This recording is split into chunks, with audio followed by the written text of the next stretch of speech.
And I remember there were like health books. We didn't go over them. And I think this is a terrible, terrible thing.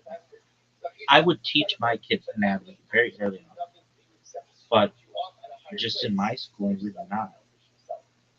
And we weren't even allowed to look at that part of the book.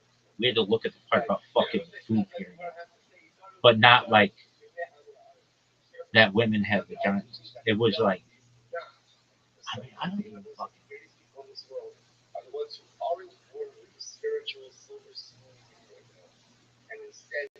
It was just like a. It's like a thing that I know is true and I witnessed legend, but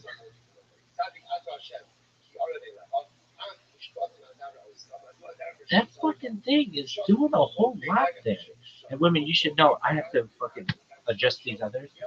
You're really blessed with something. It should have blessed you with something really, really powerful. And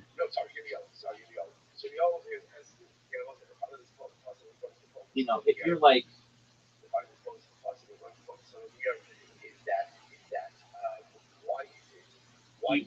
if anybody's ever been ashamed or any of that shit, you shouldn't be. It's perfectly normal.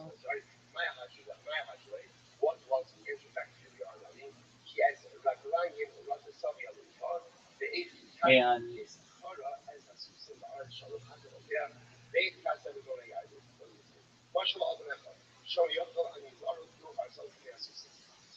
it's like, I mean, I had read in the Bible about women having different parts, but it never really clicked with me. I was just very innocent. Still am, baby. Virgin is the new fallen snow. But it was just like, how's it any? How can it be any different? I mean, I had my grandmother, but she was not menstruating by the time I came around, and so I didn't have any suspicions there. And like again, my mother was fucking a magician, so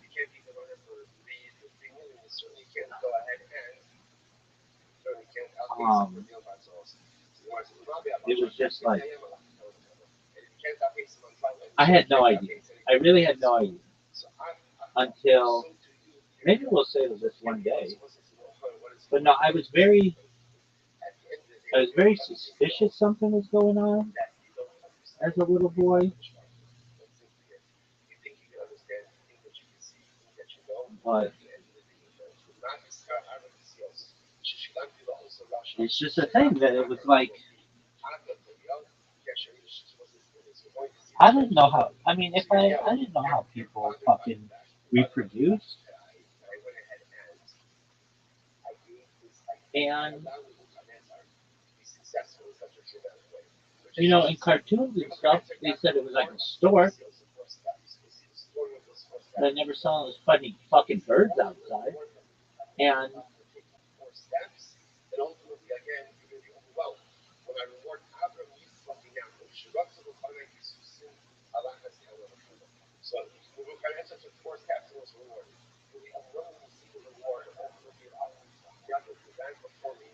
I can say I was at a friend's house,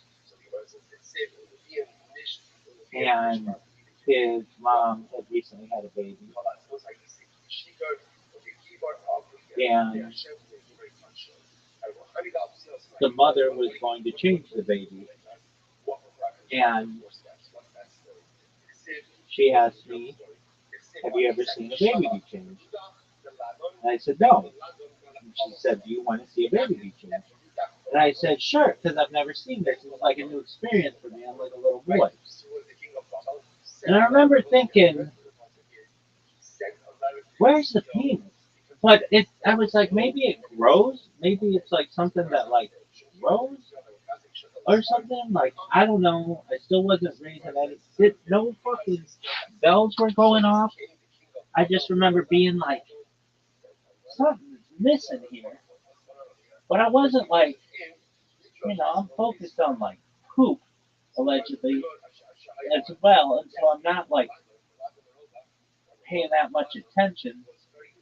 But I was still like, did the poop come out of where did I just don't know.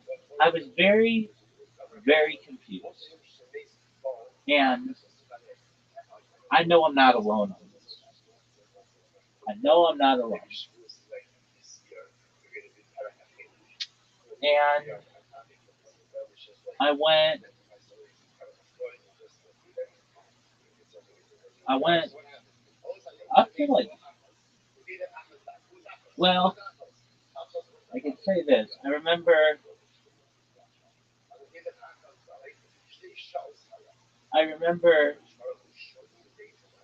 so like I said, generally boys and girls were kept separate, but as a little kid, sometimes boys and girls are like do not have separate facilities. But as you get older, you do.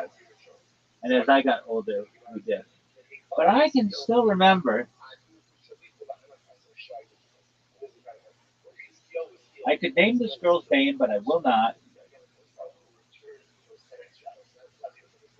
But I still know exactly. We were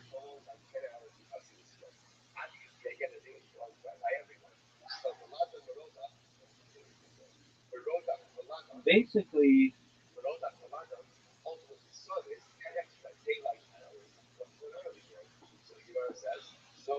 I don't know if anybody can still hear me, but all right. So I was really like, huh. But I still didn't put it all together.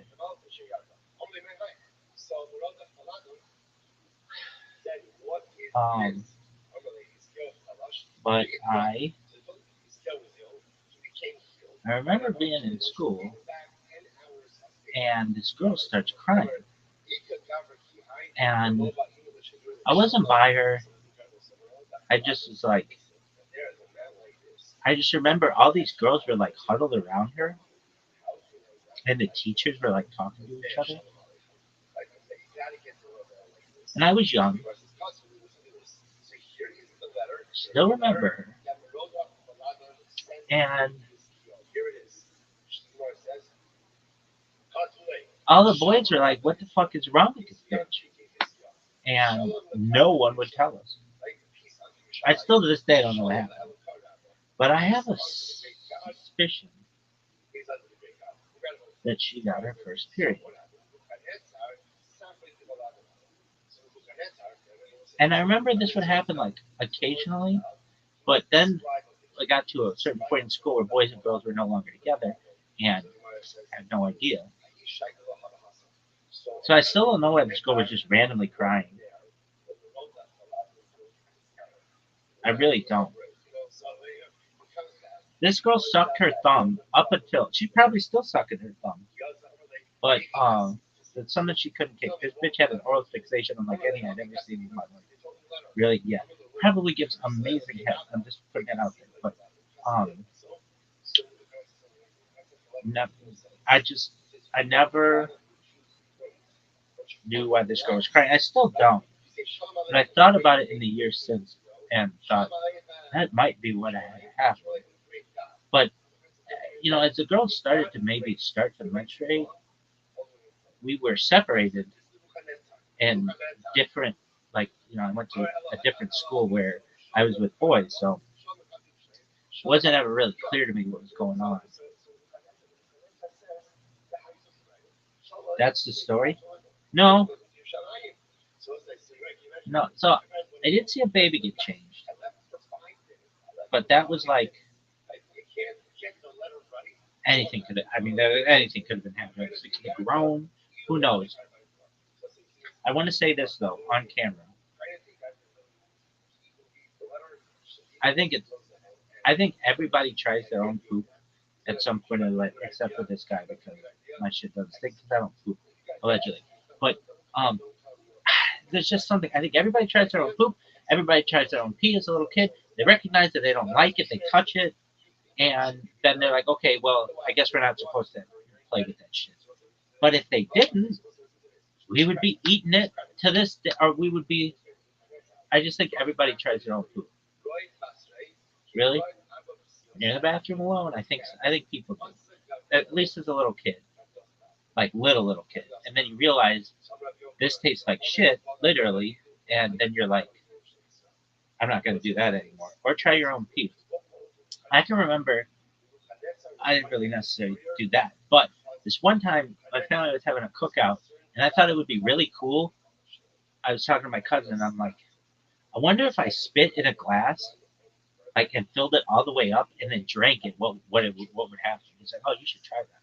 But anyway, so my other cousin, my older cousin, we ended up telling this person, and that person told my mom. My mom was like, you can't do that. Anyway, but people are curious as little kids. And I feel that somebody out there is going to be like, thank you for saying that you think everybody eats their own poop at some point and drinks their own pee, because I bet they do.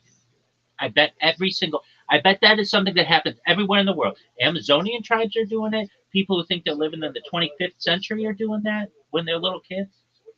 The Chinese are doing it. Jews are doing it. Muslims are doing it. African tribal people. Everybody's trying it. Really? I bet. I've never been able to, like. I don't think there's a. I bet there's a scientific study somewhere about this, but I've never heard of it. But I bet everybody. There's a book. Everybody poops. We never had that book because we don't. But maybe everybody else does. Really? I whiz like a motherfucker though. Allegedly, I'm the whiz kid. All right. So back to our story. I still have this bitch. Sucks. Really? Yeah. It's the worst. All right. So you think everybody eats their own poop? At some point, I think everybody tries their own poop. And there's like something to that. Like, what if it tasted really good? What if you were missing out this whole time?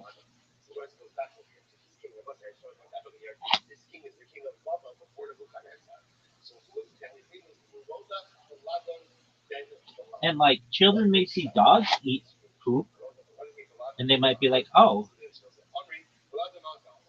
maybe, maybe this is like a normal thing. I mean, you have to understand how little kids are.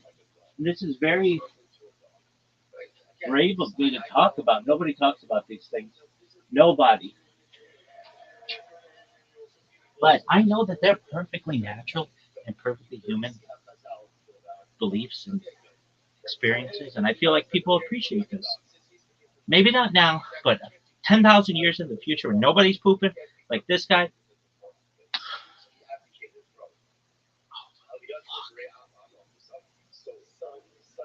What is this bullshit?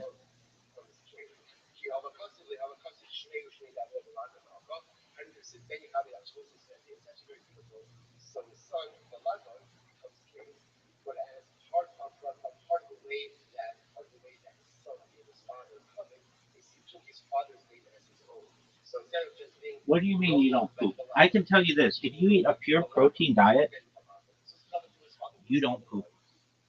Really? I've I've gone at times in my life, years, perhaps my entire life, but you just don't poop. And I think people in the future will have protein diets and then they won't poop either. But I mean, I've talked to gastroenterologists about it at on Shabbat, like freakish conversations. They didn't know this was a thing, but I know it's a thing. Really? Yeah. Anyway, but for those people who do poop, I think they try it. There's also this thing of a child.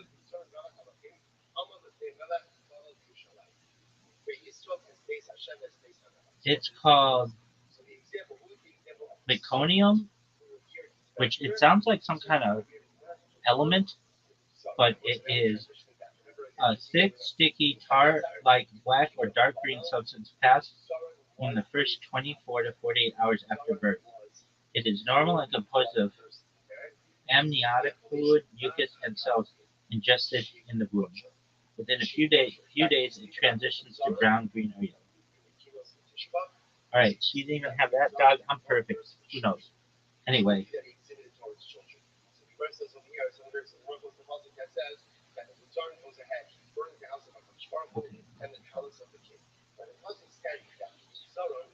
Alright, so I'll just get down to brass tacks. Or maybe to what? Brass tacks or tacos. Um, alright, so we're gonna try this. So my rabbit sends in front of Laura Liver, but she's not here.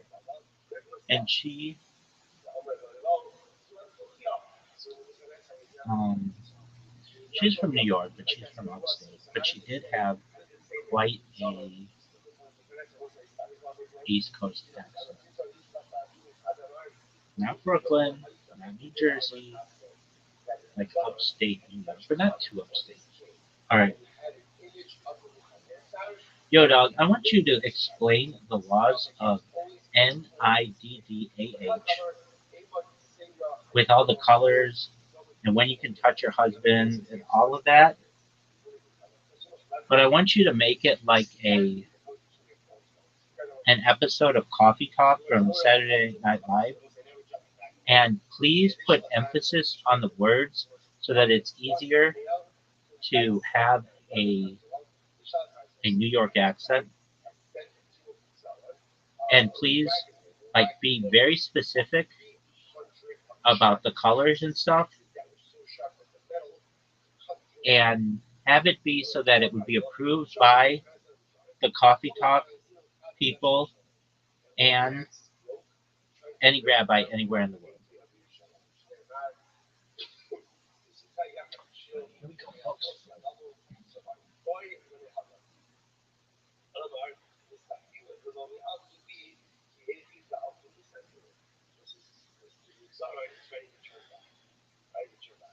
Right, coffee, get a cup, get a cup.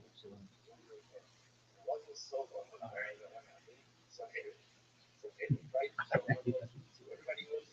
all right. So, all right, coffee cup, get a cup, sit down. I'm verklempt, emotionally overwhelmed, and we're going to talk about Nina. Tastefully, philosophically, according to Jewish law, and in a way that would make any rabbi anywhere say, "No, that's fine." All right, you're going to be able to pull this off. We're going to try. Cue Barbara Streisand and Jihad hand motions. Linda Richmond voice. I don't know if I can do it.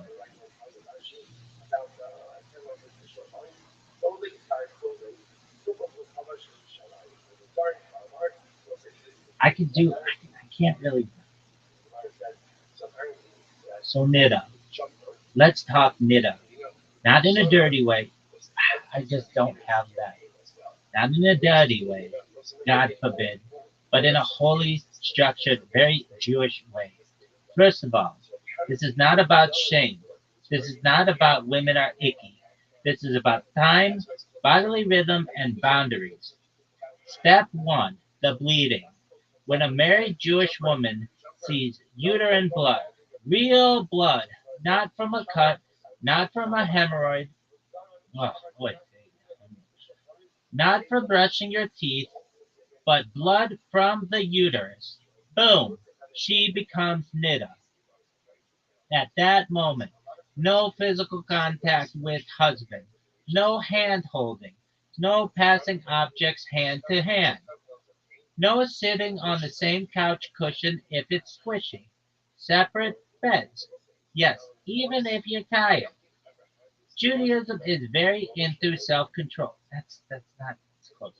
This is called harchakot, distancing rules. The colors, the callers. Very important. Pay attention. Now people mess this up, so let's be clear. Problematic colors show to a rabbi. Bright red, dark red, black, brown, deep maroon, anything that looks like wine, rust, or old blood. If it looks like blood that has feelings, call a rabbi. Generally not problematic, depends, but calmer. White, clear, yellow, beige, light tan, very faint pink, like a strawberry. Thought about blushing, like a strawberry thought about blushing in Flushing? No, anywhere. But here's the rule. When in doubt, you ask. This is literally a profession called a Yotzet Halakha, female halakhic advisor. Judaism said, let women ask women. Progressive, we love to see it. The waiting game. Once bleeding stops completely, not mostly stopped, not I think it's over, stopped, dead, gone. She does Hefsek Tahara, a clean internal check before sunset. If that's clean, we start counting. Then 7 clean days. 7 days. No blood, no stains, clean checks. 7. Like creation. Judaism loves a theme. The mikvah. Everybody calm. Everybody calm down. After sunset on the seventh clean day, she immerses in a mikvah. Natural water, rainwater, natural water, rainwater, spring, very spa, very ancient. This is not a bath. This is a transformation. And after that, tahara, ritually permitted.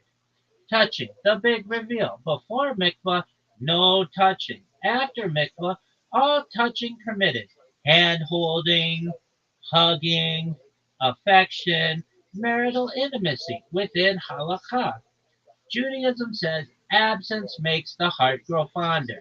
Very romantic for a religion that also regulates your kitchen sink. Final coffee talk thought. Nita is about discipline, about renewal, about desire that isn't constant, about making marriage feel new every month. And frankly, if if everyone had built boundaries like this, half of therapy wouldn't exist. Amber Clip, talk amongst yourselves. I'll give you a topic. Nita, oppressive or secretly the most emotionally intelligent system ever invented. Discuss. That's not exactly.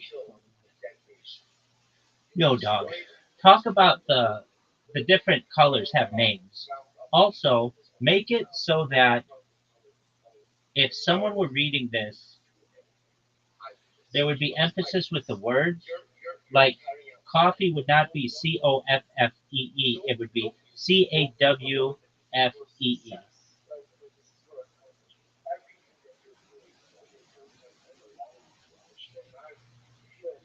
Okay, coffee talk, round two. I hear you.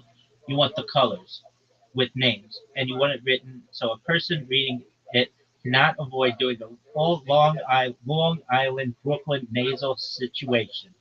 And it still has to be 100% halakhically safe and rabbi approved. We got this. Coffee talk. The colors of Nita. Put down your mug, open your eyes. This is important. Linda Richmond dialed through 11. So, Nita, everyone says, oh, it's blood. No, it's colors. Judaism does not do vague. We name things. Autumn, autumn, red, red. This is blood, blood, like fresh blood, period blood. Oh, that's definitely blood, blood. Problem, Nita, call it. If you see autumn, you don't you don't philosophize, you don't squint, you don't say maybe the lighting. You say autumn, we're done. Yayin, yayin, wine colored. This is the deep burgundy, maroon, old wine on tablecloth energy. It's not bright red, but it's got intent. Also problematic. Show a rabbi. Judaism says if it looks like wine, it might as well be blood. Very poetic, very strict. Shachor, shachum, black or brown. This is old blood vibes. Old. This is old blood vibes. Brown, rust, coffee ground looking. Not cute, not neutral. Blood that went to therapy and came back darker. Still counts, still Nita. Barad. Barad. Pink. Ah, now everyone gets nervous. Light pink, faint, like blood that thought about showing up and then changed its mind. This is context dependent, size dependent, fabric dependent. This is show the rabbi Kola. Not panic, not ignore, just ask. Levon, Levon, white. White is clean, white is innocent, white did nothing wrong. If it's just white discharge, not blood, not Nita, Judaism does not punish mucus. We're not animals. Zahov, Zahov, yellow. Yellow is normal, common, boring, not blood. Unless it's mixed with red or brown.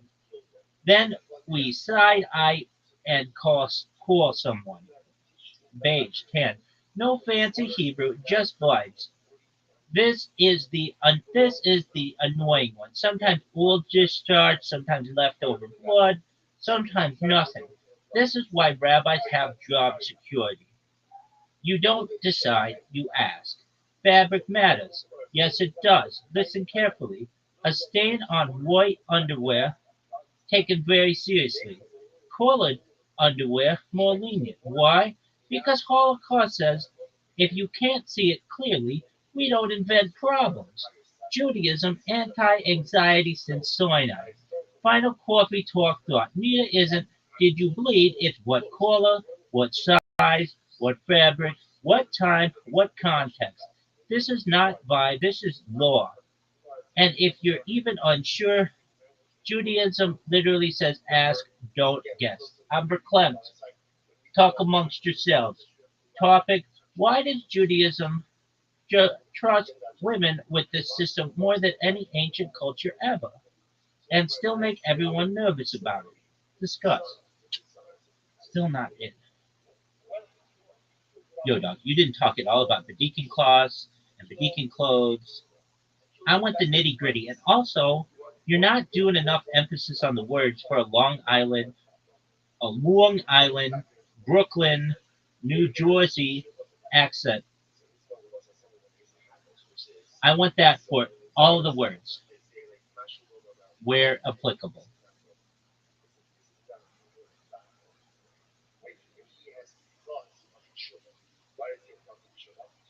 All right, now we're doing it. You want nitty gritty. You want badikas, cloths, Adam, mock, dakuk, and you want it written so if somebody reads it loud, they accidentally sound like they're at for great neck.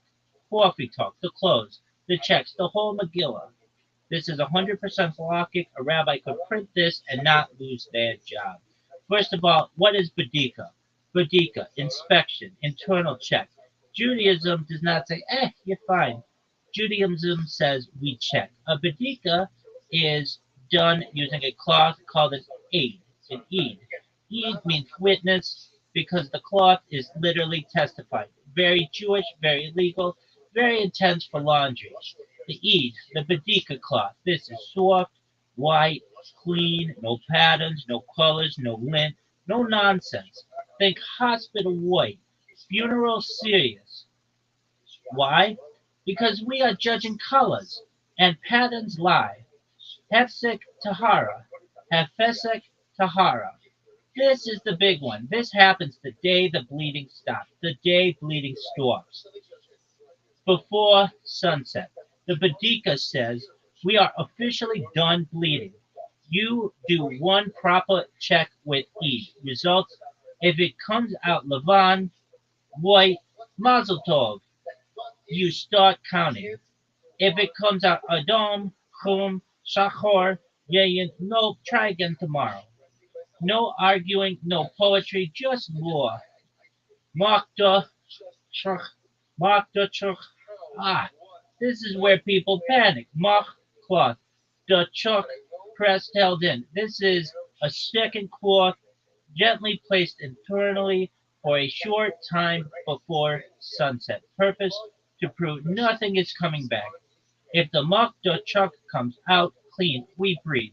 Stain, we cry quietly and wait another day. You don't have to. Not everyone does this today, but many do. Ask your rabbi. Judaism loves questions. The Shevet Nekiim. Sheva Nekil, 7 clean days. Each day, 2 badikas, morning before sunset, using new dim, not the same one. God is watching. Now, the clothes results, pay attention. When you look at the Eid, you're asking, Adom, red, blood, game over. That day doesn't come. Yayin, yayin, wine colored, deep red, maroon, burgundy. Looks like it came from a Seder spill. Suspicious, show a rabbi. Hum, shachor, shachor, brown, black. Old blood energy, rust vibes, coffee ground sadness. Counts as blood. Barad, pink, light pink, faint, barely there. This is call someone smart. Lavan, white, clean, pure, innocent. The cloth did nothing wrong. The cloth did nothing wrong. Zaho, Zaho, yellow. Normal discharge, human body stuff. Judaism says relax. Fabric rule, very important. If the stain is on an Eid, taken very seriously. On white underwear, serious. On colored underwear, more lenient. Why? Because Halakha says we don't create problems where we can't see clearly. Judaism is anti-drama, shockingly. Final coffee talk moment. The system is precise, technical, detailed, and completely trusts women. No public inspection, no embarrassment. Just cloth, colors, time, amber clip. I need a bagel. Topic. Why does Judaism treat bodily reality like a legal document and somehow make it spiritual? Discuss. All right, is that what you wanted to do? I don't think. Well, actually, you did a great job. Okay, so you don't have to do that, write it like that anymore. Um, so there are these pills that a woman can take and basically limit her period to like once every 3 months. In that situation, wouldn't that mean that she doesn't have to go to the mikvah as often?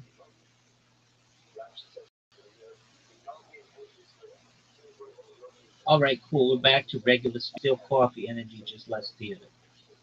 Short answer, yes. Then the nuance. Yes, if a woman uses hormonal pills that make her period come once every 3 months, then yes, we should generally be going to the mikvah less often because mikvah follows bleeding after calendar. Now let's do it properly and rabbi approved. Now let's do this properly and rabbi approved. The core rule, very important. A woman goes to the mikvah only after she has had uterine bleeding that makes her nida. The bleeding completely stops. She does a hefsek tahara. She counts 7 clean days. No bleeding, no nida, no mikvah. Judaism does not say it's been a month, go dunk. Judaism says what actually happened in the body. So what about period suppression pills? These include extended cycle birth control, continuous oral contraceptives, certain hormonal IUD situations, medical regimens prescribed by a doctor. If the pills cause no bleeding at all for months or only spotting that is halakhically non-problematic, then she does not become nida and therefore no separation, no 7 clean days, no mikvah during that time. Yes, that's correct. But very Jewish, but spotting changes everything. Here's where it gets tricky. Hormonal methods often cause light spotting, breakthrough bleeding, brown or pink stains. Some of that does count as nida, some of it does not. Some of it depends on color, size, and where it was seen. So in real life, women on these pills often ask more shilos, halakhic questions, even though they go to the mikvah less often. Less dunking, more texting the rabbi pictures of stains. Craft respectful, anonymous, yes, that's a thing. Is this halakhically legit? Absolutely. Major post-scheme halakhic authorities have allowed this when appropriate, especially for medical reasons, hormonal regulation, severe pain, fertility planning, shalom bayit, marital harmony. Shalom bayit, marital harmony, important. You do not start or adjust hormones for neither reasons alone without asking a rabbi who works with doctors. Judaism is very big on medicine first, halakha second, but coordinated. Sorry. One more subtle point: even with no period, a woman still has to be mindful of unexpected bleeding. If real bleeding starts, neither rules kick in immediately. There is no automatic exemption forever. Halakha follows reality, not intentions. Bottom line: put this on a mug. Mikvah is tied to bleeding, fewer periods equals fewer nida cycles. Hormonal suppression can be halakhically acceptable. Spotting creates complexity, not prohibition. Individual guidance is non-negotiable. If you want, we can go into. So I think that in the future, women will maybe just have 2 periods a year. If you want, I mean, you can do it any way you want. All right. Is that the end of your fucking story? Mind of rich man. Hmm. All right, so I gotta finish this fucking story. All right, so again, I'm wet behind the ears. I'm not around chicks. My mother's a fucking magician. I never see fucking ads or tampons. So I can tell you this: we had this thing where if we had people staying over for, let's say, a Friday night or something, uh, uh, there was like a basket that my mother would make up that had like toothbrush, toothpaste, or like maybe it was toothpaste and, or not toothpaste, not even a paste, toothwash and a fucking Shabbat toothbrush. Who knows what the fuck that was? It'd have like tissues, like Kleenex or whatever. It would have maybe like chapstick. Really, it wasn't just for Friday night. It was anytime we ever had anybody over. So maybe it would have like toothpaste, uh, toothbrush, floss. What else? Little shampoo. Well, no, there's shampoo in the shower, in the bathroom, or in the shop too. But maybe it had like the little shampoo and that you get at the fucking hotel. What else? Mouthwash. Um, just any kind of toiletry that you would ever need, and it had pads and um, tampons. And I never really questioned it. Um, and another thing, it's good if you're ever in a, let's just say you're playing house with a chick for whatever reason, because everybody watches this isn't going to just be like automatically like the most philosophic person in the world, but have I'll tell you what, I've introduced women to menstruation cups, and they're like, it's changed their fucking lives. Like I've given them to, I would have them, and I'd give them to girls. Really? Uh-huh. And they'd be like, it's changed my life. I'm like, I know. You just wash it out. So that's a big thing. Menstruation cups are huge. But back to menstruation cups. But pads and um, tampons. You ever use a tampon? Yeah, for fucking bloody noses, but that was way later in life. Really? Yeah. Why? I get really bad bloody noses. Alright, is that the end of your story? No. So here's the story. And then we're done. So I don't know exactly what age, but I boys and girls are totally separate. Like meaning, how separate were you? Um, you could go like like uh, you could go all day and not see a woman. Really? Oh yeah. Oh yeah, definitely. Really? Yeah. I mean, as like separate as possible, and under the configurations. Again, not Yeshiva University, LA, boys and girls. Those are separate buildings. But even they have like women have male teachers sometimes, and men have female teachers. So it's not completely, but um, as much as it could be. And it was the most separate of like anywhere around. Like it's as separate as you could get. Really, yeah. Really, unless you're homeschooled, yeah. So I'm telling you, like we were just separate, and like even to the point like girls had their side of the school basically, and boys had our side, and there was like separation. There was a main stairwell. Now you gotta understand like this. How would I describe it? What was it like? It wasn't quite Dead Poet Society, but as close to Dead Poet Society as my family could find. It was like affordable Dead Poet Society, but still very expensive, without being a boarding school. So that Dead Poet Society was a boarding school.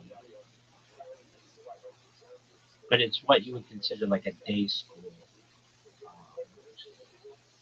similar to a day school. And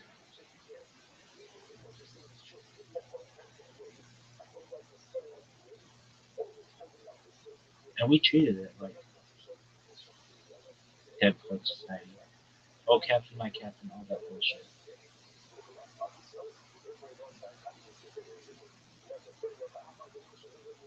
And we became very close as boys, and we shit on each other all fucking day. We make fun of each other, but not to the point I feel that I mean, you could consider it bullying, but we were just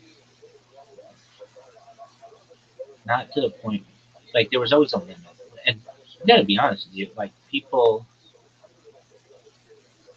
like how would the bullying? Like I was a huge New York Yankees fan. Why? Because and this is during the heyday of Seinfeld. And I had glasses and perhaps a little stocky. And wherever I fucking walked in that school with that jacket on, I'd hear, George! George! George! Hear this all the fucking time. And I was fine with it. Because I know I look like George Costanza, but I'm repping this fucking Yankees coat, not because George Costanza represented it, because Joe Torre represented it. And I'd be like, oh yeah, just wait till October. We're going to fucking beat the shit out of whatever shitty fucking team you like. Anyway, I hear George all the time, and it really never bothered me. Um, I'm sure bullying did get to some kids, but if that happened, I think that you would just tell one of the male, other teachers, and they, but it never got to that. At least we'd give people shit,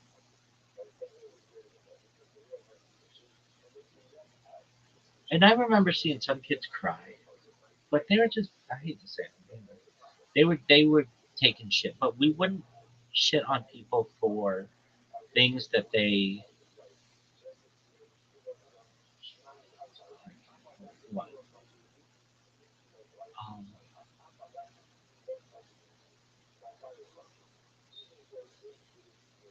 I mean, it's just part of growing up. I remember 2008 was the first time I ever heard about.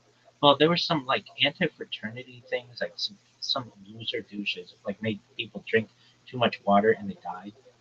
That kind of stuff wasn't cool, but like we just never heard about anti-bullying. You're just being a pussy if you fucking can't handle it. And but I think it made me strong, like really strong. And that's why I can put up with these fucking asshole anti-Semitic douches all fucking day and be like, get the fuck out of here. Next, next, next. I'm not sitting here like, oh, what am I gonna fucking do? All right, that shit bothers me. Um, Nebbishness, I can't stand nebbishness. And I'm not. I'm fucking confident, strong, hilarious, cool, and I feel like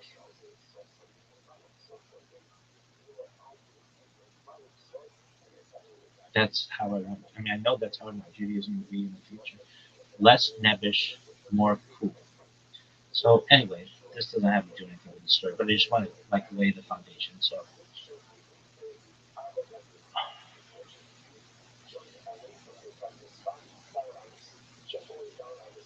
there's a main stairwell, and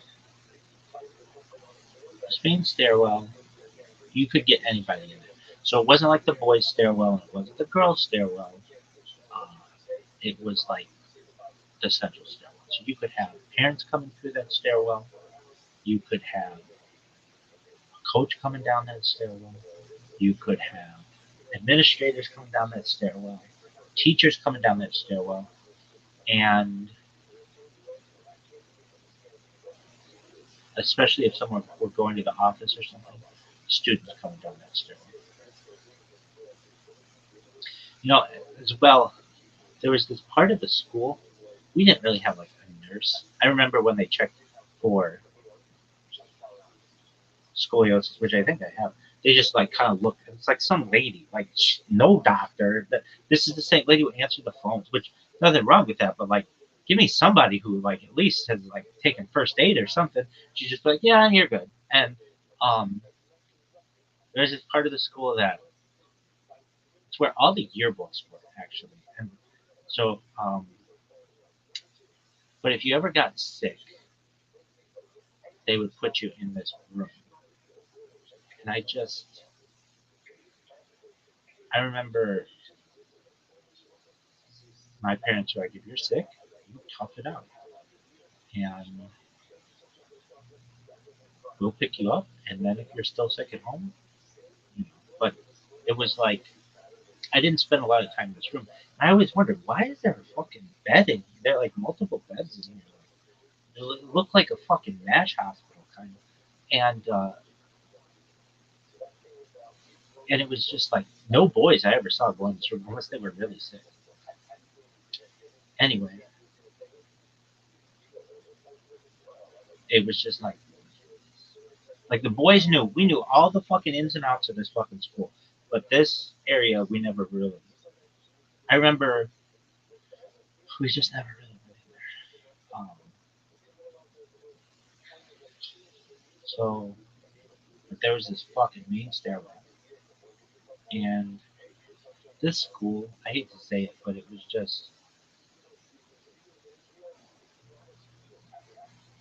very expensive, but it was very poor. The kids there weren't poor generally, some, but it was a mix of really wealthy families, really poor families, and kind of just mixed together for a classical education, religious classical education. And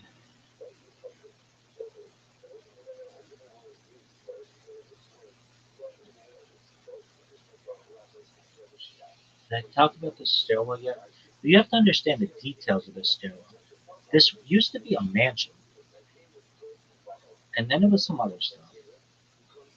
But like I remember, um, this was like a mansion. It had tunnels, like secret prohibition tunnels that I always wanted to go into. Tunnels have always fascinated me. There was like a pool that became storage. It was like a very wealthy person's mansion, and they were so wealthy that they built a mansion and then they never slept there. They would only throw parties there. So it was like a party mansion, and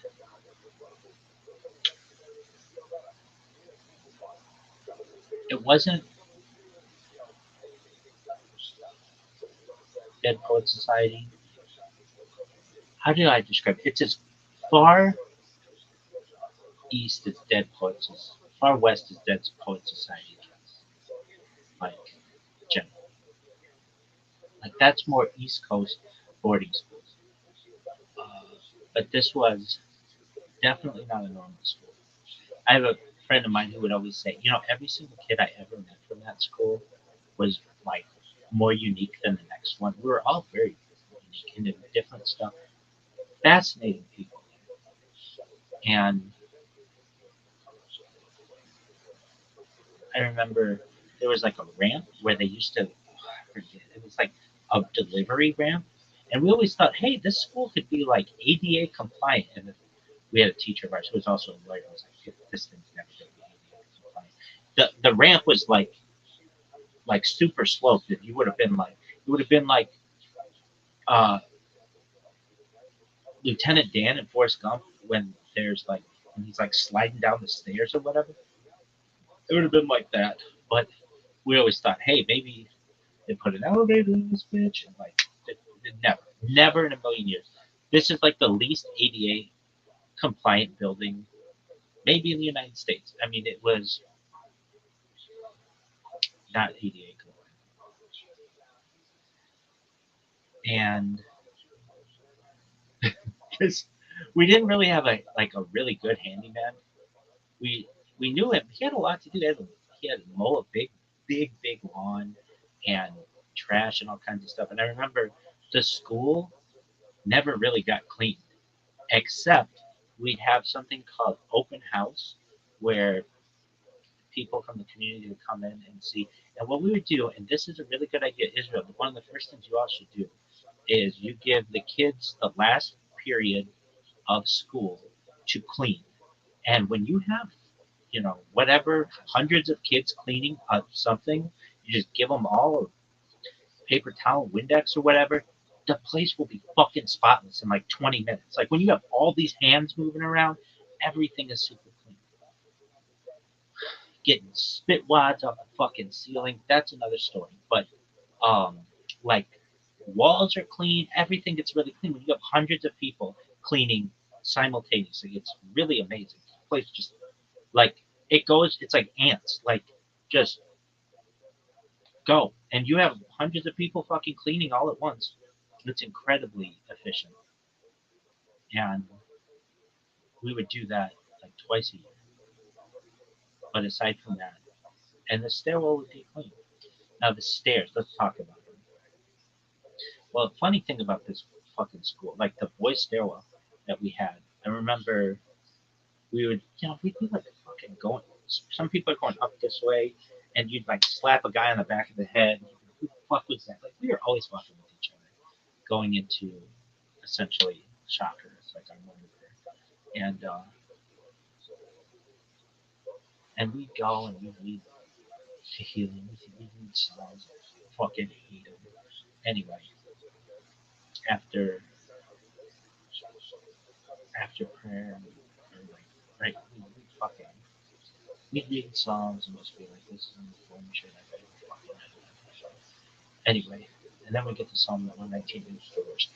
Anyway, so the stairs, well, the other stairs, and they were all like this. They had like, it's like, who fucking built this building? It was like a house.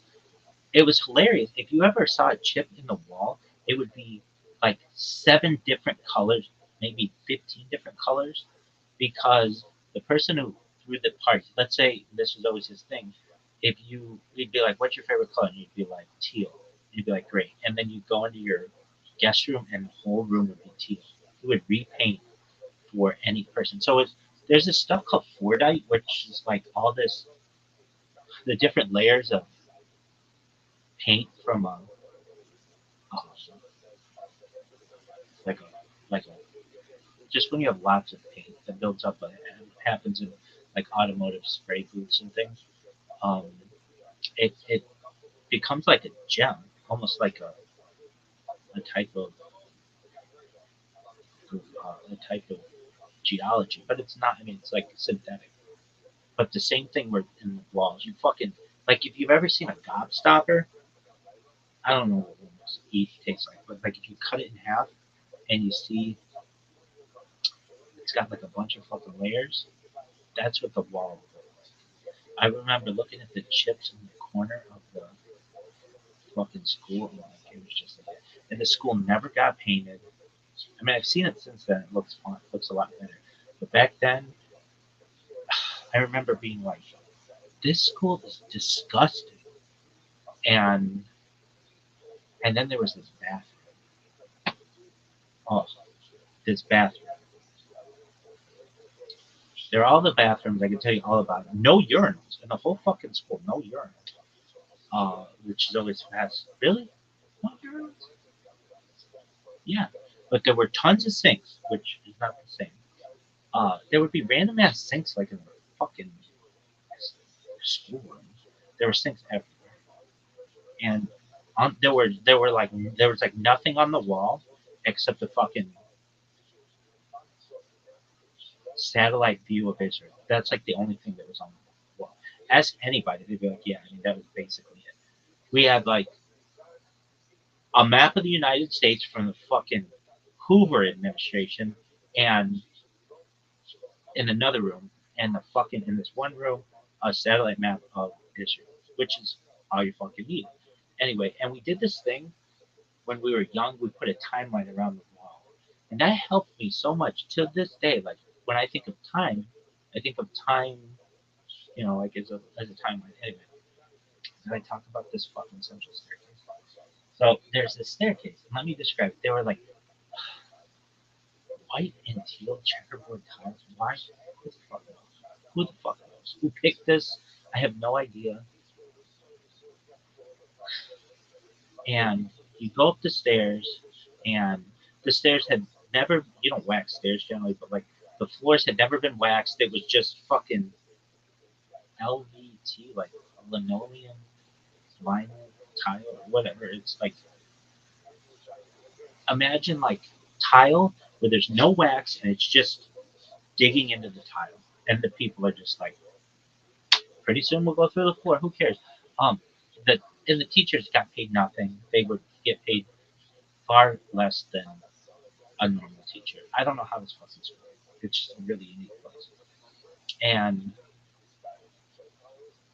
the stairs, they had like these bars as you would go up the stairs, and sometimes like I don't know how one of the bars would just stick out, and it'd be this just like really fucking sharp like saber like that would just stick out, and you like some kid would just like go like this and like this and like this, break it off, and then hit another kid or jam it the other way, and some teacher would be walking by and trying to fix it. But there was just nobody who was going to fix anything,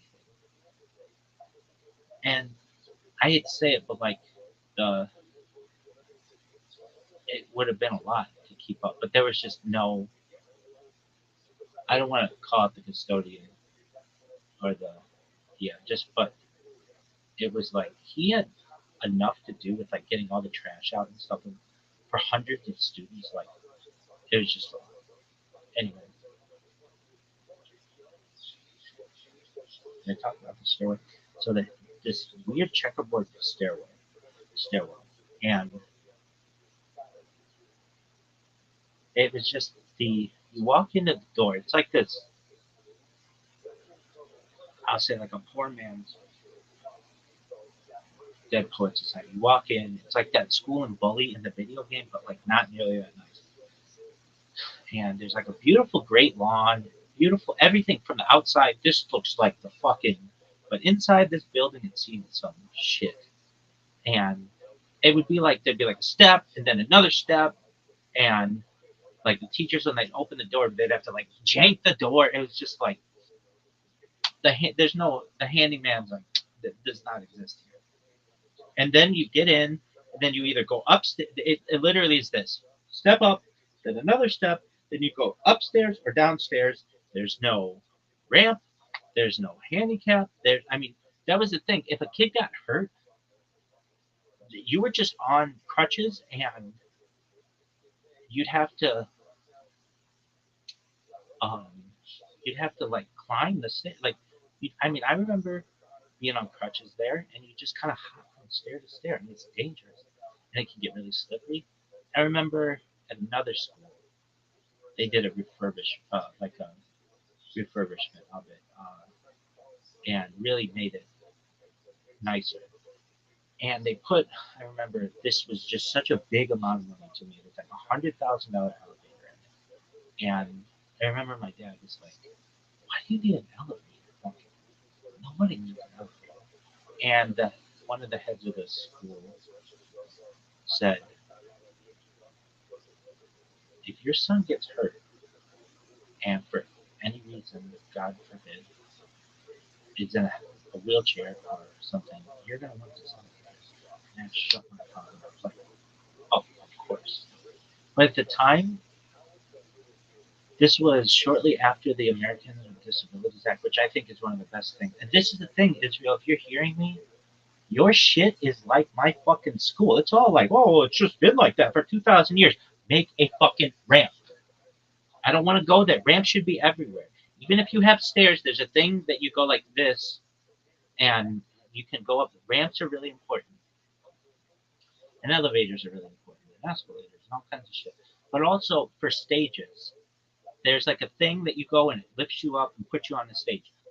Someone who is in a wheelchair should not feel as if they can't perform on any stage in Israel without a lift. Lifts are really important. Anyway, because I'm telling you, I went to places where this did not exist, and it was like if you got hurt enough, you weren't going to be able to go to this school. There's just no way. I mean, you would be able to go like 20 feet in a wheelchair, and then there'd be like fucking tons of stairs. It was like this school, I feel like, had so many stairs that it was like an MC Escher. Like, we had like a fucking picture of MC Escher. MC Escher?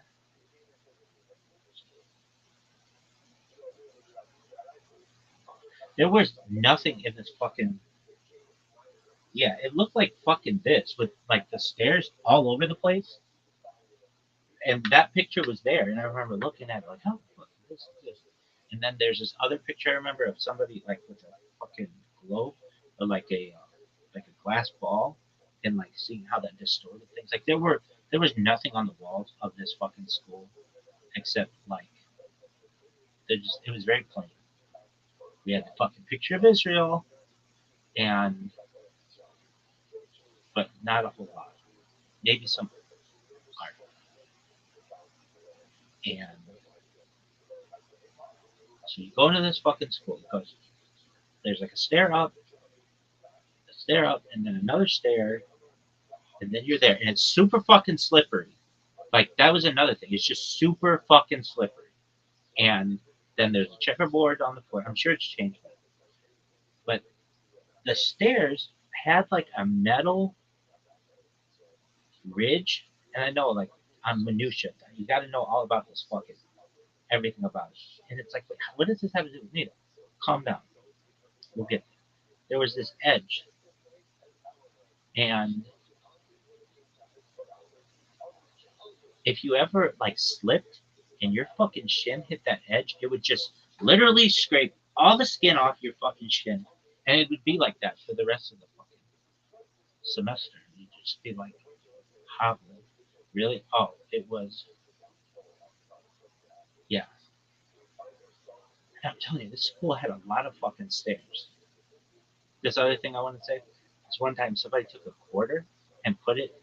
Everybody wanted quarters. That was a big thing. I've got to say, my mom made sure I had quarters for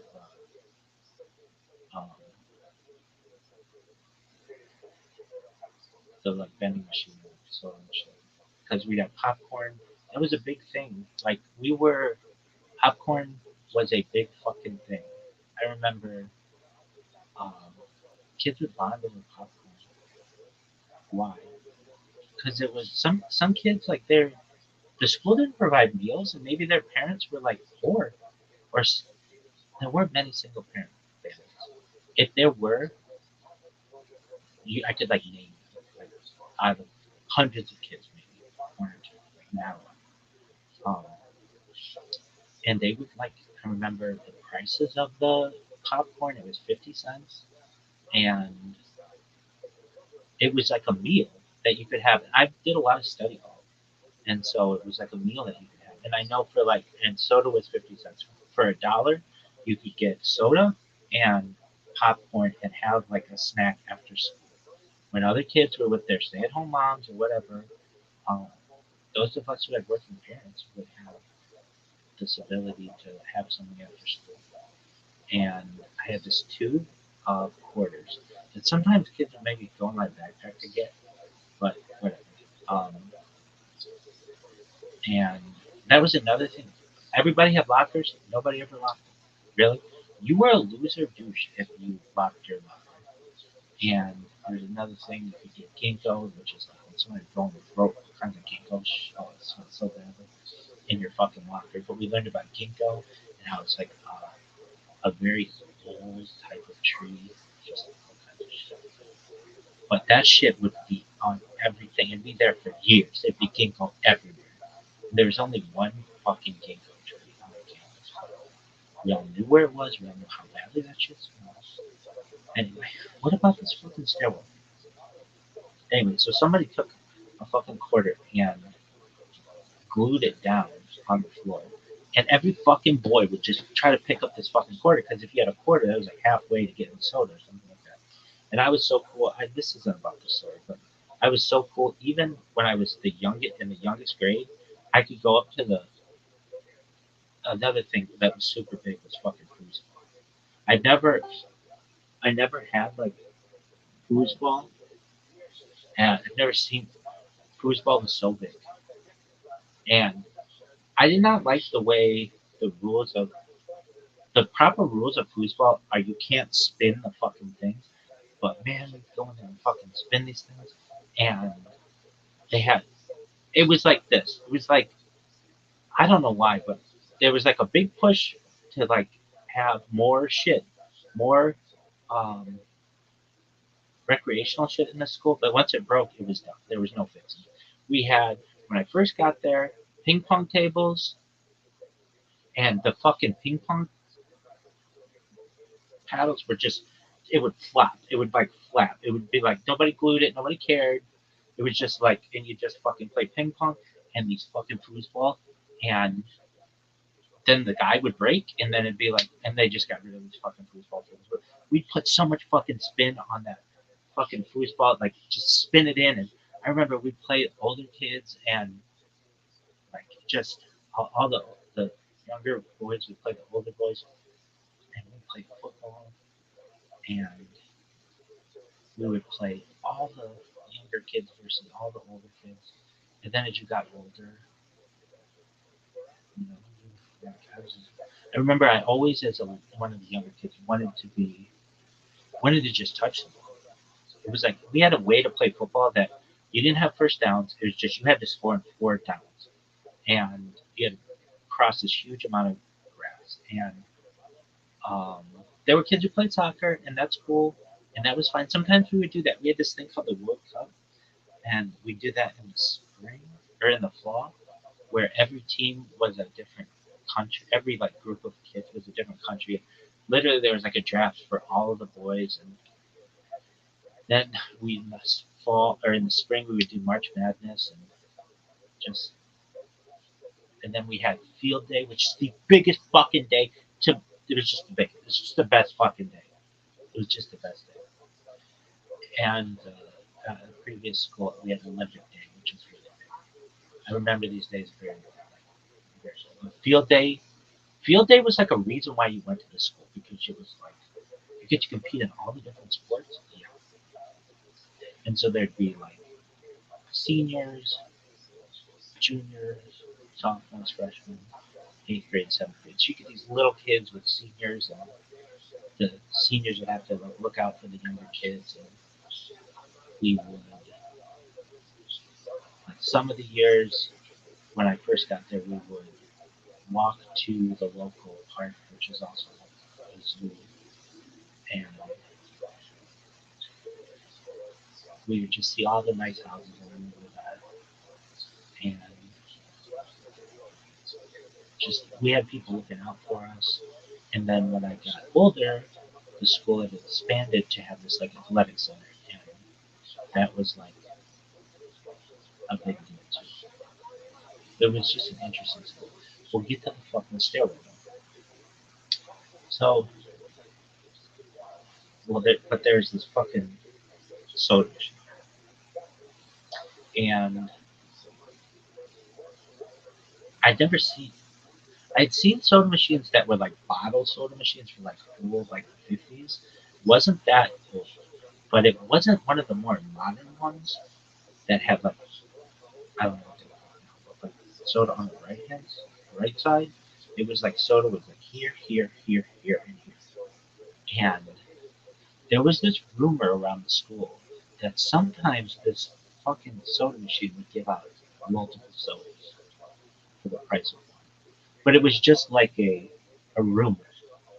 And like nobody had ever seen it. It was like how do people describe it?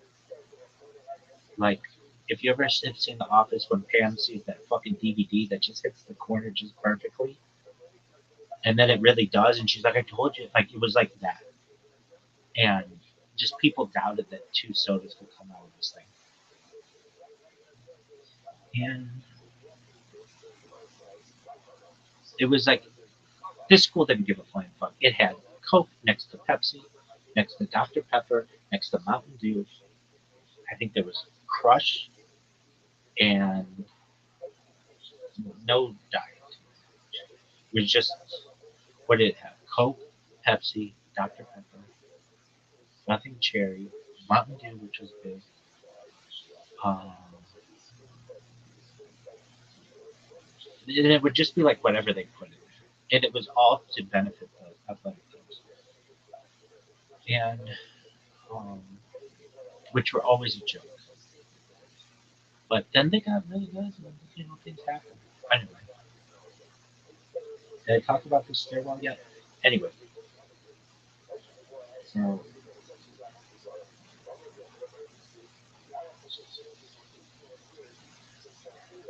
like I was really fortunate, I really mean this, that I had quarters. Like may not have had a lot of money, but I was wealthy in quarters. And we had a slot machine and I could ask my mom to fill this thing with quarters, this like tube. It's like candy tubes and I put quarters and they just fit perfectly. And again, sometimes they like, this thing is fucking light. And I realized somebody went in my backpack or something during the recess or something like that. And I was like, whatever. There were no cameras. There were no cameras anywhere. Like maybe at nowhere. Maybe at a bank, but like nowhere. Everything was just on the honor system. And nobody locked their lockers.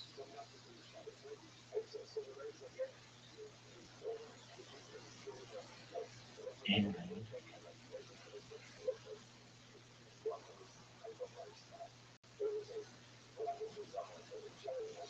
I'll say this one story, this one kid. He had a real rough upbringing.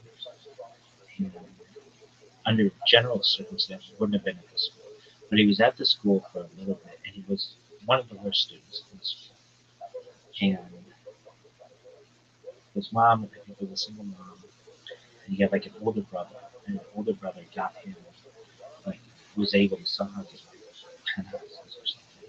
And this kid doesn't live in one penthouse. He fills his fucking backpack like this, full of penthouses. There are no school books in it. And he's like looking in his fucking, he's like, look at this, look at this.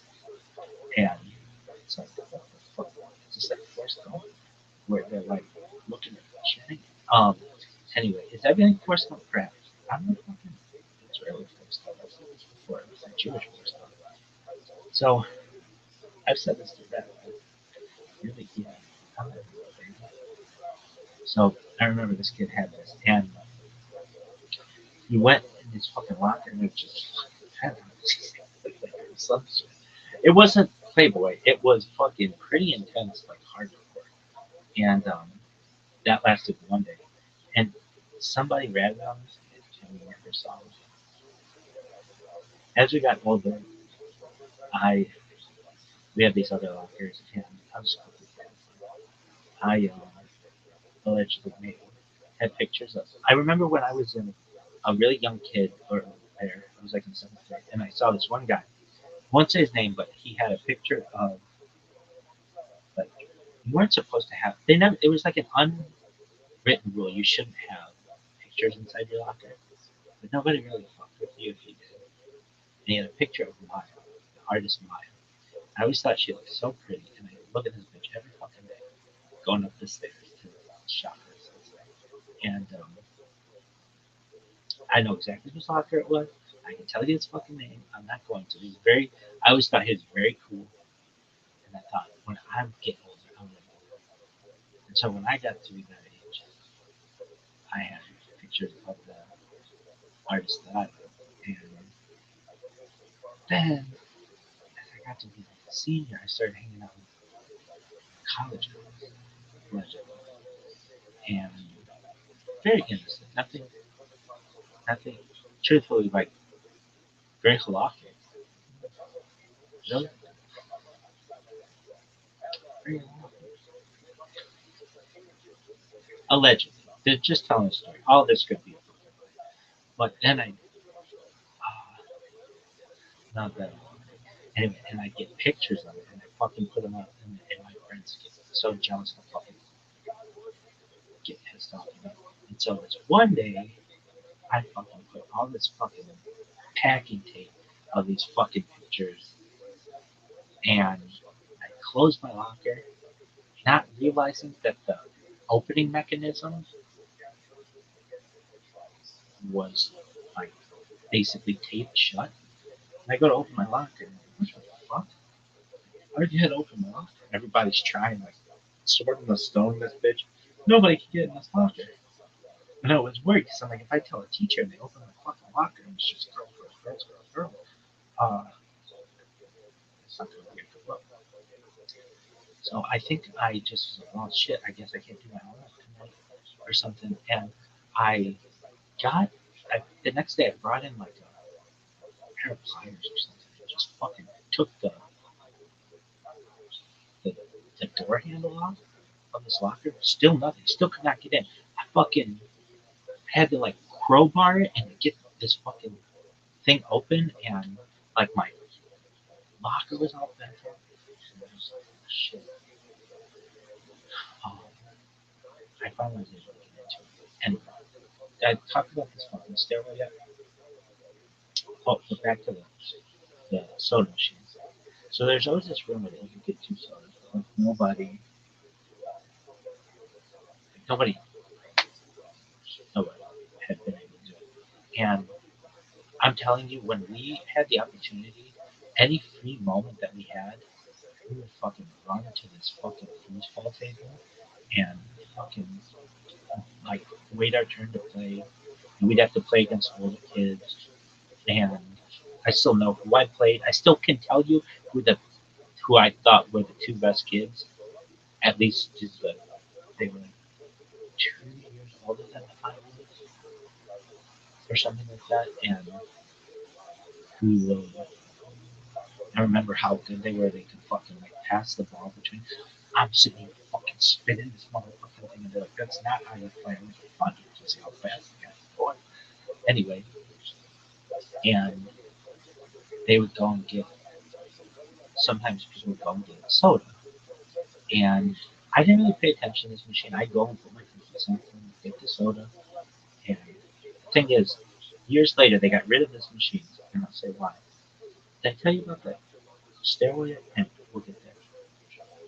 And then they put in like a machine that just had bottles, and it was like, yeah, it just had bottles, and um, and they were more expensive. They were like $1.25. That was this is the good old days where it's just boom boom. So I talked about that stairwell yet? Anyway, so there's this giant fucking machine, and I mean I don't remember the exact moment, but I remember in study hall, which is big. I go in the study hall, and you could go to the bathroom, but you had to sign out and sign back in. And, like you could not be once 3:30 hit, you had to be somewhere. You had to be in detention, which fortunately never really happened. Allegedly happened. Uh, you had to be or study hall. It was like you could not be roaming the school, absolutely, or you could be in the computer lab, but you had to sign out for that. And I would go to the computer lab because it was air conditioned and there weren't really too many teachers in there, and I would fucking fuck around with computers. Sometimes, but not often. Anyway, so this one day, let's just say I don't remember the exact date. I go and ask, can I go to the soda shop for some one study on said yeah.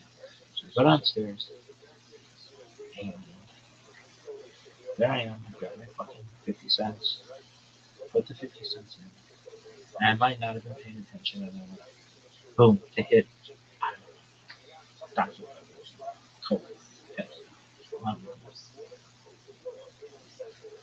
And hit the let's just say the Dr. Pepper and the Mountain Dew at the same time, and they didn't realize it. So boom, both come down. And I was like, what? I just got two sodas. Are you fucking serious? No fucking way. This is what everybody said. It's rumor. How the fuck did I do that? And I was like, no way. So I maybe still had a quarter or something like that, too. And I go, let me try that. And I hit the fucking thing and boom, one. What the fuck? I just had two, now I've got one, now I've got three sodas. So I put two in my pocket, just like go, maybe put it in my backpack or whatever, like in my locker or something. But I just thought to myself, how the fuck did I get two? This has always been a rumor. I go, you weren't allowed to talk in somewhere. You had to have like spaces in between. I feel like trying to tell me, I got two. Like, what? I got two. And the next day comes, I go there, put my 50 cents in, and I'm like, boom, hit the thing, after February conference or some shit. And one comes out, what the fuck happened? Why did two come out? And next day, same shit. I do this for like a week or two. Still only getting one, but I know that two is possible. Put 50 cents in,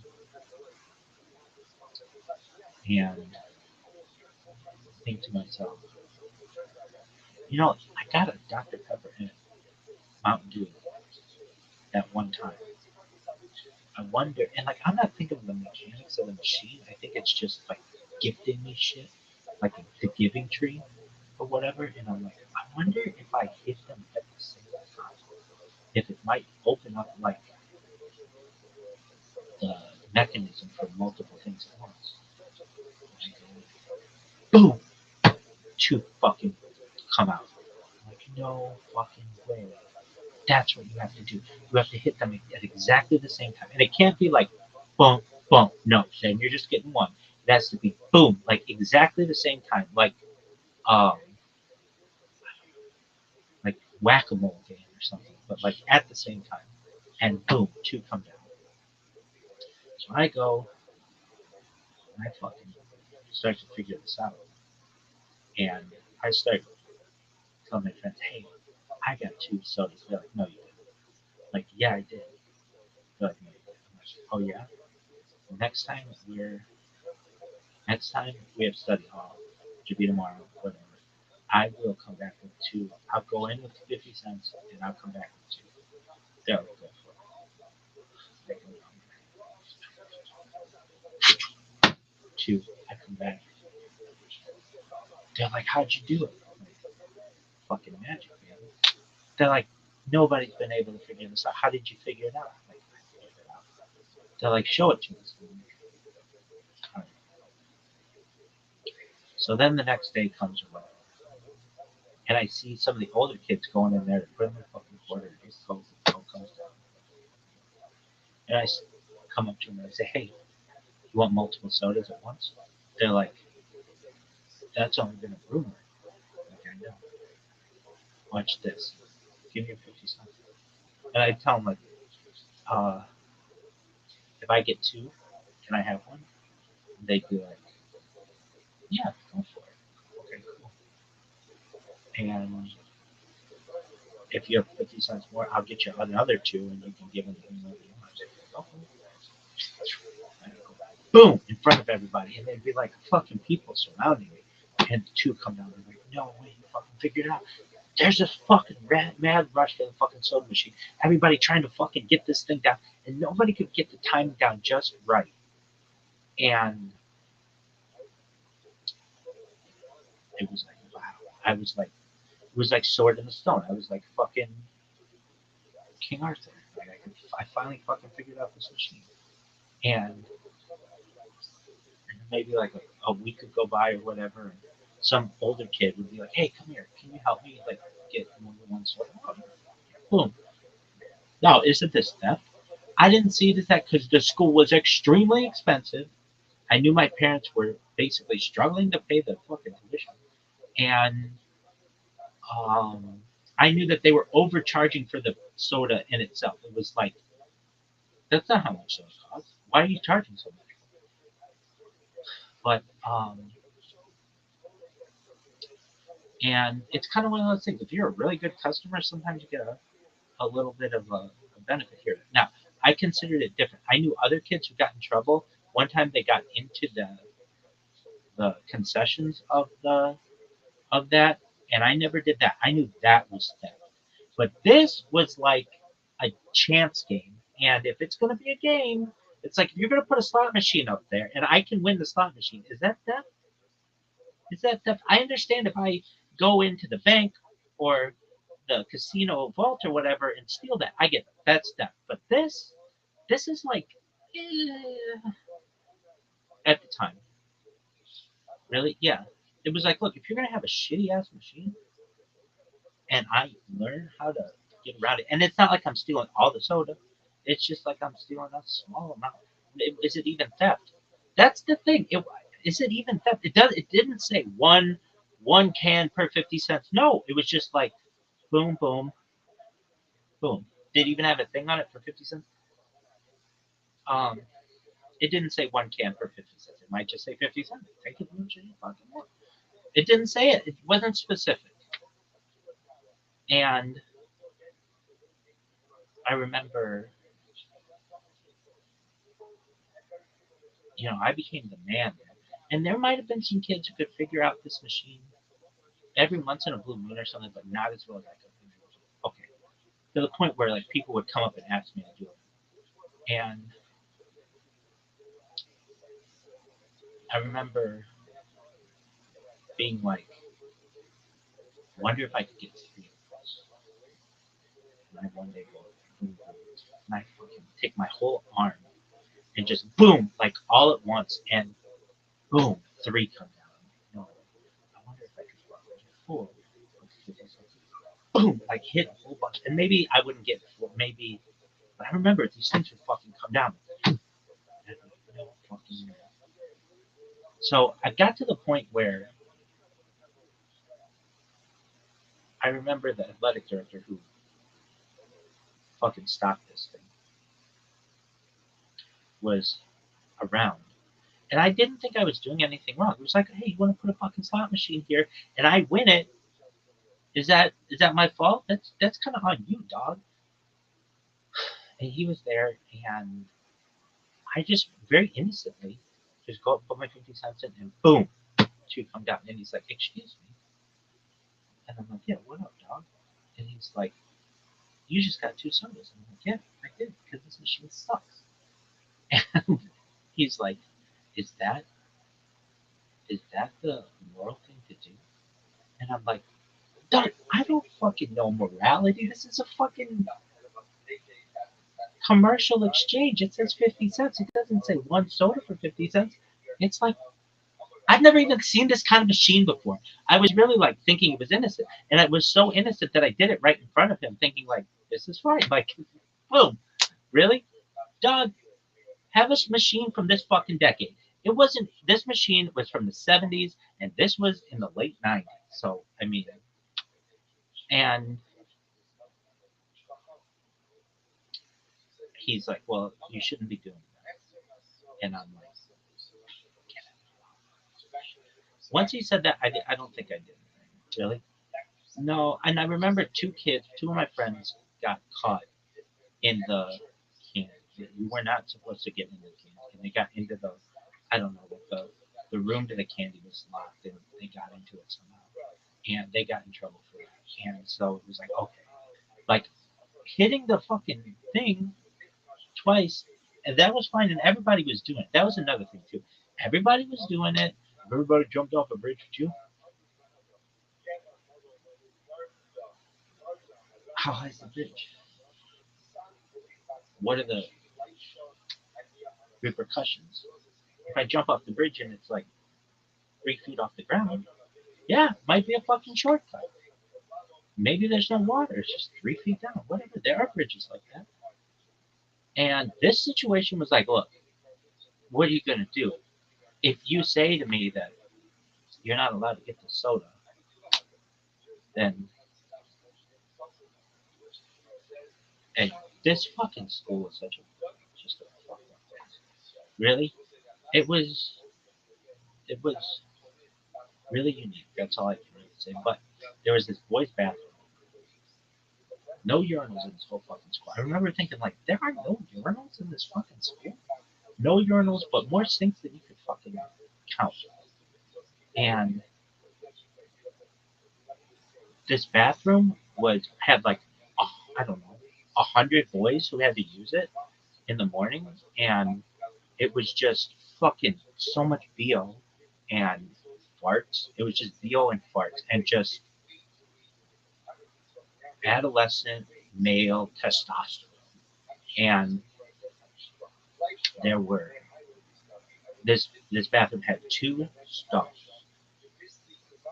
and it had 2 sinks, and it was as big as big, like not even close to ADA. Nothing, nothing. You could not, if you were in a wheelchair, you could not turn in this fucking nothing. And it was never cleaned. It was just like you were on your own. Um, Fortunately, there's toilet paper, which I think they did a pretty good job with. But just,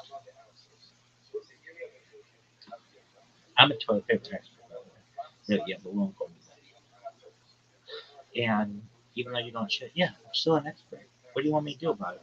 So, these 2 stalls, and it was just adolescent piss and perhaps calm and shit just everywhere. There were loogies on the fucking ceiling from the Reagan administration. I mean, it was just really dog. Some guy snot rocket and just boom on the fucking mirror. Be there for the rest of the fucking year until we all had to go around and clean the school. It was just some guy would go boom on the fucking ceiling. Just why? Because there wasn't a lot of respect for the building.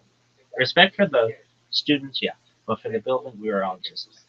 Can I tell you about this fucking stairwell? We'll get into it. So there are these stalls and the sinks, and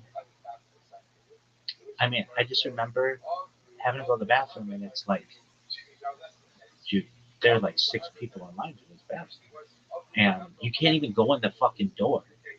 And I mean, like, just you open the door, and it'd be like kids getting to like when I saw how actual schools worked, I'd be like, you mean you could like come in here with a fucking wheelchair, or like you could go like this and not hit both ends of the wall? I mean, it was it was a house that was turned into a school. But this bathroom was the epicenter of bo, poop, piss, cum, sweat, just everything. Anyway, did I tell you about this story? So what happened with the well, so I was kind of like the Fonz at this school that I could just go boom. Like the Fonz used to be able to go boom and hit a jukebox and it would just play. I would just be able to boom and the soda would just fucking rain down. Really? Yeah. And then the next year they got a different soda machine that were bottles. And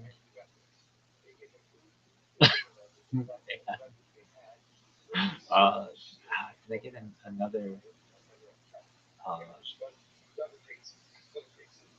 concession machine or vending machine. I think they did. They got new everything and all the prices went up. And I don't think I bought too much more. But back when in the old days of this school when everything was cheap. That's how I can remember. Kid would just be fucking like really frustrated with school and would just get a soda, take it, drink half of it, throw it across the fucking what do we call it? The locker room, and like hit the side of the fucking wall, and it maybe went in the trash can, maybe it didn't. There was no recycling at this school, none, no recycling. You had to be like, recycling's a thing, and they'd be like, huh? Really? There was no recycling. Everything went in the trash. Really? No recycling. And that was just how recycling wasn't a big thing yet. Anyway, there would be soda spray on the wall for the next 4 years until one kid during that cleanup time would go and clean that up. Um, there would be there was this one part of this of right by the bathrooms where you could put your legs up and like climb way high in the air and then like hold yourself up like this, and people would just walk underneath your legs like you'd be like 15, 20 feet in the air. There's always this thing people wanted to go in the like attic of the school, which had like a ladder system. Perhaps you can see my old chicken scratch up there somehow somewhere. Um, and then like teachers would walk below and they'd be like right below you, and if you wouldn't, you'd have to be quiet. It's just a fuck up school. Anyway, did I talk about this thing? So boys and girls were separate for as much as it could be, which was unlike anywhere of a normal school that isn't like a religious school. But this is a religious school, so boys and girls were separate. And we didn't have a lot of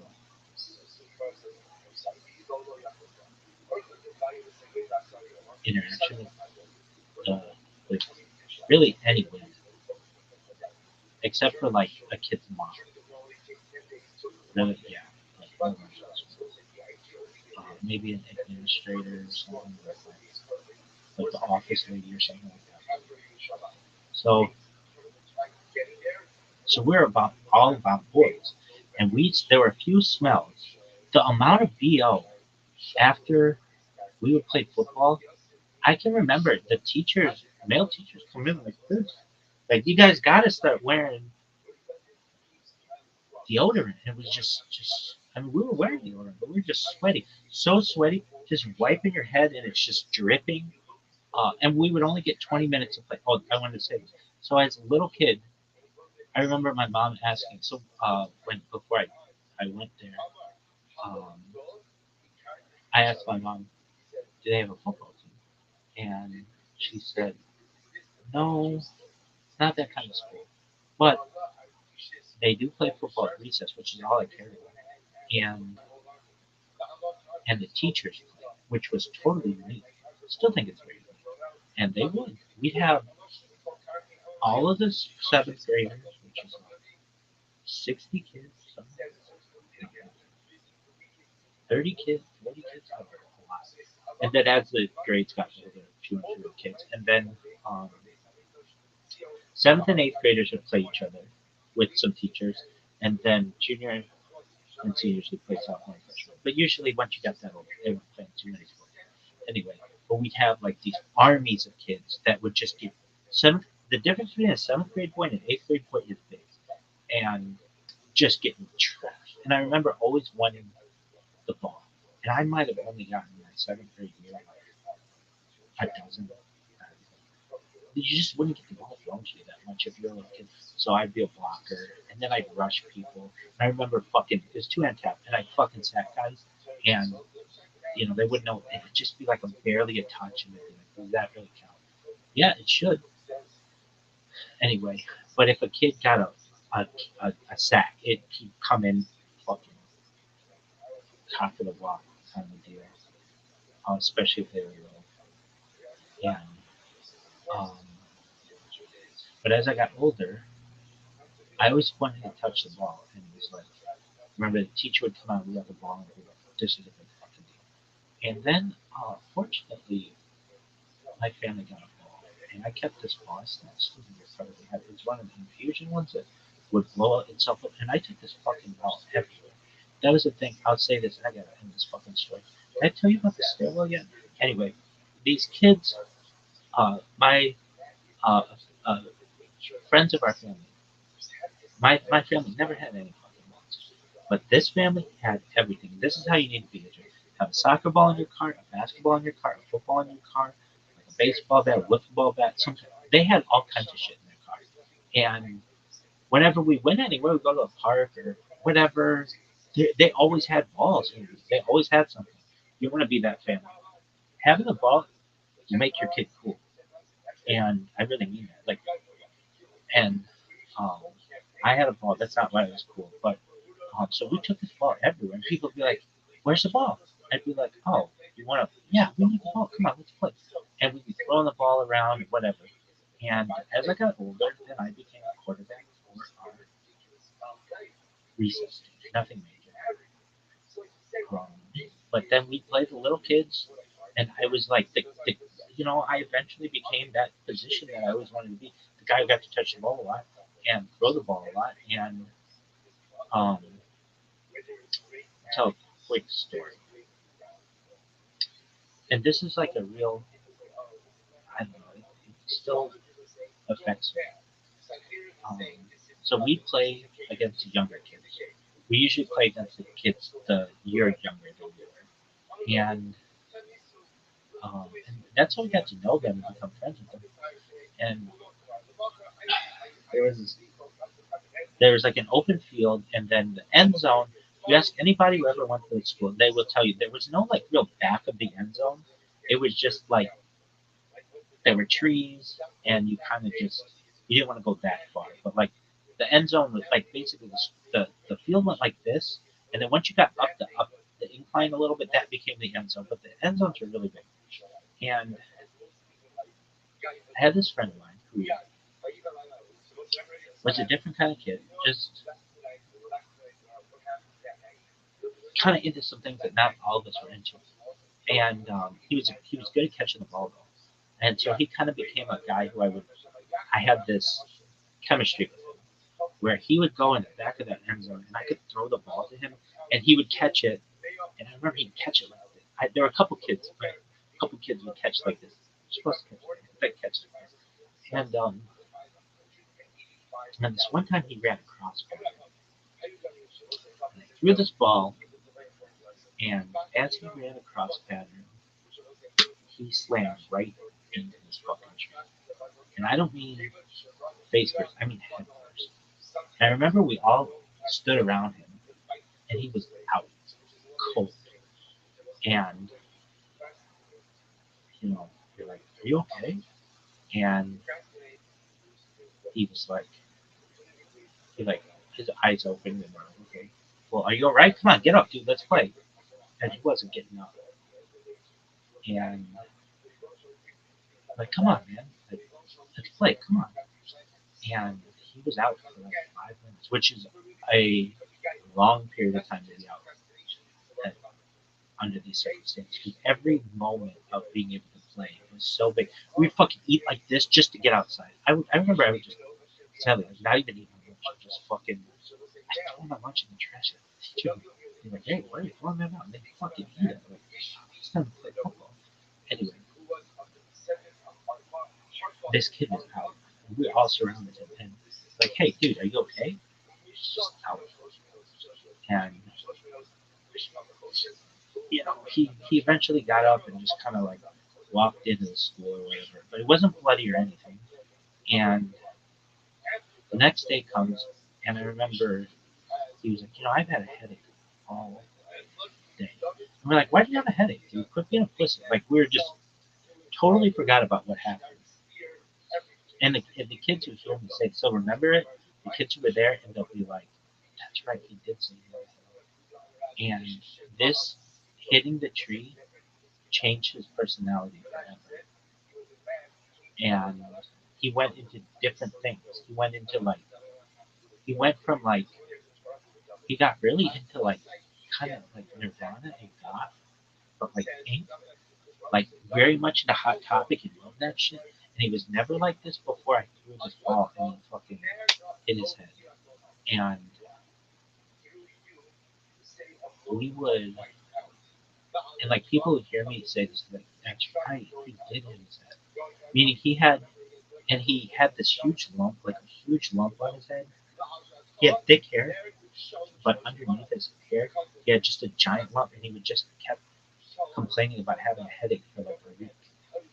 And I don't blame myself because this is anybody who knows this field that we play. There's just like one tree, and he just ran this crossing pattern, and he just fucking nailed this tree so hard. And I don't blame myself. I don't think it would be right to, but I think about it that this incident hurt, like changed this kid's personality completely. And he got into all kinds of different things. Like I've never known of a head injury, which is what he had. He had a, I imagine he had a pretty bad concussion, but back then nobody paid attention to concussions. CTE wasn't a thing. Ask anybody, it was just not a thing. That only became big like in the 20s. But this kid hit this fucking tree, and no protection, nothing. But it wasn't bloody, so we weren't like too concerned. Like, oh, walk it off, it'll be fine. But this changed his fucking personality forever. To the point where, like, last I heard about this kid, he would ride a bike to the Colorado Mountains, Colorado Rocky, or the Rocky Mountains, and all he would do, somehow he had a mason jar of LSD, and he would just trip for thousands of miles of bike ride, and he would just go back and forth.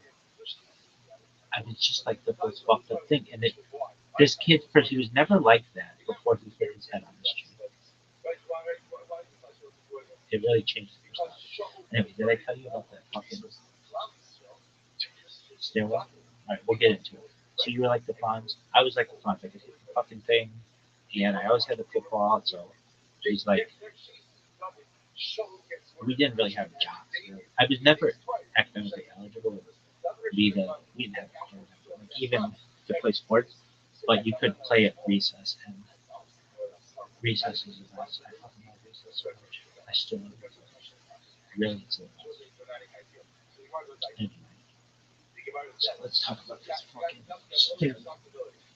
Alright, so stairs, there's like a hump, it's like one stair, like a plateau, and like you look in it, it's like a poor man's fucking baby cave, or like poor man's bedpost society. And there's another step, there are no fucking ramps. Well, there is a ramp, but it's like fucking, Lieutenant Dan in the fucking New York. Really, it's just, okay, so there's a plateau, then another ramp, then there's like tracks, like these metal tracks. Once you get in there, the stairs get really slippery, and there's like this metal. I don't love the minutia of this fucking song. There's like this metal stair edge. And again, if you fucking step on it, you will just be like scalp. Really, like like flay. Really, yeah. And it's just, and there's like stairs down and stairs up, and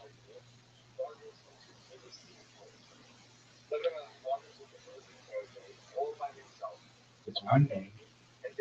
You're with all the boys, and we'll take them central stairwell, or whatever.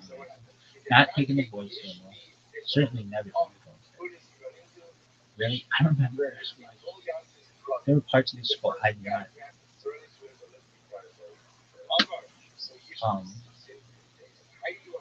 perhaps I never was in. Really? Yeah. There were always parts of the school that we wanted to go in, but we weren't allowed to. It was really an interesting place. Even the faculty lounge, we always wondered what was on the side of the faculty lounge. We always figured it was like wanted signs or like fucking how to teach signs. We never knew.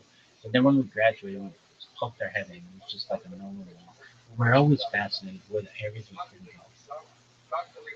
It's fucking simple stuff. And then like there's that fucking yearbook room, which with all the beds, and it's the triage unit. We never fucking put it in.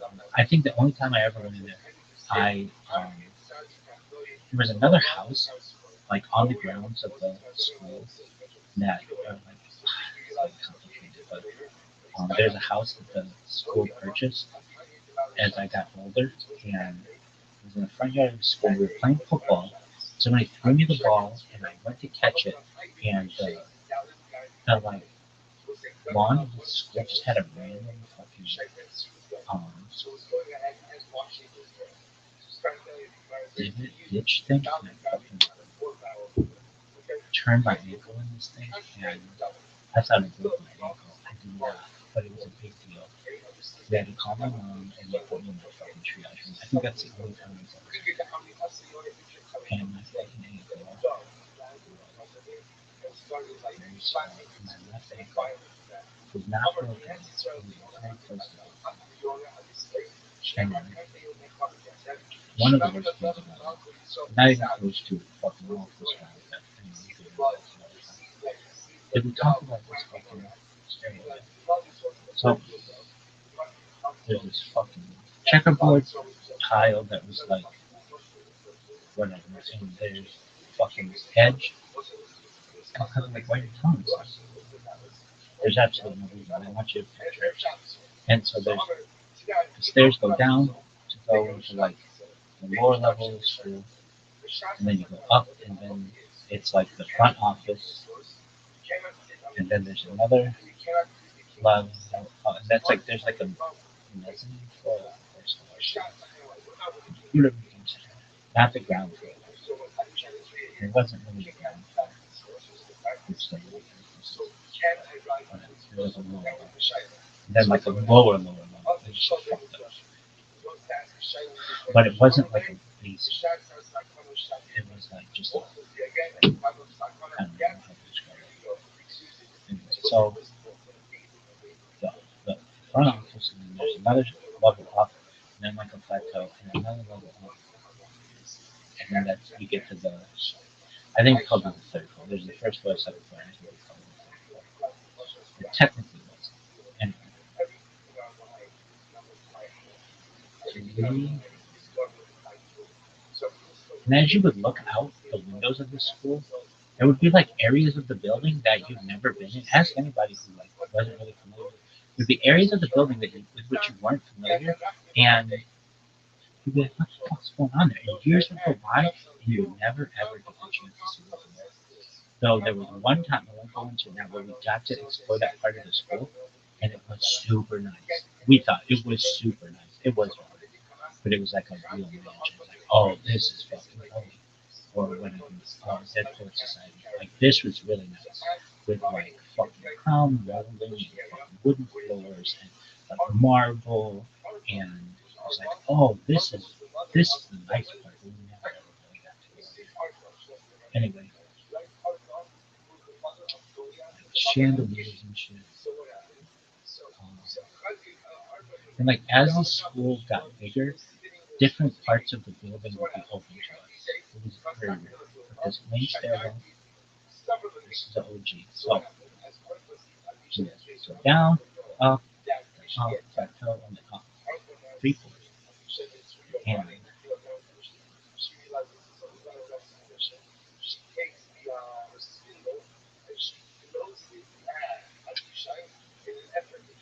kids, they say that the sense most types of their mouth is small. And I believe that. Sometimes I'll get a random smell and it'll take me back. Just for a moment, maybe fleeting, but it'll take me back. I'll smell something usually. And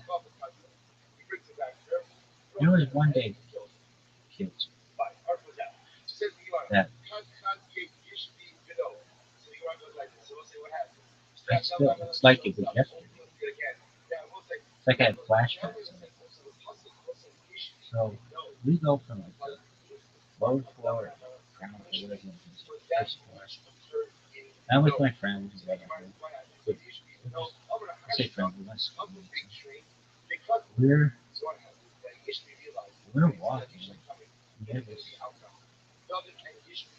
central stairwell, and some of the older kids are there,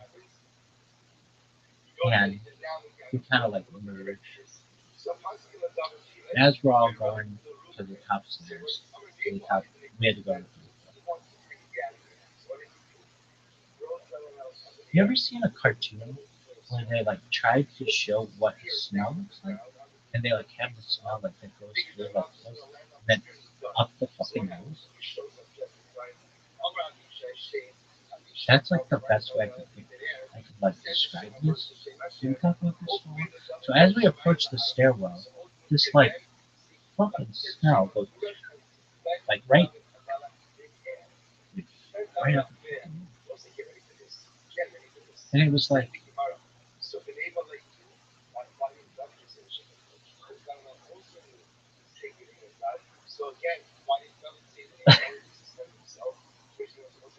and some of the older kids are like, what the fuck is that? And they're like, oh my god, oh my word, can you believe it?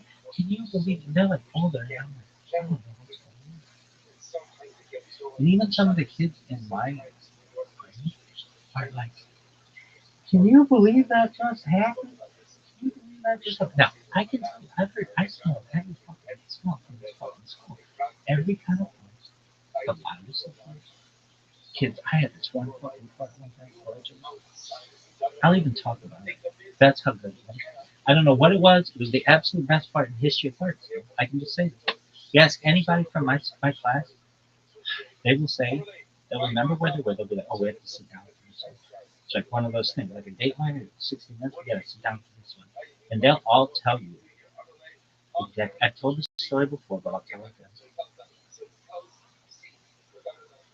I had something, I don't know what it was, but to this day, I've never had a part like this before, or like a day where I had like this. It was like I had a boilermaker in my fucking stomach or some shit. Not the drink, just like literally a boiler. Like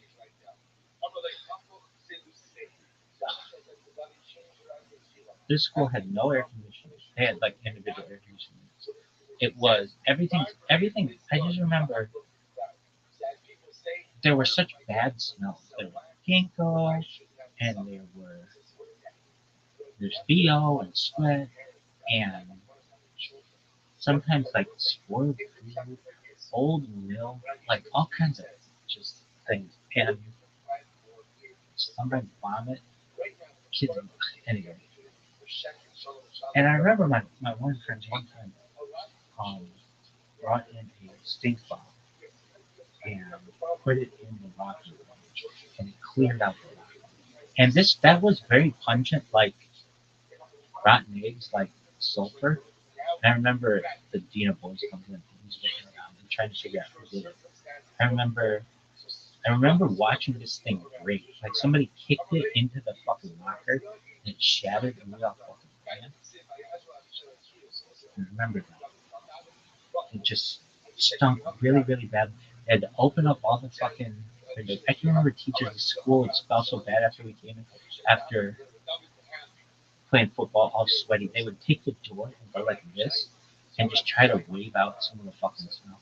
It would, and when you're a young guy, like you're just fucking full of hormones and adrenaline and stuff.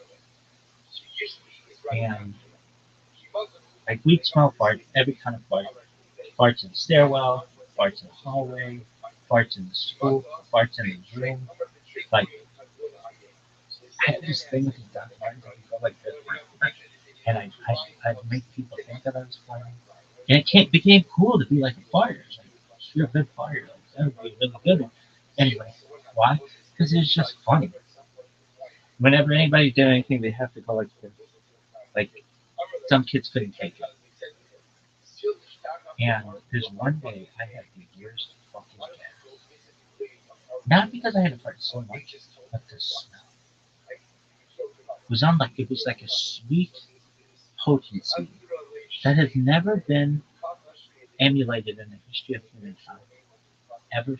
since, nor have I had it previously. It was sweet punches. That's the best way I can describe it. So the first, and the other thing is, you never, or you did absolutely, like, do everything you could to not fart on the way to school. So you save it all up till you got to school, just because you didn't. You're like in a an enclosed place with people. Once you got to school, especially when you got in the locker room with all the boys, you just fucking let farts out, and then they fucking people. That's the thing. People would throw punches, but it wasn't like nobody was getting into it. People wrestled. People fucking punch in the arm until you were bruised on the arm or whatever. But nobody was doing anything to really hurt it. Yeah. Um,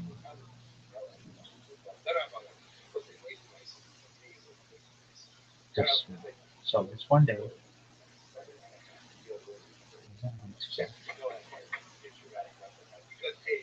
I was in sophomore high school. We had first class. We had like upstairs. I don't know what it was. I farted allegedly, and it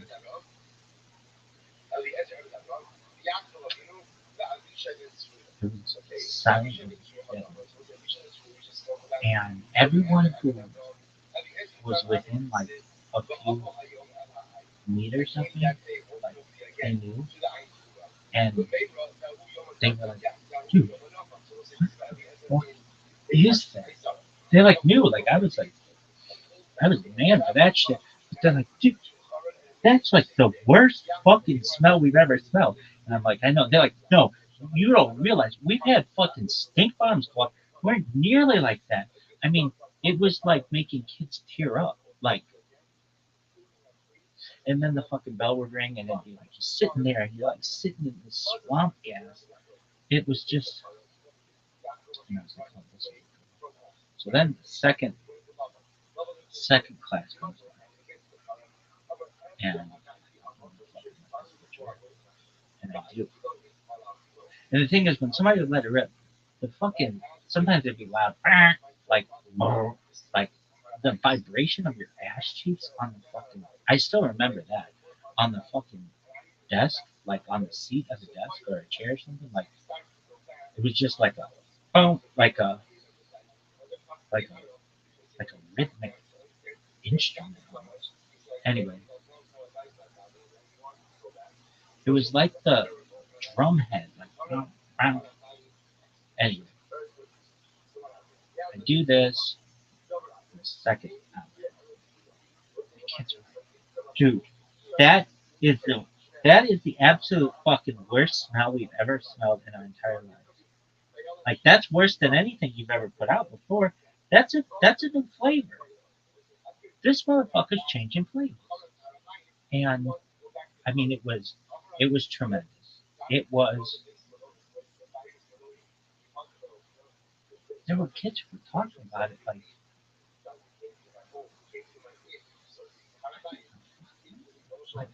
it was knocking kids into new dimensions. And the teacher would come in and they'd like, oh, like opening up the fucking window. It's just, and I was like, this is amazing. This fucking formula that I go on. This is fucking pricey, gas. This shit is like Agent Orange. So, man, this is good shit. And these kids come up to me and they're like, if you fart again, like we understand normal farts, but that is not normal. They're like, you need to see a doctor. I'm like, what? I ain't going anywhere. They're like, if you fart again like that, we wouldn't want to do this, but we are going to gang up on you.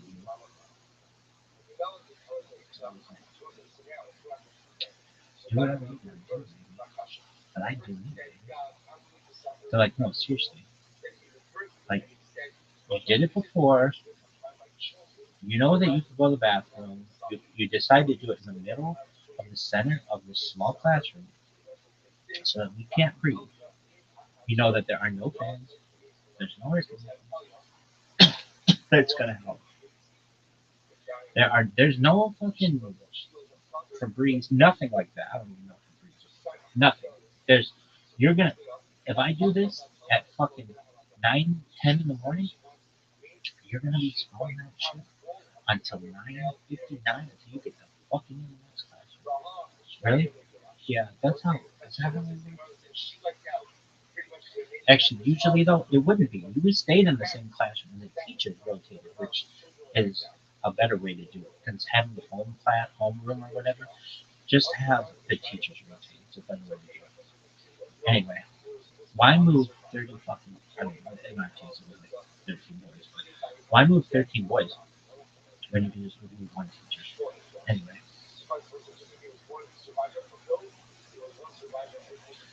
one kid in the fucking corner just like rocking back and forth. It's like, you okay? Like, what is this? Remember I was talking about like when it was smell like wasps and things like, right? Fucking. Now, this wasn't like the loudest part of the ride, allegedly, or the funny. It was the worst smell in the history of smells. I can still tell you to this day, I have smelled maybe thousands of different farts, perhaps of my own, but other people, everybody's farts. There's been nothing before like this, nor nothing after. It was truthfully the most unique concoction in the history of smells. It was sweet,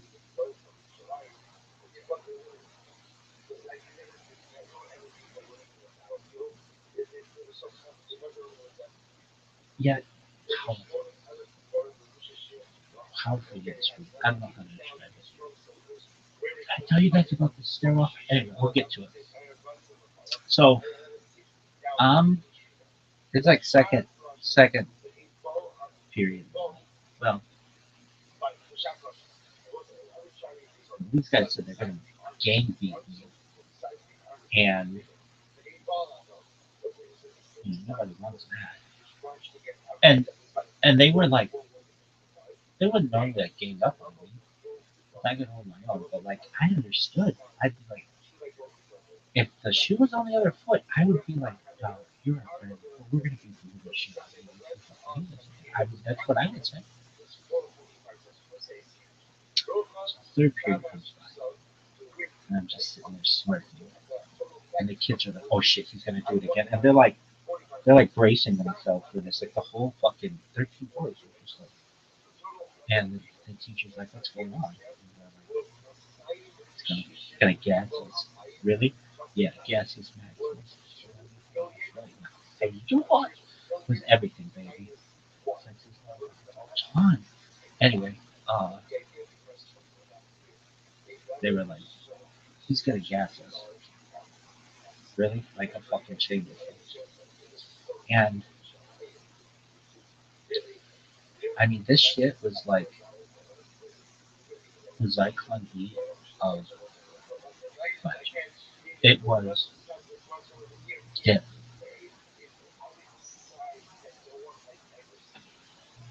Third period was fun.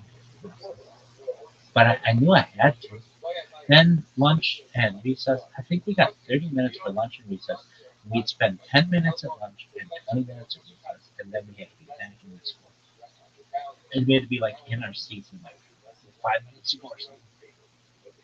I'll never forget I was in physics class, which was 10th grade. And two, can you see? I'll fucking line this up for you. Alright, so imagine here. So there's two lines of tables and a board. If you ever were in trouble, the punishment, they wouldn't, you put a dot on the board, draw a circle around it, and then if you stare at the circle long enough, it would go away. It was a 15-minute, 30-minute, 45-minute increments. Worst punishment you get is a double 45 before you get suspension. Something like that. Like, the two, there were two rows, and my seat was in the back row. And I remember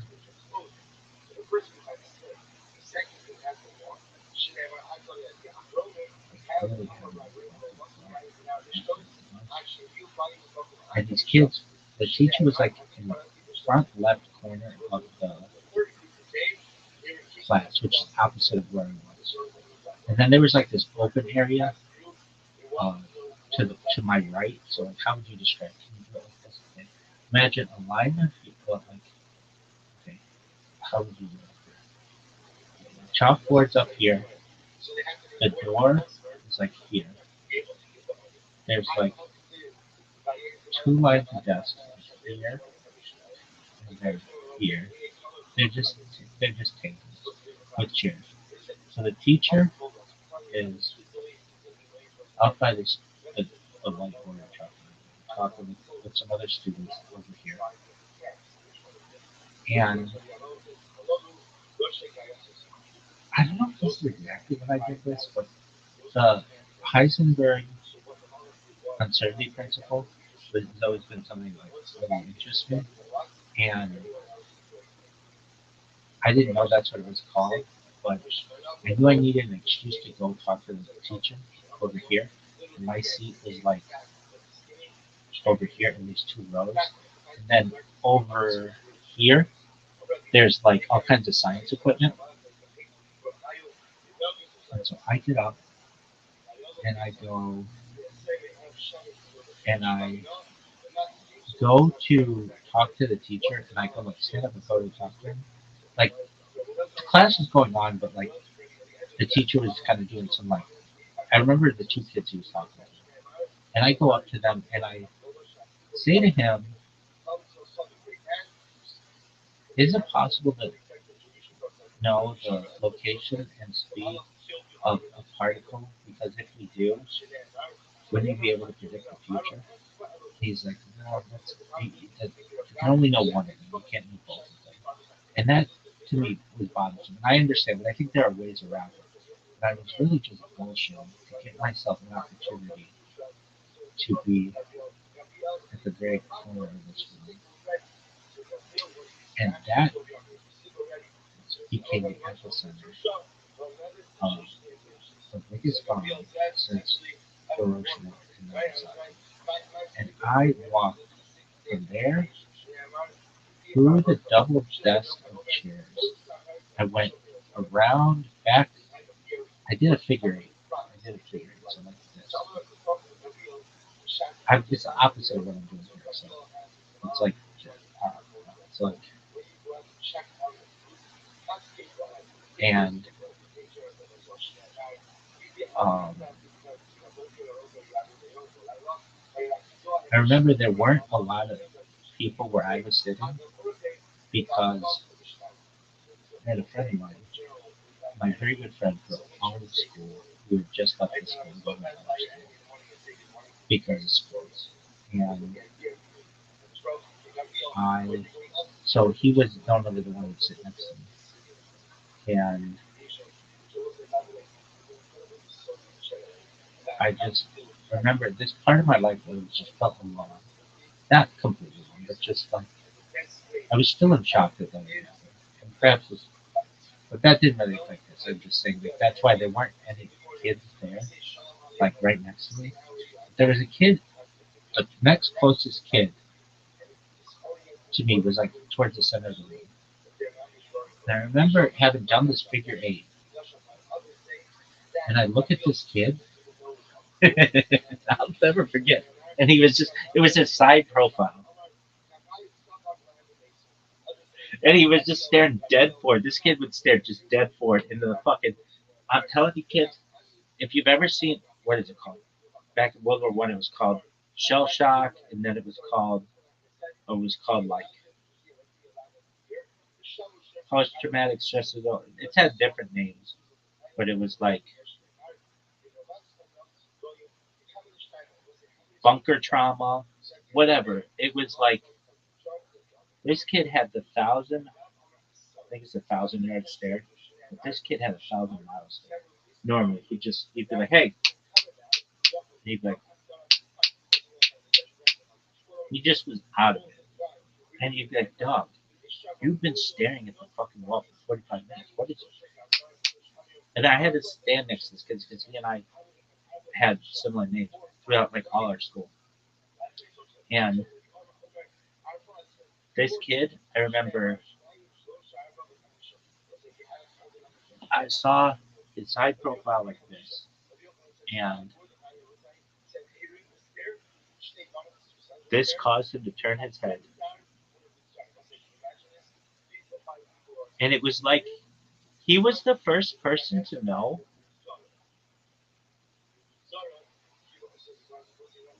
And the whole class was still doing their own thing. Kids are writing, other kids are asking the teacher. I just go up and ask, "Can you know where? Couldn't you predict the future if you knew where the location of a particle was and the speed?" And then I like didn't even care about the answer, and I just fucking do my little figure eight. And I go, so it'd be on this side. I go all the way to where all the science equipment is to the very corner of the room, and I'm fucking like, I'm ready. I'm fucking ready. And I'll never forget the look on these kids' faces.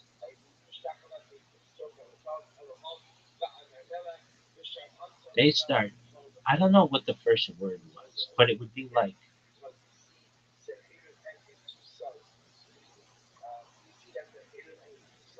I just remember, let's get it. And there's a teacher there who was like at the fucking epicenter of this thing and didn't even know it. It's like, I think there's a thing like with Hiroshima and Nagasaki, like where the actual bomb like hit, it was like there are still buildings in that area.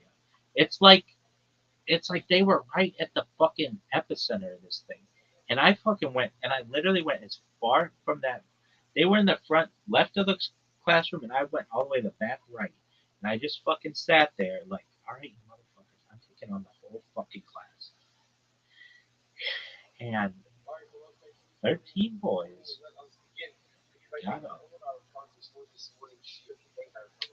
and, in a unified sense, came running at me in the heat, the heat of this pungency, this sweet pungency was everywhere. And they knew, and I knew the rules. I knew they were like, we are going to gang fight you if you do this again. And I knew it.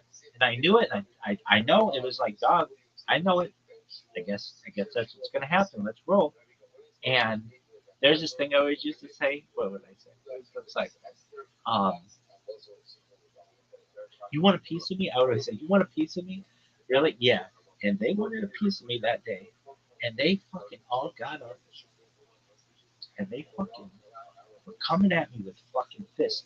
And I remember looking at the teacher, like, you're just gonna let 13 people fucking attack me like a horde of Mongols? And he absolutely was going to. This motherfucker has a doctorate. He could have lost his position, but nobody's gonna take it from this smell. He would have just been able to be like, dog, I'm gonna fucking test this fucking smell. It was so. I remember he was just in shock. He was like, "What is that?" And I remember just being like, it was like it was like napalm. It was like Zyklon B. It was like Agent Orange combined. If you could combine that and put it up my asshole, that's what it was like. It was like the most pungent fart in the history of farts. And I've told this story a few times on the street over the last 4 years or so. And every time I tell it, I maintain the accuracy of how bad this motherfucking thing smelled. It was. Have you ever seen Jupiter with like back in my day it had like a great red spot and it's like a bunch of fucking gases that are just kind of like going around each other, or like Saturn with that fucking hexagon at the top, but it's like gases that are just like going like this. That's what I imagine my stomach looked like. And that great red spot was like my asshole. It wasn't, but it just that's what I imagined. It was like, you know what chicken paprikash looks like? It's just like kind of looks like Jupiter, kind of like a mishmash of shit. Anyway,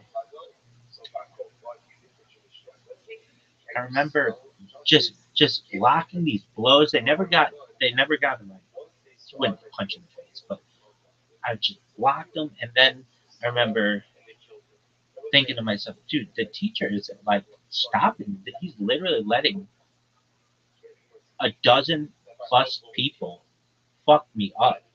And but it was like I was able to like defend myself in front of all these dudes, and they all were like they came at me like this, so maybe they weren't as well ventilated as they could be. But I remember sitting there like standing there like there was like this thing we have with like a strobe light, and it was like a car, and it was supposed to be frictionless. That was there, and these fucking levels were there. I mean, I still remember it very well. Anyway, did I tell you about that stairwell? So that was the worst part in the history of. I remember the teacher was like, "Go to the bathroom." I was like, "But I don't have to go to the bathroom." It's just really, yeah.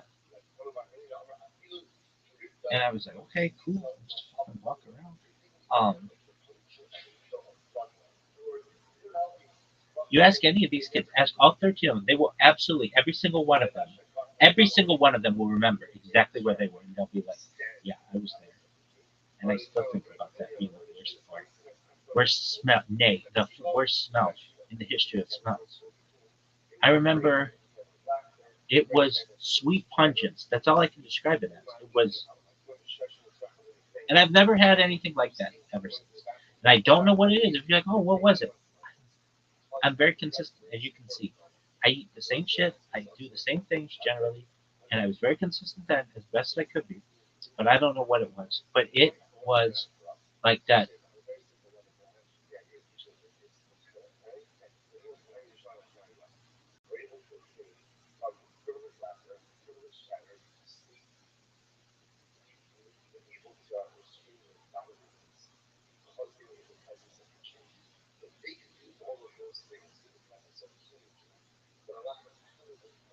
meconium.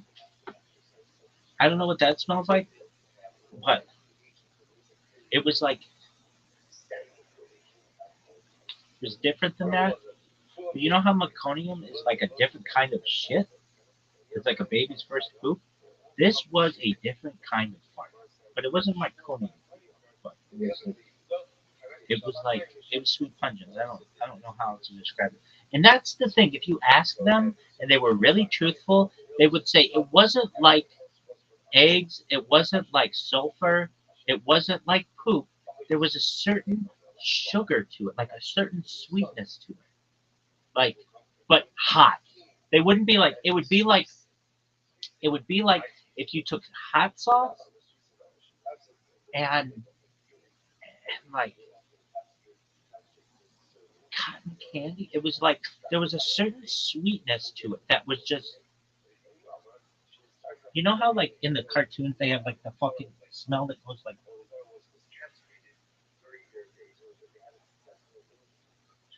like into somebody's nose. That's what I did. And I got all these motherfuckers. I was so proud. I remember sitting there. That was the funny thing. I fucking do the figure eight and I go in the corner and they all fucking turn and they're like, no. That's what no. I remember that's what the word they said. No. Like, no. Let's get him. I mean, it was just like that. No. That's what it was. I think they just said, no. Like, no, you motherfucker. Oh, it's the worst. Okay. I mean, there's nothing more to it than that. Remember, I think they told me to go to the bathroom and I fucking. But I remember the teacher being like, that is such a bad fart. I'm going to let these fuckers wail on this kid for a little while. But I defended myself. I did not take any punches. Really? Yeah. Anyway, it's at the end of your story. No. Did I tell you about this fucking stairwell? Alright, so checkers, tile that had no wax, so you're not supposed to wax tiles on stairs. But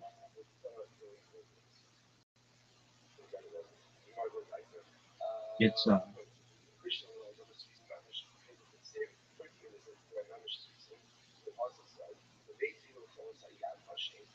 oh, LBT's luxury vinyl tile.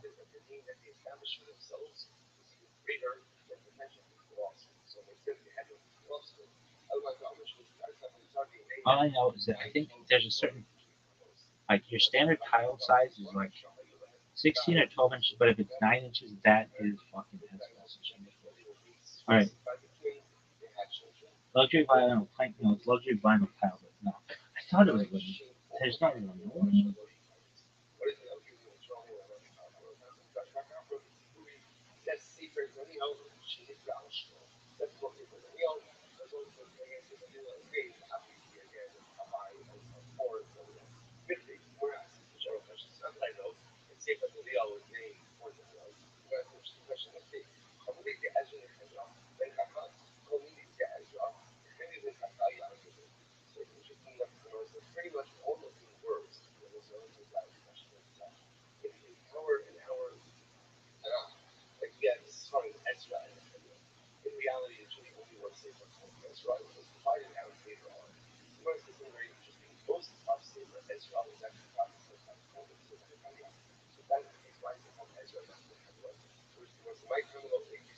Anyway,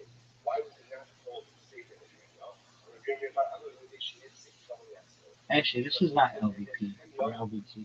This was linoleum. It had the fucking smooth surface. It did not have a dimpled surface. This was smooth. But anyway, so it was linoleum. Yeah. Anyway, it was checkered, and then there was this ridge that was metal, and get really, really slippery in this area. So remember I was talking about there were the stairs. You walk into the school, it's like step up, and then another step up, and then you go down.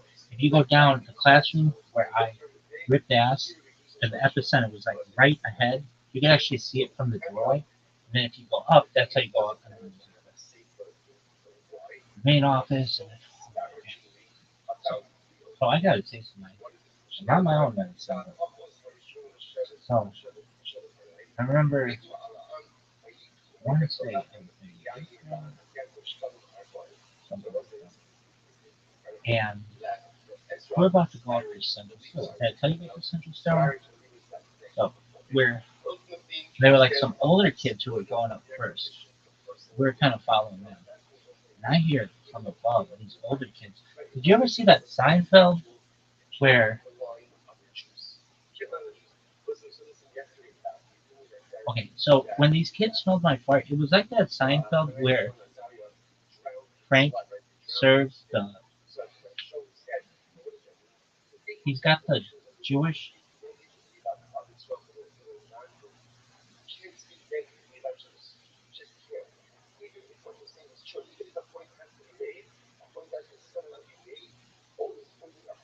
Matchmaking event.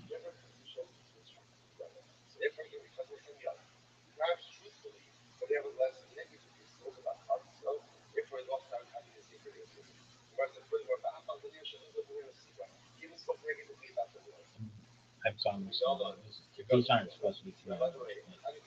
We covered Nita today. Nita, tomato, tomato, potato, potato. Which one is it? It's whatever you want it to be.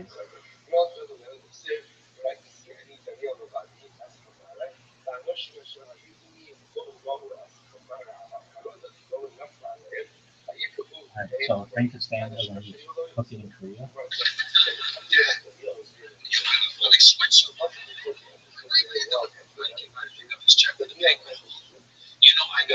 Jewish symbols. Alright, there you go. I have to talk over it though. Why? Because I don't want to get copyright strikes. He doesn't know anything about cooking.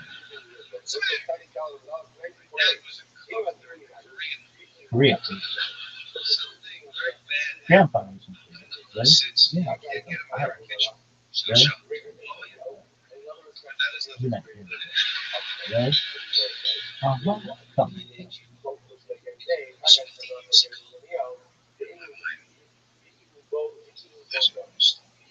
When you ask these kids, this is the kind of response that they're gonna give you. Especially this one kid with the 1,000 stare. Really? Kid's working for the government. It's a contractor somewhere. This smell, I bet it's still in the nasal catch.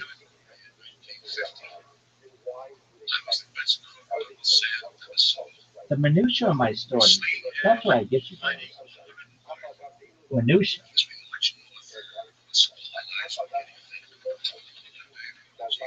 I'm Mr. Minutia. I'm Mr. Big. Sexiest motherfucker of all time. We won't go into that though. Why? I,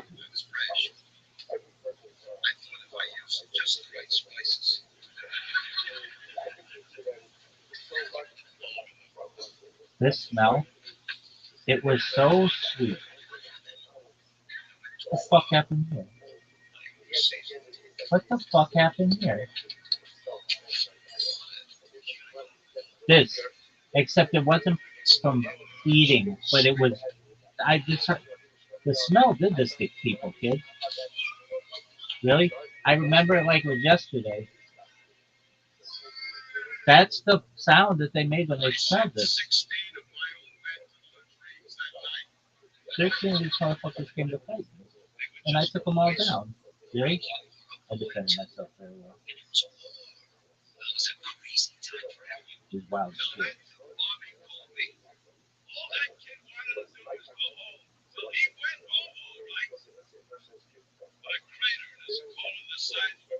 That's true. Absolutely.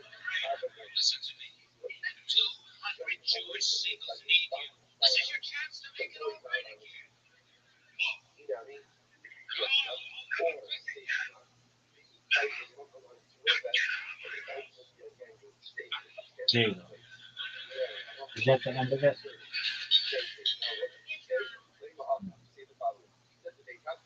I love when he goes, "This sucks." I love how he says it. Well, it sucks. I love that. I'm back, baby.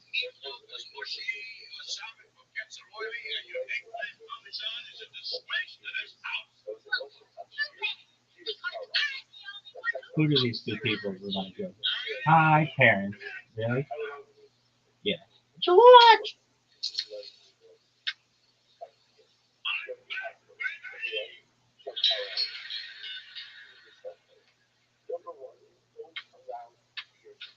They remind you of your parents in some way.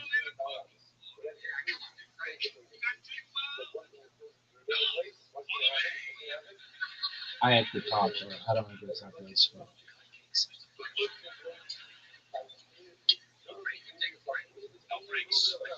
No break. Phoenix, rising.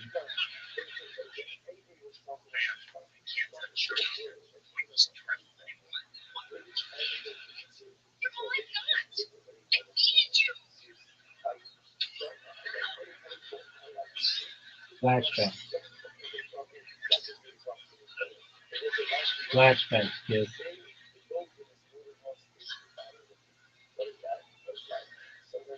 They'll remember.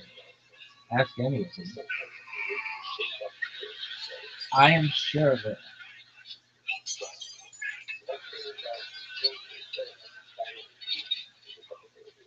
You're sure of it? Guaranteed. Guaranteed.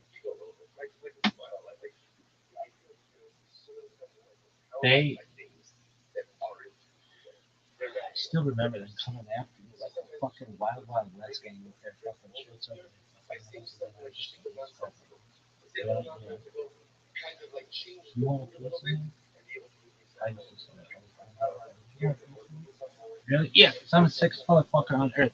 Anyway, did I tell you kids about this fucking stairwell? So there's a, like, okay, there's like sidewalk, and then there's like a landing. It's like fucking bully or poor man's Mr. Allen's open or the poor man's Dead Foot Society. Double doors, then like a ledge, fucking door tracks, and then there's this fucking linoleum tile. Pretty sure it's linoleum, nothing luxury about this, and it's fucking. It was like it was like checkerboard, like white, like not even not was white, but now it's like super tan and fucking ugly too. Worst colors. Anyway, you go down the stairs. Right there is the epicenter of where I did my ass raping. Really? Wouldn't call it that. Ass raping is like where you fuck somebody's ass. Um, Nasal raping. That's not true. Whatever. Just we'll consider that to be.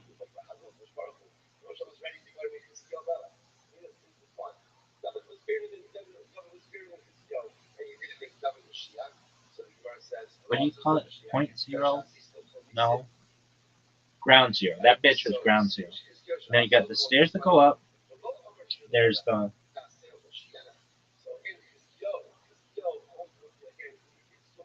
office, and then the stairs. There's a plateau. There's a fucking window or something that had like frosted glass. You couldn't even fucking tell. But there's some part of the school you've never been to. It's like a fucking maze. This school is like a fucking maze. And then the upstairs, and then okay, and kids, we were just, and other things, you'd have these fucking backpacks with so much fucking shit in them, and you'd have like all this fucking shit, flashcards, and fucking 15 different books. You're never gonna use them. In fact, one time, we all after school used to put our books down uh, when we were waiting to go home, and I had a book bag that had like a fucking rubber bottom with like a tire on the bottom, and I put this backpack on, and it was super super heavy. And I go home, and I don't fucking look at my schoolwork yet, and we get this call, and it's one of the teachers, and it turned out that I had taken their son's backpack, and they were like, oh, their backpack was really light, when I still thought it was fucking heavy as shit. And so my dad took me to go to this person's house so I could get the right backpack. But they were exactly the same kind of backpack. Anyway, and we got these fucking rucksacks and all these fucking books, and we're just fucking like turtles going up the stairs. But we didn't get to the stairs. Did I tell you about the central stairwell? Anyway, so we fucking walk in, and I see the kids who are older, the boys who are older than I am, and they go, and I just hear some of them just start saying, like, no fucking way. And I'm like, what is going on? And they start pulling this move, and I'm like, what is going on? And then the kids around me are like, what is that? And I'm like, what do you? And then I get it. And then I get it. And then I got it. I got it. And then I knew what they were talking about. Kids,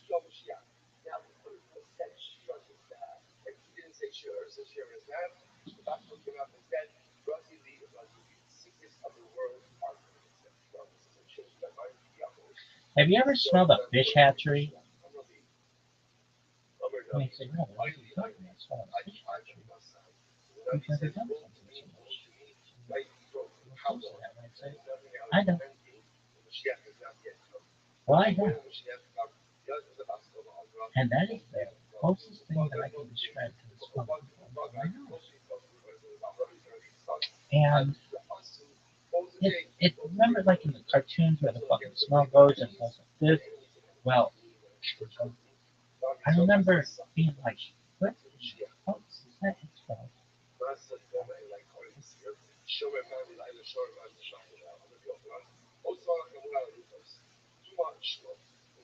And we started going up the stairs and it's getting stronger and stronger and stronger.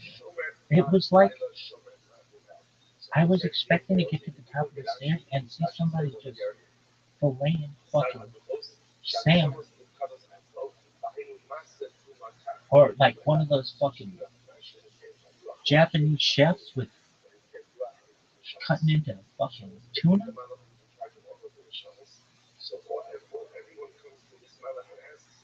Have you ever seen like when they get caviar?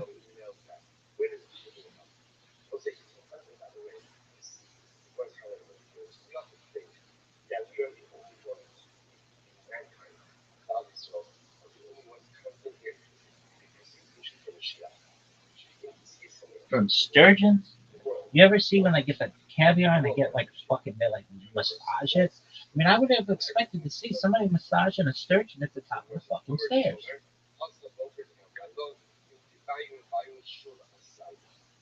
was like, and as I got, I mean, I wasn't even at the fucking first plateau yet. We're at like the office like level, and I couldn't tell if it was worse there or if, as I got higher from an altitude standpoint, if it got, I couldn't tell. I could just tell. It's like you were at a crossroads, and both of them spelled like.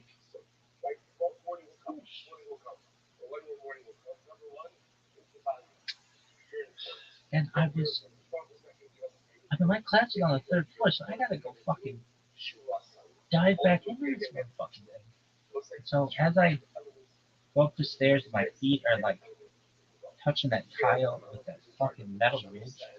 I'm thinking to myself, what the fuck happened in this stairwell? And the guys are fucking laughing. And it's like the higher these people go in the stairwell, the the more that they're laughing. Get it? I get that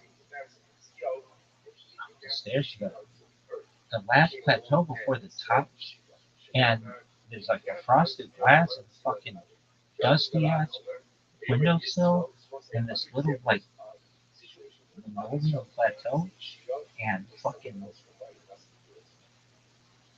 it was as strong there as it was near the office. And I thought, what is this? It's only the second class of the day. What the fuck?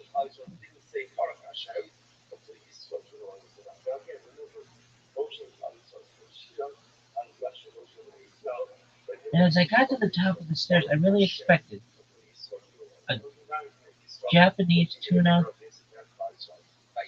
chef setup or sturgeon having caviar removed or someone filleting salmon.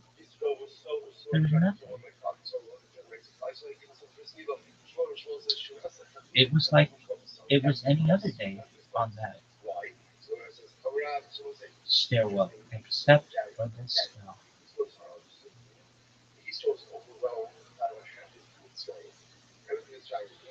And I still don't know necessarily what happened.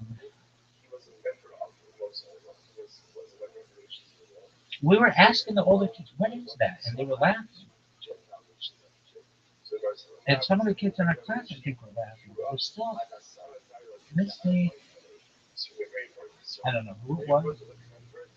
I don't necessarily know exactly what happened. But I have no suspicion.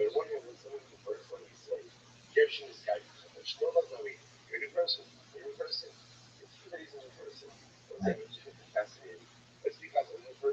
Yeah. That's true. Somewhere here.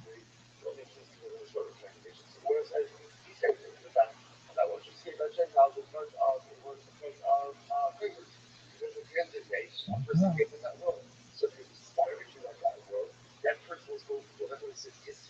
Yeah, young woman.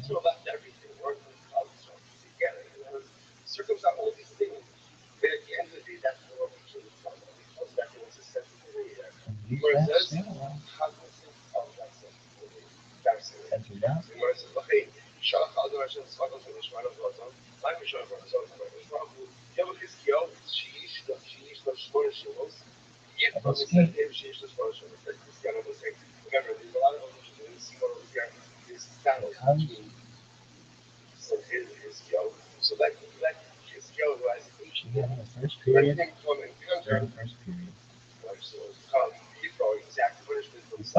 Go fuck yourself.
No.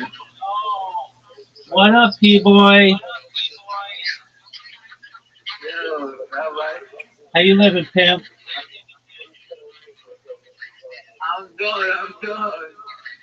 All right. Did you create everything? Did you check your links? They all work? You have a Spotify? Get out of here. P-boy. P-boy. Wait, we talked about this. We talked about this. Wait, what did you say? You can only create a creator account? Yeah, I can hear you. Go ahead.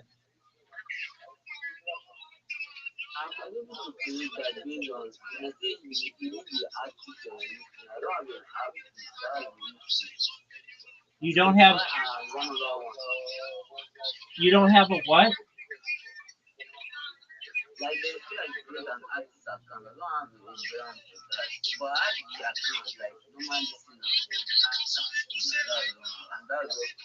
All right. All right. All right. All right. Do you have a Mastodon account? Do you have a Truth Social account?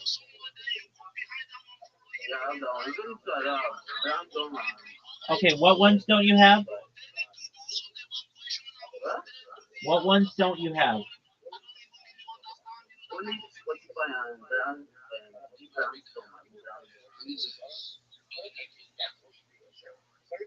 Okay, I'm gonna look right now.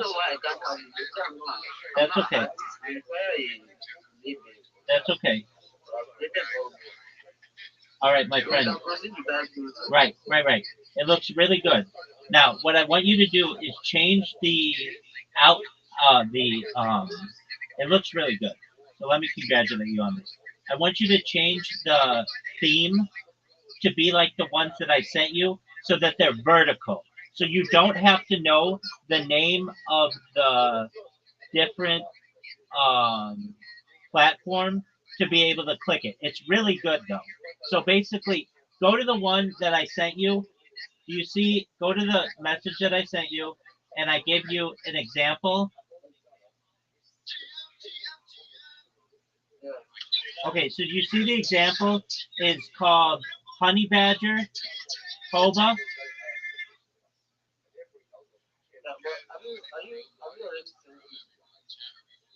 Do you see the? Look, I'll send you the link.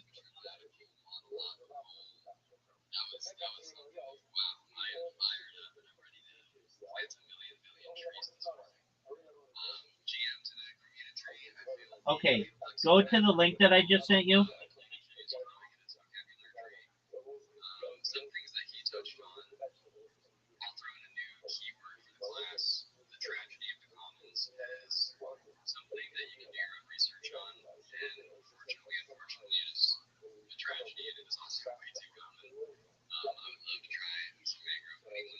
Do you see that I sent you a link?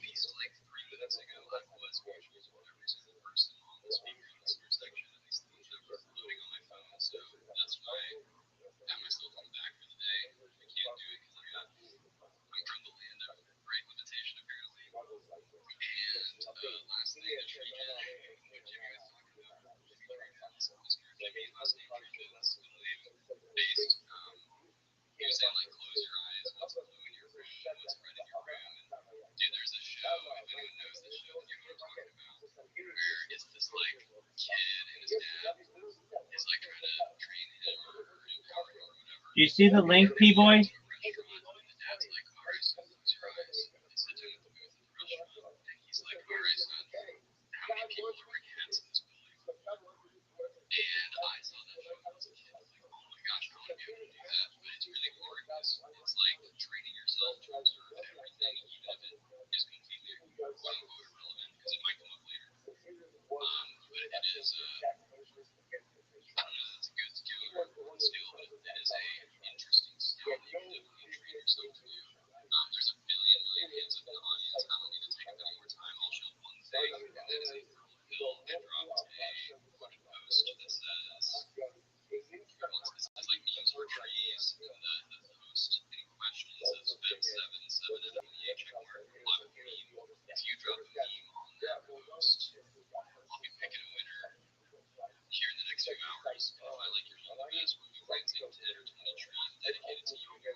Every day is a holiday. Every meal is a feast, Tree Jen. If you all weren't aware, we are 116 days exactly on our way to June 5th, the big day when 1 billion trees will be planted. Get your countdowns ready. It's very exciting. Also, you should know that you should do exactly what Block Circle did, and that is follow every single person in this space and make sure that you are following everyone who is following you. I do the same thing in any space that I go to. You'll notice I'm following every single person in here.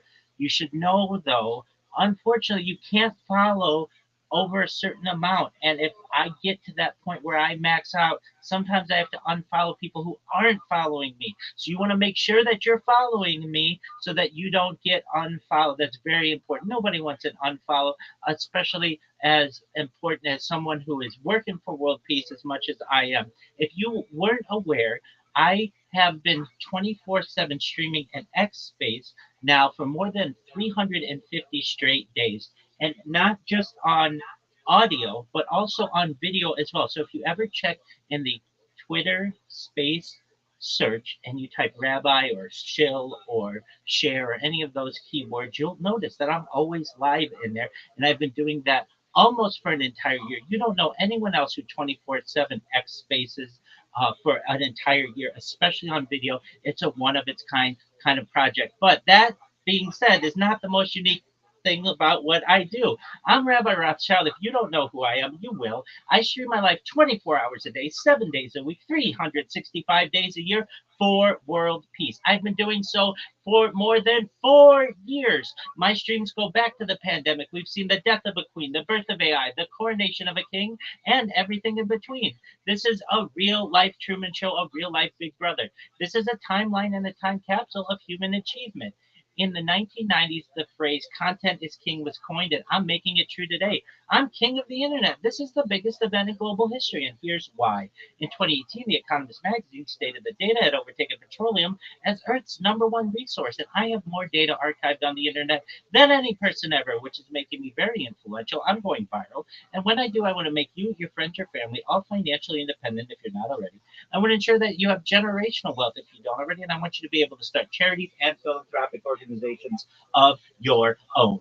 I'm unlike any influencer you're ever going to meet. I'm not live on one YouTube stream or two YouTube streams. I'm live on over 20 simultaneous YouTube streams 24 hours a day. You can view my life in 360 degrees. I even have a ceiling cam. If you want to view my YouTube links that are available in my profile, additionally, they're in my pinned post. You'll also find in my pinned post a link to my link tree. I dare you to look at my link tree. Nobody dares you to look at their link tree, but I do because I have more social media than any person ever. I have more content than any person ever. You'll also find a link to my Discord, discord.me/rabbi. I'm proud to say that we recently overachieved the amount of 2,800 people in our community and continue to grow each day. In addition to making you all extremely wealthy and wanting to promote world peace, I want you to know that I want to help end world hunger through the use of technology, such as agricultural drones, floating greenhouses, saltwater greenhouses, hydroponics, vertical farming, cloud seeding. I want to help end world thirst. I'm sponsored by a cryptocurrency that's worth about $100 billion, and one of the things that we do is we build wells and water towers in developing nations for the benefit of the less fortunate. Additionally, I'm an advocate for the Lifestar program, and most importantly, desalination technology, where we pump Earth seawater onto land and make it drinkable.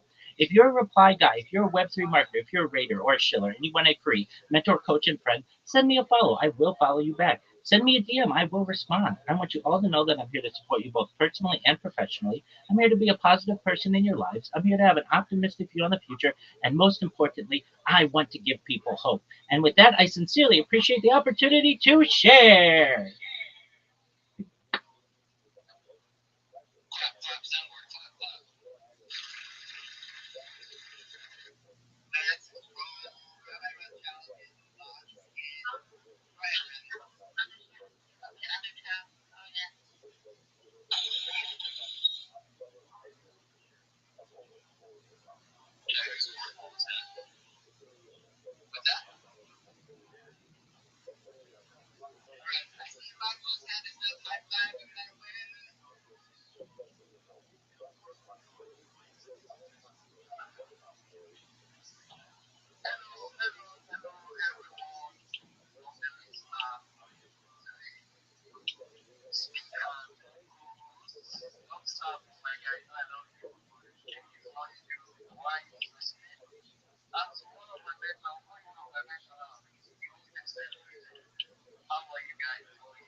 Ladies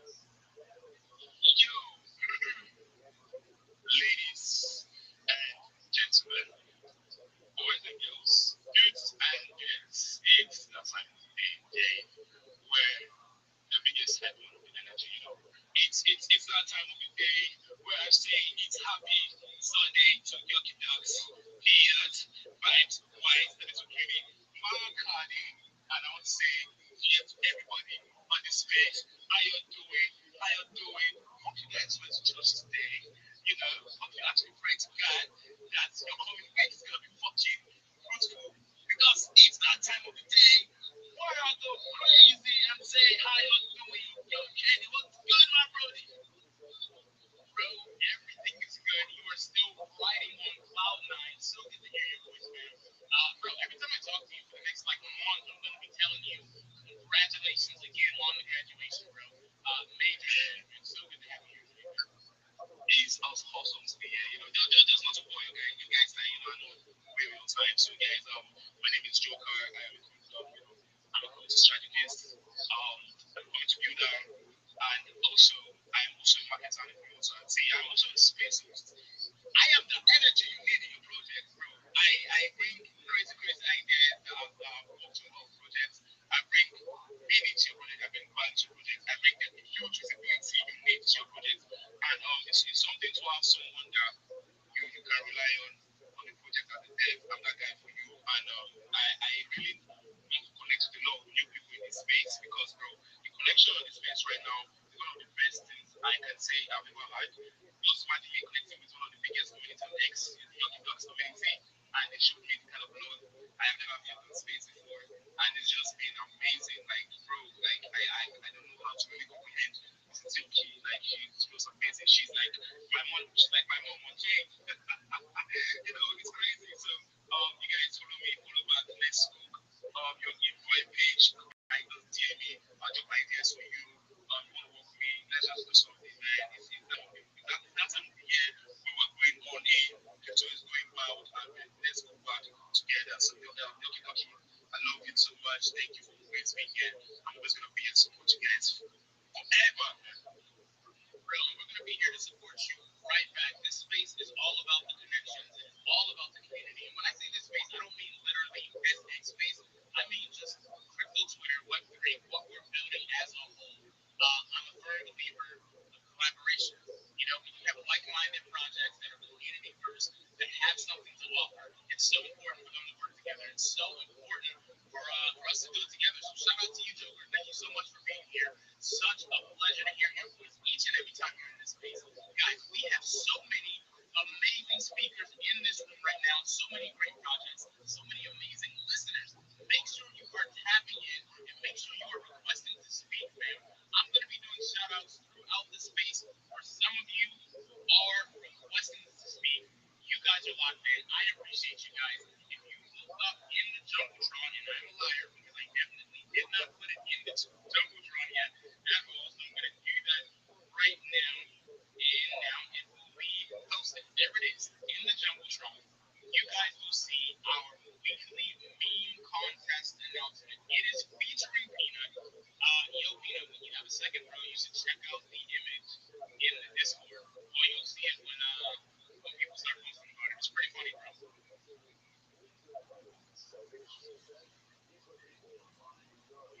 I will take a look. Sorry, this on mute button sometimes. Navigate between tabs can be a lot.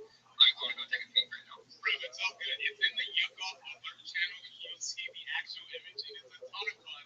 And it's like, bro, it's one of those things that when my artist made the image, he sends me an email and he's like, yo, is he going to get mad about it? I'm like, I don't know. I haven't really talked to Peanut. I got to see. I think it's fine, but we got to find out. So, Peanut, will let me know how you feel about the image that we just made, bro. I've got to know. Guys, we are picking two winners for this meme contest. All you have to do is jump into the bottom Discord. That Discord link is right on my bio, guys. It's right on my page. You jump in there, you're gonna grab the real image. Take the real image, meme it, caption it, change it, do whatever you want. We're gonna be picking two winners. They're gonna get $50 in Ethereum each, and it's gonna be a lot of fun. Just make sure you post it up on X, tag me, tag Peanut, and just have a good time because that is exactly what these things are about. They're about having fun, man. They're about vibing with each other. So lock in and get that done.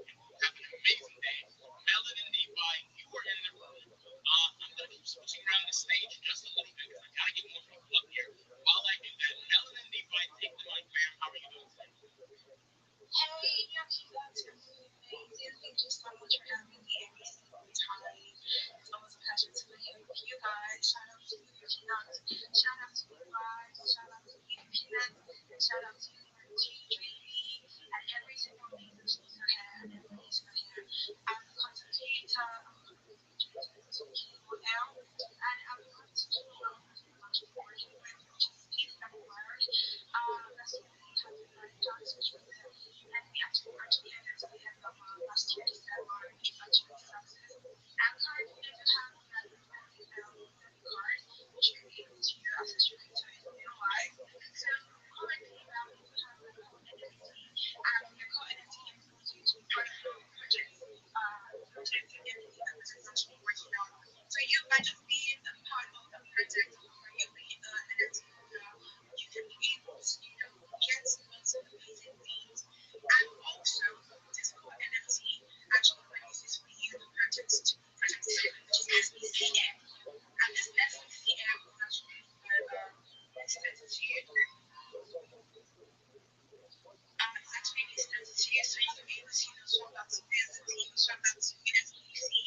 So yeah, if you're looking for a project that actually promotes wholeness and actually, it's transparent, SBC is definitely a project you have to keep an eye on.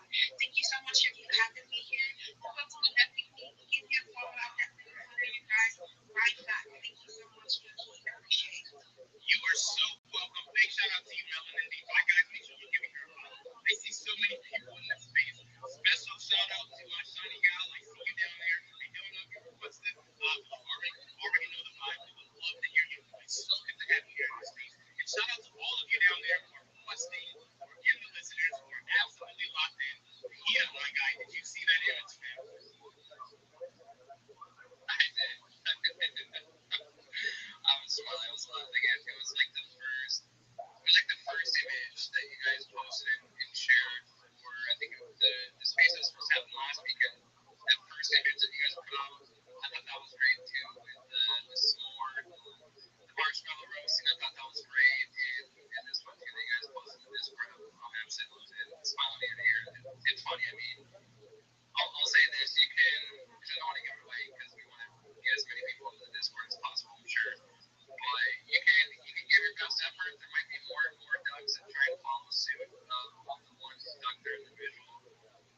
You can bring everything you can at me, but I'll say this: the flame stays on, stays lit. It does not go out. It does not die. So the internal flame can take on quite a bit. I'll say that. Yeah, shout out to you. He was so excited when I sent him. This was over a call, right? So I gave him a call and I was like, listen, I have a major project. This guy's coming through. Check out his PFP. Immediately, he's just so excited. He's so pumped up. He's like, how about we roast some marshmallows? And then maybe we get a steak. And then maybe he's just listing all of these ridiculous things. I'm like, bro, just stick with the marshmallow. We'll just start there because your PFP is so fire, like literally and awesome, that it kind of gave him so much to work with. So every now and then I'll talk to him where he just truly gets excited about drawing a piece of art. So he really gets pumped up about it, and this was one of them. So I hope you guys enjoy it for sure. Guys, that meme contest is going on right now. Make sure you're doing your submissions. It is just about good times and having a lot of fun. Tag Nina, tag Yakina, get them up there. We're going to be reviewing them. And then we're going to absolutely cook. And bro, are you able to, like, so I'm picking two winners. Are you down to pick one of the winners in like a day or so? I normally announce it like tomorrow or the next day. Would you be down to pick kind of one of the winners? I can always message you a bunch of finalists, see what you think.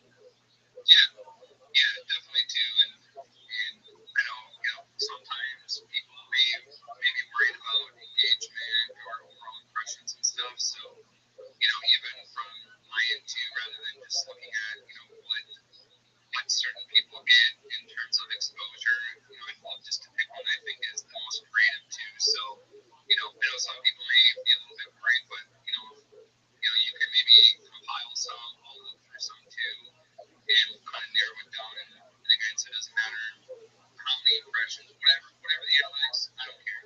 If you got something creative, you put something funny out, like it makes me laugh, I really resonate with it.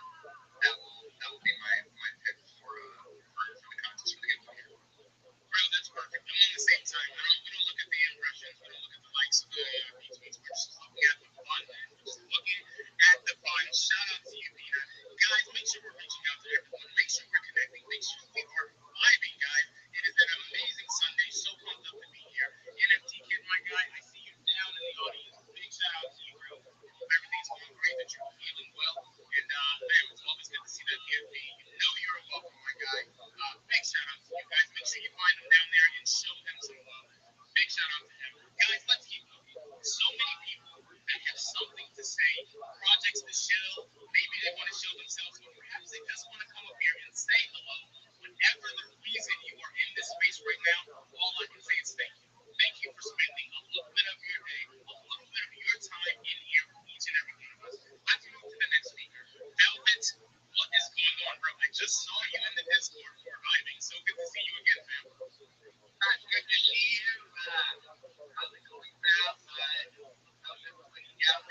getting into the situation where you're just at peace in your life? What does success look like to you? If you don't mind sharing.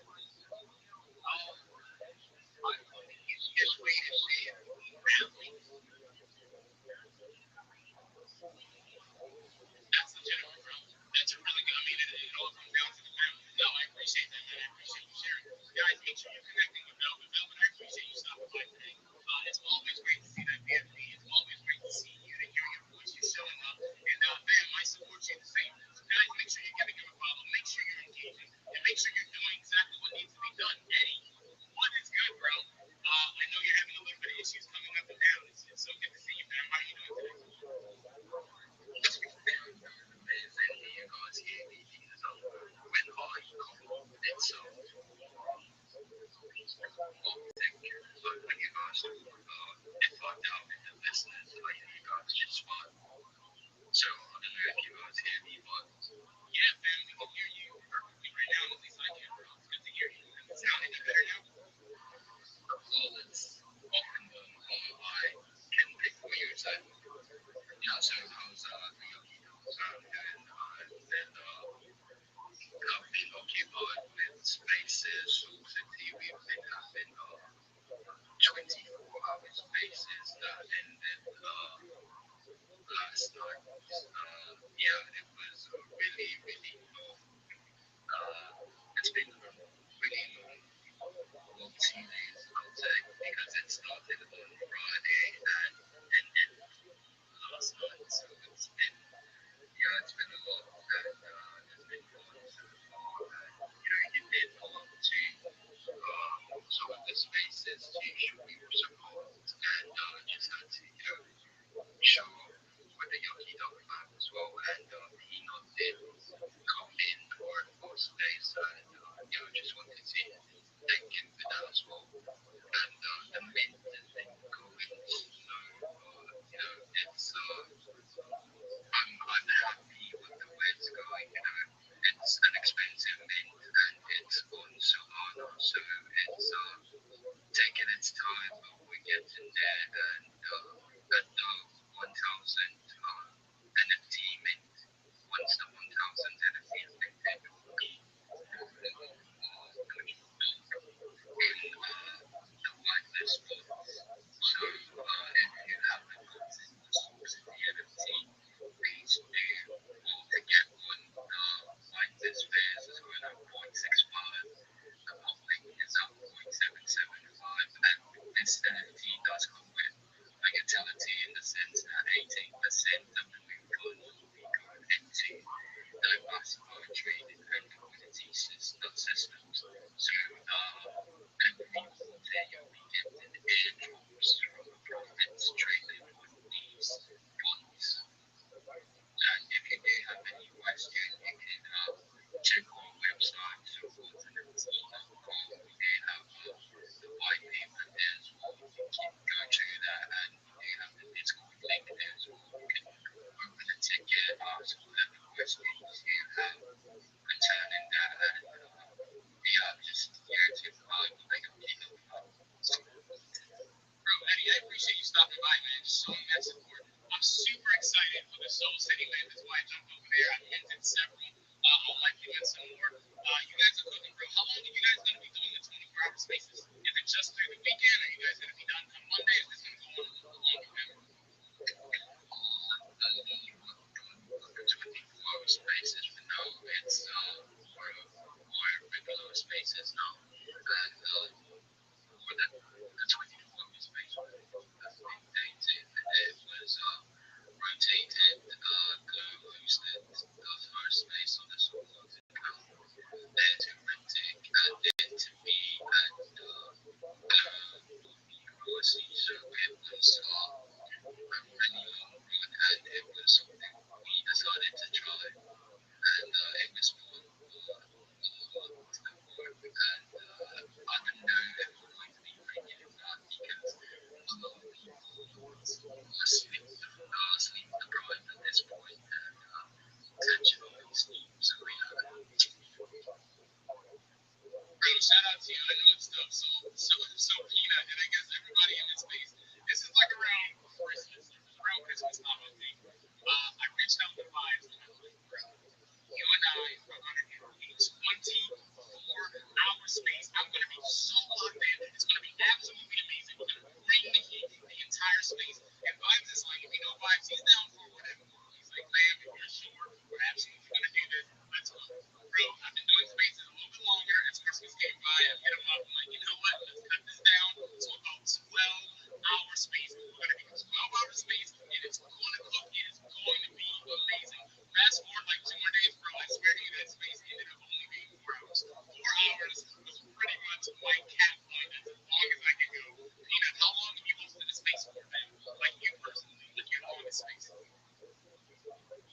the longest continuous space, not that long, to be honest. I mean, maybe the longest is 6 or 7 hours, maybe 8. Nothing crazy. Nothing crazy. I know some people have done longer ones, but I've helped co-hosts have spoken spaces for the eternity, and some spaces have gone on longer. But yeah, sometimes it's not always about necessarily the length. Sometimes it can be, well, I should say that having those longer spaces can be very strenuous. There's a lot of planning, a lot of organizing.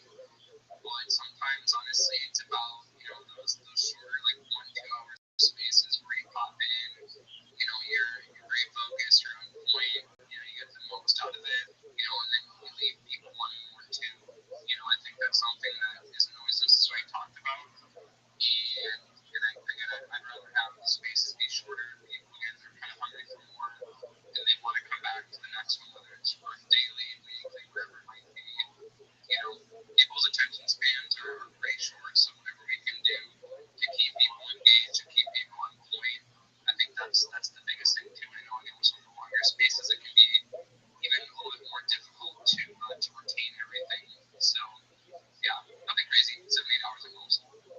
No, yeah, to me that's crazy. So right now, like my spaces that I run during the week, they hit a pretty solid 2 hours. It's pretty much where I'm at. The only time it runs longer is actually on Mondays, bro. We do a 2 hour space here, and then I jump over to Spaces Media LLC, and I do another like hour and a half. So it's a big about what was that, 3.5 hours. I have to log in. Math is so hard for me. It's probably about 3.5 hours. And that for me, it's pretty much like, oh god, that's usually my cap. I am a big fan of like the shorter spaces. But that's just me. But I admire the guys who are just like high energy, going for like 6, 7, 8 hours, absolutely crushing it. Shout out to all of you guys that crush it in the spaces. We see you, and I see Lucky Wiz flashing those emojis. What is good, fam? How are you doing today?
Wait, he's 30 feet from me. He said he'll be right back.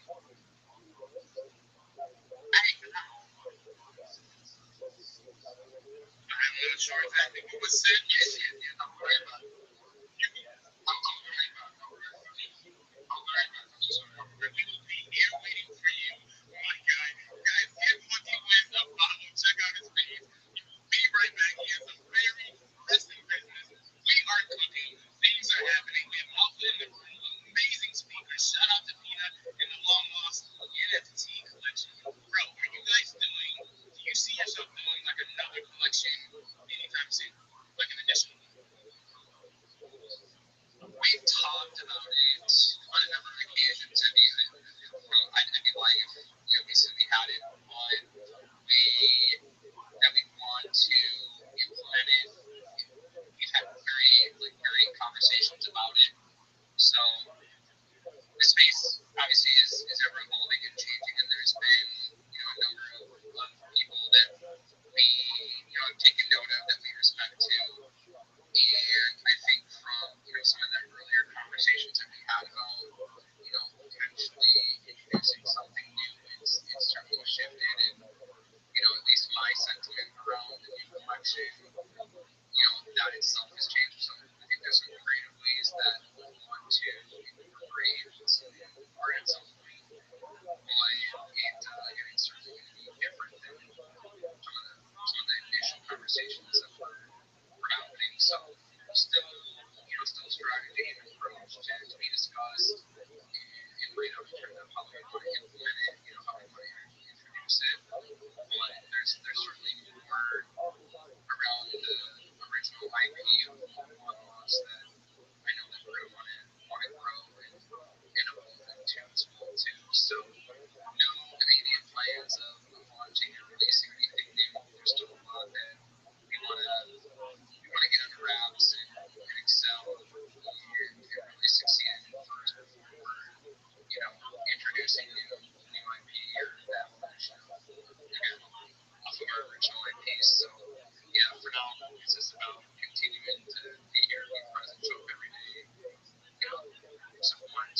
So yeah, I'll leave it at that. But excited just to see where, not only the next couple of months, next year, but the next several years come for us too. For sure, for sure. And how many? I can look it up. How many in your collection?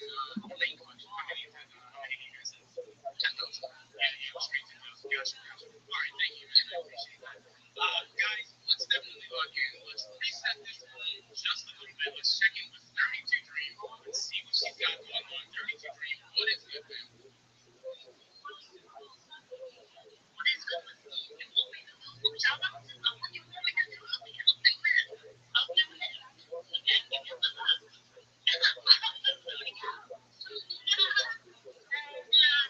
Okay, okay, okay.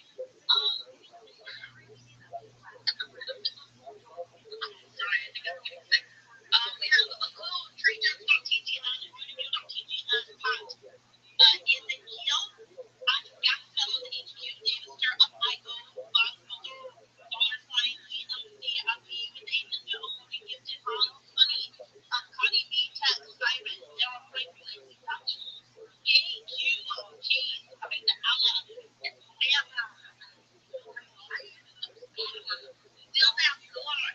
He may take the win 3 for Asia, Eddie, James, the Sutter, as well as you. Yes, he is lit. And let's go.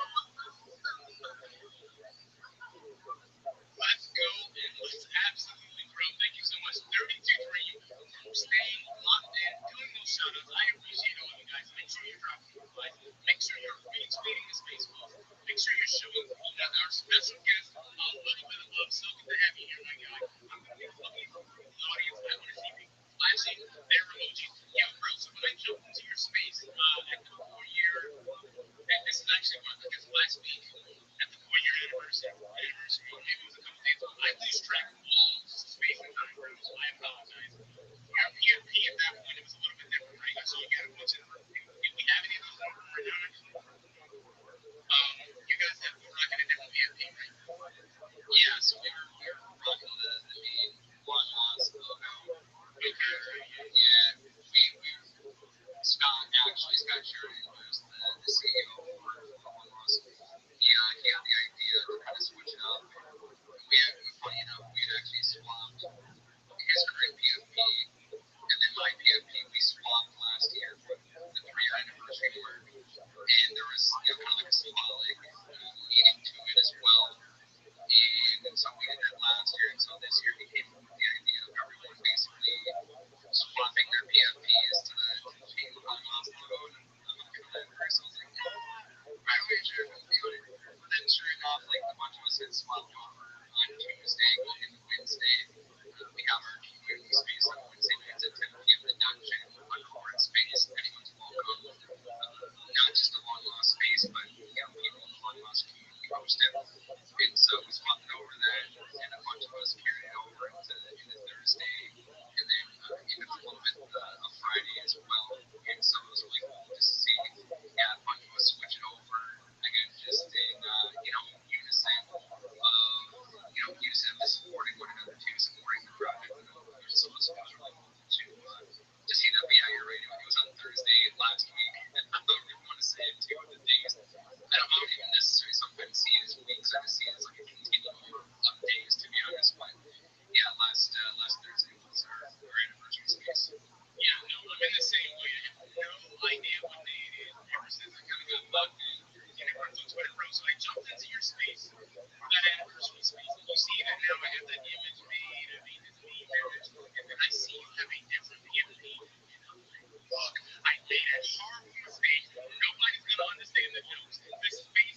wanting to do in this space. So that's kind of my 2 cents on that. But no, you nailed it. You're spot on. And like I said, the artwork absolutely crushed it. Like I said, I love the marshmallow roasting. Love the new image that you just dropped in the Discord too. And again, super fun, super excited to be here and be included in this. And again, just connect with great people that maybe I haven't been able to connect with as much yet too. So yeah, great times. I love to see a lot of my friends down in the listener section too. I see Keith, like you were saying, Kira, Darius as well.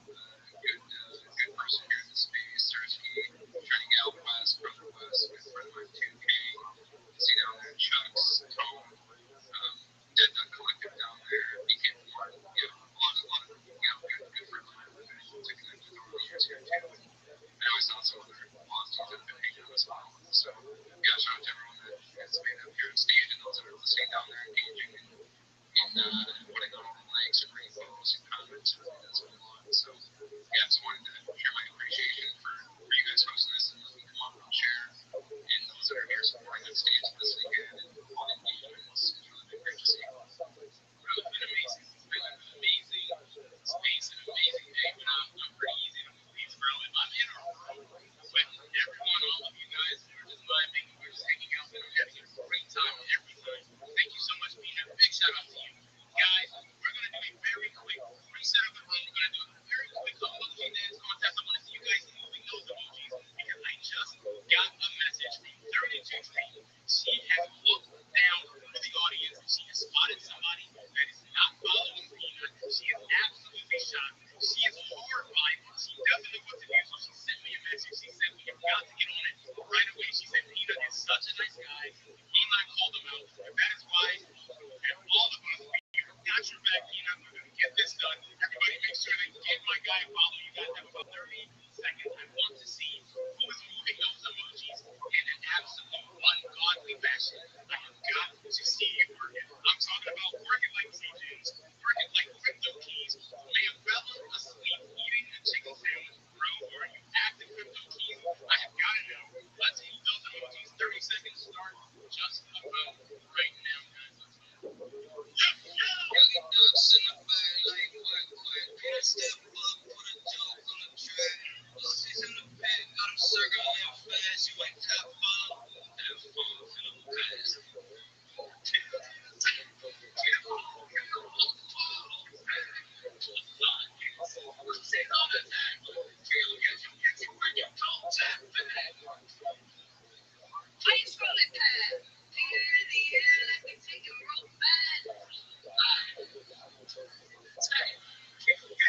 Atomically, sacrifice was all the hypotheses, get the point of our poverty. If you guys did not get the message, peanut is not a snack. He is. But what the fuck? I don't even know what that song was about, but it made me laugh so much. Bro, Trey Jennings, please take the mic, bro. I'm gonna throw up a bit. I'll throw the pitch right now. Sorry, I'm not on collaboration. We gotta go there. Jimmy, so good to have you here, man. The mic is yours. What is good? Happy Sunday. It's a beat. Perform atomically. Sacrifice cover photos. Do me a favor for a second. Click on my profile.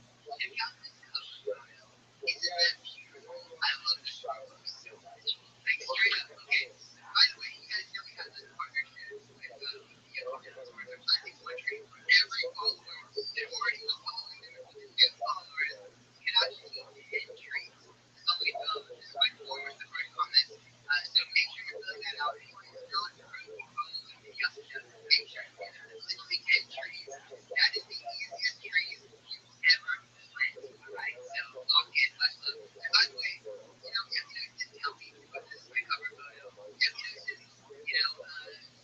I'm so sorry for jumping in really quick. That is massive, bro. I did not see that cover photo. I did not realize you did that. I just love you guys. I just wanted to say, like, I'm gonna go above and beyond to support this however I can because you're helping so many people. I'm constantly supporting content. I freaking love it, and so that's why it's amazing. We have this collaboration, and I was blessed with this badge of honor over here with the Nugs, and I'm just super grateful, man. Like, thank you for planting all these trees, and thank you for supporting the movement. And let's freaking grow. Bro, we have to. First off, Jimmy, I get so happy when I hear your voice. You lift up the stage, you lift up the space so much, bro. You have this amazing energy. While you're talking about something that is so very important, I thought you would be excited to know. I don't know if anybody told you, but inside the Discord, fam, inside the Yuck Exchange, I have now set it up so that people can actually buy an additional 100 trees for themselves or some Yuck trees. So that's something that we're really going to start pushing. And I think it's going to be a great addition. I just added that literally like 2 days ago.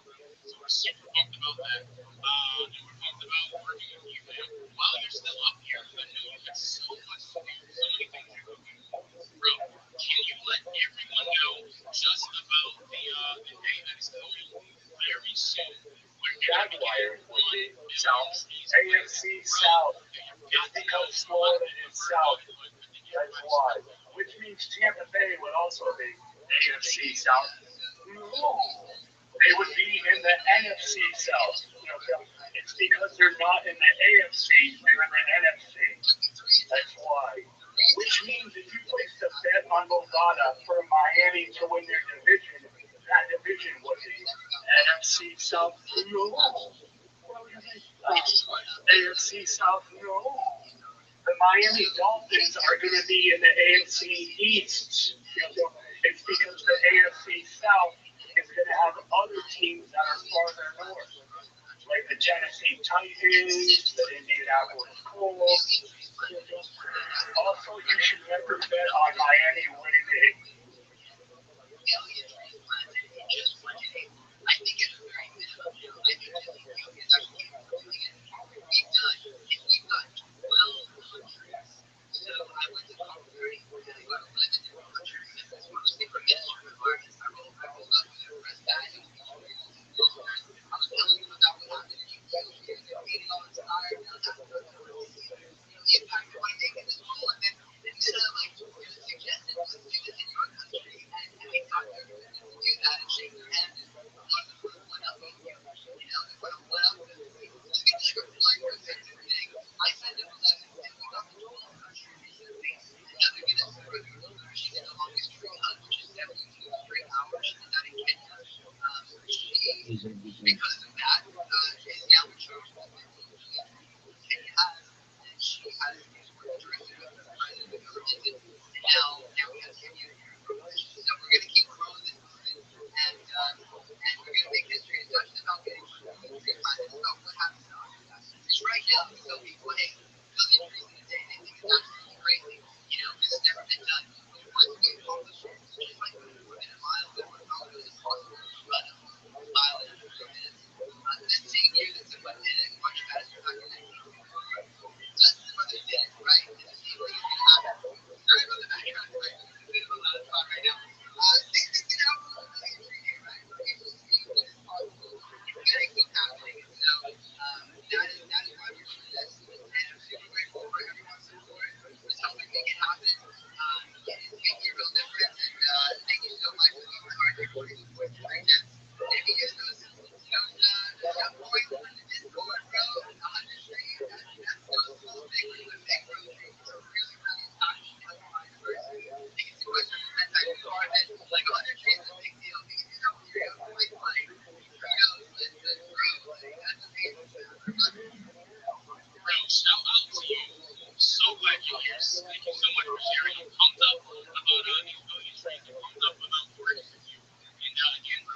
shout out to you. You are the winner of this emoji dance contest. Bro, shoot me a DM on X with your ERC. That is your Ethereum blockchain address. And I'll get that out to you. Big shout out to you. Thank you for playing. And guys, we're gonna keep having fun. We're gonna keep hearing all of you. So keep vibing, keep doing what needs to be done. Rio, my guy, you have been incredibly Leo, I apologize. I made fools of myself, but I have got to say hello to Smoke. I have got to say hello to Will. What is good, my guys? Both of you at the same time. Now, Smoke, you first. What's up, bro?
How are you doing?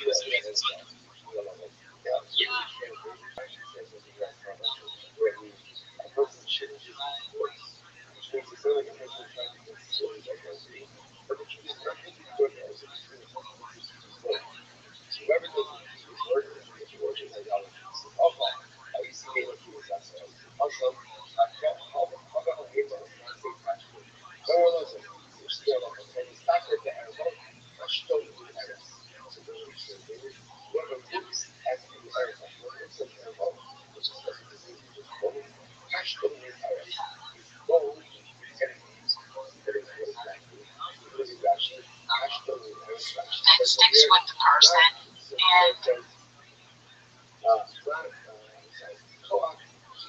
helps to provide some rehabilitation and guidance as you overcome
내 말 많이 하는데 시작이 쓰는 가능성이 사람이 커져서 시험을 커서 잘 주셔야 저는 시험을 시간이 앞으로 잘 주는데 cares like you to kind of step as part of this.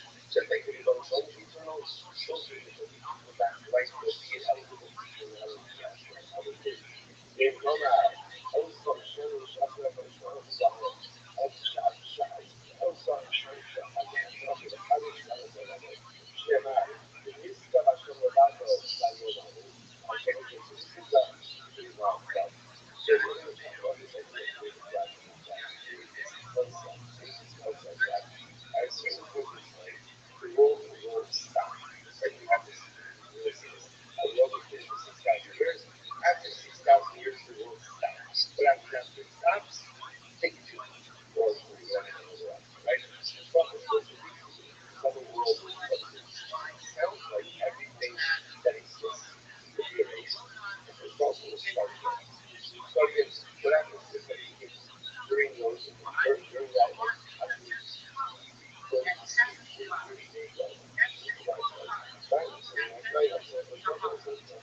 started shuffling those are the wings of the white birds and the fly above the water. So it was after the water was right? So we're after the figure out MS, after the other. So the world will go back to the water, but this is going to be all the revolutionary ever over the world. That's another such a shame. I feel that the real about it. Seven hundred years old. I need to say they have to start. Allora, come esce gli altri yeah, I'm going to show it. We're like people, Jerusalem, levels, still good for race. Also, what they do, they will run as walk it. Still, it's what they sell.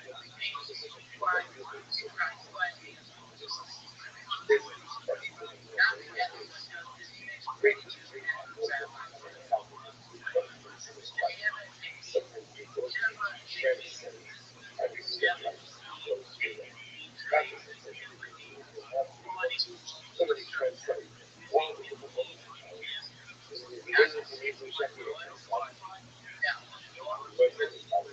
So what about here? What about this guy that has the custom? Like the custom that actually custom about the died again. So they died again. So the shoes that Jeremiah, and even if you come back to life, will ultimately die. Will die. Because you know, so somebody friends, I know that MS emotions. Story of the custom, that's what someone celebration, right? The value of right now, that was emotion. It was emotion. Did you actually have it? The value of it, right? Was it? So this is like a self-research, right? You got to find out. The old one, least shit, yeah. Let's go. So I don't know. Get the basis. People who come from that life. Still on the feet. Take Shira on the ground. Not Shira, but then one of the things. Not Shira. Hashem is able to get it. I have. Shira Omer. Shira Su'amu. Hashem is able to get it. One Sha'abaya. You don't know. That's not Sha'abaya. But the idea is that Hashem is able to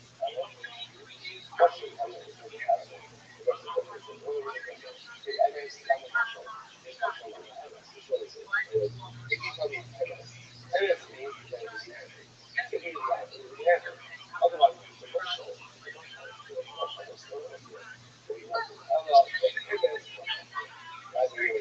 Reality is reality. Right? So I say that way, fascinating about whether or not the schools get those solution.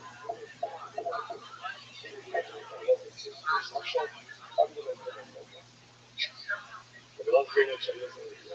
Things to check because I love. I read the archives stuff. It's also well, this is something we're done. Say yeah. I would say what? Yeah. By the way, she can follow me if you have to see she does. I can follow her. That's the book of that life. We think she does. What if I we got it? They kids. They kids. So I'm gonna do it. I'm not. I'm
need to work. I need to lose some weight for sure. Yeah, I don't know. I just feel like my shirtless body on the internet.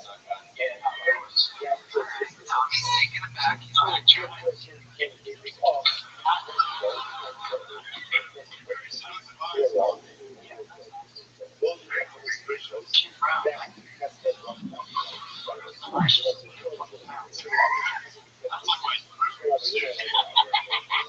Show me your facts. AJ, how else is your leg changed since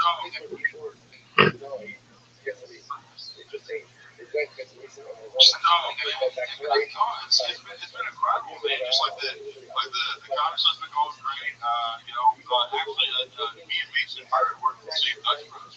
That's really good. Dutch Bros. Yeah, I got him a job at the Dutch Bros. So yeah, me and him had making copies. It's been great. I've been just crushing chocolate milk. Like, oh wow, get out. Yeah, dude. Tell us more about that chocolate. Yeah, so I tracked it. I started doing math because you get as many drinks as you want when you work at Dutch Bros. You can just drink as much as you want. They don't stop.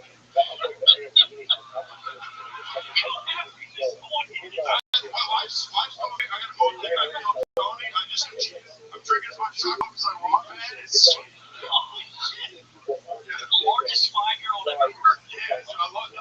So you can drink as much chocolate milk as you want. And I tracked it. So apparently I've been drinking about 32 ounces of chocolate milk a day. Like, that's a big gold cup full, no ice. That's what I'm crushing every day. I got some big areolas. I can breastfeed you right now. Again, you're the one who made that. Okay, now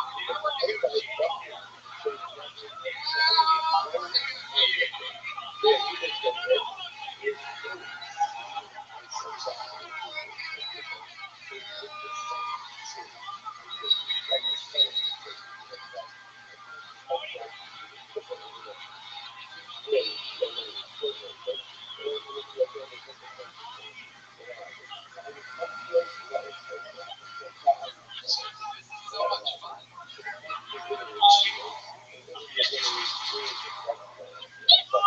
Dude, Cowboys. I'll do the cowboys when you pull out those fat ribs. I'm not gonna do it now. You have a force field around those tits. Let's see your fucking tits right now. I want to see some big milky. Need them little titties right now, okay? Let's do it, Junior Andy Reid. Pull out your fucking tits. Thank God you put the AR-15 down and did some stand-up. Now pull out a titty. He's had a lot of peanut butter. He's a little thirsty puppy. Look at me. He's a thirsty puppy. Can we at least see your belly button? We'll settle for a belly button. I'm proud of his belly button, ladies and gentlemen. Here it is.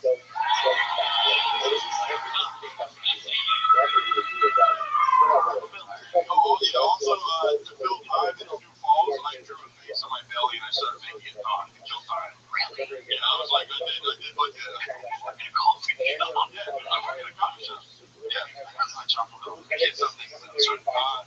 So yeah, I did. I was doing impressions with the belly button. Like I did. I was like, I can do a Bill Cosby impression. And I was like, no, yeah, like okay, so that's what I did. I was like, okay, everybody, let's get ready. I got guys like impressions. Okay, make sure I say like impressions. Okay, here it is. She could have just done it, but okay. I didn't need to do that. I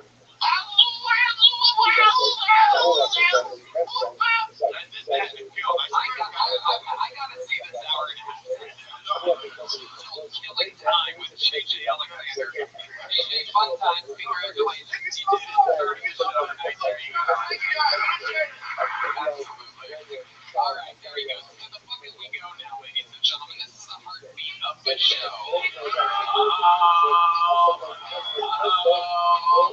Lovely Heidi and Valerie, ladies and gentlemen. Catch their podcasts at HeidiRegina.com. So fun. All right, our first fucking poll tonight. We're gonna meet them all together. Make some noise. 60 seconds uninterrupted for EE, everybody. Here comes EE. Here we go.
Man, we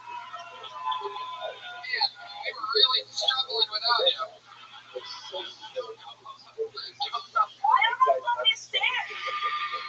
Period. All right. Why are there so many stairs? I mean, you know, you say that all the time. You know, Houston comedy scene is as much as everywhere worse, so. You're in Houston, that's where you live? Yeah, I'm a north so I'm like a Kool-Aid man, but a wall, but like oriental wall. Okay. Hell yeah, roast beef and wall you. That sounds very Korean. I hear a lot of Texas that, so. I'm sorry. Why? I'm Korean. I know, but why are you saying thank you to me right now? Because it's over. Oh, you said I'm cute? Someone said I'm cute.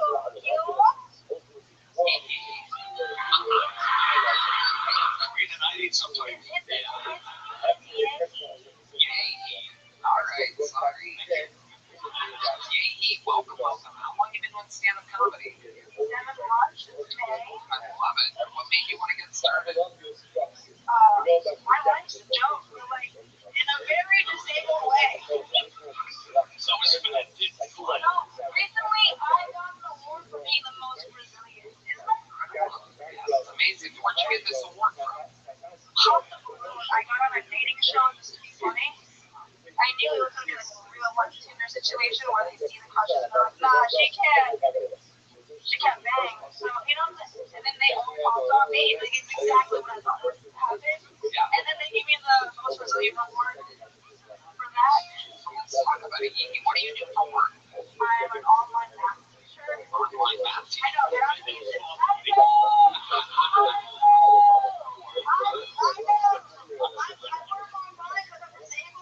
It's incredible.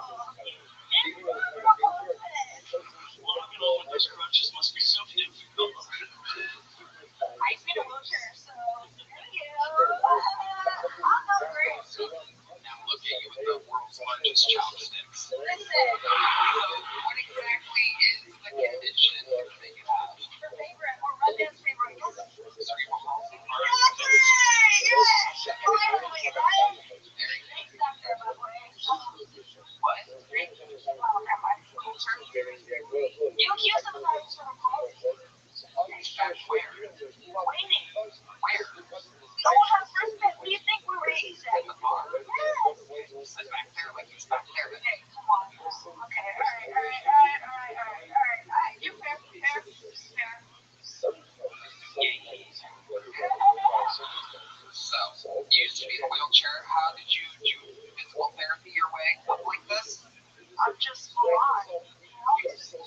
You're what? I'm Mulan, the movie. So, you know what? You ruined this go.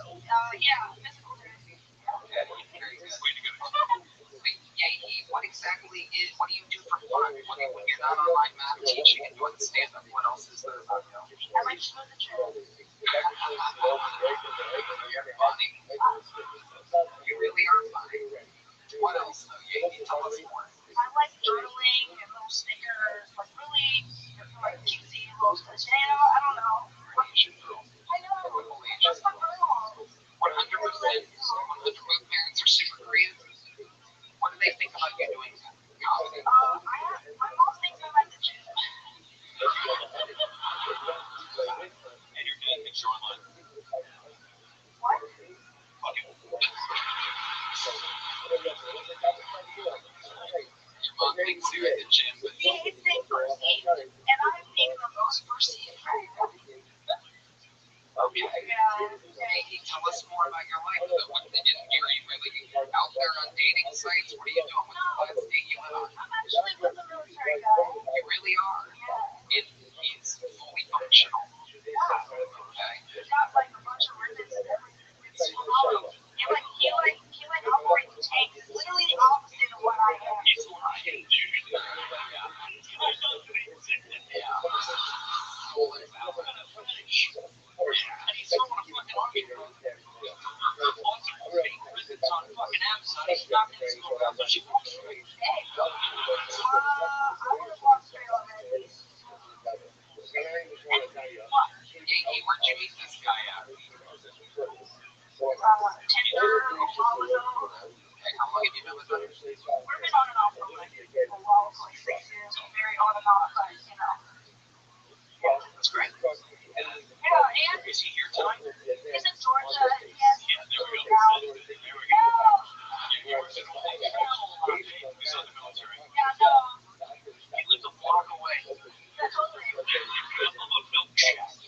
He's on, yeah, like he's like in a monastery in China or something. He's done that actually in California. So. Monastery in China, is that what he calls your pussy? Let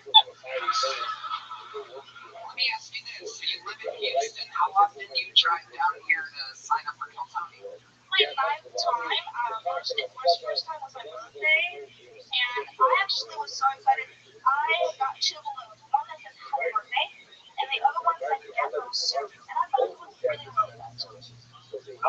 That's how it works. Sometimes So you never know. I had to feel sad taking those balloons back in the car and stacking them up and driving back to Houston after that. It's actually the first time today. Today is the first time I drove here alone, and I should say that in public. Wow. So what are the odds?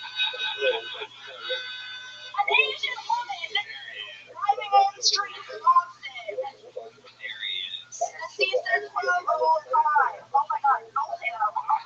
What kind of car do you drive? You have found that Asians are extremely loyal to Asian car brands. Close your ears. Nissan Altima. There it is. Nissan. You ain't Japanese, bitch. You I know. You know, my mom says that too. I know. She wants to Korean, bad Korean. Korean be fighting each other yet again. North versus South over here. You're giving me the ball right now, dude. Like, I had to bring my dad in there, so please, that'd be nice to me. Hey, how old are you? Red man, you want to invite her to the secret chef? Lord knows you do. She did do very, she was very funny. Going to secret show for a couple weeks. In a couple weeks, yes. I'd love to have you on the secret show. There you go,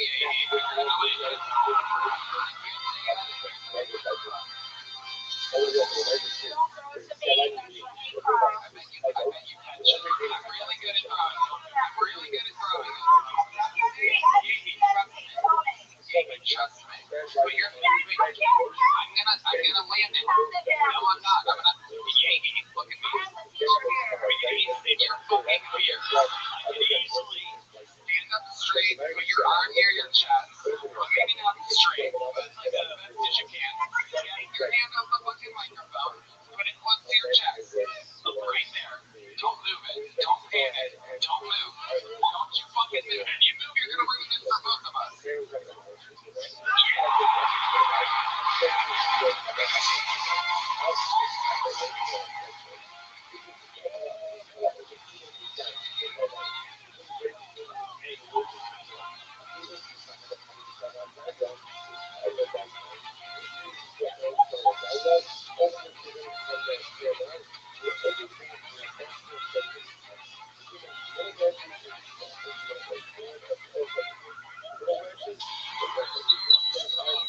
Now we're talking, baby. How about another Amber Yay, everybody?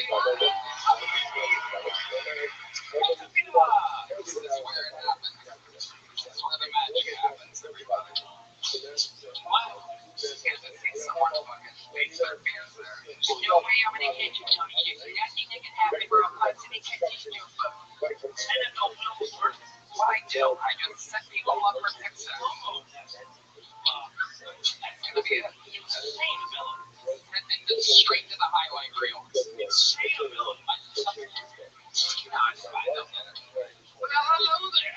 This podcast is sponsored by Grow 2026 is the year your business stops acting like a game of telephone gone wrong, scattered messages, missed calls, and all time of it. This shouldn't be a daily ritual. A modern communication system is like giving your team a GPS instead of a treasure map. Everyone stays aligned, no opportunities disappear to the point you'll catch yourself saying, all right, let's fucking Quo.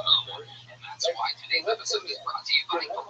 Q-U-O, the smarter way to run your business. Speaking of running, here's Red Man. Donnie, Quo is the best business phone system, hands down. Quo works wherever you are. Right from your app on your phone or computer, it lets you keep your existing phone number. Wow.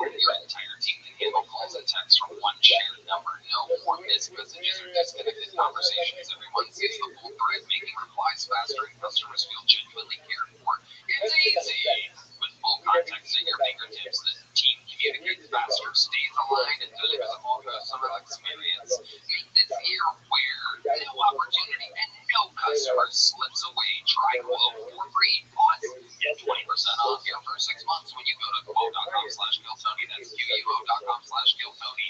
Quote. No missed calls, no missed customers.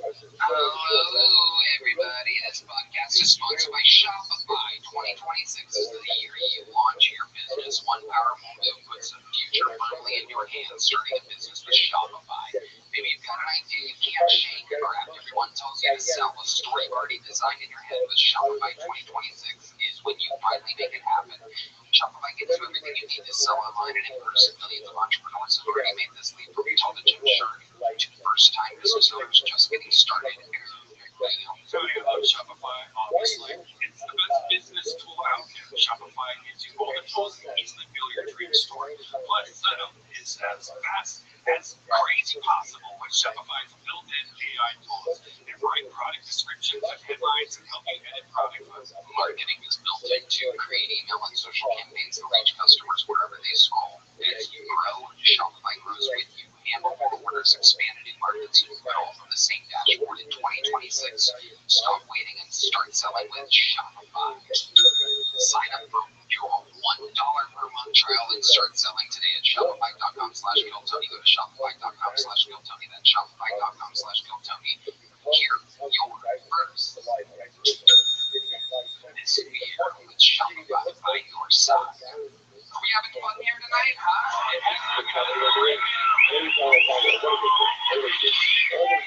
Your second fucking pull of the night is Blake Apatow, everybody. Here we go.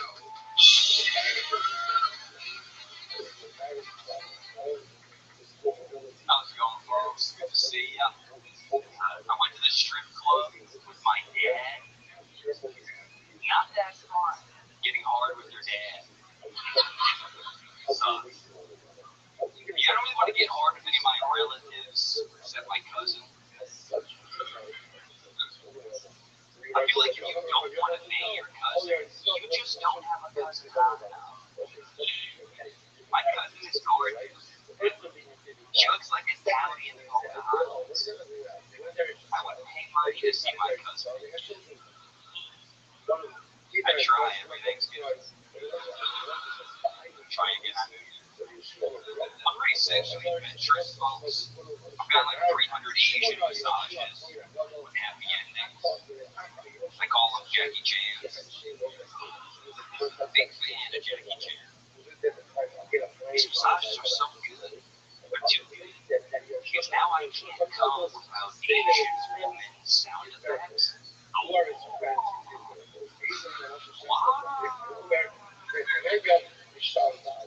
Women are like, there you go, Blake Apatow. Welcome, Blake. How are you? Doing fantastic. How are you doing stand-up? Awesome. We're at Colorado, Hawaii, and then here. Okay. Live in Austin now? Okay. And what do you do for work? How do you make money? I'm a bartender, just a couple bucks. Nice. Here I'm 36. Yeah, see a lot of crazy shit. Yeah, definitely. Give us an example of the nuttiest thing you've seen on these wild streets of Austin, Texas. Yeah, so I will say, immigration. People are talking a lot about immigration. Everyone's fucking pissed about immigration. I'm saying this Brazilian woman next door, the coffee shop next door. And we got into it one night. She was in a fake marriage to a gay American citizen, which is just, kind of something fascinating. At some level, I respect. I feel like if you can convince an American to marry you, you deserve it. I feel we'd also stop it. I don't know, just like the fake marriages. It's just interesting to me. I was like, we could test for that. There's an immigration interview, a man and a woman. I feel like we could have like unless we need the wife's pussy or some sort of test to see if it's a real couple. Because a gay guy could never eat a woman's pussy. If a gay guy touches a pussy, he turns to stone. You know that. I haven't seen those videos. We wish you were handicapped and Chinese. Yeah. Hell yeah.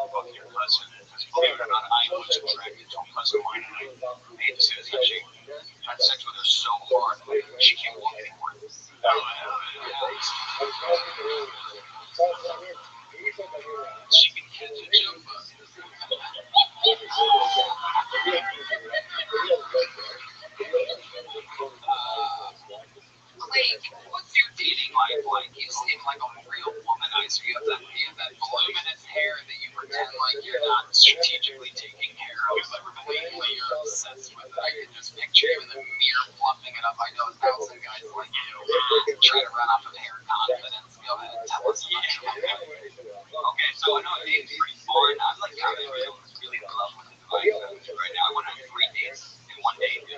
What does that mean, the divine feminine? Well, I fucking hate women. I saw you through on these sides. I love you guys. Oh, can I tell you, if I had your hair, I'd grow it up. I travel different horsemen. It's astounding. I like that. Naked horseman. When you say 3 days the other day, what do you mean? So I went on a 4 p.m. coffee date with a 51-year-old. Somebody's mom wants her back in my heart. Back in my heart. How did that go? Why'd you do that? Well, that's the thing is, she has these beautiful dark curls, and sometimes I get bored. I know just scrolling, and I go like, usually whatever, like 20 to 30 is the age range. Sometimes I just blow it out, 1880 plus. You know, being your grandma. But yeah, and then did you do anything with that lady? We made out that day. Hung out 2 nights ago, though. You ever gotten a 30-minute hot water massage? Half a century. Wow. That's unbelievable. I mean, you hung out with her yesterday. You made out with her yesterday. Yeah, well, she was sick. It was a whole thing. I went home for a week, and I wanted to be nice. Julio. We watched the documentary. It was like talking about like just don't die by Brian Johnson. Really being when he was talking about like how what happened to 70 years old, like how all the serious like health markers and kids that drop off, and it was pretty funny. I was looking at him like he made it, and it was pretty fucking bad. If you jack me off like 30 minutes is amazing. I feel like almost 30 minutes I'm spending on you. But yeah, that's the thing is I felt like young people like kind of chaotic and you want to fuck quick. And like I kept like she kept going easy and then those experiences you do and stretching it out. It was like telling me the pacing is alright. That's like so annoying. It's just get back to me. Right. There's a medium chef up there you go. Wake up and all that. Right. Good job, Blake. Good enough. Long drawn out stories though. Jesus. Keep it moving here. Oh, we know this guy is so wild, Texan. Ladies and gentlemen, make some noise for Tommy Pickles, everybody. Here's Tommy Pickles. Live in the flesh.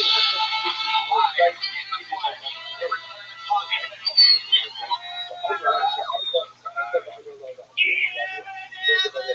return of Tommy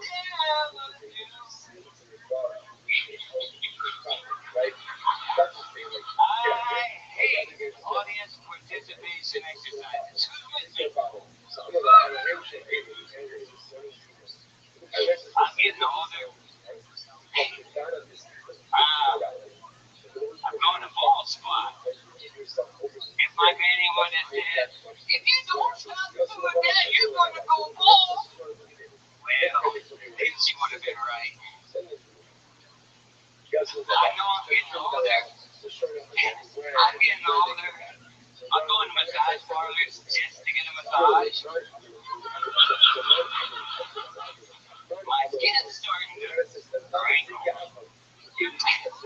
I'm talking, when black people talk to me, I've noticed they subconsciously lick their lips, and I think it's because I'm starting to look like fried chicken.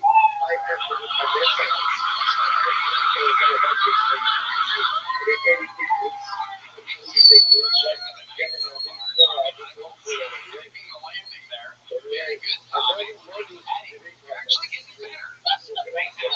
Skin growth here. My man, moved the money out of the way. You look a real pro. I love it. Also, super likable coming off of the last guy. I gotta tell you, it's just good to have a real human up here, not a fucking sociopath serial killer pretending to mix in patchy pants. So it's like been going Tommy Tickles. I've been going good right now. The baby season out on the farm and ranch. What does that mean? Tell explain to the people who don't have ranches what it means. We go crazy. We have a bunch of sheep and goats, and we're having a bunch of sheep having babies right now. So it's all hands on deck.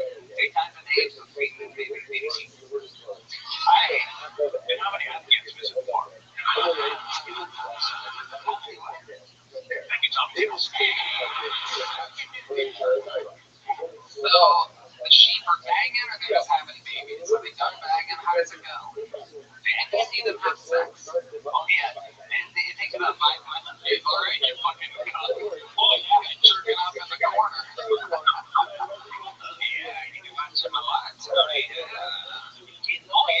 Y'all don't know this, but Red Man came out to the ranch. Now I've got 2 sheep and a goat. They'll never be the same.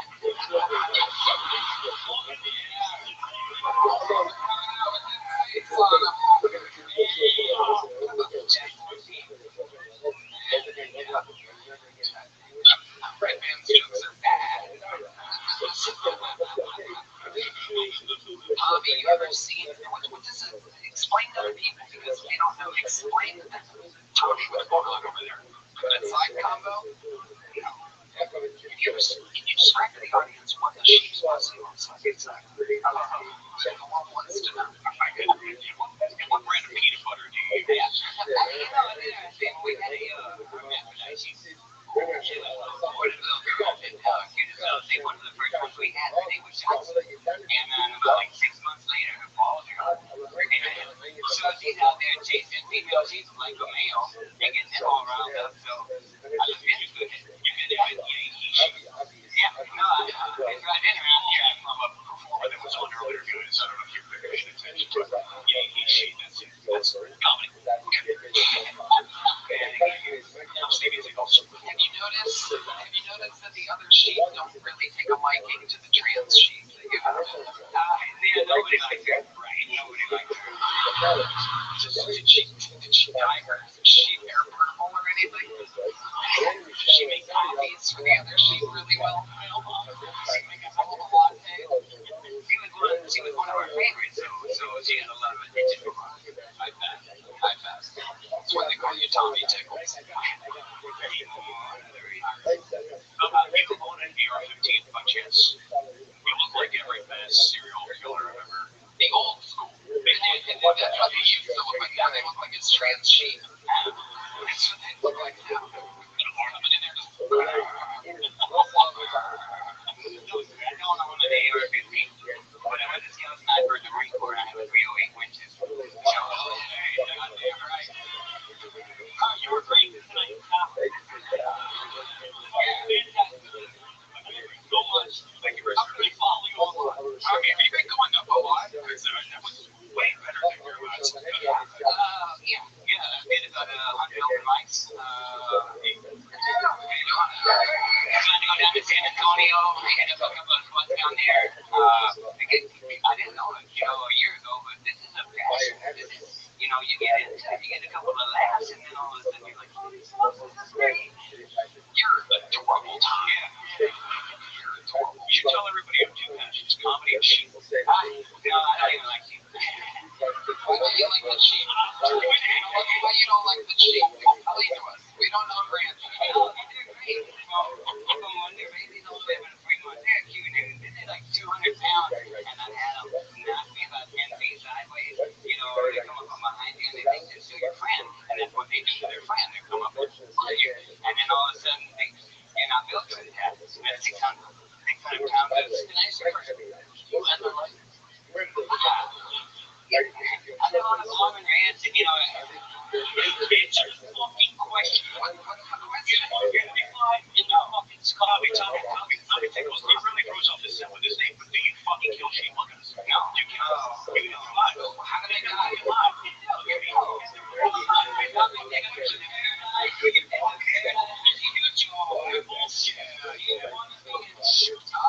Alright.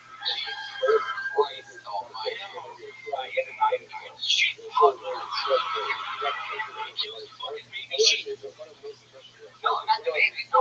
We bring their babies to us so we take care of them and make sure they live. So we try to give them the sheep that we do have.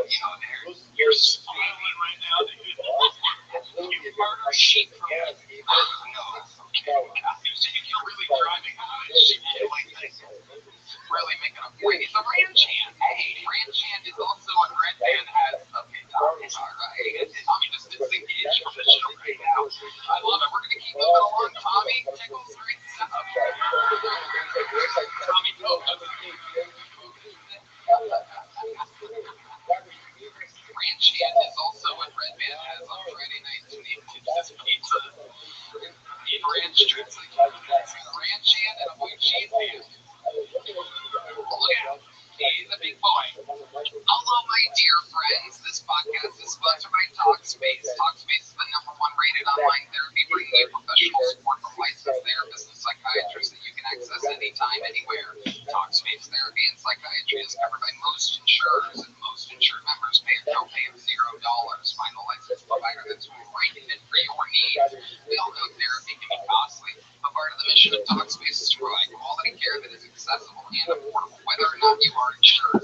Talkspace makes getting the help you need easy, accessible, and affordable, even if you have a massive overeating problem. Brian B is what? Tony, I love Talkspace. I think they're providing the best mental health treatment out there.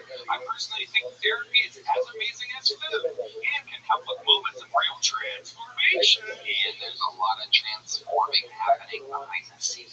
Always. I'm Tony, and as a listener of this podcast, you'll get $80 off your first month with Talkspace when you go to Talkspace.com/Tony and enter promo code SPACE80. That's SPACE80 to match with a licensed therapist today. Go to Talkspace.com/Tony and enter promo code SPACE80.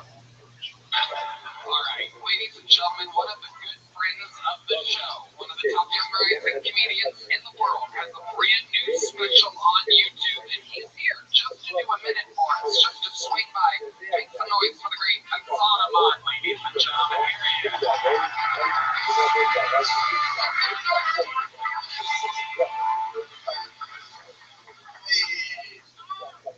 I think the darkest thing going on with Kanye West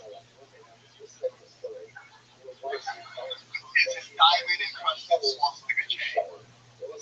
That's dark. If you know anything about the diamond business in this country, you know the person who made that chain is Jewish. So there's a guy out there that knows exactly how much his soul is worth. Oy vey, what do you want me to make? It's got a Holocaust here.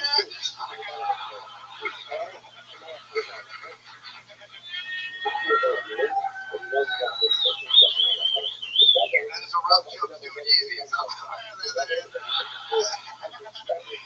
These shoes are comfortable as fuck. I don't care. That's all I care about. You can say the worst things in the world about Muslim people.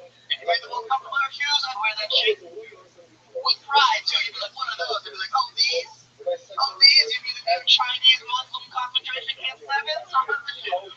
Please, the bigger Force One song. I got the man. Please, that's what I got. That's what it's all about. Thank you very much. Come on. Special suit is out now. This comes on the 19th, right? I think, yeah. So my special one's on the 20th. Okay. Jeez. Wow. Little time jumper there. Look at that guy back. Brown to the future.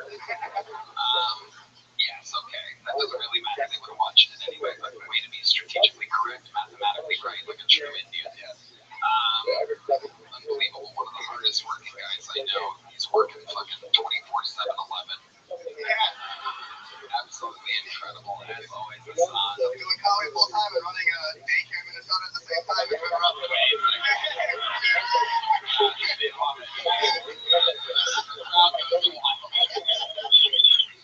Millionaire Hassan Ahmad. Hassan, how's life been going? Good? Yeah, things go pretty good. Yeah, I'm excited to have the new special out. My first one is, after that. Yeah, very exciting stuff. Former Comedy Store door guy to one of the first people to move out here with the whole team, working here at the mothership. Been taking you out. You've been drinking with us. That's a new thing. I mean, getting drunk for the first time. Yeah. Really fun to like you. You gotta try some stuff. Okay.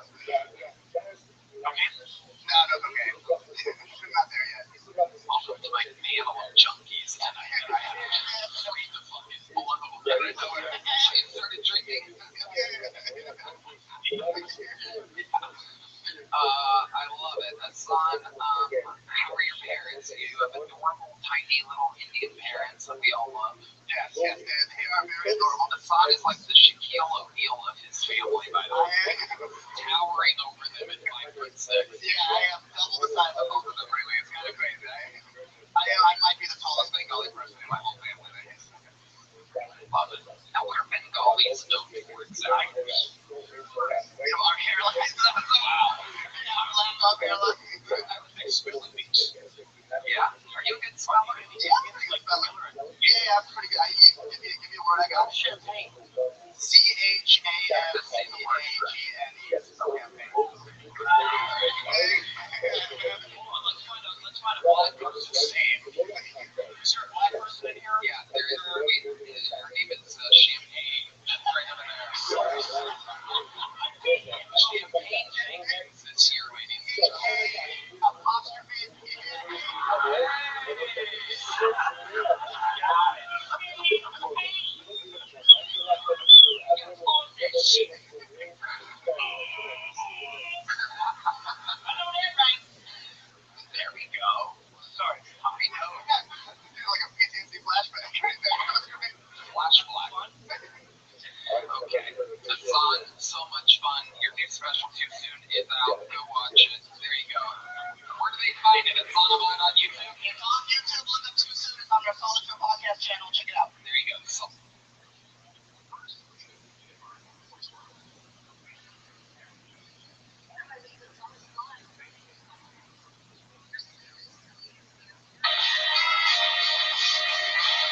I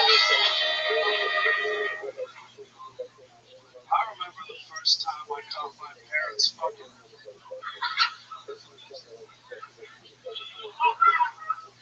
My mom had to sit me down and give me the talk. She said, son, when a man and a woman love each other very much, by a ball gag.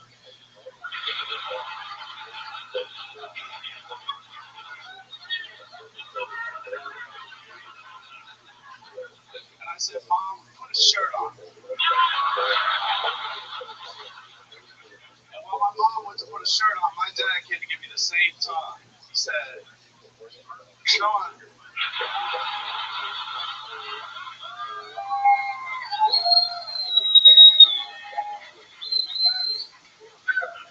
I'm autistic. And I found out the other day that I look autistic because I was the Olive Garden and the waitress handed me crayons and paper.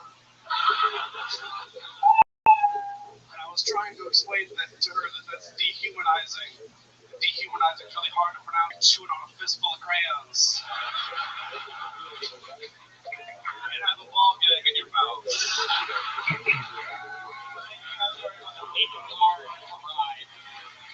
Ladies and gentlemen, amazing. Welcome to the show, Tony. Thank you very much. How long have you been doing stand-up? 9 months. 9 months. You're fantastic. Where'd you start at? Here in Austin? I started in Cedar Rapids, Iowa. Okay, that's where you live? Yeah, that is not where I live. I moved out here about 4 months ago. And I don't do stand-up comedy, I do musical comedy. Really? Yes, sir. How do you do that? You have a guitar or something? I do. I have a guitar. I try to do it better than it's ever been done. Amazing, really? Well, you must be fucking. How long have you been doing that? I've been doing that for the 9 months since I started as well.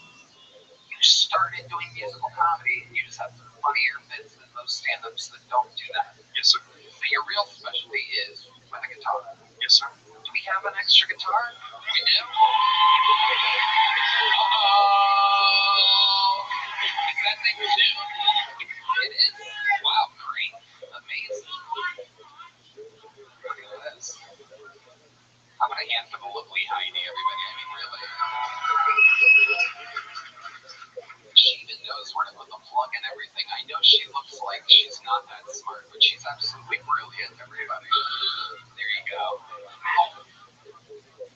You brought a guitar pick. Amazing. Perfect. Do your fucking thing. We hold the guitar to the mic up to the guitar. Does that help? It's plugged in, so I think we'll be just fine. Tony, as long as it's not like copyrighted. It is not. It's all original stuff. Fantastic. Do me a favor, turn that KT logo that's underneath the mic. Just there you go, perfect. Thank you. Thank you. I'm not a control freak at all. All right, here we go, baby. Tony's card. 1, 2, 3, 4. You got it. Oh, shit. Okay. Double check it. Okay. Here we go. Wow. That is a crazy trick. One more time for Tony's card, ladies and gentlemen.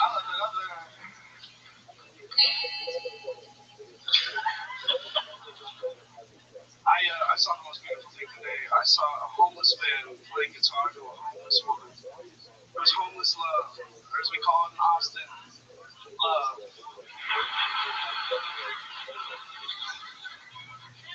And I imagine what that homeless love song would sound like, and I think that folks, it would sound a little something like this. Girl, you have the 3 prettiest teeth this world has ever seen.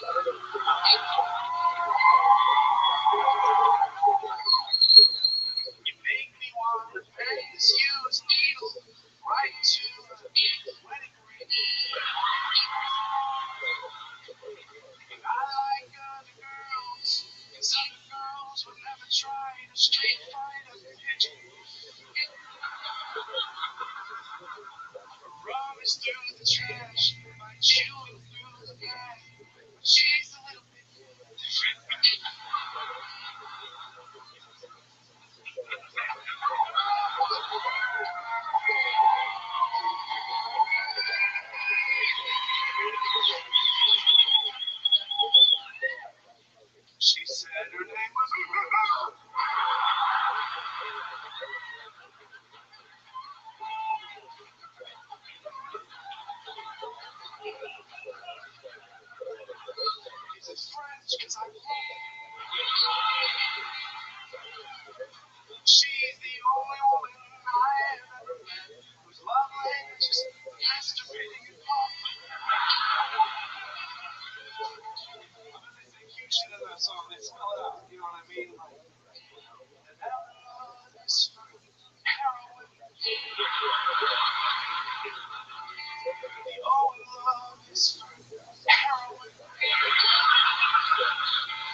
your skin's a different color.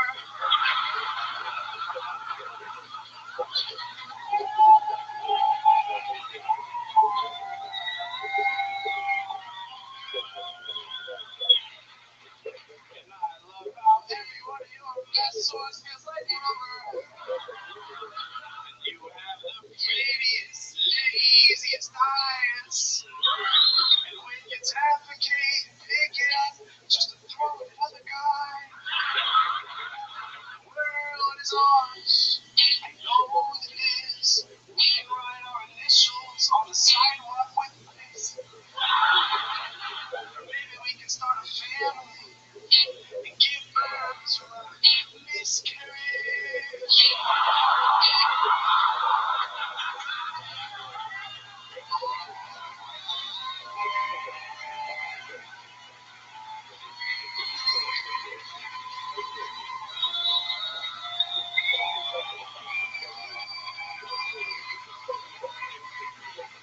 Standing ovation. Thank you very much, folks. I love you all. Amazing. I gotta tell you, for 9 months, my mind is completely blown. I think you have an unbelievable gift. How old are you? I'm 21 years old. 21 years old. Amazing. And this show means a whole lot to me. I love that. I gotta tell you, go fuck yourself, you asshole. Go fuck yourself. 9 months, 21 years old. That's like literally, if I was in the street, just unbelievable. That's one of the best sets I've seen from a young comic in a long time. That's how it started before. Thank you very much, Champion. I appreciate it. Can you catch? I can. Yes, you sure? Yes, sir. Are you positive? I'm positive. Great. Here you go. It's a golden ticket.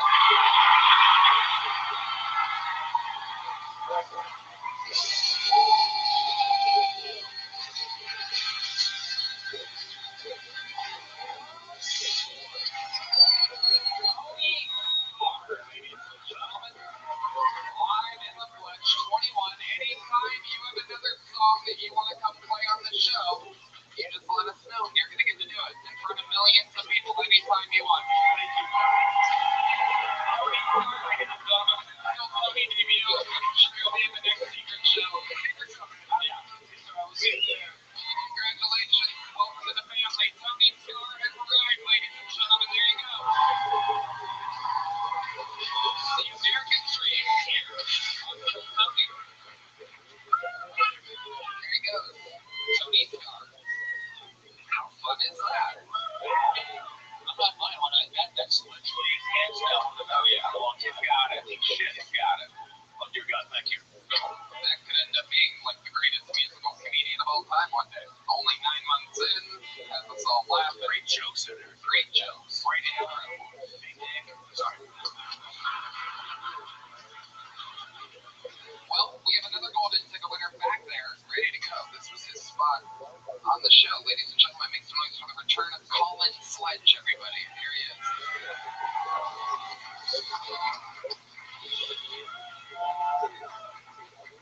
Okay, thank you. Once I was talking to a girl at a bar, and I thought it was going okay, but she threw a drink in my face. I was like, hey, watch it, there's $30 in rookies in there.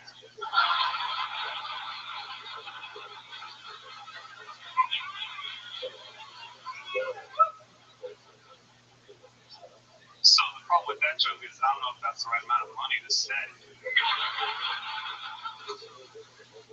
I'm afraid to look it up. I'm nice.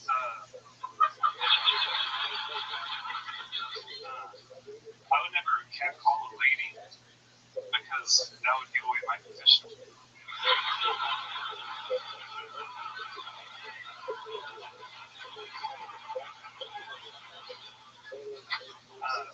No, I would never stalk a woman either because I feel like it'd be boring after like an hour. You know, like, oh, she's going to the grocery store. Oh, she's going to yoga. Oh, she's going to the police station. Oh, she's come back out. She's pointing at me. Okay, thank you. Colin Sledge with pure Colin Sledge comedy. That's you. Thank you. You're that guy. Roofies, giving away your position with the cat calls. On brand.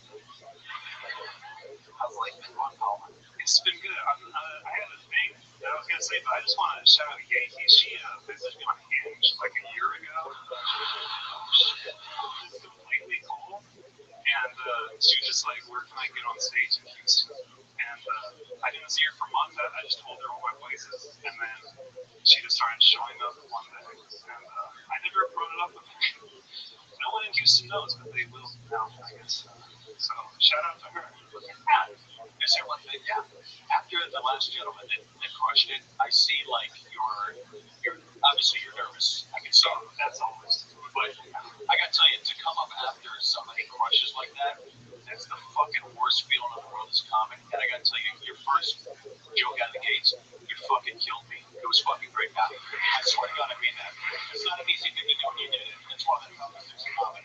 Like, follow this asshole. So yeah, unbelievable work, honestly. Colin is a great joke writer. Everything kind of is on theme with him. He's like a creepy guy that like lurks and like stares through like your blinds and stuff. He's like on the other side of the window or behind a tree peeking at you or something. I met his girlfriend though. Very delightful. What a nice woman. Yeah, she's fine. She signs up. You don't have to. Really? She ever been pulled before? Never been pulled before. She's been signing up since before I started doing comedy again. She's been signing up for a long time. Did she sign up tonight? Oh, yes, she did sign up. What's her name? Timely Rain. What is it? Timely Rain. What is it? That's her real name. It's Enunciate, motherfucker. Timely Rain. Timely Rain? It sounds like a Prince album. Yeah. Why don't you go wrangle Timely Rain real quick? How long ago did you start stand-up? She's been signing up since She's been signing up, I think, like 2 or 3 years. She used to take the bus from Houston to Austin and do stand-up and like crash at her friend. Because You know you fucked Yankee. we did not talk. I did not tell her that I was going to say that. Did you fuck Yankee? I did fuck Yankee. Motherfucker. You was reading my eyes. I love you. It was a terrible conversation. How long have you been with Timely Rain? It was like 2 weeks after I got on this show, actually. We started Yeah, when is February. It was in February. Remember, I had to come back for your show on Wednesday and his show on Thursday. And I didn't know anything about Austin, so she accompanied me for all of that. And we just started hanging out all the time. Very timely, yeah. Wow. Random whores in the audience yelling stuff out. There's a lot of fans of the whores out there. Are we ready? Right, ladies and gentlemen, here's the Kill Tony debut. Now you sit on D-Madness's stool. He goes, pee. Come on, sit down, Colin. Jesus fucking Christ, just sit down. There he goes. Ladies and gentlemen, make noise for the Kill Tony debut. Years in the making of Timely Rain, everybody.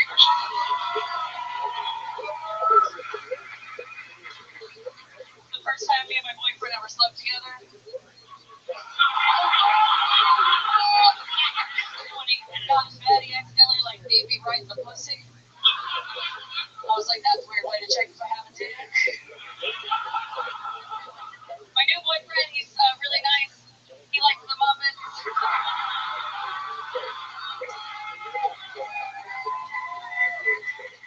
And he sings Wicked with me in the car. So my mom really likes him. But he's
Texas. How do you make money?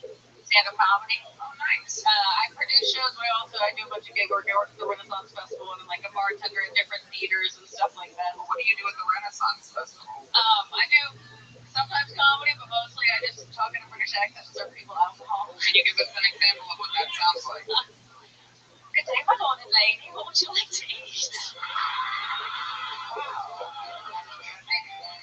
I usually wear a little bit. I've been waiting for years to play Renaissance music. Wow, he was on that. That is incredible. You had it looked up forever. Emily, that's fucking awesome. Come on, why don't you go start the car? Go start the car. Hey,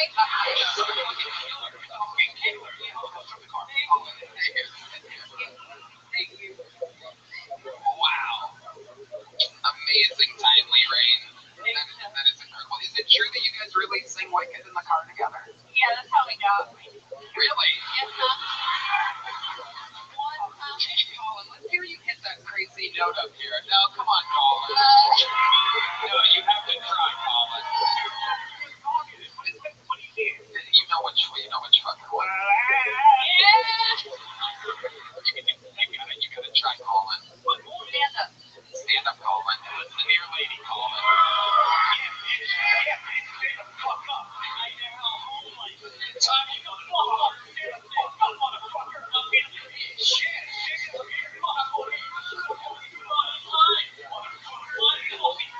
Alright, give him the mic. Now, okay, build something, Colin. Very good. That's all the way there. No, it's alright. It's okay. Timely, what's the craziest thing about your life? You ever see anything traumatizing or been through anything wild? What? No. What do you let her decide what the fucking funniest option is right now, Colin? I don't know. The most traumatic thing. My trans sister said she witnessed a stabbing. Hold on. You can't speak through that. We have to say my trans sister. You can't say my trans sister. My trans sister. It's a 311 song, everybody. Oh, Transistor. The album 311 from the band 311. You know that song? Okay. My trans sister told me that last night she witnessed a stabbing at a venue, and I told her she needs to stop hanging out with those kinds of people. Yeah. Those kinds of people kind of stab. Was it a trans person stabbing another person? Yes. Yeah. Crazy. Almost seems like there's some type of correlation between mental illness and the trans community. Both run in my family. It almost seems like there's a slight thing going on where those are the people doing things like that. My brother. My brother, he's not gay, but he does wear like crop tops, and he hasn't told us what that means yet. My real name is actually Timely Rain. Wow. Yeah. What's going on with your looking friend? So your parents, Your real name is Timely. are they very strict, religious, or quite the No, opposite? quite the opposite. My mom was a raver in the 90s, and my dad was a straight edge punk, and they met while working in a record store together. Hell yeah. It all makes sense. Yeah, I'm like, you know what that makes me? Portland was born. Well, Timely, congratulations. You got a big jump boat. Very fun stuff. Timely Rain and Colin Woods, ladies and gentlemen. There you go. How fun. Hey. All right, back to the bucket we go. This is the perfect music for this name. Make the noise for B.D. O'Loughlin, everyone. B.D. O'Loughlin. G'day. I'm from Australia. I'm trying to move here. Get away from gun violence.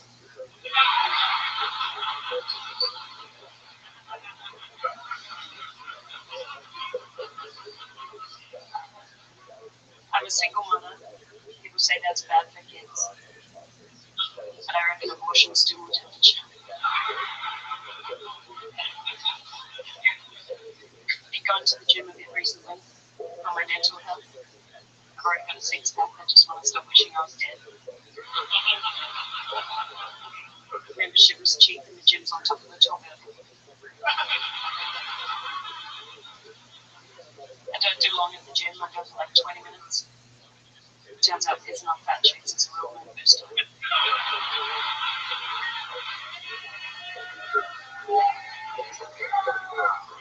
They're just jokes. I think fat lives matter. I've got a lot of sympathy for fat people because I was anorexic. I know exactly what it's like to feel obese. Neil Laughlin with a great set. You've on this show before, Diddy. I have. Welcome back. Thank you. Very, very fun stuff. Very fun stuff all the way around. Topical joke with the guns. Yeah, I had that the day after I was signing up, and I was kind of glad I didn't get on because it might be a little too soon. Yeah, that's perfect. That's when it's the most fun, I think. But I get in trouble all the time, so what do I know? I love it. Maybe remind us, how long have you been on stand-up? I started 15 years ago, and I took a really long break. Like I did 9 years off, and then I started again in 2020, just before the pandemic. And then it's been on and off. Kind of got cancelled in Australia, like blacklisted for some jokes. What jokes? Trans jokes, and then drinking with Aboriginal people jokes. Please do that. Yeah, like I would love to hear. Arnold. What were the jokes exactly? Australia's a little sensitive. Right? Arnold. The trans jokes, I don't know. It was just a bar I used to get a gig every 3 months, and then one day I was just given a phone call saying you're never going to get this gig again. I was like, okay. And then I posted about it, and then I took it down, and then it got picked up by the newspaper. Probably just because my mom was a comedian, so they're like, famous comedian's daughter is a trans woman. That'll do it. Did your mom get any backlash from having a trans? She probably did in some request folder or something. Yeah. You know? Madness famous homophobe is here. He arrives with the anti-trans material. Even though that sweater does kind of look like the trans flag, I gotta warn you, Madness, the colors on it, that's what it looks like. It's blue and pastel. Fun fact for you, I have it hanging over my bed, so I know. I love it. Betty, when did you have the kid? How old is this? She's 4.5 years old. Okay. Where's she at? I've done 3 times. She's at a hotel, and I got a babysitter, and it was so perfect. Everything just worked out. I was able to sign up. Amazing. Amazing. Anything weird going on with a 4.5-year-old? Normal kid? She's very normal. She's quite funny. Very funny, I'd say. But Something funny that the kid's done. okay, well, recently I reverted to Catholicism a couple of years ago. I was raised Catholic, and now I'm back. And I've been teaching my daughter to do the sign of the cross when we go past a Catholic church, and we ride the bus everywhere. So one day I was telling her to do the sign of the cross, and then the other day, we went past her ballet school, and I said, "Oh, we're coming past your ballet school," and she said, "Do I have to spin?" Get her on stage now. Get this bitch on stage. I want to see her diapers right now. Kids are funny. I was FaceTiming with my buddy Nick on Christmas, and he goes, "Hey, this is my niece over here." So basically, they're around that age. And I go, "Hi, kid. I'm rich and famous." And she went afterwards to her mom and goes, "I met Nick's friend Richard, famous." You know how adorable that is? Kids say the darndest things. Biddy, where's the baby daddy at? He is in my hometown of Alice Springs. Yeah, but he's not in the kid's life.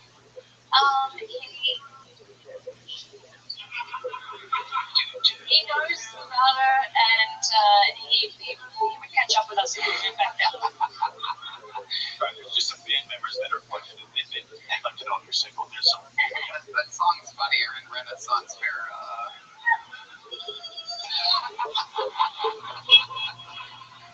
I love it. What does the dad do for work? We met at work, actually. We were working on a TV show. He was a camera assistant, and I was the director's assistant. And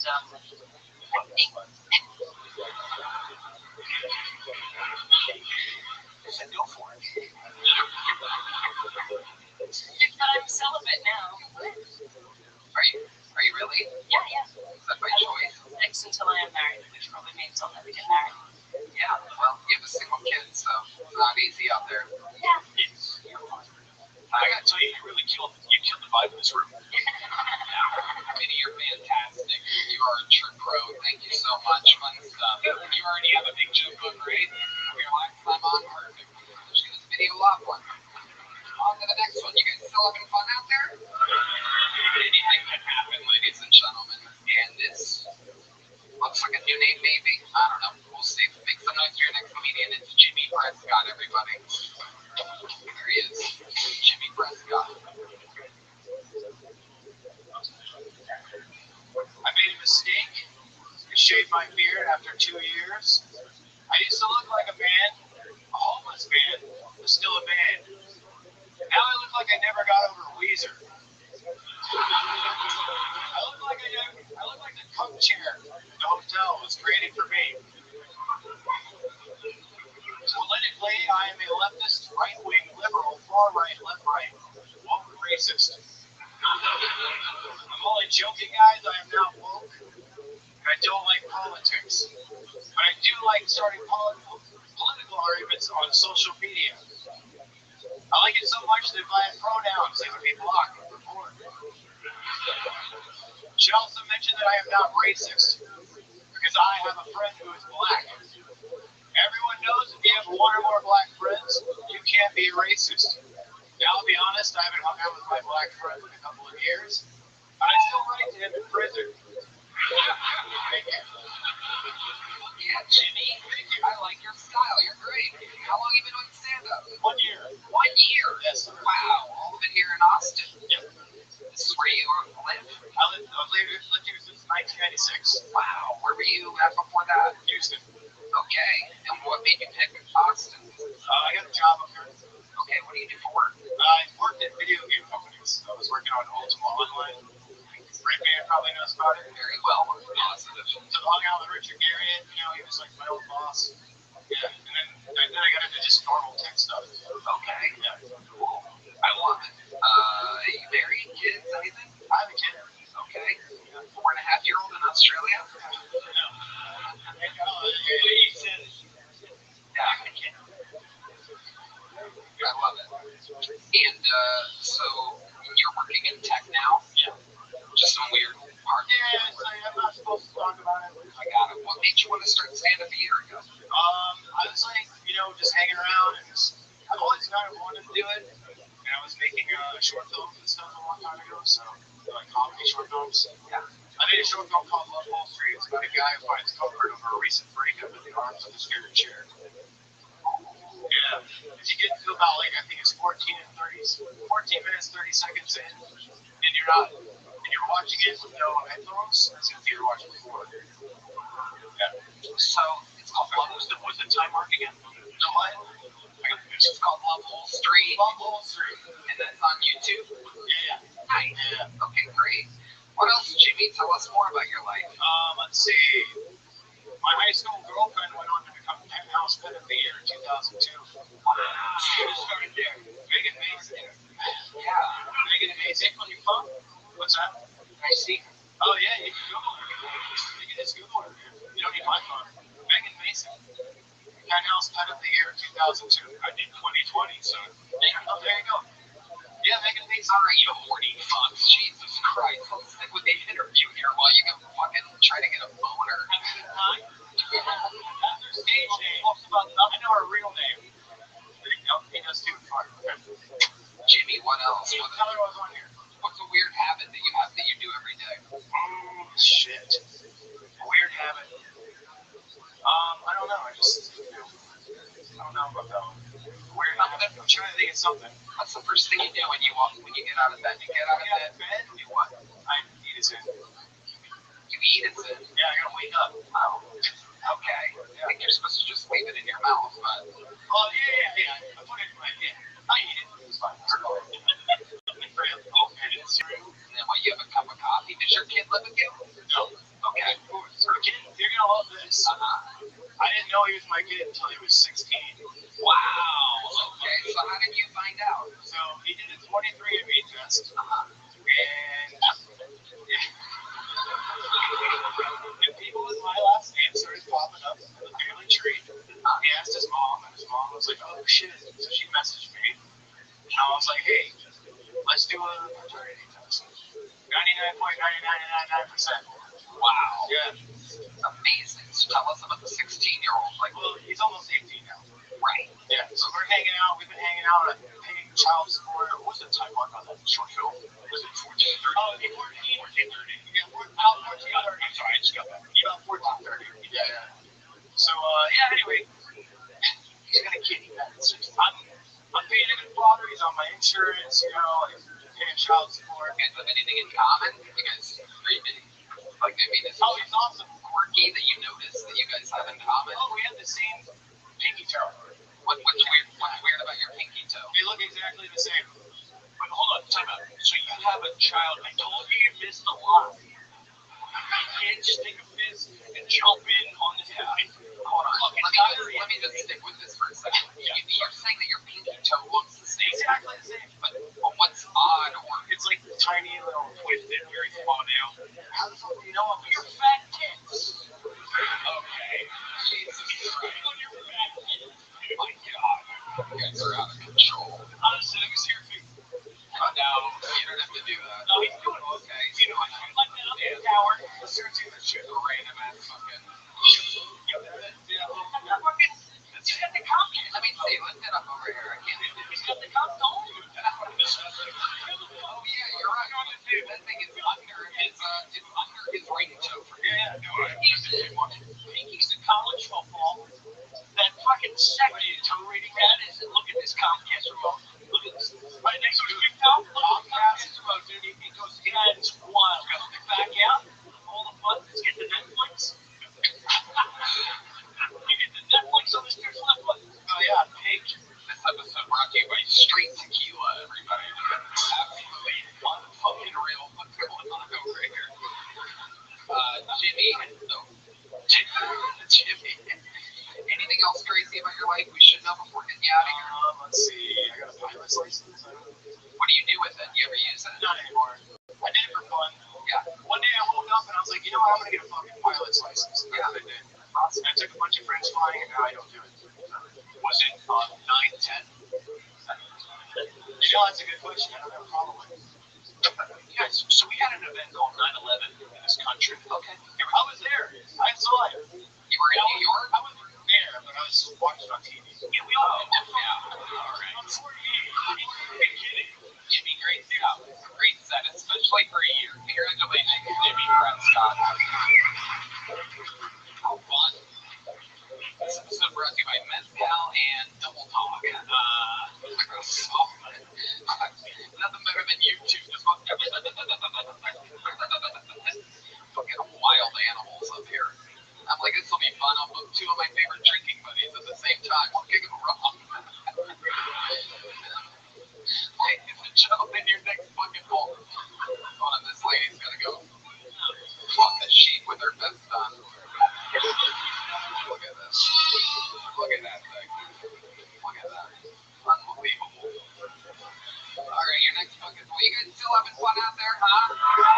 Make some noise for your next one. It's Matt Reeves, everybody. Here we go. It's Matt Reeves. How you doing, everybody? I just got tickets to OnlyFans. Yeah, man, you guys realize OnlyFans is like a new form of scratch offs? Yeah, they'd be on the homepage, just blurry picture, $5. Well, I can afford that. I bought 10 of them one time like they're packing Pokemon cards. I started ripping them looking for a Charizard. Oh, just a bunch of EVs. I'm like, God damn it. Yeah, one time, dude, I bought a 10-pack worth of toes. $10. I'm like, bitch, this is $4 worth of toes max. Yeah, I looked at her like I sent another $1.99 to the messenger. I was like, hey, this is $4 worth of toes max. You paid his skin on that pinky toe. That's a dub. That's fucking crazy. OnlyFans is, I feel like OnlyFans is like the new form of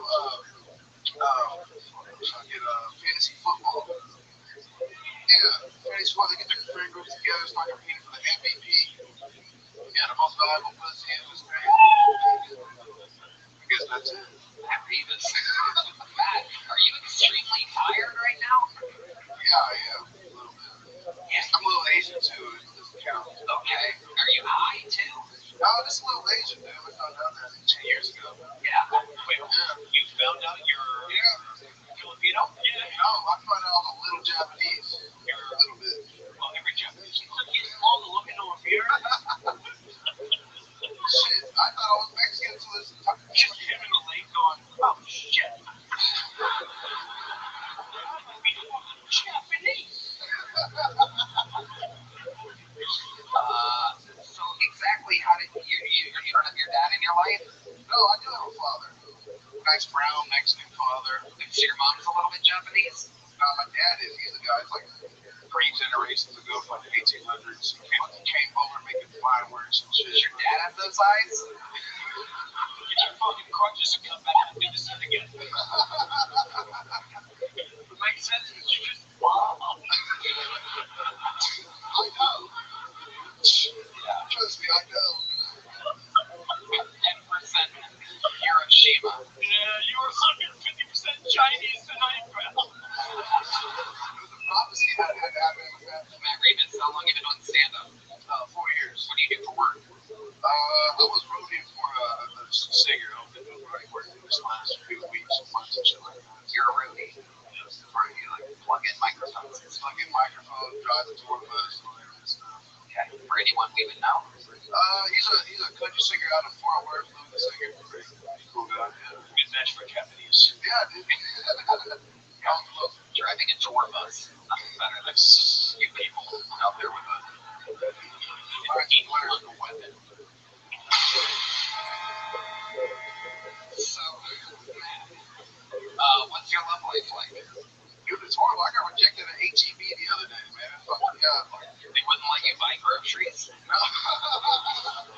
No, this nice lady rejected me, man. What do you mean? It's hard. It's hard to buy groceries and hit on women whenever you can only afford fucking Vienna sausages, you know?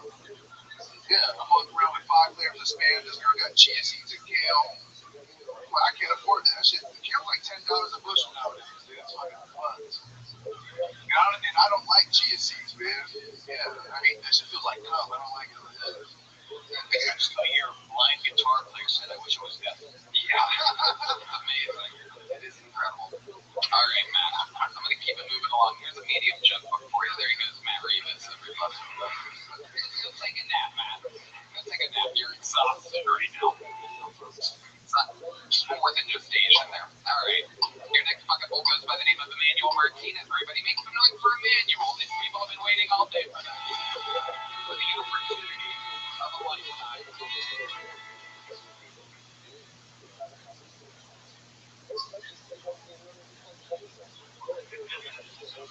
Hello.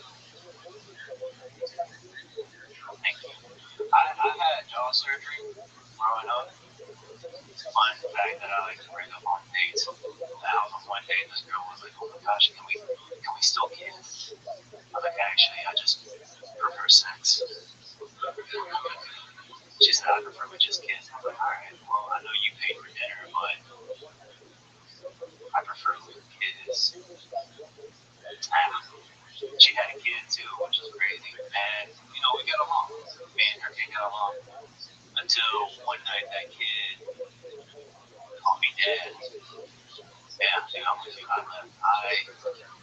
I was only 18 at the time, alright? I was only 18. I can't be responsible for a 15-year-old. Like, I see him in school every day. We take the same classes. He helps me out homework every night. I'm like, dude, you should be my dad. I can't be a father figure to someone and then share the same bully. Imagine that. Okay, Emmanuel Martinez. Alright, hello. Have you been on the show before? First time, Tony. This is your first time. Okay, good, I'm good. How long have you been on stand-up? I'm about to hit 2 years in March. Okay, 2 years in March. Where have you been doing it? North Carolina. North Carolina, that's where you live? Yes, I was born in Texas, but raised in North Carolina. Okay. What do you do for work? I'm a grad student. Of what? Physical therapy.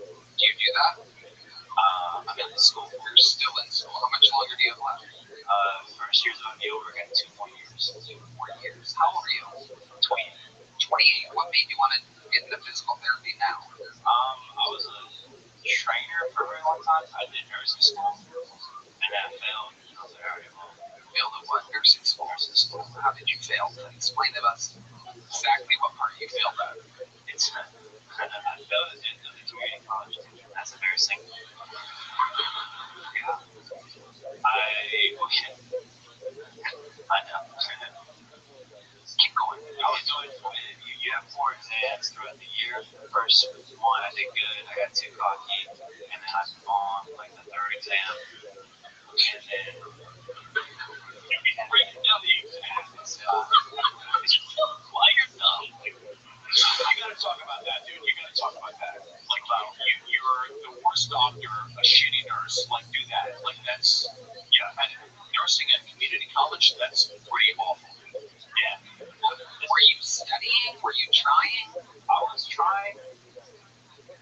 Do you think that maybe, do you think maybe, like, that might not be your thing? Have you ever thought about working in a factory or something, perhaps? Like, maybe helping other humans health if you can't pass the stuff? Like, is it for you? I have a question. How long have you been in the country? How long have you been here? Look at me. Look at me in the eyes. How long have you been here? 28 years. What's your first name? Emmanuel.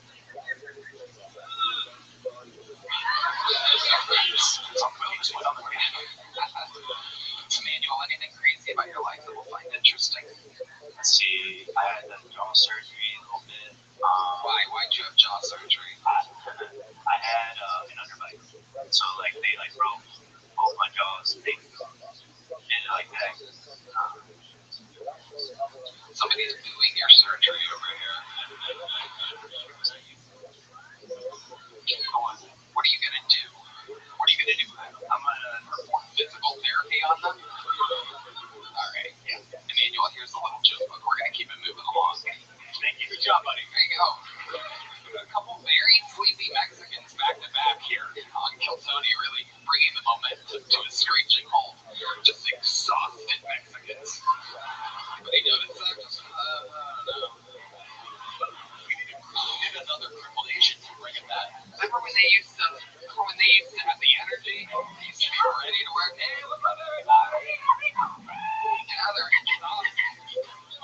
These people are exhausted Mexicans now. I failed out of nursing.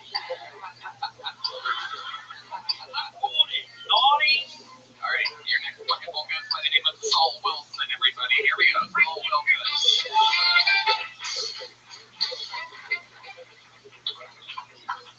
How's it going? I overheard a lesbian talking to her friend about how she's going to spice up her relationship. She's like, yeah, we're getting a flashlight for her dildo. Third party. I was in traffic and I saw this lesbian again driving in the car, except she wasn't on the road. She was like on the sidewalk, and it wasn't a real car. It was like a much smaller car, like kind of odd looking. And on the back of her window, it said, "Toys are just like real boys."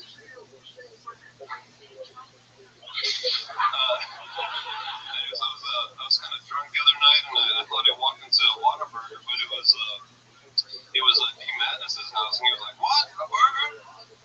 And then, and let's say when I turned on the lights, he didn't have all the ingredients for a burger, so I took it. Alright, thanks so much. All right, Saul Wilson. What the fuck happened there? Hi, Saul. Welcome. This is your first time on the show. Yes, thanks. I would remember that fucking head. I always wonder what Tony Hawk would look like with full-blown leukemia. Saul Wilson. Looks like you could use a little jaw surgery, huh? Alright, Saul. How long have you been on stand-up? Not too long, like 2 years, I think. 2 years. I love it. Where at? Okay, this is frowned upon, but in my car. Okay, tell us what you mean by that. Like doing ride shares, doing my bits to people. Oh, really? You're one of those guys? Holy shit, has it ever backfired? Has anyone ever been like, yo, dude, please, can you just shut the fuck up? Because that's what they're thinking, so. Yeah, this one time I guess there was like, two wives and, maybe in Texas that's like, talk about the stuff, but I made like a big joke. What was the joke? I forget, but, I guess I just said, I already said too much, anyways, but it was uncomfortable. They didn't have to know that. Can I hear the joke? He doesn't remember it, so. What is going on? It was like, You tell jokes in your car? yeah. And two lesbians? How are you always around all these lesbians? Seems like everything you do, there's lesbians involved. Waiting for some, yeah. Alright. You don't remember the joke, you sure? Yeah, it was like in conversation, like just like that. Chatting at the Lesbos. Saul, so that's what you do for work? You drive? Yeah. Okay, what kind of car do you have? Pre-owned or new? Can I get a drink? Yeah, absolutely. So Saul, tell us something interesting about your life. How old are you? I'm 36. 36. You got 36 years of experience to draw from. Give us a little fun fact about Saul Wilson that might surprise us. I could be biased, I guess. Oh! Nothing better than the whitest white guy ever beatboxing. Here we go, ladies and gentlemen. Saul Wilson. I've never done it in front of people. Okay. You tell a big dick joke in front of lesbians, but you don't beatbox. What's the issue? Just pretend like you're in your car. Make yourself at home. I don't even know, I think they hold it a certain way. Just try it, Saul. Just Right. look there. Ask that. What do you mean, nay? Here he is, ladies and gentlemen, the whitest white guy of all time beatboxing live. Hates blacks. Here on Beatbox. Oh, no, yeah, I've never done it. You got this. Well, it sounds so stupid. I'm so sorry. No, I want you to keep. Hold on, guys. I want you to keep trying. You look like you get it. How do you do it in real life? No, I'm sorry. You literally can't beatbox at all. Is it dry? My mouth is dry. Have a sip of water. We're gonna do this until you fucking beatbox. I will keep us here all night. Alright, what should I do it?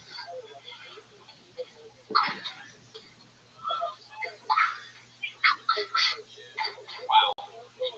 It sounds so stupid. Wow, that's incredible. You have the rhythm of Yehi's crutches. Incredible.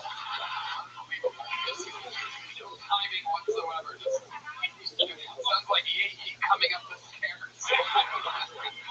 Why so many tails? There's so many tails. You sound like Yehi falling down the stairs. Okay. It's a Jew sneezing into my awkward. Allergy. As a Jew opening the bill at a restaurant.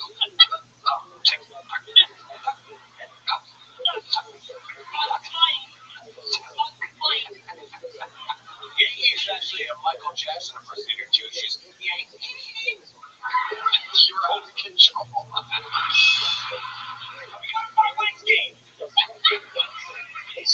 Wow. Saul, is there anything you can do? I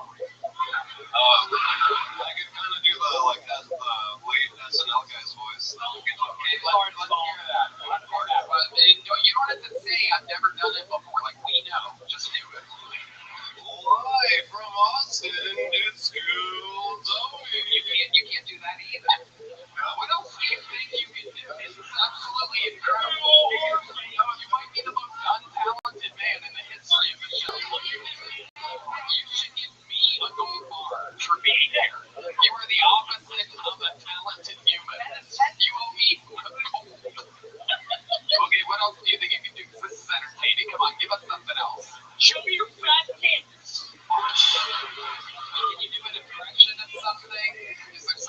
shoulder fat tonight.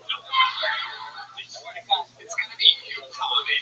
It's definitely gonna be you.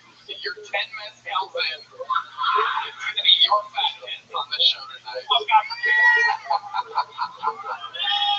How many do you want to see Tommy's head, huh? Oh, damn. No, now you're having fun, huh? Fucking pervert. We want to see those pepperoni pizzas, dude. Normal fucking hit. I don't think anybody believes it. Whoa, there's the lovely Heidi. Here they come. Here they come. He's gonna open up that Shawshank Redemption fucking polo shirt he's got. Fucking hot shit. Get the fuck out of here. Boys. Boys. I don't want any. Let's see. Oh my god, look how hairy those are. Oh my god. Literally. He's got the chest of the mighty Chewbacca, ladies and gentlemen.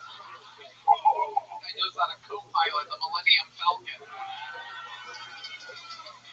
Wow. I just saw 50 Shades of Grey. So Wilson, you had some time to think over there. Is there anything else you're good at? Honestly, Yeah. I'm not kidding. I thought he was. No, I know. That's crazy. You're still here, dude. So, I would fucking ran to the Fed if I were you. is there anything else you think you could do? That's nuts. Hang around. I'm leaning on the comedy, I guess. What? I'm leaning on the comedy. Okay. Alright, so, well, fun times. You're leaving here with a little chest book. Congratulations. Sign up again. Give us another minute sometime. We'll see if it can go better. Anything can happen. Stick around. You might see it improve. Alright, let's do it. Final bucket bowl of the night goes by the name of Daniel Shepard, everybody. Here we go. Daniel Shepard.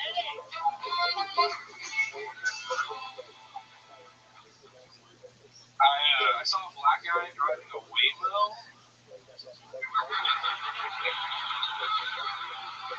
He definitely stole that shit. There's no other way. I actually saw a black technician driving it. No drone itself. But I asked my gay friend, what is it like to be gay? And he said it sucks cock. That's amazing.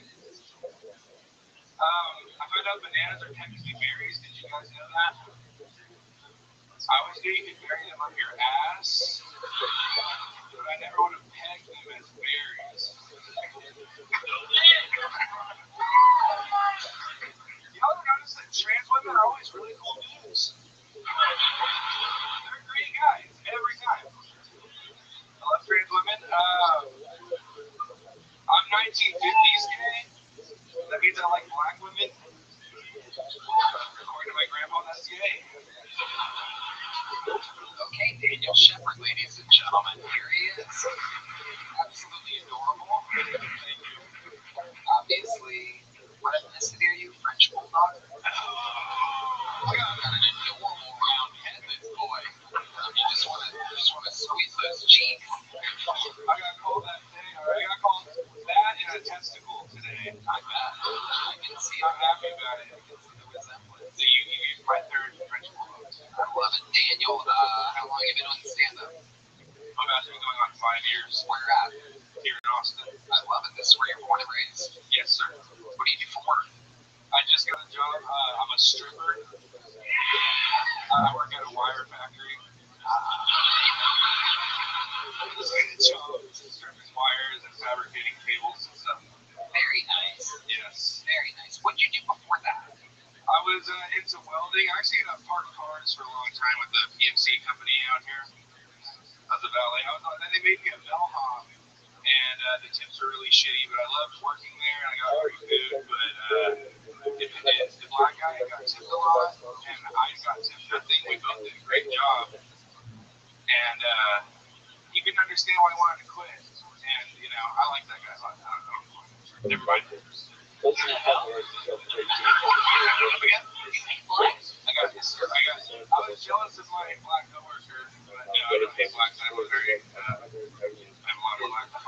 many black friends do you think you have exactly, Daniel? I have many black friends. I have a lot. Can you name some of your black friends for me? What their names? Mr. Mars Martian, and now I have my best friend Brennan from childhood. I have You stay in touch with Brandon? Brennan, yeah, from Ohio. How often do you talk to him? I touch base with him a few times a year. We've been in middle school. He taught me how to be cool in middle school. Okay. Who do you more?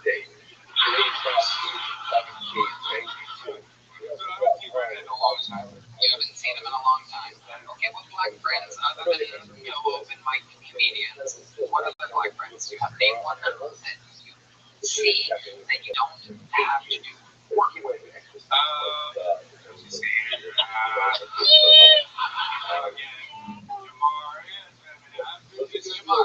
Jamar, are you lying?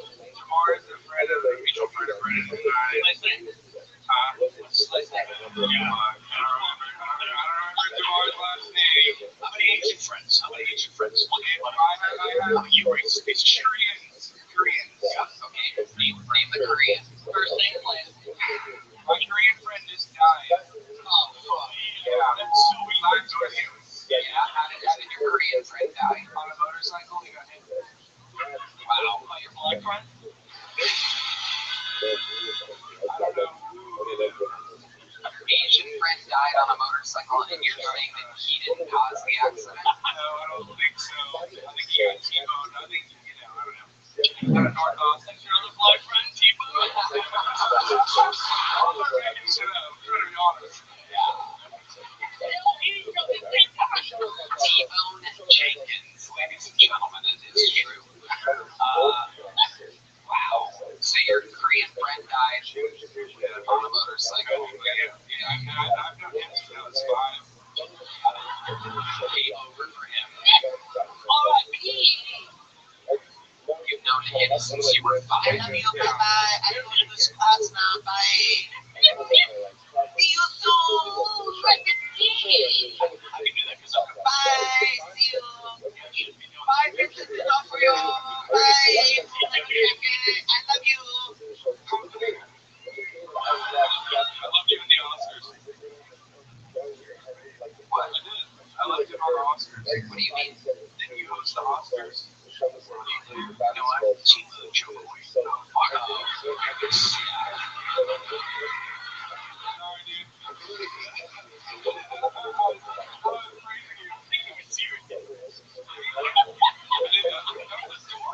What is your name, sir? I love it. All right, Daniel. You've been on this show before, right? Yes, sir. When'd you get that? You got followed up with last time. Well, you moved it up to a slightly medium jump up. There you go. Daniel Shepard. Thank you, Tony. You're welcome, buddy. Put that mic stand back where you found it, Daniel, real quick. Daniel, there you go. Put the mic stand instead of networking with the comedians. Put it back where you found it. There you go, buddy. There goes Daniel Shepard, everybody. This guy's trying to shake hands. Hey, do you ever need an opener or something sometime? All right, ladies and gentlemen, our regulars are all out this week. Yeah, crazy. We do have one prolific Golden Ticket winner left to close tonight's show, ladies and gentlemen. Make some noise for the great Aaron Kyle, everybody. Here he is.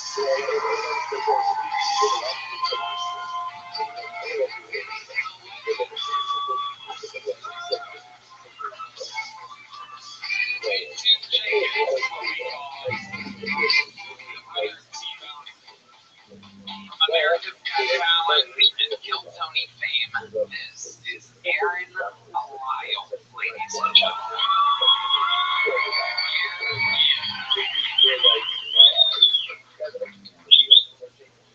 I don't have a single black friend.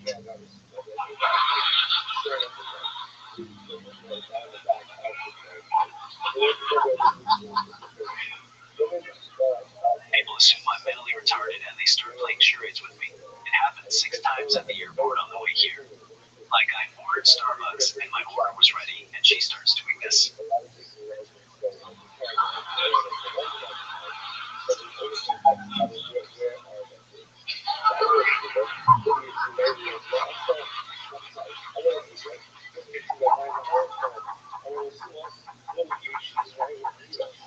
sixth time, I just started doing it back to them. Hey Sharon, I'm going to kill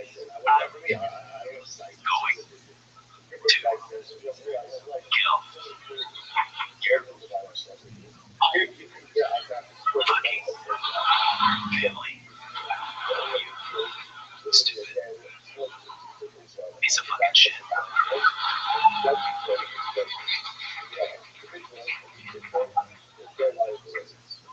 All that, and she says, oh no, I think he needs to use the potty.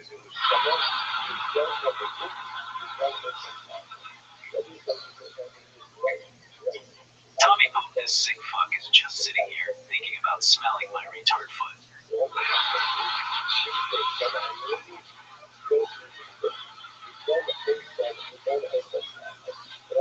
Why would he? What's that? She didn't hear about the flat head story. Last one.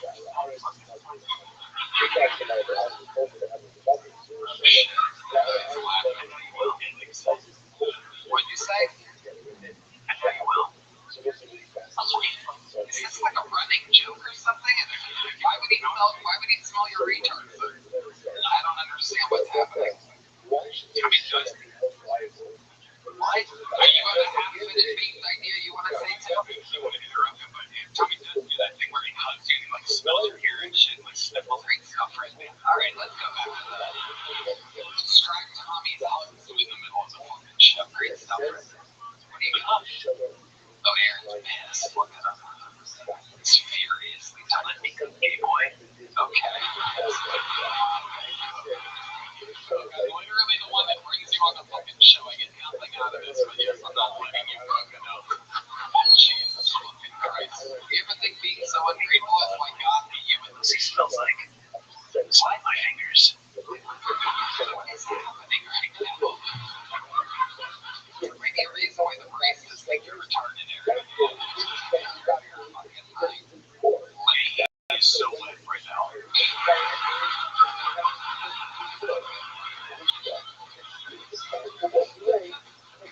Aaron, what's going on in life? Tell us about it. I want to let you cook. I'm going to give you an opportunity to really cook it up in here. A guy that can literally only cook things in a microwave, but yes, go ahead. I'm going to let you microwave something up for everything. Lean cuisine over here.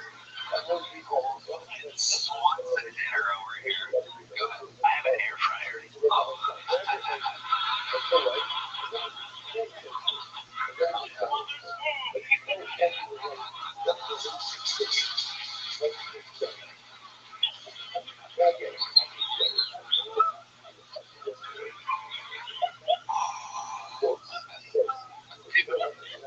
Oh my god.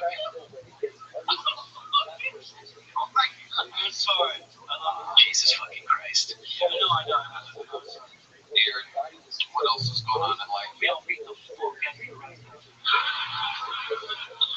really cook? We got on cooking. You do have a built-in spatula. Something you said, let me cook. I'm curious.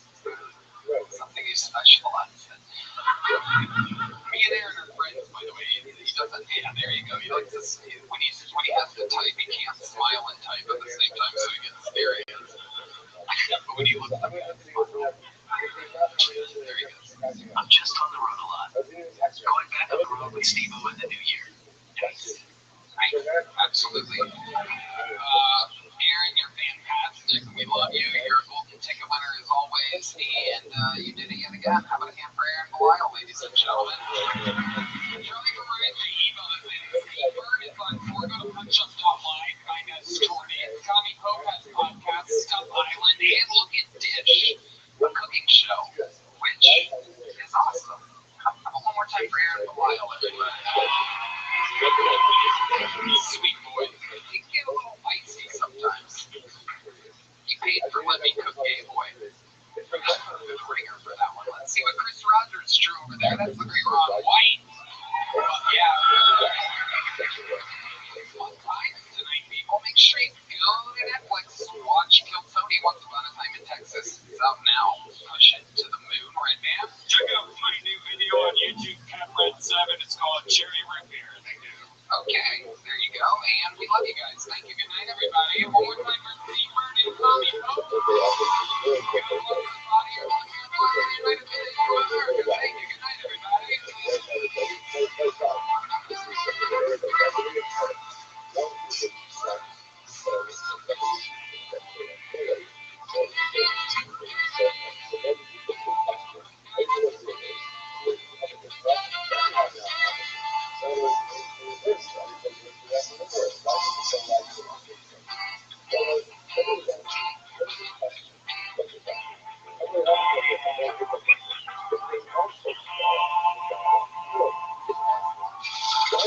Sunset Strip Comedy Club in Austin, Texas is now open.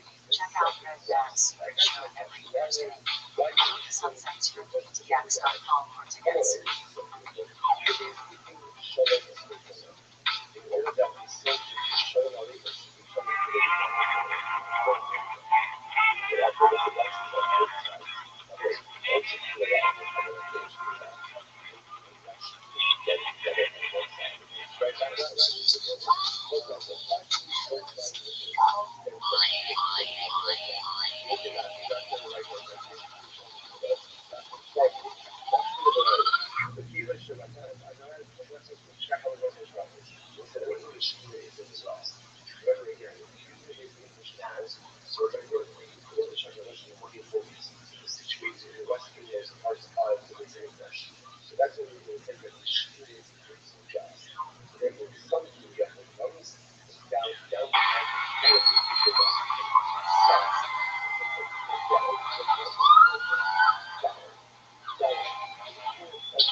Ladies and gentlemen, where this upcoming Monday, January 12th, Kill Tony Once Upon a Time in Texas airs only streaming on Netflix, so we won't be on YouTube next week. We are only on Netflix at Hulu.com. One time for the best damn band in the land, Carlos Sosa, Raul Vallejo, Fernando Castillo, Matt Mueling on guitar tonight, playing a Matt Mueling signature guitar from John Cage Guitars. That's John D's on the keys. And believe it or not, that is the real D Madness live in the flesh. Kill Tony band single Pandemonium out now on Spotify and everywhere where music is played. Here's a little bit more from the amazing sponsors that made tonight's episode possible. We live in Austin, Texas, but we are jumping in a tour bus, ladies and gentlemen, and we are taking the actual Kill Tony show to Houston, Texas, February 28th, and Dallas, March 28th. Go to TonyHinchcliffe.com for tickets right now. Come see an actual Kill Tony show in the great state of Texas. One in Houston, February 28th, one in Greater Prairie, March 28th. TonyHinchcliffe.com. Get tickets now. You guys ready to start tonight's fucking show or what?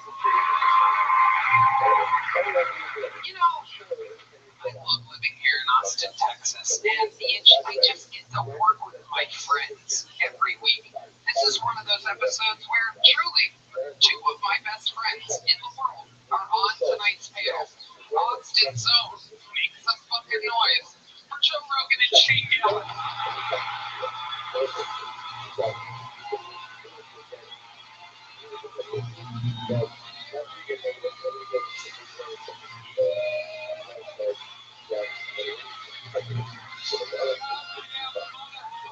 Ladies and gentlemen.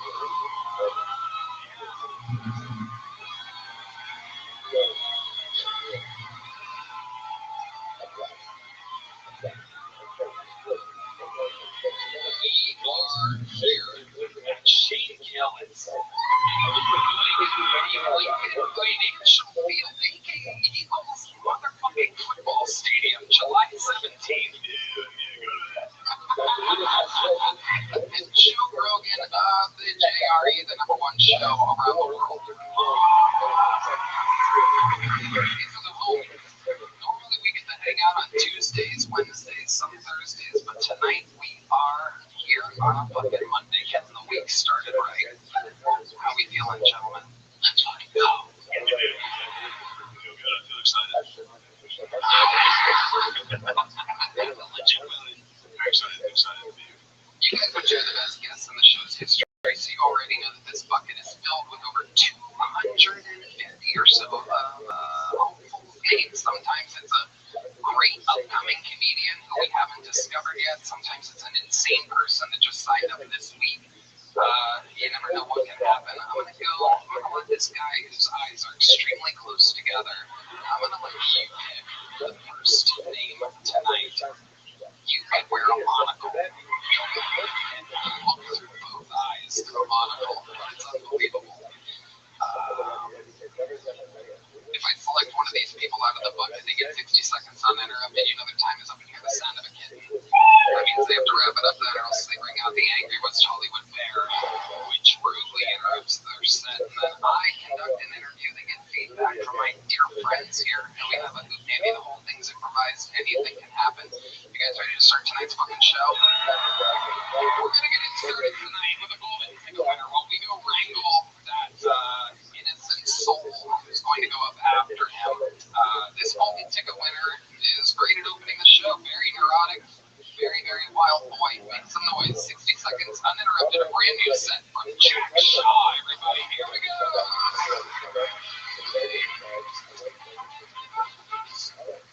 Someone DM'd me and they said, fuck you, fuck the Jews, I don't support bombing hospitals. And I was like, yo, that's not me. I'm not doing that. I have no part in that. If I did have a drone, I'd bomb the homeless people.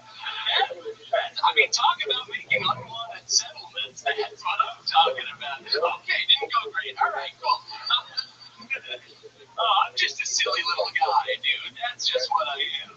My girl told me that it gives her the ick that I pee sitting down. Then I got upset with her, okay? And I said, if you don't like me peeing sitting down, you should see me pooping standing up. Also didn't go as great as I thought it would, okay? Very cool. Awesome. Okay, got one more. Awesome. Hey, you guys hear this app Rocket Money? Okay, I got this app, and if you don't know what it is, it's an app that tells you the subscriptions that you have. And, well, I got the app, it turns out I have 2 Rocket Money subscriptions. Jack Shaw. Really? Criticizing himself throughout his set. Not leaving much work for us to do. I don't know why you had to bring up the DM that I sent you. That was supposed to be between me and you. Jack, I mean, you know how that went. You thought it was going to go better. I really did. Yeah, I was really like, wow, this is going to go great. And then it wasn't. Why do you think it was? What do you think exactly happened here tonight? Yeah, that's a great question. And I think that maybe it was me. You are correct. That is the correct answer. How's life been going, Jack? It's been great. It's the last night of Hanukkah tonight, everybody. Wow, that's the way to get the Texas crowd on your side. I brought some presents for all you guys. That's kind of what I'm doing. You did? I brought some presents. Wow. Hey, can you bring out my Hanukkah presents? Oh my goodness. Here we go. It's Hanukkah time with Jack Shaw. Hanukkah time and ladies first. So Tony, I actually got you something very special. I made you your very own Kill Tony yarmulke. Wow. Okay, great. There you go. all your preparation for this weekend went into. I love it. Shut the fuck up. Tonight's episode is already brought to you by Netflix. I don't need to put it on. When the date's up in 2 years, I might have to put this back on. For now, we good. All right, what else you got over there? Well, I got something special for Red Band. I got you a lean cuisine, because you're fat. There you go. Guys, this is going so much better than your set. It's incredible. Did you pass it down? There's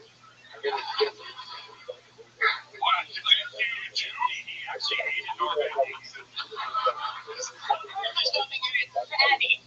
If you tear it up properly, it actually turns into a lean cuisine yarmulke.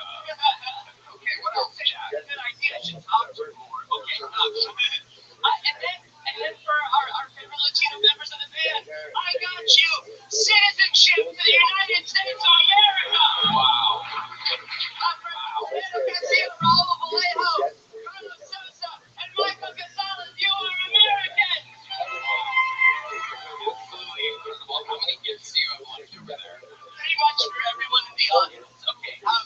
And then John Dees, I got you something. I didn't really know what to get you, but Hans came and told me to get you a bike lock so you can practice stealing. That's for you. Okay. I'll take care of that later. What else you got there, Jack? Hey, Matt Muley, I heard that you're a big liberal.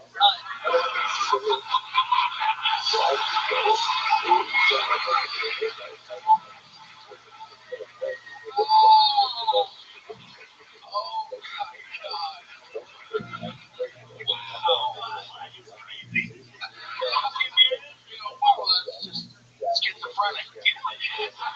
It's totally schizophrenic. What is going on? It's a inclusivity flag. I just don't know what's happening to that flag. I don't know what the circle Wait, did we get a wet stripe on there? This flag might fucking be alright. Stripe on the flag? This is crazy. We're fighting a good fight. Don't go down the ground, dude.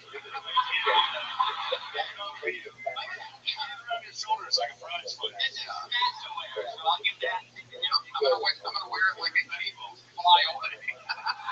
That thing is flag. You gotta treat it like it's the Iranian flag. I don't know what that means. It means that kill you if you leave it on the ground. Oh, Okay. Not a point. Yeah.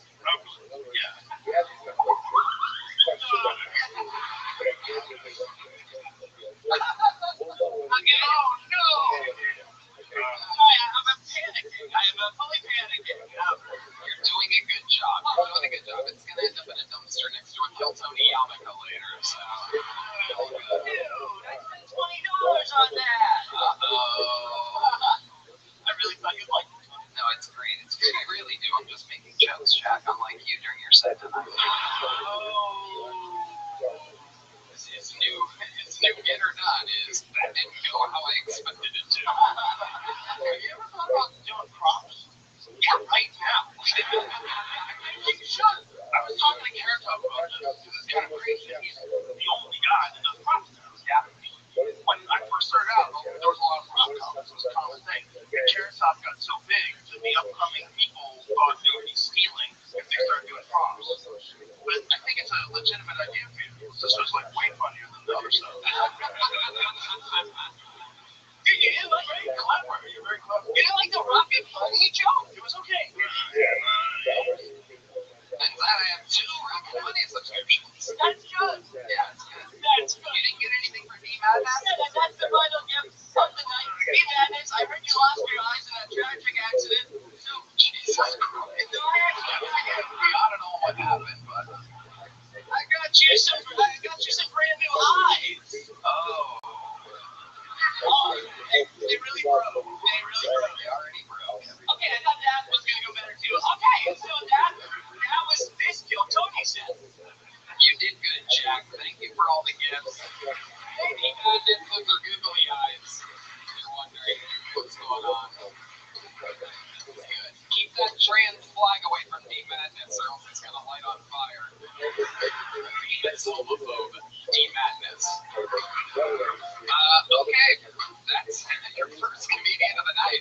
And now we go to the bucket where, believe it or not, it's usually more insane. So we're gonna see what happens here. Your first bucket full tonight. Make some noise for Kojak, everybody. 16 seconds, uninterrupted. Interview.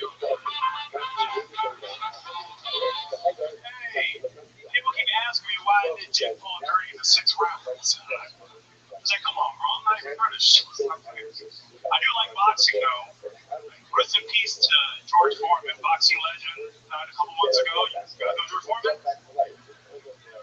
Notably known for naming all his kids George Foreman, even the girls. But also the George Foreman grill. I'm sure you all had a George Foreman grill, right? I just moved to a new apartment. I got a George Foreman grill, but I'm a little cheap, so I got a knockoff version. I got the George Foreman grill. And it's sort of like the George Foreman grill, but you gotta press down extra hard to get the grill marks.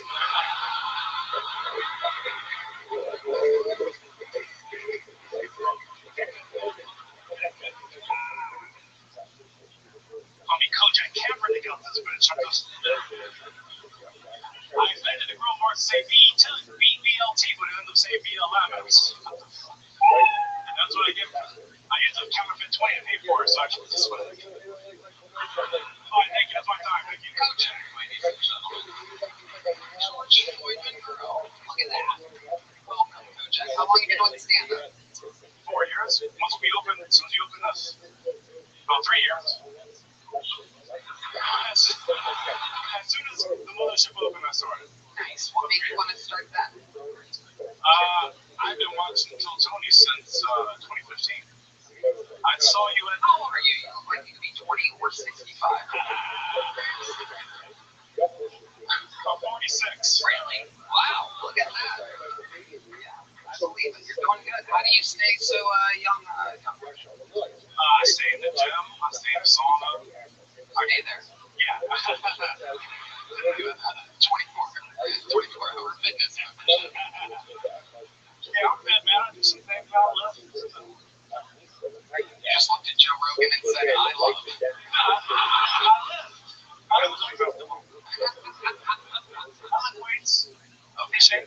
All right. What do you do for a living? I am the #1 waiter in Austin, Texas, at a fine dining establishment. Okay. I took care of a chain. Like, what? Yeah, last year I was with Ian McCann and Sam Taylor. Yeah. Right after you. How was I? I don't care about it. What's the name of the restaurant? You want to say? I don't fucking remember. I was going to tell you were great. You're so fucking racist.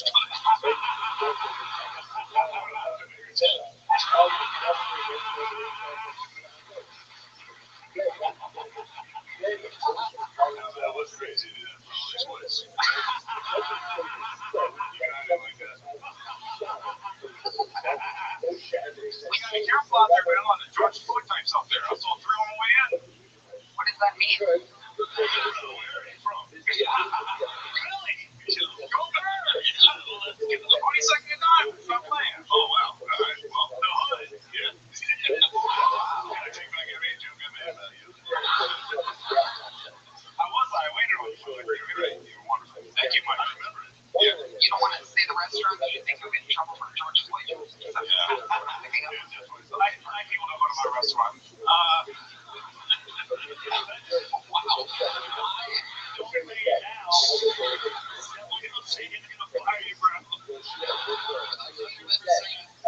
of you maybe not watching and just listening to the podcast, the Kojak is black, everybody. I know he's extremely racist towards black, but I promise you, he is black. This is incredible. I just have a problem with George Floyd. What's your problem? They said he was my hero. George Floyd and fucking P. Diddy to look up to as hero. That's bullshit. And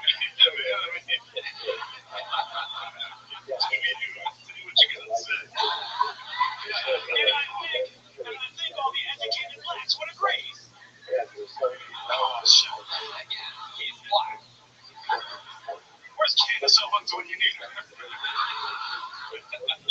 Wow. Kojak, when you say you're the number one waiter in all of us, what do you mean by that? That means I was rated number one in all of Austin by anyone that comes in, I take care of. Okay.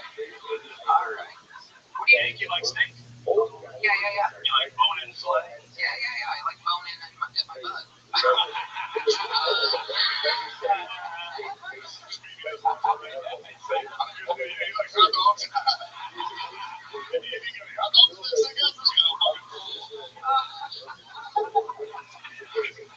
Yeah, so that's 6 hot dogs.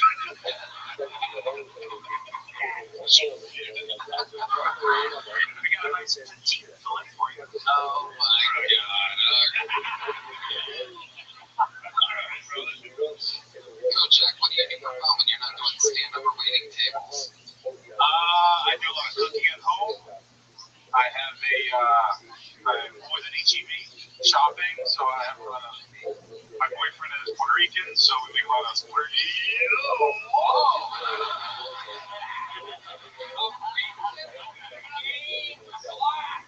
You have that on your bingo card. Again, if you were on Prize Picks, and you bet only $2, and the first bucket pool would be a gay, black, racist against black comedian. With only a $2 bet, you just won $3.5 million. That's why you need to go to Prize Picks, use the promo code Tony, and place your bet. A $2 bet would have gotten you $3.5 million. Gay, black, racist against blacks. Do you want to be my new best friend? Okay. Do you like hot dogs? Put those on your George Foreman grill. We'll have a hell of a night. Tell us about this Puerto Rican boyfriend. What does he do for work? He works at HEB. Wow. I get that discount. Oh my god. What's he working in the meat? He's in the meat aisle, Tony. What part of HEB does he work at? He's a bagger. Ooh, a bagger. Look at that. The only time he bags, right? Raw dog. I'm 20 years a senior, so I bagged him. Wow. HEB.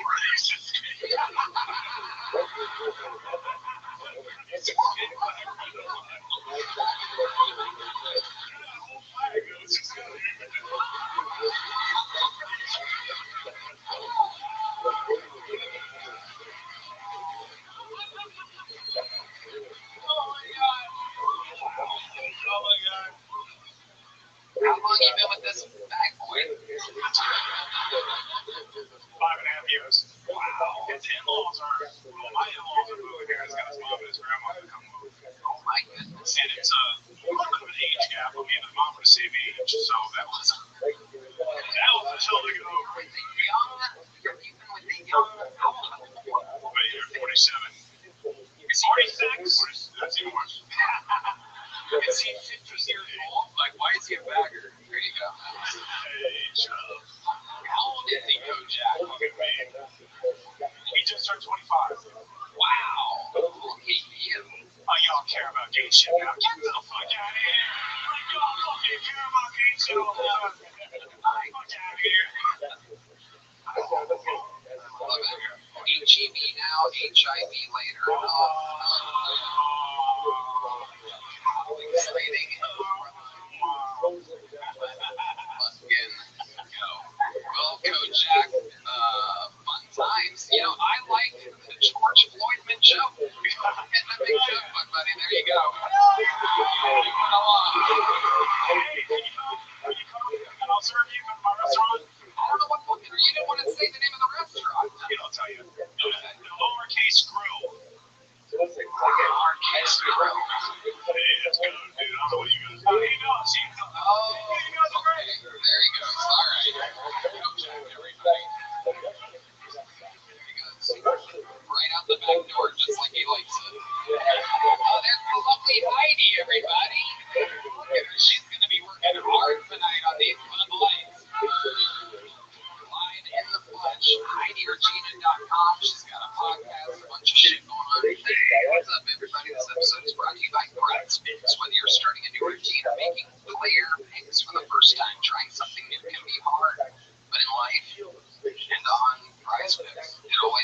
good to be right. With high-pressure playoff matchups every weekend and elite hoops action almost every night, the action never stops, and Prize Picks lets you take control.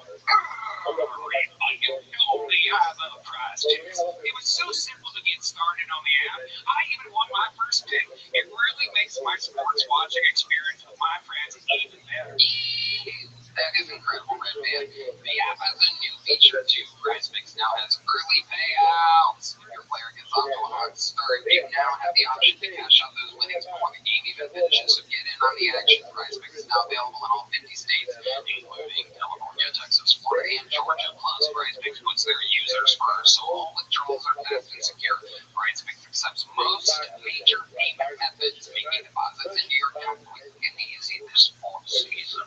So download the PrizePicks app today and use code Tony to get $50 in lineups after you play your first $5 lineup. That's code Tony to get $50 in lineups after you play your first $5 lineup. PrizePicks. It's good to be right. Wow, the news! This podcast is sponsored by Shopify. 2026 is the year you launch your business. One powerful move puts your future firmly in your hands. Starting a business with Shopify. Maybe you've got an idea you can't shake or grab. Everyone tells you to sell a store you've already designed in your head. With Shopify, 2026 is when you finally make it happen. Shopify gives you everything you need to sell online and in person. Millions of entrepreneurs have already made this leap, from Mattel to Gymshark to first-time business owners just getting started.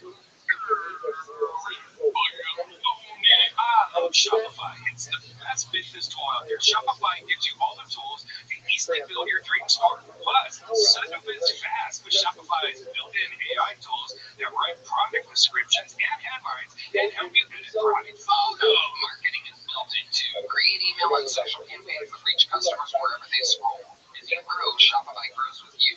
Handle more orders, expand it in markets, and do it all from the same dashboard. In 2026, stop waiting and start selling with Shopify. Sign up for your $1 per month trial and start selling today at shopify.com/GoTony. Go to shopify.com/GoTony. That's shopify.com/GoTony. Hear your first this new year with Shopify by your side. On back to the bucket we go. Ladies and gentlemen, 60 seconds uninterrupted. This looks like a new name. Make some noise for a name. It's for me, everybody. Here we go.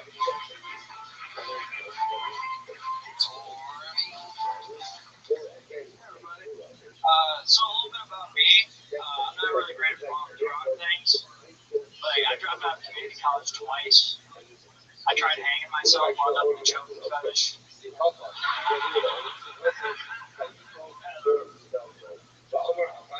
wrote proof from the sound, but I shot a few more right back up there. You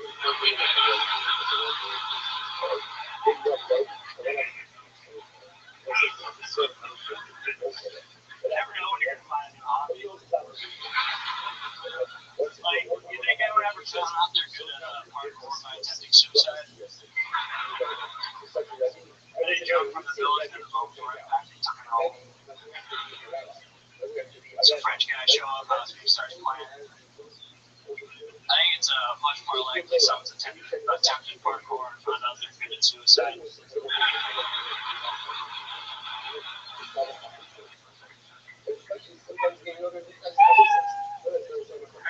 There he is, Nick Torby. Your first time on the show, Nick? Yes, sir. Welcome. How long you been on stand-up? About 6 years. Nice. Where at? Mostly Salt Lake. Okay, that's where you live still? No, I moved down here in August. Okay. How do you like Austin? I love it. It's awesome. I like that there's no winter. Big fan of that. Winter. Yeah, I'm from upstate New York, and I lived on top of a mountain in Utah in a van for 4 years. So I fucking drive down. It took me 4 years to realize that shit. I'm a smart man. What do you do for work? I did work at the ski resort for a while.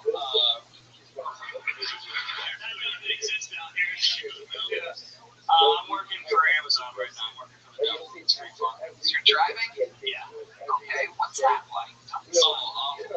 Tell us. What do you mean about it? They have you on a camera at all times. It's like an AI camera that's tracking you the whole time. And I also threw out my back yesterday, so I'll walk around like Quasimodo for most of my deliveries. Wow, the last comic book was better too.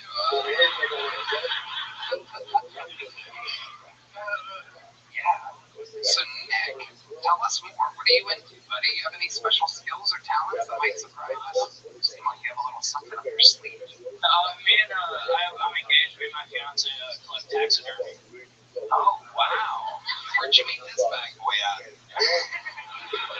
I met her at Open Mic. Oh nice. She does comedy too? Wow. Interesting. Did she sign up tonight? Yeah. She's at the bar next door? Yeah, she is. Cool. Do you know who that is? Holly. What is it? Holly. Holly what? Jensen. Holly Jensen. Go grab Holly Jensen. Let's see. Always fun here. How did she get into collecting taxidermy? I got her a taxidermy frog. It's like a cane toad, like the invasive species in Australia. It's like a purse. She has it with her.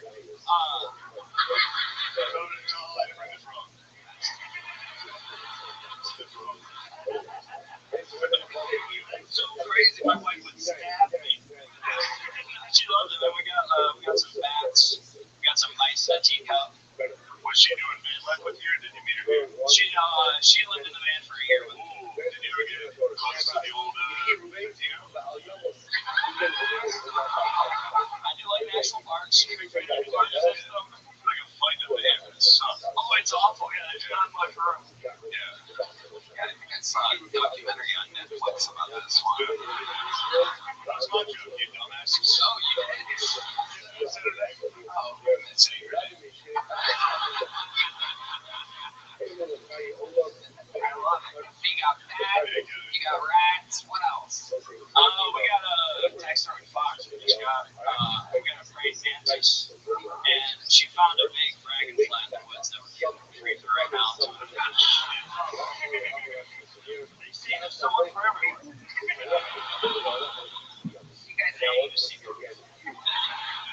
So you guys have a place. It's here in Austin.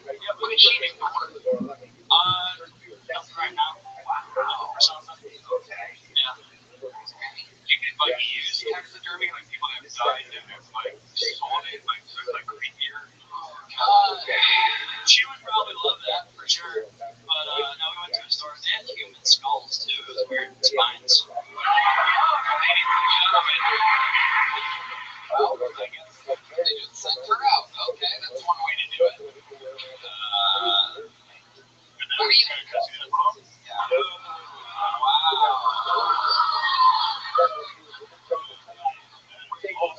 He's got a little butthole. Is that real? Wait, 100% real. How do you know it's real, Joe? He's an invasive species in Australia. He's a cane toad. His name's Winston. He's our son. That's incredible. I think it's I don't see a dick on it. I don't know. It might be a daughter. What do you want to do? The set that you were planning on doing here? That's how I would have done it. Instead of just sending her out randomly, I would have brought her up. Ladies and gentlemen, doing 60 seconds, sending her up to make some for Holly Jensen, everybody.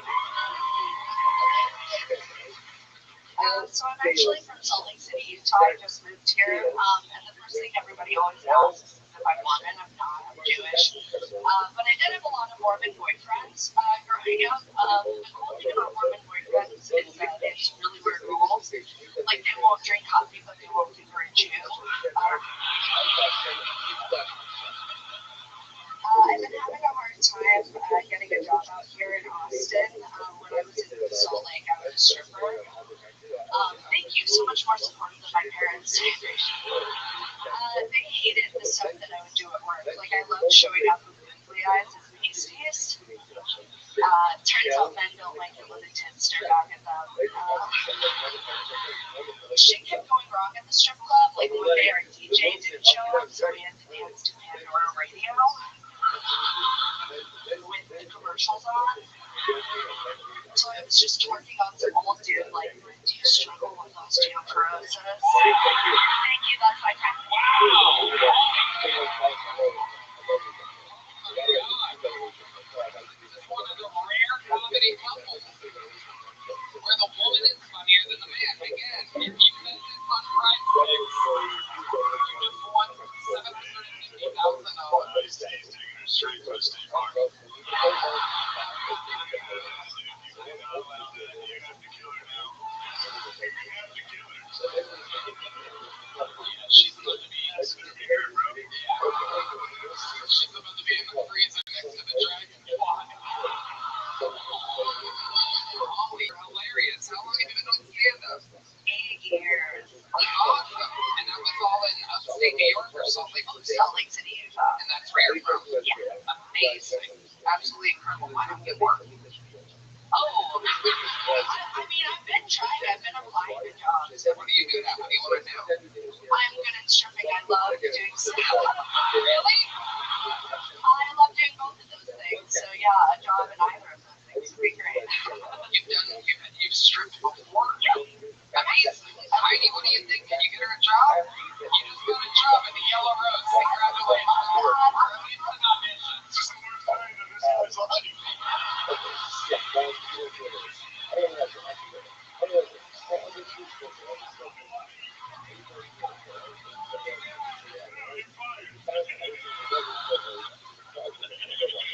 This poor guy is going to be all alone tomorrow night at 2:30 a.m.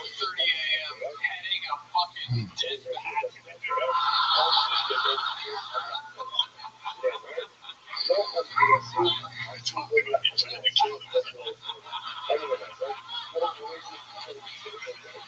Holy shit. Well, you guys fucking just did something real special. You're very entertaining. We got a small one for Nick. You guys want to get a big one? You guys are both getting big ones. There you go. There goes Nick Courtney and Holly Jensen, everybody. Holly, next year I'd love to have you on the secret show, all right? Next year.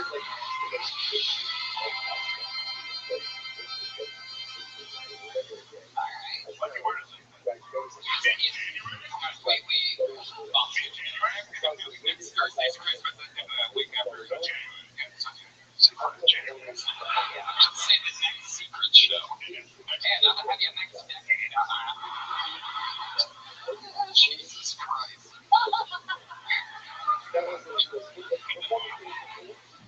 Unbelievable.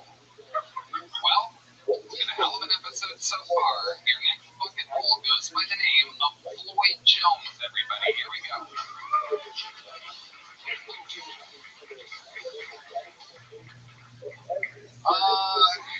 Are we just gonna act like Kanye wasn't a Nazi? That's just how we're okay. Perfect. I don't know if you guys heard he actually changed his name. It's Kanye Ouchwest. Kanye, which is crazy. Like, he said he was done making music, done making controversial statements. He's actually gonna open a chain of all natural grocery stores. He's gonna name it Trader Joe's. I think it's problematic to say the least. But I like the thought of restaurants just fucking up. Like, I think it'd be cool if Olive Garden gave abortions. You know? Because then their tagline could be, when you're here, you are almost family. Speaking of how I'm a piece of shit at restaurants, you guys thought I was Puerto Rican. I'm black. I promise. I've got the paperwork. I'll get 23 and me right now, even though that just sounds like a cool movie about Michael Jordan. So, white people just need to know. They're like, I just want to make sure. Like, God. And so, I like to go to sushi restaurants because the waitress is never black. And when she comes over, I go, hi, could I get some salmon niggery? And she's like, you mean niggery? Wow. That's a lot of oohs and ahs during that set. Floyd Jones, wow. Welcome, Floyd. Is this your first time on the show? Yeah, talk at the grab that microphone, buddy. I don't know how that happened. Okay. Welcome. How long have you been doing comedy? Since like 2021 through January 6th, right? Yeah, she knows, oh my gosh, you're Rogan. Hell yeah. Dude, hey man, without you, oh man.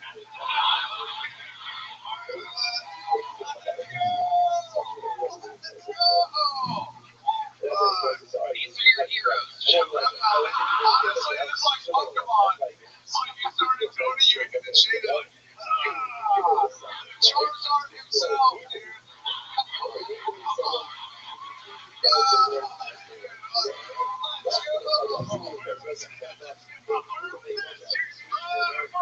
Dude, I wasn't ready for it. I'm sorry. having better interviews than sets tonight. Floyd, tell us about you. What do you not do for a living? Just here, I guess here. No, I play music, man. You're a professional musician? Yeah, a metal band. Really, you're a drummer? Well, I mean, it's been a long time since we've done this. For those of you that are fans of the show, you might know that if anybody that does comedy on the show did drums, we have a little thing where they get a drum solo, and our house drummer gets a drum solo, and if the guest drummer is able to beat our drummer in a drum off, they become the full-time drummer of the show. So, like all leaders, a drum off here. And if you beat Michael Gonzalez in the drum solo off, you become the full-time drummer on the show. And Michael has to dress like a 5-year-old and play in a metal band. This is a Mexican drum off band. I must warn you, Floyd Jones, Michael Gonzalez all time is undefeated here on his home turf. But I'm guessing that Floyd, since he does this for a living, might have a little something. Well, we know he doesn't have anything up his sleeve because he's wearing a basketball jersey. But I'm guessing he is very talented. Let's see what happens here. It's Kill Tony, brought to you by Netflix. January 12th. 1, 2, 3, 4.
Unfortunately, it's not up to us. It is up to the live audience here.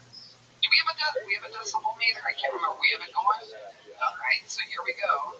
Hold on the camera, on the decibel meter. How many of you have Floyd Jones winning this Mexican drum off? Make some noise. How many of you have Michael Gonzalez winning?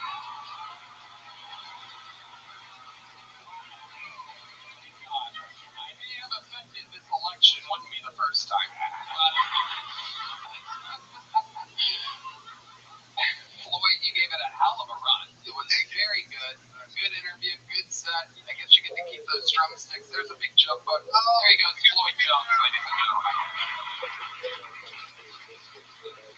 Because Floyd saying goodbye to Shane and Lord Charizard or whatever his name is.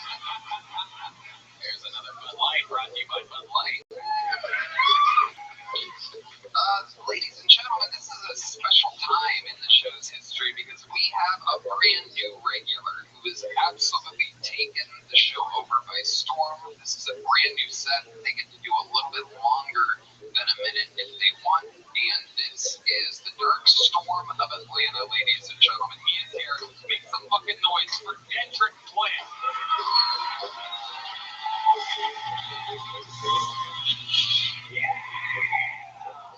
Oh my God. What you know about being the only black dude at a country music festival in Kennesaw, Georgia called Jackie Boots Festival?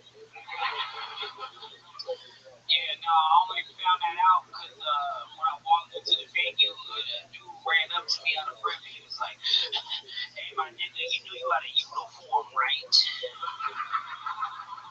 And I was like, "No, I'm here for the festival. I love Blake Shelton. I love Kenny Chesney." And he was like, "Nigga, stop lying. I got an extra vest in my car." And I was like, "No, I'm here for the festival." And I showed him my ID and I showed him my badge. And he looked at my ID, and he looked at my badge, and he looked at me, and he looked at my Tasha! You gonna want to hear this. So Tasha came over. I met Tasha. She did the same thing. Jamal!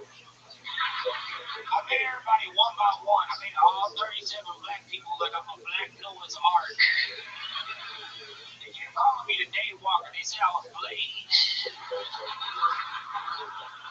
It was a great country music festival, man, because all the black people that was working the event could give me free drinks, but they also had re-entry. They stopped doing it.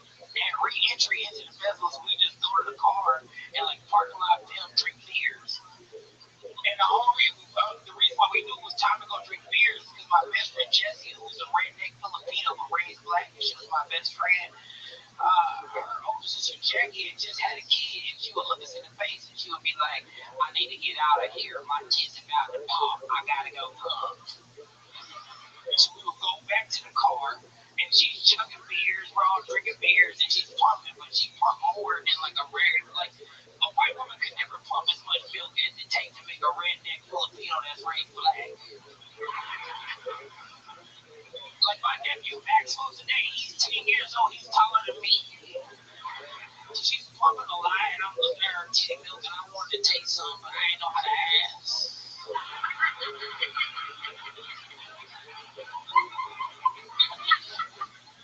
And then God got my back so much, he confused my friend Derek. My friend Derek saw me look at the breast milk, and he was like, "Yo, I bet you $100 you gonna drink Jackie's breast milk." Nigga, I was already thinking about it. She got a husband. I don't know how you had somebody like a young couple. How do you get if you got breast milk? I gotta be like, "Hey, excuse me, brother." You ain't ready to your kids that got alcohol in it. Can I see some before we put it on the ground? But for $100, I can leave about one t-shirt while I'm inside the goddamn place. So I was like, hell yeah, let's run it. And so they brought the funnel out because it was too much titty milk to just sit. It was too much to sit. We got to bring the funnel out. It was like 2 gallons of titty milk she was pumping. And I chugged it all in 8 seconds flat. I was doing a great job.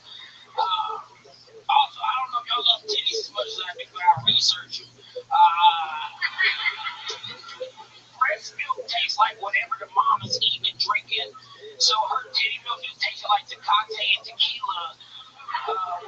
It tastes like a redneck Filipino horchata. You know what I'm saying? It tastes like a little redneck Filipino horchata. But also, if y'all study titties as much as I do, you would know that a titty milk has all the vitamins. I haven't had a hangover in 12 years, nigga.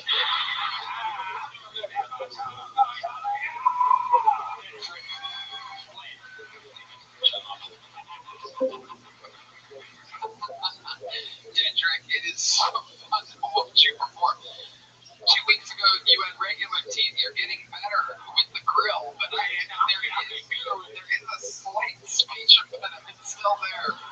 One of my favorite parts of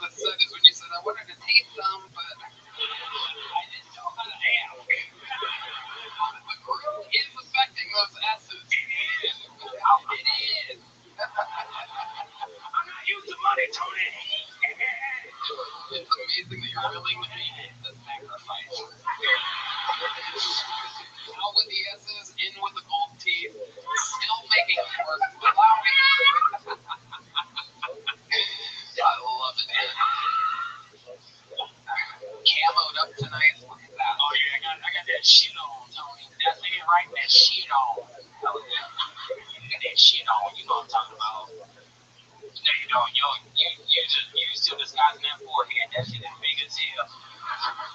Yeah, that shit swooped over, but it's still goddamn plasma screen TV. Don't let anyone talk to you. Take your hat off, Jay. Fuck you, dude.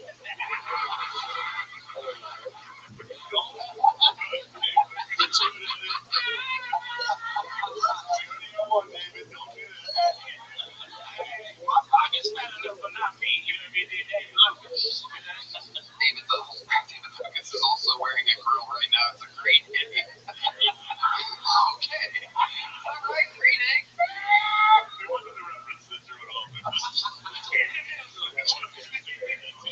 My delivery is a little bit floppy tonight. I'll take them out. No, it's not long. I'm good to see y'all. Okay, yeah. Okay, more days if you kill David Lucas. What do you guys think of Zeus?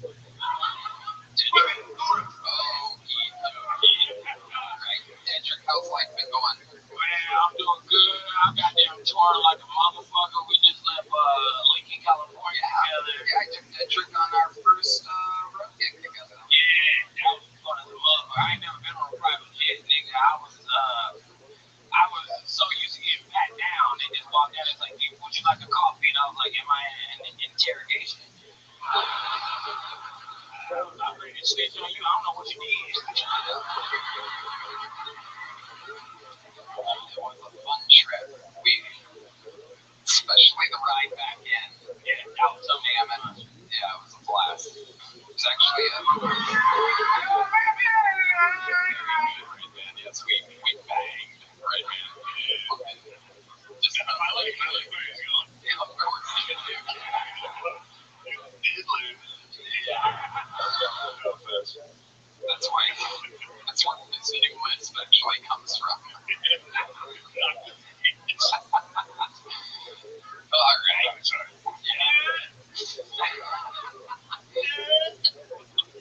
Dedrick. You guys have seen Dedrick, The Dark Storm of Atlanta. What are our thoughts, Joe Rogan, other than his jacket and his hat? What do you like about him? He's got a completely new style. It's like your own thing. It's great. I love it. So, I didn't get for much time. You know, but get rid of the grill though. It's ridiculous. You can't even talk. You got money. Either get real gold teeth or stop fucking around. Okay? They're like fake tits. They're like the rubber ones you stuff in your bra. It's got a goddamn operation and commit to a look. That's so crazy. No, there you go. That's what I like. Hey, Joe, like, you can think how much I get paid every week. You gotta give me the real dope teeth, nigga. I'm gonna get them. I don't give a fuck. I got this to prove to my neighborhood I was doing good. But nigga, if you Joe Rogan, you know Joe Rogan. You know Joe Rogan. Name one thing about me. Alright, so you had a power to change my whole life, Joe Rogan. You could put those on like a rope and just wear them around your neck, and everybody would know you have money, and they would be able to hear you pronounce your S's correctly. Yeah, I'm telling you right now, Tony, I'm from the South. We ain't pronounced no S or T's the whole time I've been talking. But sometimes they don't understand me on the internet, so I can talk how I want to. I agree. Like a city. Freedom of speech. Dedrick, you've done it again. We love you. Freaking me. I've been playing It's great for us with this president. On and on we go. Back to the bucket. This person has to follow Dedrick, makes a noise. 60 seconds uninterrupted for what appears to be a new name. Tyler Cole, everybody. Here comes Tyler Cole.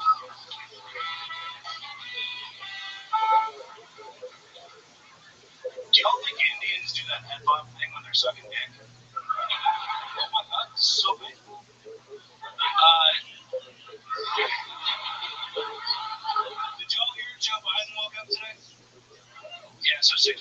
session, that's what that means.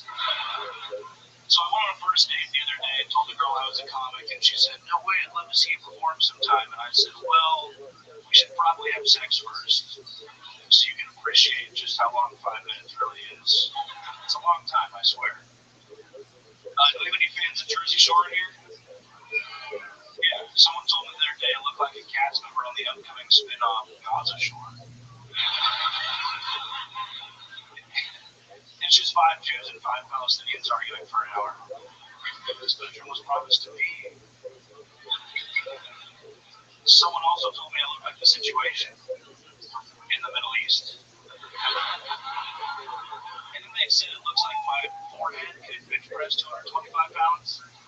That was really rude. I've been Tyler Cole. Thank you guys. Tyler Cole. Kind of unstuffed around. Unstuffed. Tyler, welcome. Is this your first time on the show? It is. Welcome, welcome. How long have you been on stand-up? 4 months now. That chain's kind of tight, huh? A little bit, yeah.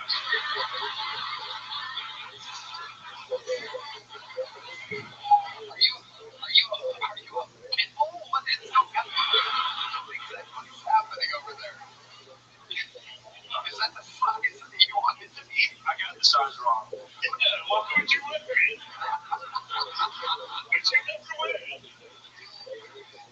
Did you just wrap Cedric Skriller on your neck? Like an autoerotic fixation thing, you know? Something. Yeah. I guess. Well, you're Tyler Cole, right? You got me. Once you put it on, were you like, no? I spent $50. How much did you spend on that? $50. He was right. Wow. Ladies and gentlemen. Gene Gillen. You don't think I run into a tight chain?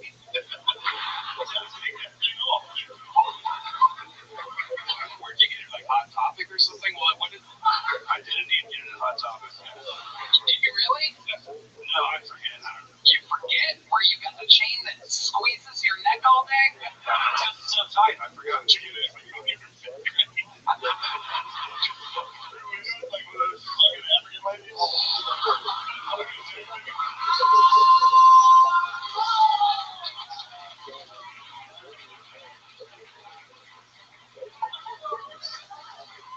What part of New Jersey are you from exactly, Tyler?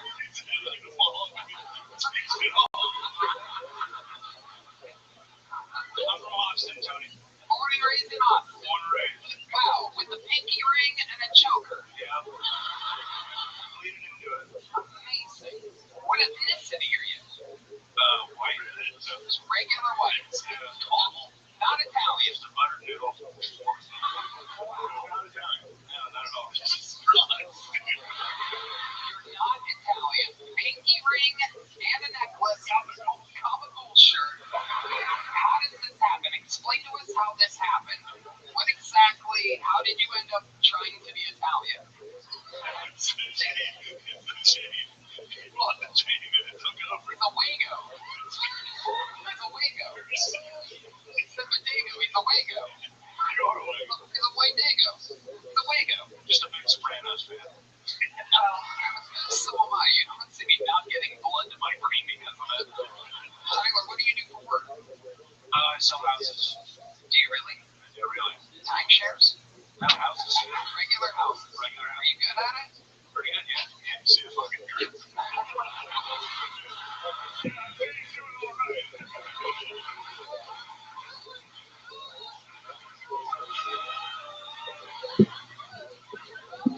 the last time you exactly that you sold a house? When you closed on a house? When was it? It was in October, but I have a closing coming up tomorrow. Okay, what are you closing on tomorrow? Just a 2,000 square foot house in South Austin. Okay, when you sell it for how much? 380,000. Wow. Lucky.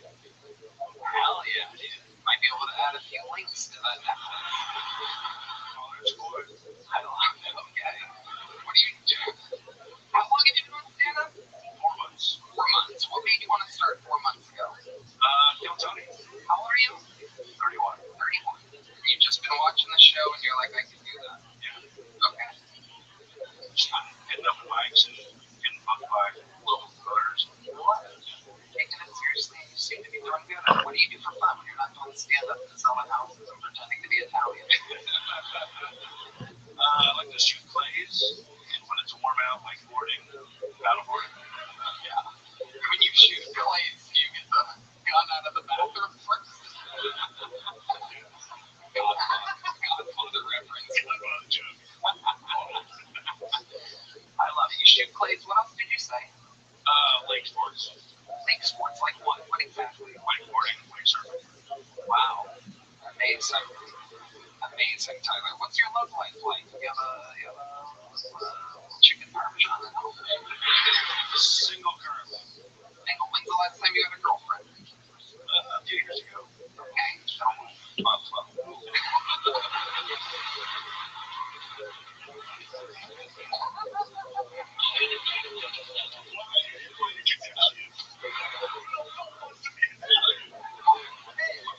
hey, take it easy.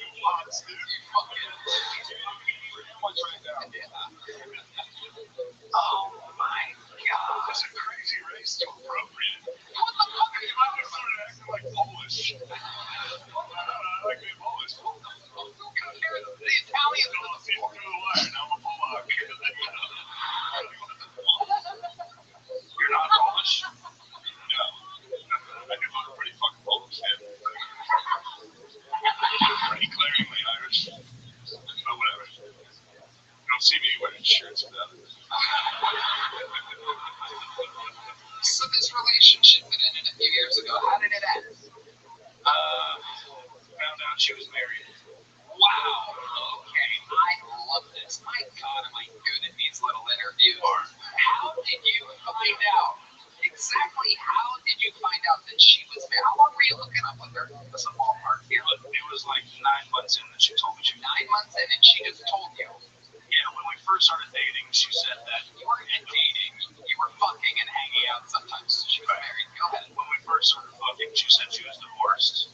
And then 9 months later, she was like, "Oops, actually, I'm not divorced." Okay, where were you exactly when she told you this? Were you at a Best Buy or a house? No, we were bartending together at a club on 6th Street, and she told me while I was at work. Wow. And that was that. She must have been fun. Can you give us an example of the favorite sex scene? Bitch doesn't tell you she's married for the night. Working alongside you, fucking you. Let's go to dinner. Fucking maniac. I bet she was so much fun. Can you give us an example of a fun sexual experience that you had with her? You guys ever bang at the bar or in the car outside? We did, in fact, bang at the bar, yeah. You banged at the bar? Yeah. The bar, diggy, diggy, diggy, sit the boogie, sit up, shut the boogie. You banged at the bar to bang.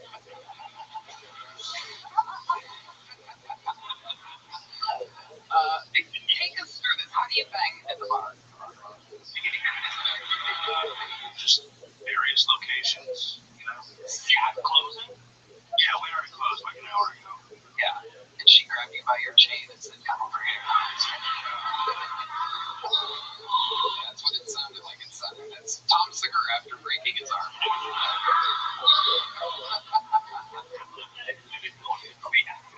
He was on my podcast today. Let me ask you this. That rules, sir. You're at the bar, right? And you're serving beverages. But you're with a married woman. So where are you finishing? You have to, right? Is it inside or are you pulling out? That's a really good question. Thank you. Thank you. Thank you for that. Every answer is bad. Yeah, let's go. She was on birth control, so that. Oh, wow. Oh, my. Oh, cream pie. Yeah. Special delivery of Patty. Vegan cannoli. It's not actually a cream pie. It's a vegan cannoli.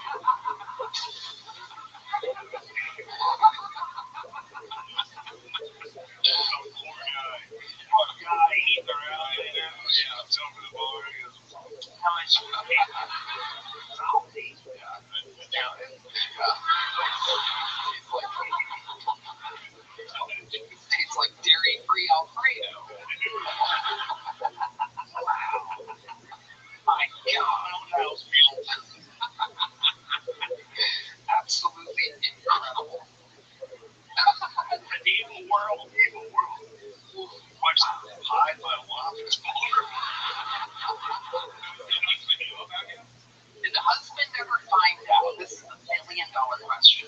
They were separated, so they didn't live together. They weren't for my. How the fuck do you know?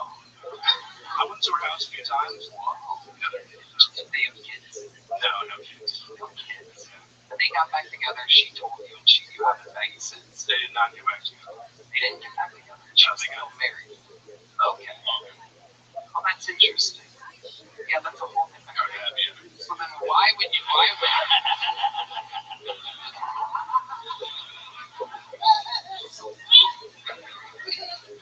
I don't really get it. She tells you that She's fun, Tony. Just let a girl have fun. Stop out all the crazy people in this world to make everything fucking boring. no, I just don't Let understand. her fuck the guy at work. I don't see yell to you to come I inside. have no more questions. You're off. Did you yell? I didn't hear shit like that. Come on, Python. Call you all her nickname for you. There was no nickname. Yeah, there was. Come on. Fuck out of here, this guy. What was the name of the bar that you guys were at? Don't do it. Don't ruin everyone's life. Tyler, it was for 4 months, pretty good. The interview, unfucking believable. Here's the big joke, but there you go, my friend. Tyler Cole, hell of a catch, hell of an interview, very honest. You future Kill Tony fucking holes. We love an honest interview. I love people get scared. All right, this looks like a new name. This looks like a fun name. Ladies and gentlemen, put your hands together. Diamond Debbie, everybody. Here comes Diamond Debbie. Oh my God. Let's fucking go. Guys, you got any better than that? Make some noise for Diamond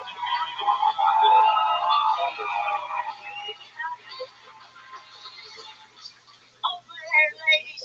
We know things. On this age, I don't know what I had too much to drink like you, youngins. Diapers leak, y'all. I was a single mom with an only child. I probably don't recommend that to any youngins either. If only I'd had a litter, surely one would have failed in life. I wanted to stay home and take care of me. Hey, what's all this about the T-word? We had that T-word back in the 60s, y'all. Tomboy. Most of us cried. Can y'all gym teachers? Well, I was looking for love in all the wrong places during the pandemic. I mean, the nursing homes. But, the competition's pretty stiff there. Women outlive men, and there's a lot of Debbies in there, I'm telling you. But by now, even the guys with dementia, after 4 or 5 times, they got it figured out. I'm not Debbie with the pop out thing. Nah, I mean, they can see me coming. They just call me a blue chew. Well, that's different. When life beats you up and you got to start over, I go, oh, what's having to do? I just say, Jesus, take my joystick, I'm coming home. Thank you. Wow. Diamond Debbie, welcome. Oh my goodness. This is your first time on the show. I would remember you. Well, you walked by me a few times in my chair, but, I'm, crotch level. Okay. Yeah, so I get overlooked a lot.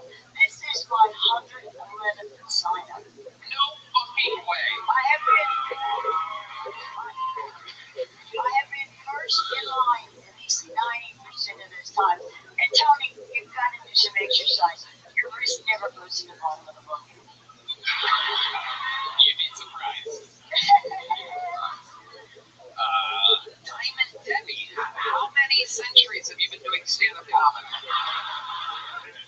come you didn't let Jack on that fucking door? That's it.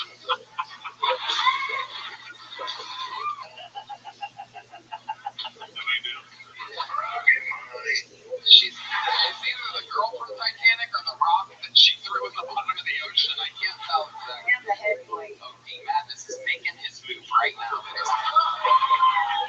I had an agreement because I grew up playing bass guitar, but I didn't have one at home to practice on.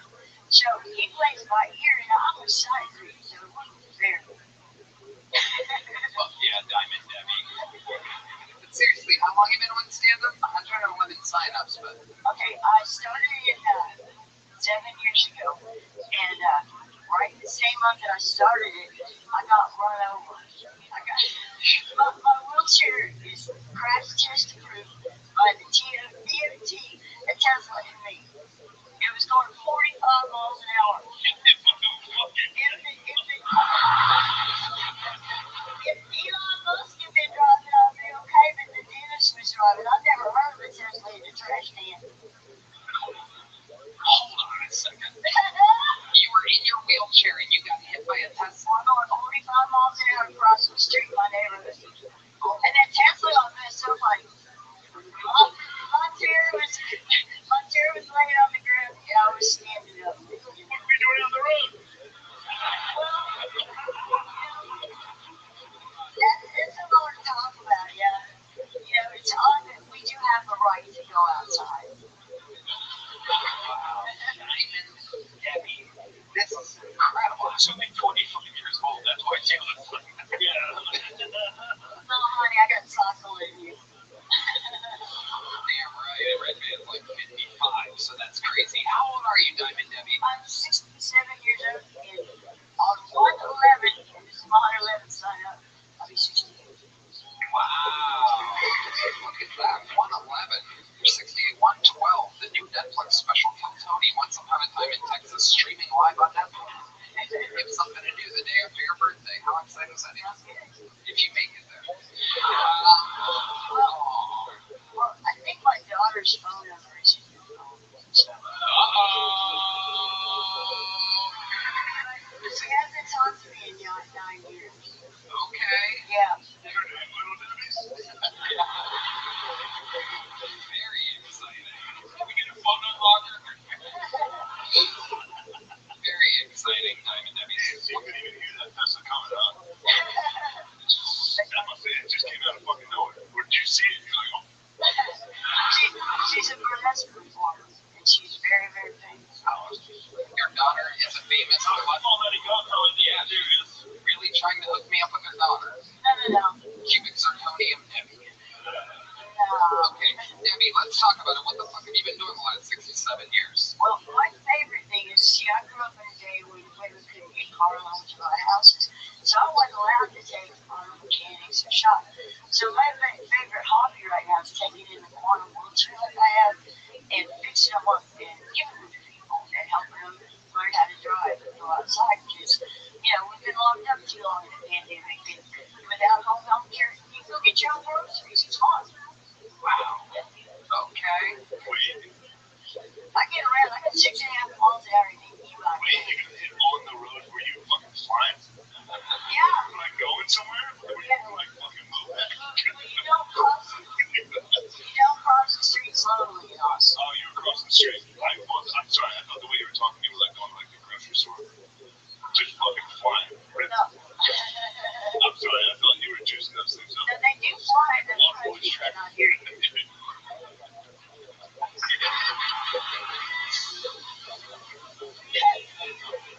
I'm sorry, you guys don't like it. Diamond Debbie, what made you want to start stand-up comedy? Well, it's funny, I was doing Toastmasters and I like to give hour-long speeches and the guy that Hold on. Stop. What's Toastmasters? it's an organization that helps you learn how to give speeches professionally, right? And so I signed up with them because it was online and the friend told me that he could talk for an hour and all anybody remembers is a couple of jokes. So I'm like, why don't I tell jokes instead? So that's what I did. Wow, look at you. You're such a little charming lady. Where are you from? Oh, well, my home is my home. Okay. I live in Oklahoma, yeah. All right. You drove your wheelchair all the way here. Yeah.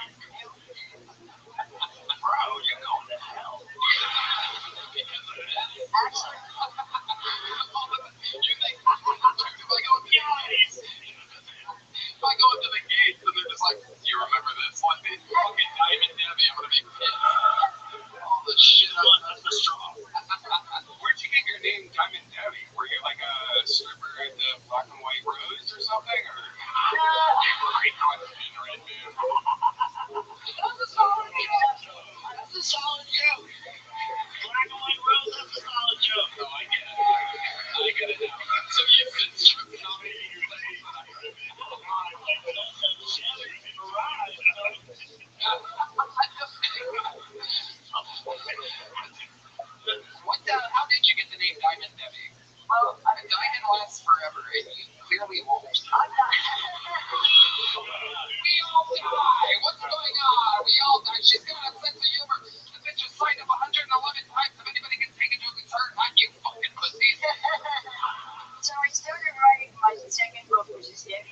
in my wheelchair, and the star of it was Debbie Diamond from Diamond Debbie. Wow. Wait, so you wrote a book about... I'm writing a book called Debbie Decides in My Wheelchair. When's the Tesla chapter? The Triple X chapter? Well, I'm waiting for a happy ending. I haven't had it yet. I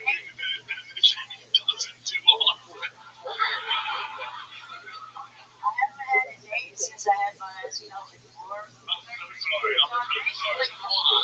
Hold on. Time out again. You haven't had a date since when? I had my pelvic floor vault. Pelvic floor vault. What does that mean? Bladder comes out next to my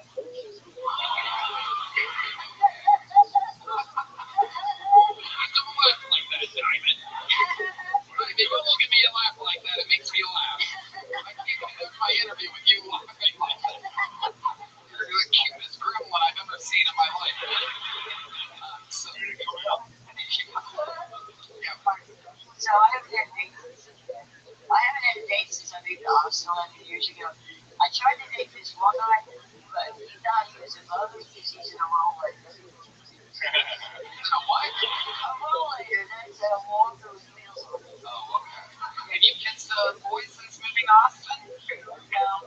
Well. You know what that means, everybody. We have another thing on the ticker of the show.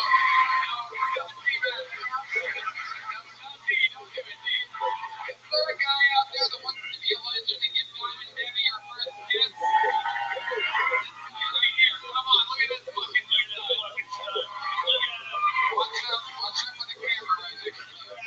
No, sit back down, you creep. No, he's coming right here. Look at this fucking guy. She's pissed. Oh, his girlfriend is not happy about this. Oh, which makes it all that much better. Diamond Debbie is about to get her first Austin kiss. Here you go, Diamond Debbie. It's a miracle. Wait. Oh my God.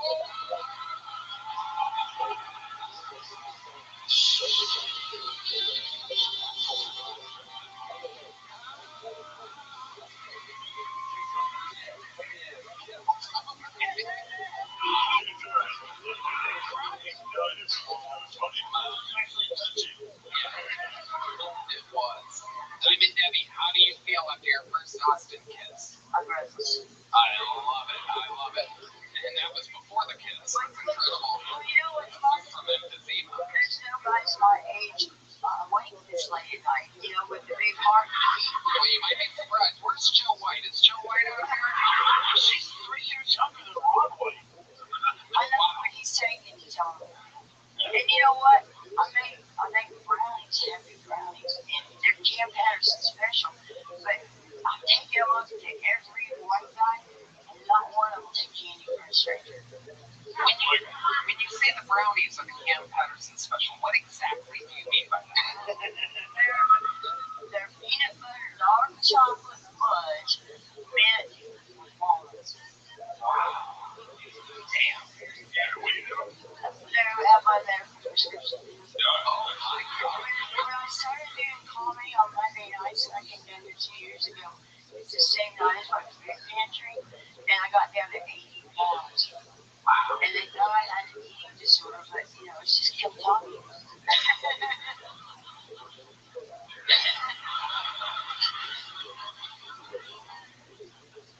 Diamond Debbie. I'm getting word that there's another boy that wants to kiss you. You want to kiss another boy, Debbie? All right, let's send out another one. I'm getting word that there's one more. There's one more. Oh my God. You say brownie 3 times. Oh my God. Oh my God.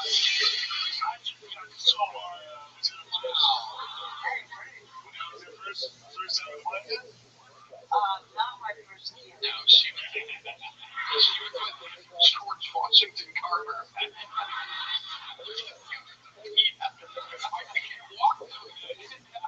She was a marathon runner before her first. I gained a lot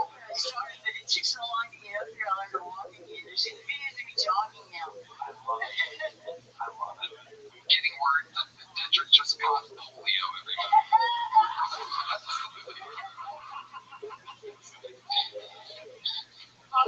Diamond Debbie, you are an instant legend. I have somehow have run out of big joke books. We have more in the back. Great. They're gonna hand you one in the back, and Diamond Debbie, let's just have you sign up again sometime. But why don't we just like time it out so that you don't have to wait out there with all these fucking. The worst part is right in the elevator got some calls a couple weeks ago. Oh my god. Nobody can hear me trying to get in.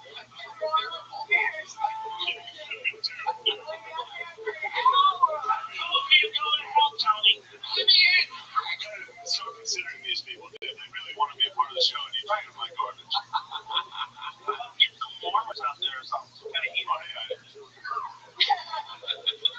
I love it. Well, there's one with the Virgin Mary on it. You probably went to high school with her, so I'll give you that one. Make some goddamn noise. How about in this place?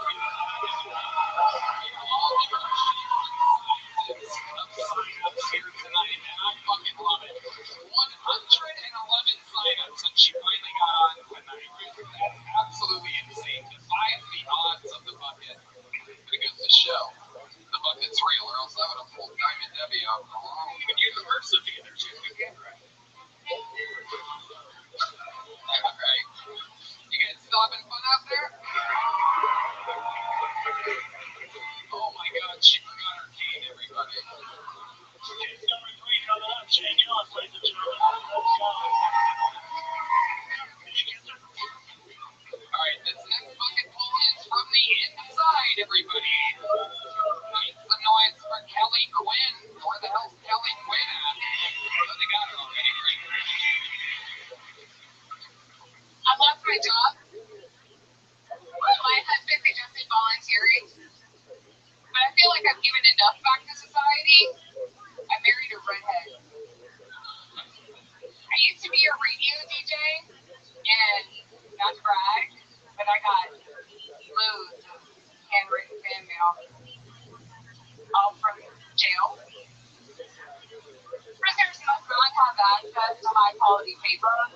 The pages were always stuck together. I'm passionate fans. There's one evening who had a clearly expressed crush on me. My husband asked me why I was saving all his letters. Evidence. My husband's retired Air Force. The hardest job I ever had was being a military spouse. Just all day, every day, hanging out your partner's PTSD. And does the military recognize us? No! And how could we after being that long and that hard? I'm Kelly Quinn reminding you to be a patriot and service those who service our country. The more serious sense of the night. Kelly. Welcome to the show, Kelly. This is your first time on, correct? I was on about a year and a half ago. Oh, okay. I don't remember you with the new hat. I didn't know they made hats in uncircumcised penis. I've been married 27 years. I've actually never seen an uncircumcised penis. So if this is what it is, it's pretty hot. It is literally, it's been voted, I'm getting word. It is the worst hat of all time. That's what the world is saying right now. It's a bomb.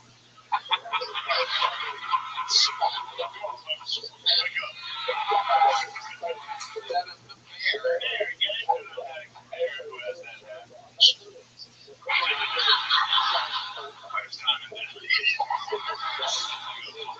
Kelly, you were on a year and a half ago. How long have you been doing stand-up? 3 years. 3 years. All of it here in Austin? I live in DFW. DFW. Hell yeah. Okay. What do you do for work?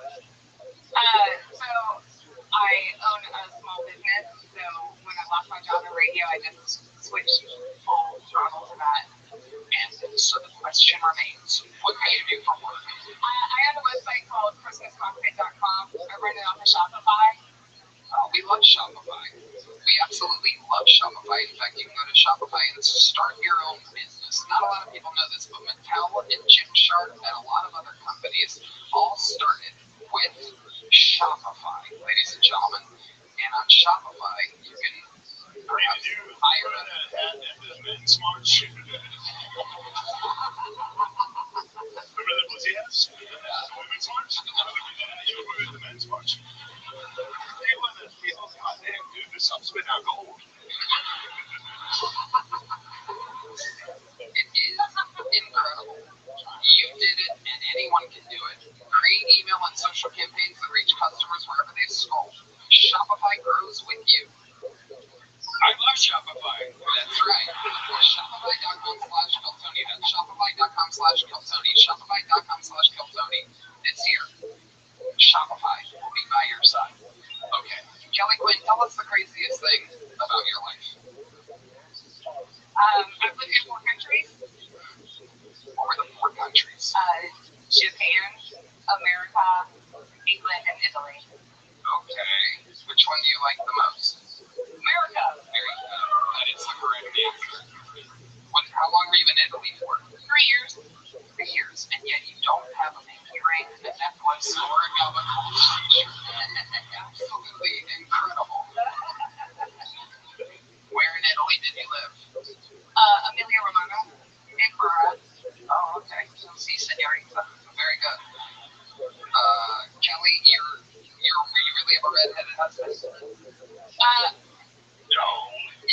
When I married him, he was redheaded, but as a Christian woman, I believed I could pray it away, and I did.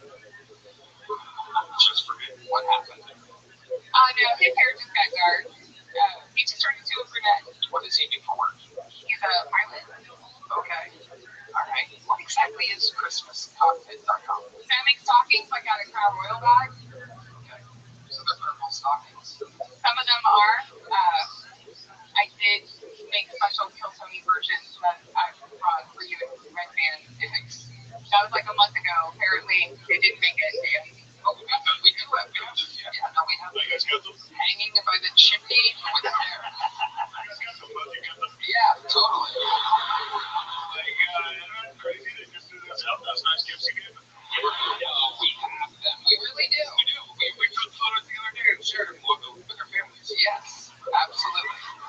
They are hung by the chimney with care that hopes that St. Nicholas will soon be there. Kelly, have you ever thought about making yourself a better hat? My husband picked this out for me. Okay. I can tell. He definitely doesn't want you banging another dude. So I'm very excited. That hat is an instant boner killer.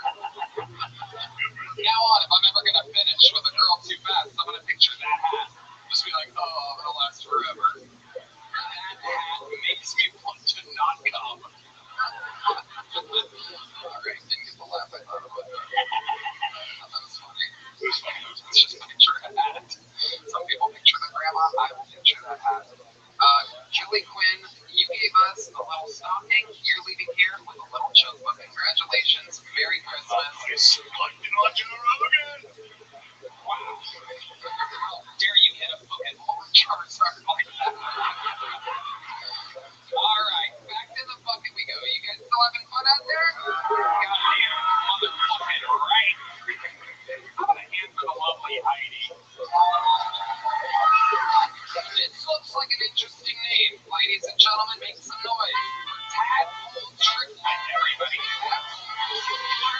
Oh, boy. Here we go. Make some noise for Tadpole Triplet, everybody. Here we go. The clock has begun. Did you ever walk into a room and not be the craziest motherfucker in there? What the fuck is that? I appreciate y'all giving me a hard time out there today. They don't let me out much. I need this shit. I've been in a really, really dark place. I'm about to maybe electric bill. You guys know the future is bright. But what jokes up here? No, I am not Ted Kaczynski Jr. Y'all are insensitive. Ladies, slide in my DM. Apple, why don't you share it? Let me have a well, so handsome, why don't you shave? Because, if I shave, I look like a major league lacrosse and fraternities. Right? I'm already me. We don't want that. So instead, this is what y'all get. Look like a homeless in a fucking Connor McDavid. Tadpole Triplet has arrived. Welcome to the show, Tadpole. Who the fuck is this guy? No tagging the Connor McDavid joke, I see. Set has ended. Welcome, Tadpole Triplet. Is that your first time on the show? Yes, sir. Welcome, welcome. How long you been doing stand-up? 39 years. Really? Yes, sir. You've been performing on stage for 39 years. Yes. How old are you? 49. 49. You started stand-up comedy when you were 10 years old. I did my first Type 5 in the second grade gala show. Are you serious? I swear to God. Wow. Okay. Okay. But you were 10 in second grade. Oh, God.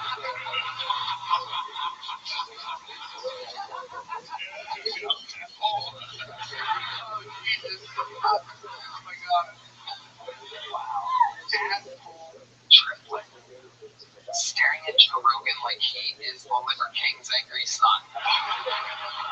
I see a resemblance. One could say he's the Liver Prince, if you will. So, Tadpole, let's talk about it. You've been doing stand-up comedy for 39 years. What else have you been doing? You look like perhaps some time in Vietnam or something. I spent 20 years in Hollywood. Okay. How did you? What were you doing in Hollywood? What's the writer? Okay. Did you write anything that we might recognize? Perhaps some graffiti on a wall or something? The I-5 underpass. Okay. Well, what else? Anything creative? My biggest success was the Tonight Show. You wrote it? You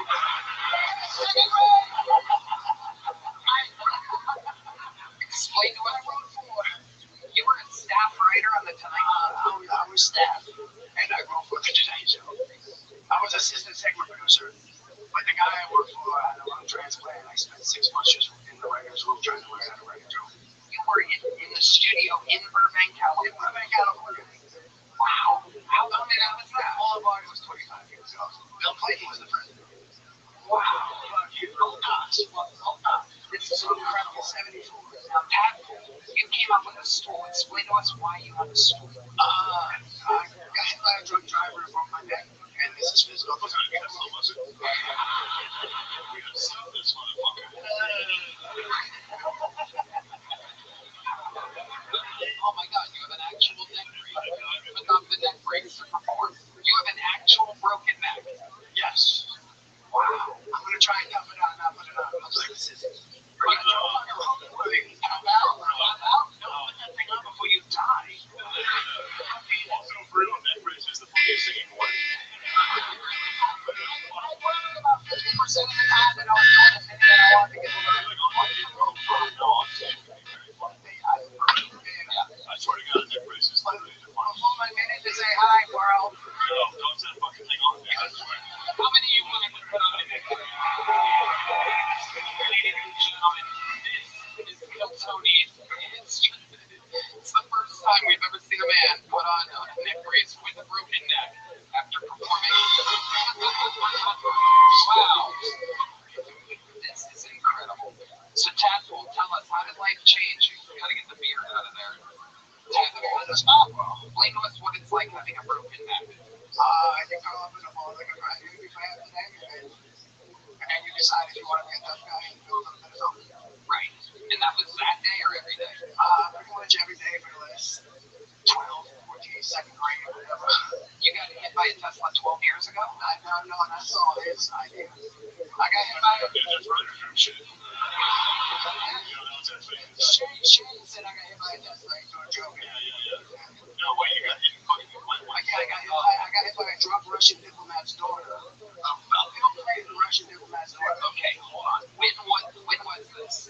96. 96. Did you get money from this? I had to sue my grandfather's insurance to pay for my surgeries. depends how much. Great mystery, too. I put all this effort into telling the truth and you laughed at my drama. Like, if surgeries and you're still braced up. What else? I got about my recovery. I don't know what happened. Everybody's got a fucking book. I don't even have a book. Anything, you know. So you would perpetually have to wear that brace since you were a kid. I was almost 19. Right. Okay, so you're almost 19, you broke your neck, you're 46, you still wear brace every day? About 50%. If I don't have something I can read, I didn't wear it. Right. But If I sit on a stool when I try to do stand-up. what is the injury? I'm fused front and back, C3 for 6 months. All the way down. That was just I didn't go, wow. I gotta go up and down, but I don't want to because it's around my brainstem, and I got a little bit of smart sleep, and I don't want to be strangled out by titanium. I will say that you have the coolest fucking neck brace I've ever seen. Thank you. But from suck, that one's actually like Yeah, you think that? I don't know, like a stormtrooper vest. Like, Cool. this is my tongue contest moment. Hold on, let me get it out. What's that doing? Like traction. It was like a traction machine. But I can't talk with it because it locks my jaw. So I need to hold on. Your story is absolutely incredible. Do you ever sit on a park bench and talk about how life's like a box of chocolates?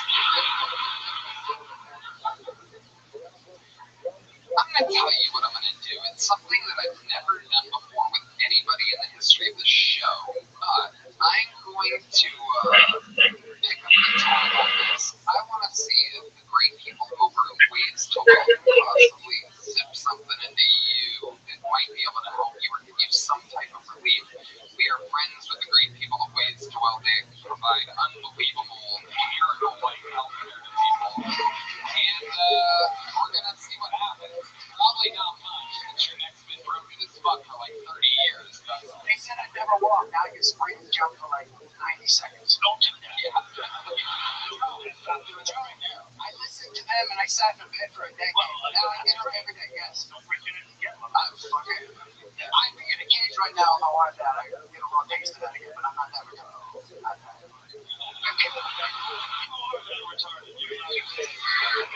Just because my brother drove the short bus. Hold on a second. That one that you wanted me in withhold for a second.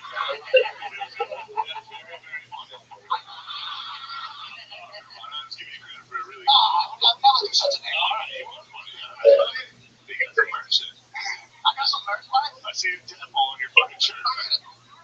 This is my breast cancer charity. Habitat for Humanity. You have a Humanity.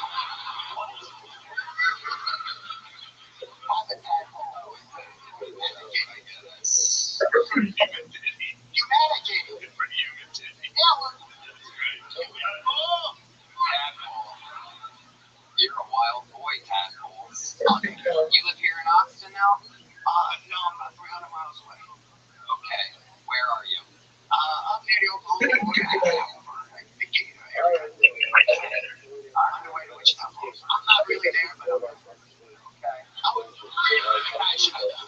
in LA for 20 years. The whole world shut down. Everyone got reread. And I was like, my brother's got a house. I can live in the basement. That makes sense. Yeah, the basement's nice. You have a girlfriend or wife? No, they won't touch me.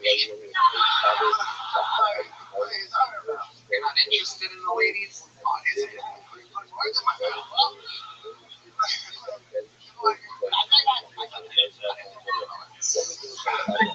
Habitat for Humanity, bro. I'm trying to save all the kitties. What are we doing? We're chopping them off and stuff. Get the fuck out of here.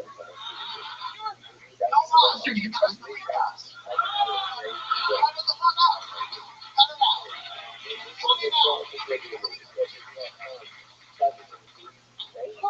You ever been in the military? No, my whole family. Oh, okay.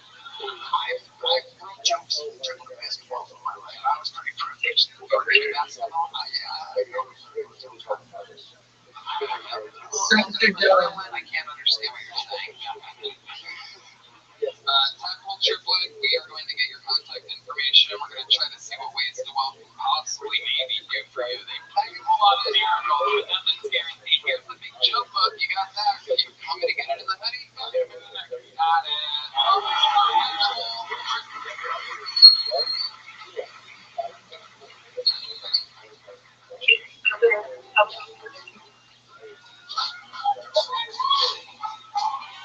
Shane Gillis going Pete, brought to you by Bud Light. There's the lovely Heidi. And we're going to get another bucket full on here. 16 seconds, uninterrupted, going to Gordon Dixon. Everybody, here comes Gordon Dixon. Some noise off, let's go. I'm 41, if they'll have to do 46, he's fucked up, bro. They got a nigga break some sucking bitch. Fuck that guy. Thank you. Oh, listen, hang on. I'm a 40-year-old comic. I hang out with 20-year-olds. I went to a strip club the other night, and they were all making it rain, and I tried to pay for my lap dance with a checkbook, and I knew I was all exactly. Half y'all don't know what checkbooks are. Fuck all y'all people.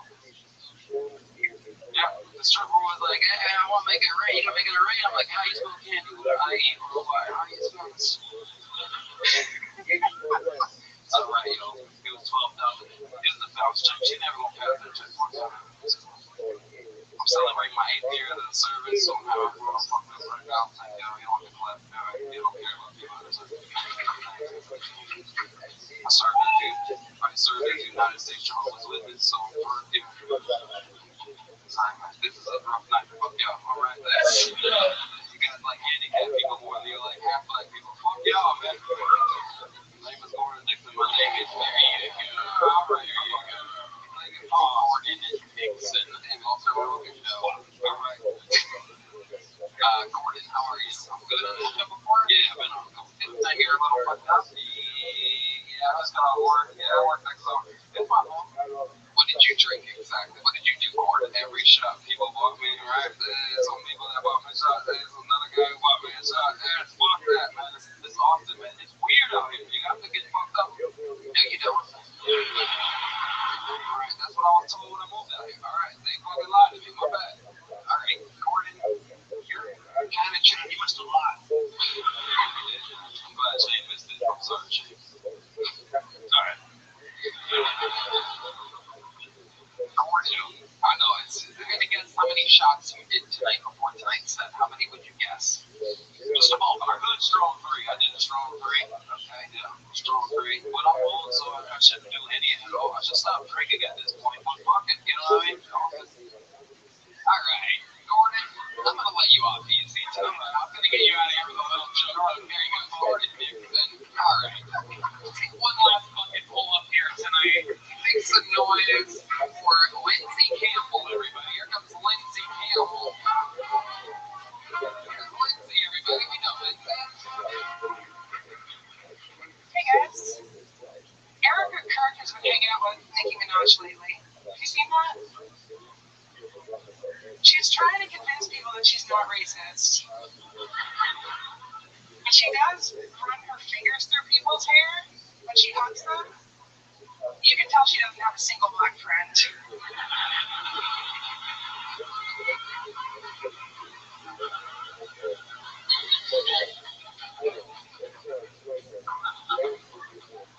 So anyway, I had a miscarriage like 6 months ago. A couple days after that, my husband was disfiguring me, and he got on his hand what Google told us is great pregnancy matter. Well, that's guys, at least he got to hold our baby.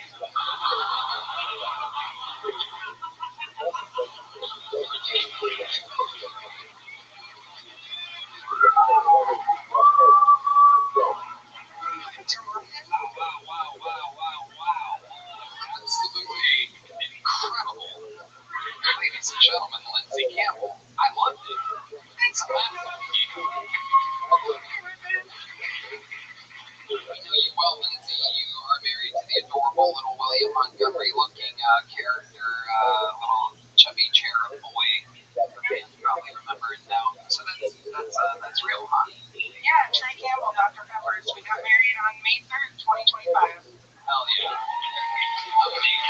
that going? Good? It's going fucking awesome. I just keep bringing animals into the house, and he just keeps trying to get rid of them. But What kind doing well other than of that. animals were we talking about? We're up to 5 now. We have 2 dogs, we have 2 cats, and we have a snake. Wow, okay. Oh, yeah. What did she point at you when she said snake? That's a good question. Yeah, she pointed at Red Man. What right at you, bro? What? I remember what I was drunk. What happened? It's not a penis thing, I promise. I was talking about my snake, and you told me that if I ever talked about it brought into Mitzi's, that you would like throw the bag against the wall. Throw the what against the wall?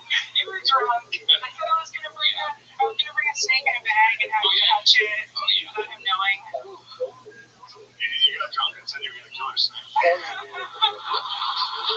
Those of you that wonder what Red Man's like after the show, Good shit. real nanny. I'm gonna kill your snake. I love it. Lindsay, what do you do for work? I'm a bellboy now. Yeah, I work in a hotel. I make tips, so I offer to give people ice. Unless they're Mexican, then I offer to polish it. Wow. You're hilarious. You're a real comedian, Lindsay. Thanks, sir. I love that. What else is going on in life? Anything else crazy we should know Now, about? I just got a job for the first time in like 6 months. It fucking sucks. Yeah. That's the bellboy thing. Yeah, it's the bellboy thing. And then we got her dog Speed, so she has a tattoo now. It's a swastika. It's because she's a German Shepherd. Hell yeah. Sorry, Tony. Amazing. Now I go 1 to 10, I get that joke at 9. Thank you. 9.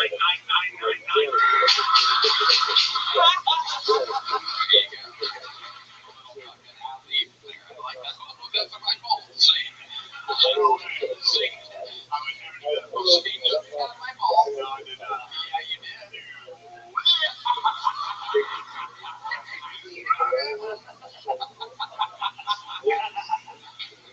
Lindsay, we love you. A great set. Here's a big joke. What? I got her cupcake now. Oh, yeah, that's the cupcake lady. Hell yeah. Obviously getting high on her own supply.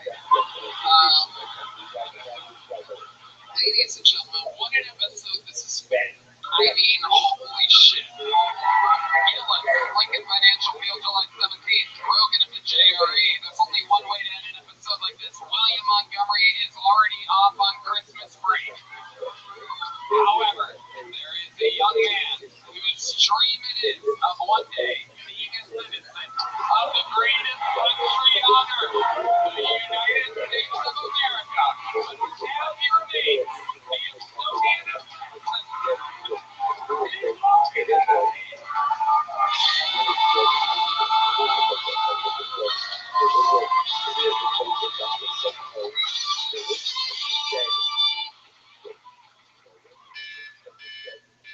So, everyone's trying to fight off AI. It's coming.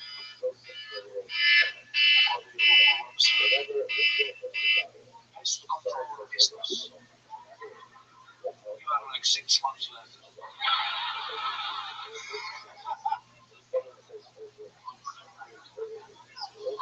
See, the secret is you better get a job that even AI doesn't want to do.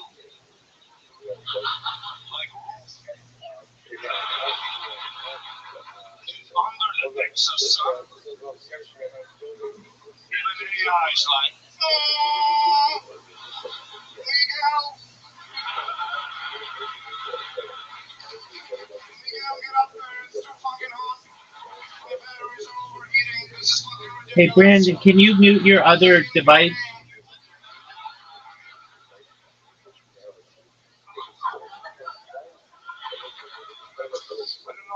Brandon, can you mute your other device? People don't relate to perfection, people relate to mistakes. AI ain't about that life. AI ain't gonna say the N word. Brandon. All the waitresses. Brandon, can you mute your other device?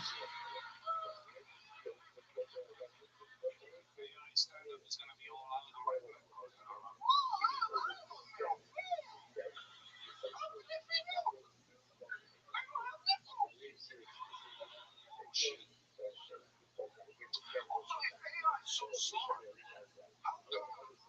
Every time I try to look into stuff, and to make sure I'm not alone, they ask me to identify 3 traffic lights in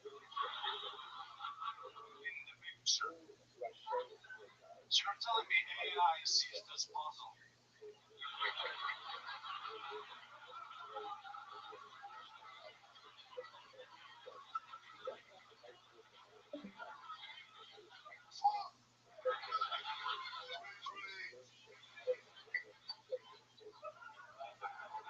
So we get flustered by traffic lights, but what the fuck is a Waymo?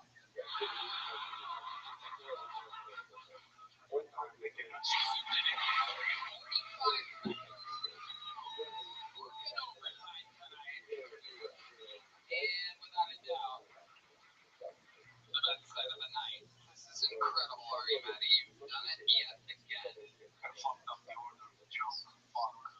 There's a whole different order now. No one even knows. I'm gone.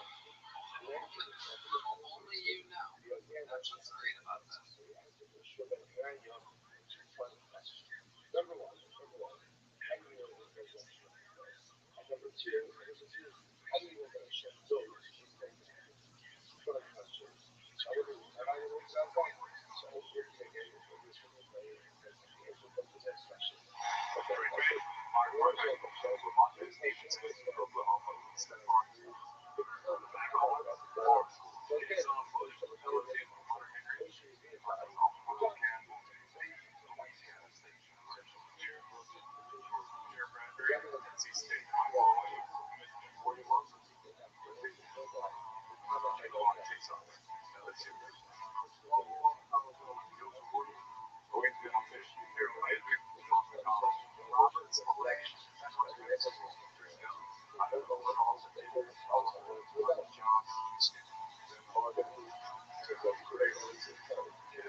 Teams in here, let's take you down to the field. Haley Artum is covering the Seahawks tonight, and she's with their star receiver Jackson Smith and Jigba. Haley, come in.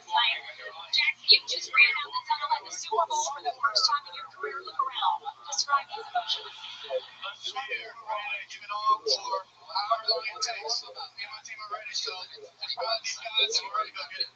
You are the offensive player of the year, and with that comes extra attention. How can you make sure you are still able to have an impact tonight? I never cared about any of that stuff. I just cared about this moment right here, and it's all that matters right now. So we're ready. You and your teammates consistently talk about how special it is to do this. Guys, what gives you confidence in this moment? The guys, we earned the right to be here. Every step of the way, these guys earned it. We deserve to be here, and it's time to go have fun and go play for one another. Great, Jackson. Now we go to Melissa Stark on the Patriots sideline with Drake May. Drake, 10 years ago, you were here with me. With your dad watching the Super Bowl. What is it like to be on the field and getting ready to play?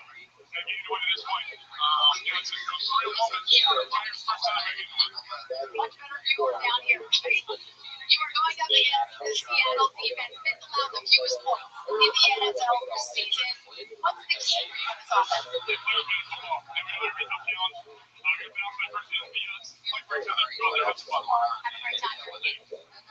on note about Drake's right throwing shoulder, he's been on the injury report for the last 2 weeks. He came home on Friday. He told me he has no worries that the poor weather will certainly help. He told me he plans to sleep tonight. Shoulders good, the game faces right as well the last night. When we come back, Randy Carlisle, 6 Sarah Johnson, and Charlie Booth performs our national anthem as we count down to the Super Bowl 16.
episode. One more time for the best anime.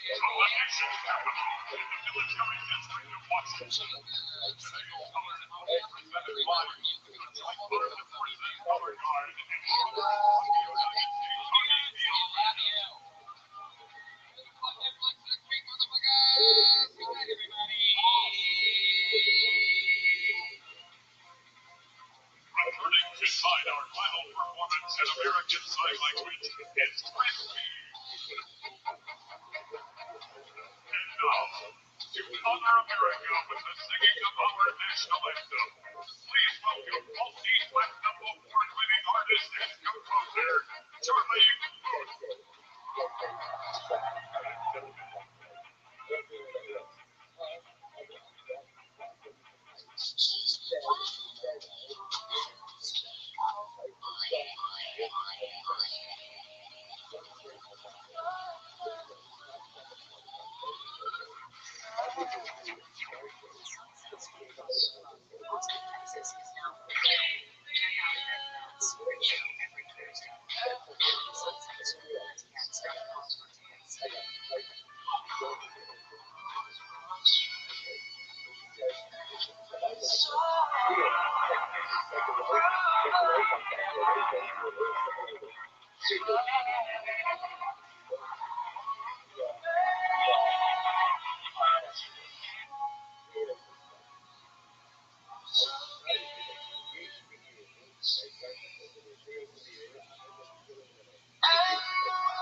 U.S. Air Force Navy Air Children together performing celebrating American success.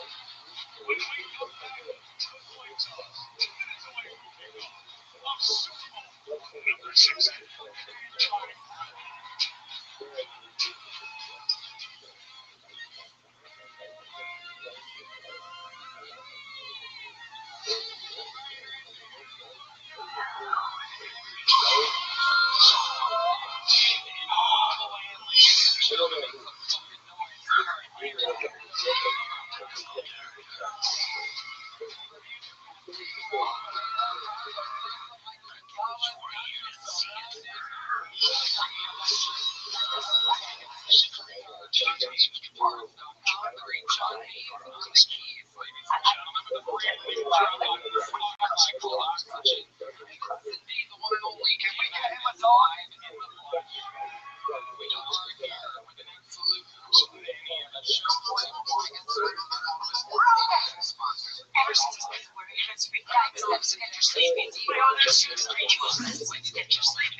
Option off the brand because the tears of off on the boxes should be about up down the field. It's offense both big plays, touchdowns, big models, and line up the front. It's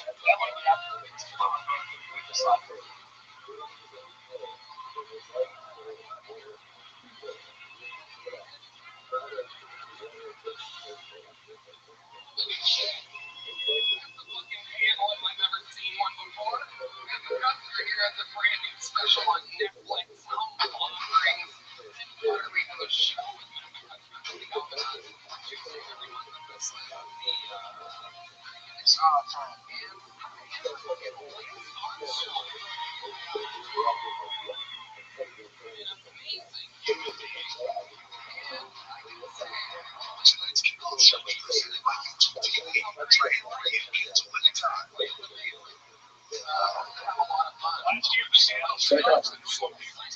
Hammer. Hammer.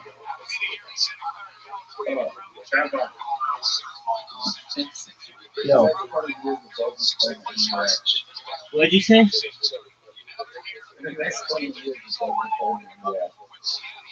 Who will play in the NBA? A dude? Adults will play in the NBA? Oh, dog? That's what you're so fucking excited to tell me? Yeah.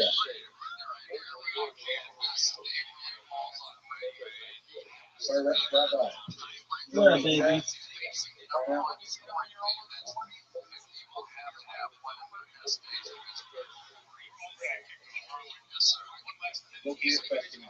Dude, watch the Super Bowl, big man. All right, well, I'm too. They're about to do the coin flip. All right, I mean, what do you want me to do about it, dog?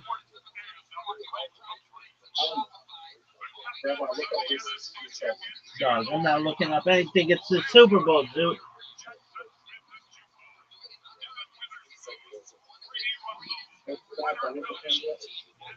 Dude, just turn on the game. Brandon's streaming it. You can watch it. You can watch it with Brandon.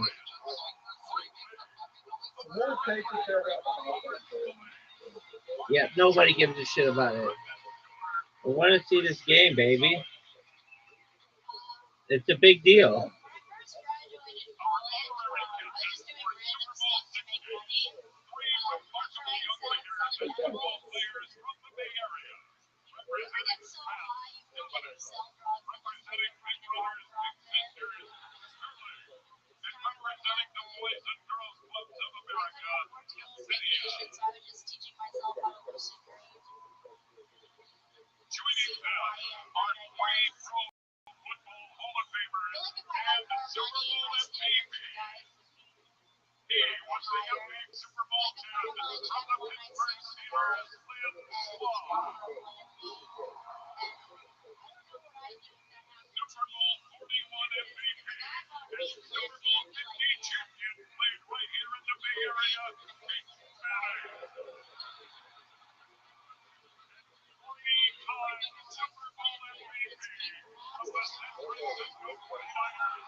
Is it gonna be heads or tails, Zoot?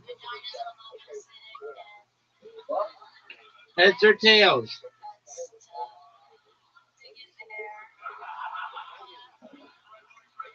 Zoot, choose heads or tails.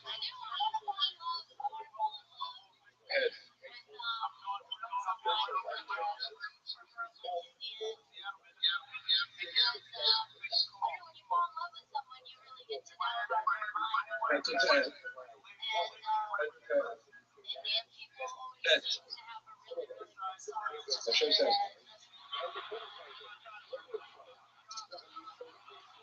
Yeah.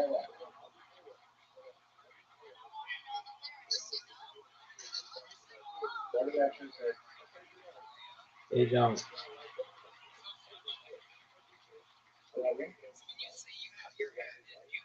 Ed.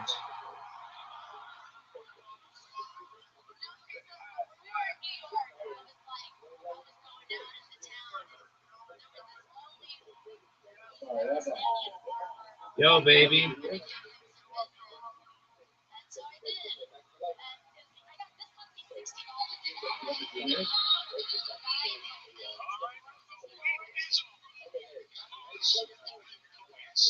Super Bowl 68 Utah next on NBC. Dude, you talk during the Super Bowl more than anyone ever. What did you say? Have you ever left some TV on and burnt it? Have you ever left the TV on and burned it? Yeah, like, have you ever left the TV on and burnt something into the screen? No, I get phones that get like that though if I don't mess around with them. How about you? Maybe not. Okay, what was burned into the screen?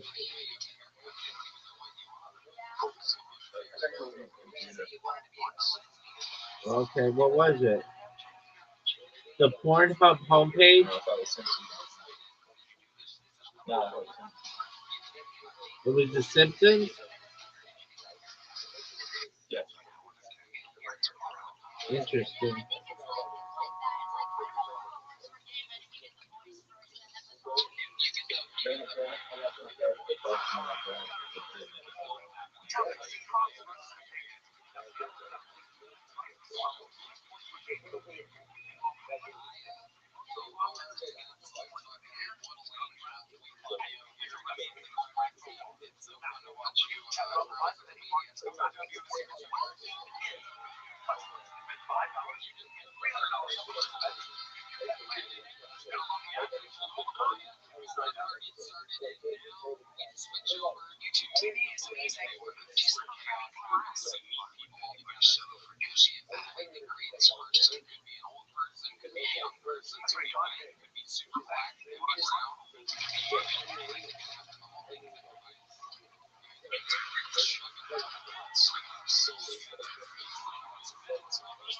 What's the best movie ever made?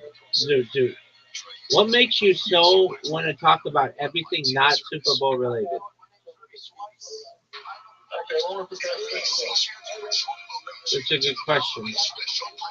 I don't know the number, but probably when the Patriots came back, it was like in 2019. They came back from like down like 26 points or something.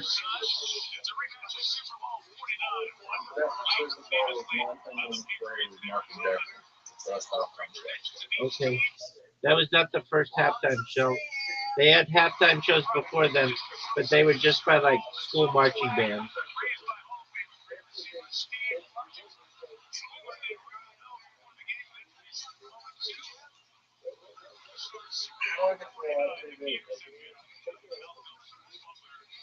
How was it on live TV?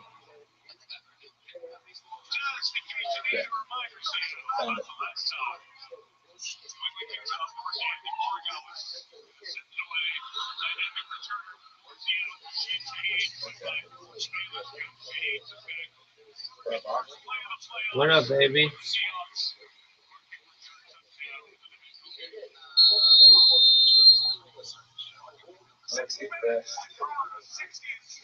Dude, just focus on the game. It just kicked off.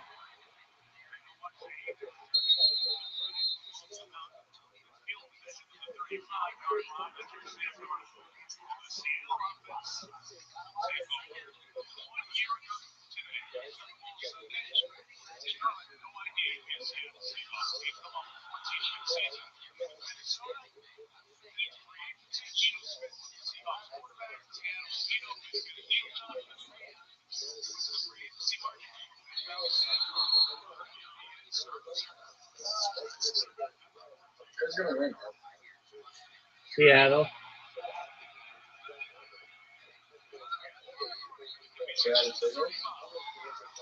That's correct, big dog.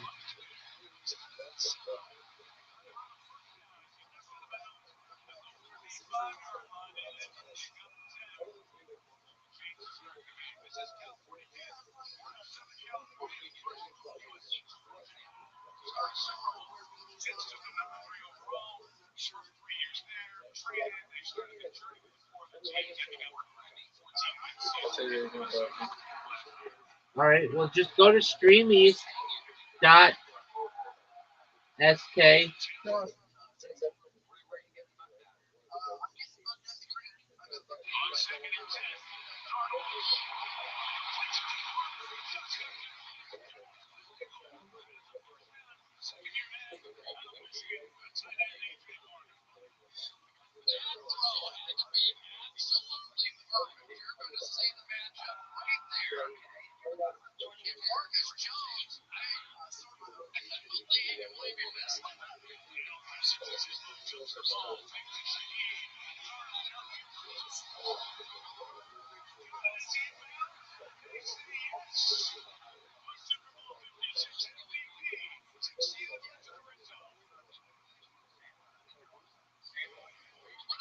You'll see both of these teams is that they want to uppercut North Ranks, and then it was dropped in perfectly. It wasn't a catch.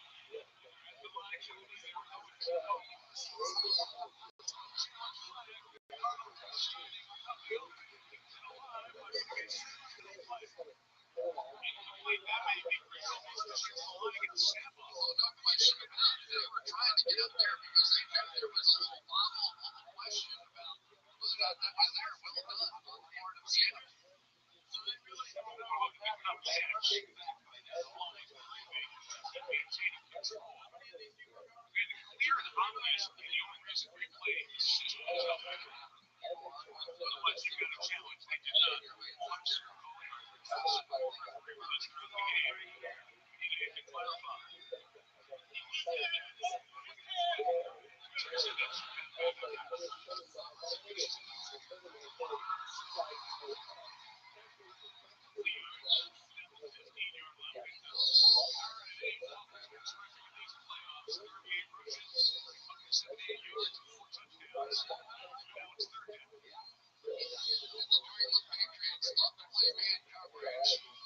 Interesting test here is whether or not they're going to be willing to play man coverage in tight situations against these three wide receivers.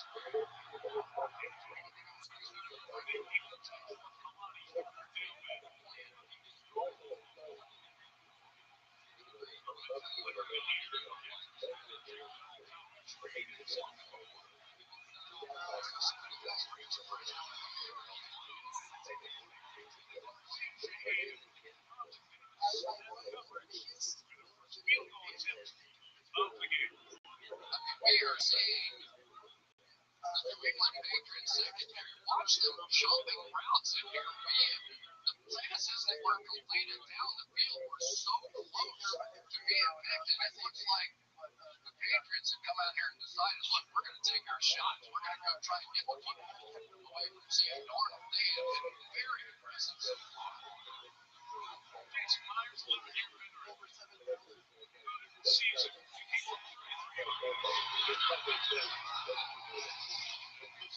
The first points of the game. He plays 51 yards down the field.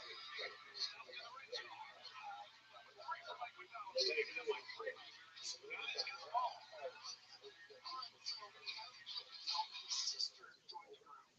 See, guys, I just had Steph trying to run it.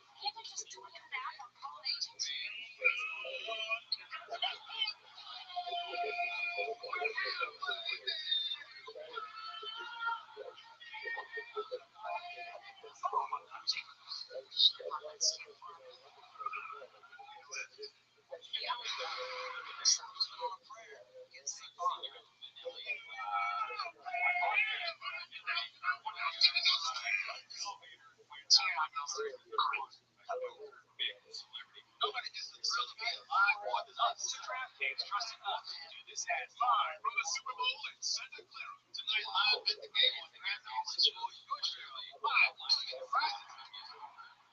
There's so many live options to bet on. Like Seattle or New England's next TD. So bet on all the twists and turns. When you're live, anything can happen.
Takes it back to the 45-yard line. Still in the offensively.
Tonight's 4K Skycam coverage is brought to you by Michelob Ultra.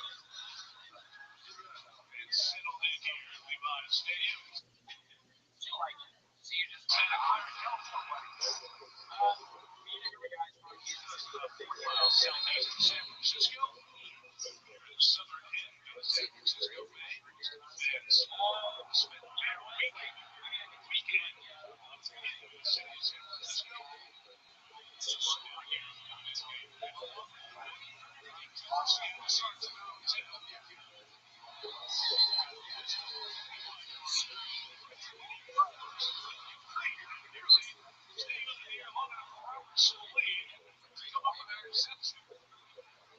Well, they told us Sam Darnold had a little red form in him, and I'm starting to believe it. He is throwing into tight windows here. That one just barely had enough room, and so far it has been the pressure of the secondary that really has impressed me. Darnold's going to take a shot, run it back into that. It almost looks like defensively New England thinks they need to win the game on this side.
So I can see it. You don't look across like he was the only person in the room that knew what it was. How do you describe it? Depressed. Maybe it is. Because how website creation should be. Expression is natural. You really have power. Share it. Something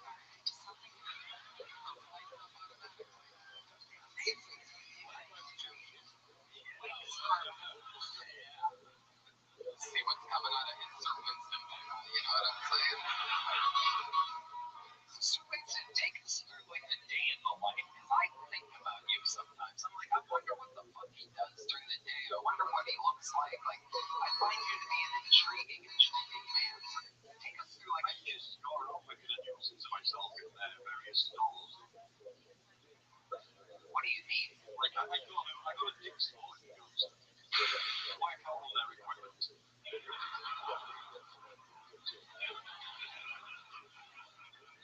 Actually, I've just bought a rowing machine. Yeah. It's got a great price on it, but the one in the living room every is costing me a fortune.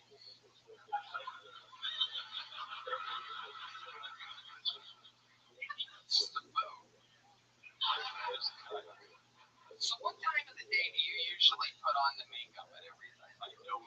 About noon. Amazing. And you'll like run errands and stuff. Yes, what I was doing. And you enjoy it, right? I love it. Yeah. It's cool. Yes. What do you do?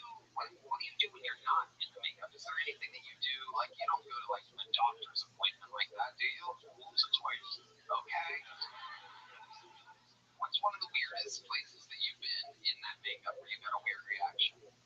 DMV? Do they let you take your driver's license? No, they don't let you do. Driving license picture is totally different. Okay. Oh, nobody will. Any other weird times where Sir Winston Pickles? Well, when I used to do it, I didn't try it. Still bring cameras in. Oh, I can't even fucking imagine. People must The countdown is on for Bad Buddies. In the Apple Music Circle 60 halftime show. Yeah, that's just straight up scary. I love it. And you're married, right? On Apple Music. Is she a clown too? I should say my ex-wife. She's a clown. Oh.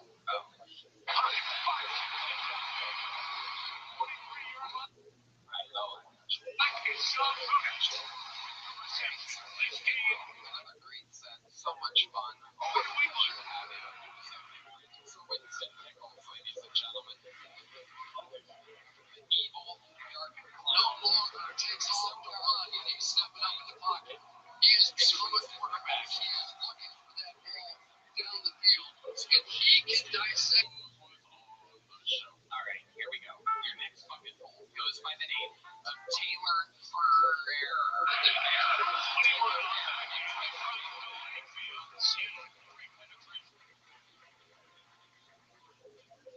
So I'm still mad at Obama for not using once in a black. Ray Thomas just took over early in the year with this guy who on fire block and he just fires. Anytime he thinks he sees it.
up with one of your own players out there on the best player.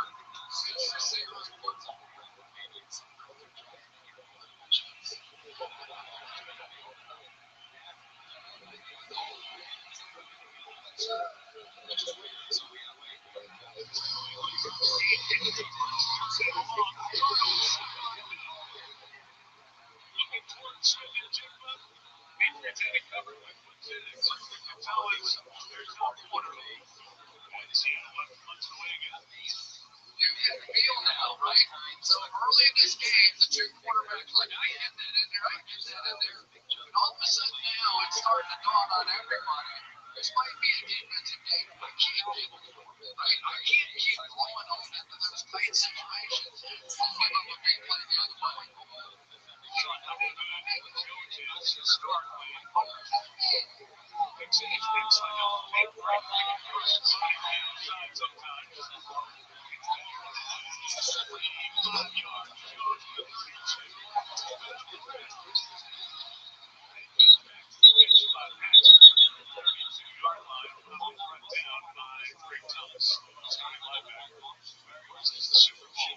Everybody's here.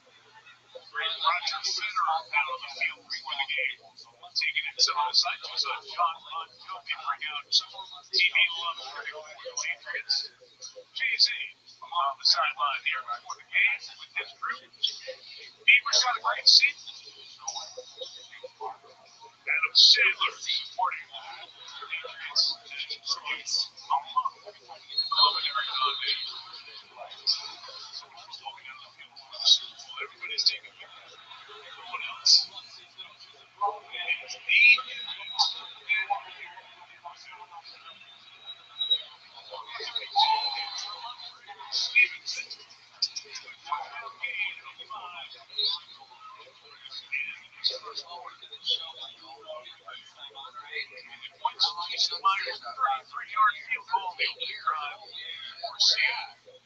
Canada, all over. Started Alberta, Toronto. That's where you're born, Alberta. So glad you're with us for Super Bowl 60. Continues on NBC. And the Bees.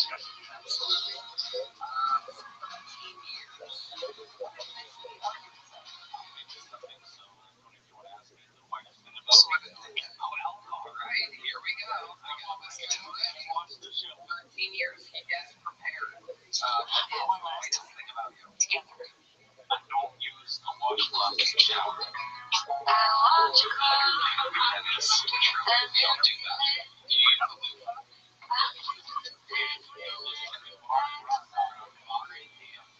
Wow. Arthur was saying you in the audience.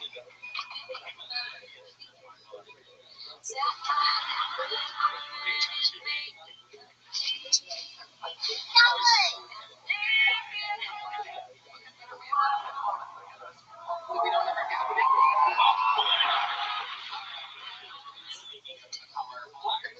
you know what question coming at you next? What is? Don't make me mad. It's jokes right now. The biggest thing about you, Michael Moses. My grandma is 46 years old.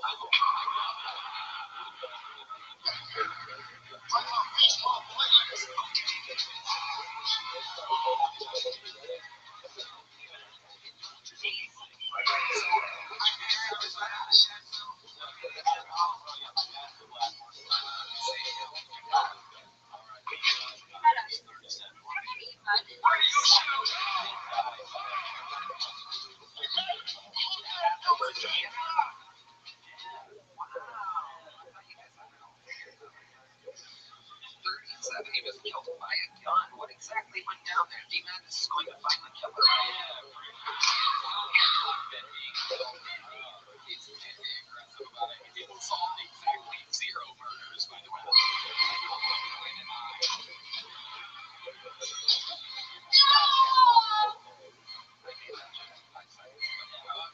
What happened? Where did that gunshot? It was a clothing store robbery. So he was doing the robbery? Hold on. Let's take it one step at a time. Your dad was doing a robbery with his friend in Canada. Jacket store?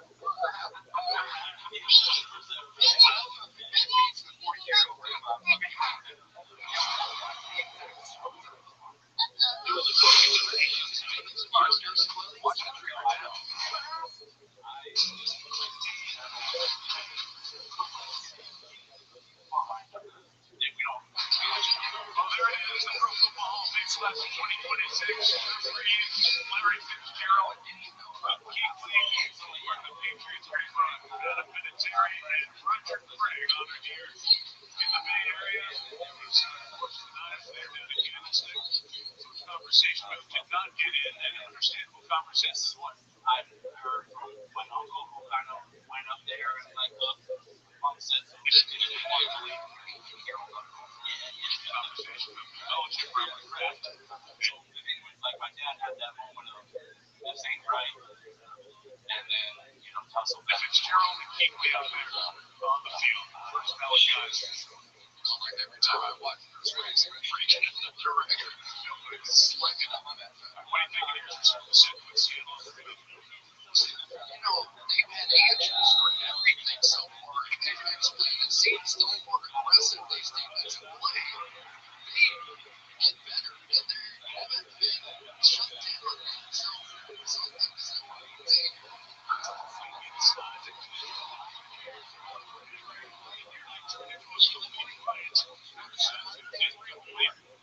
Just off on that. I know that he was trying to back shoulder Henry here a little bit, but a little too far behind him. And we need to see New England get the ball in the hands of some of their playmakers here. Stephon Diggs would be a good place to start.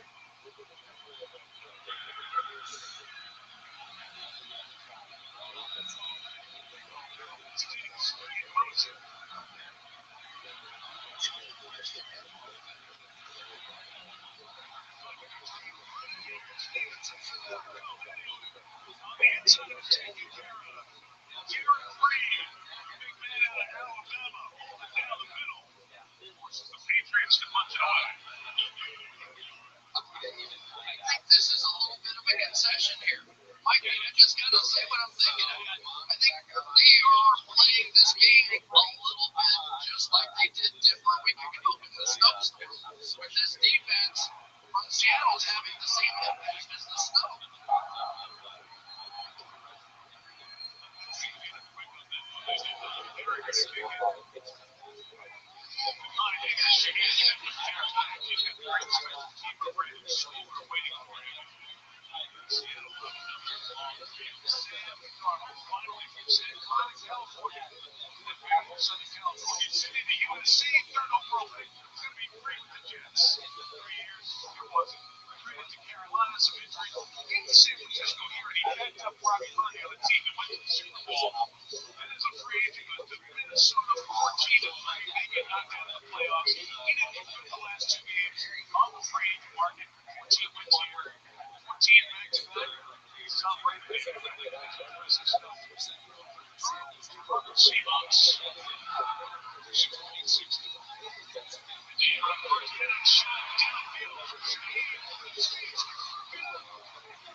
Here's what we're going to have to see out of both these teams tonight. Take some shots. Throw the thing up the field. Give your playmakers a chance to make some plays. But your Gonzalez feeling that is a tough assignment for Shane Shaheen.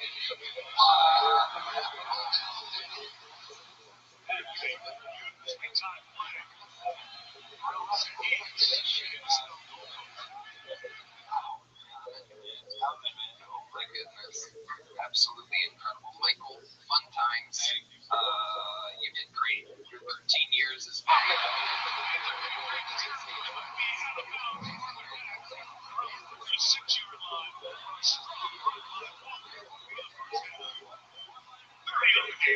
We had a chance to watch Kenneth Walker in practice the other day.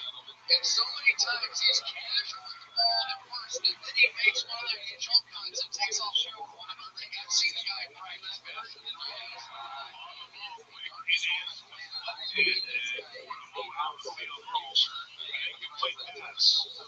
But one of the things that's going to decide this game is the play he just ran is called an outside zone, right? And you're going to run at the edge of the defense, and if you can keep going with his speed, you're going to see some big plays in the running game. And any sort of breakout play in this one so far just feels significant. Zach Charbonnet.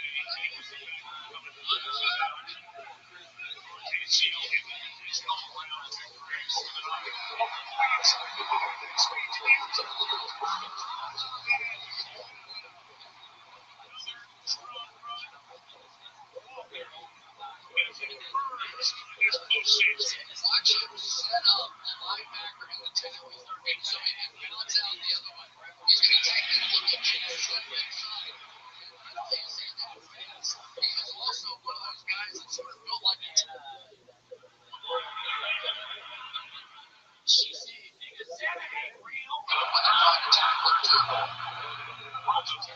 It's 29 yards on this drop.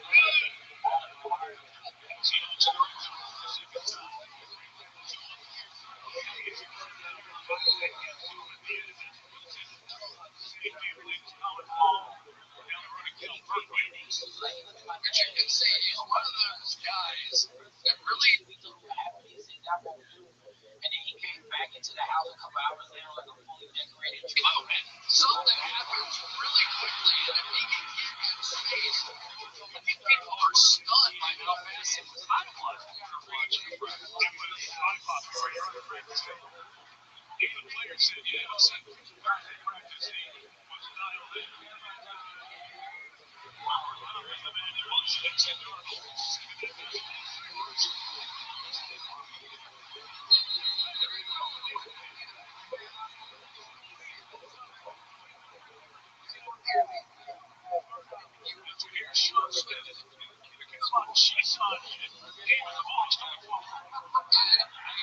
This is on Sam Darnold because they've got a blitz coming inside, and so there is nobody there to want to chase him. And Darnold's going to have to realize that's his. Now these guys all came from that left side. There's nobody to protect him.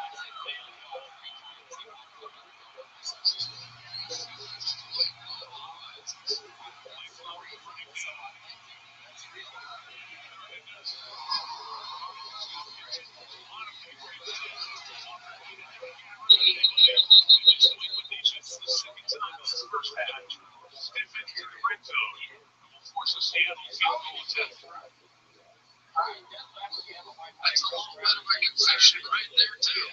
So we're seeing now both offensive play callers understanding real estate is going to be tough to buy out here tonight. And they are willing to run the ball on third and long just to get the field goal kicker out there. First drive, so down to the 17 on this drive.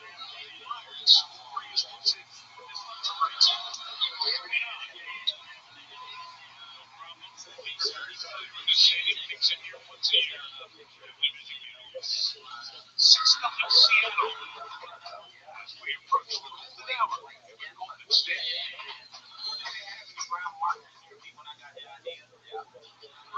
Was surprised people store to tell them why.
Very, right? We need weather sex.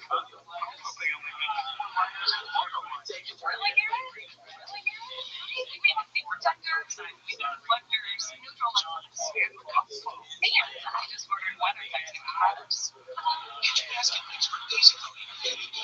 Increase storage for the home bags to celebrate the means. Think of staples at WT.com. Weather driven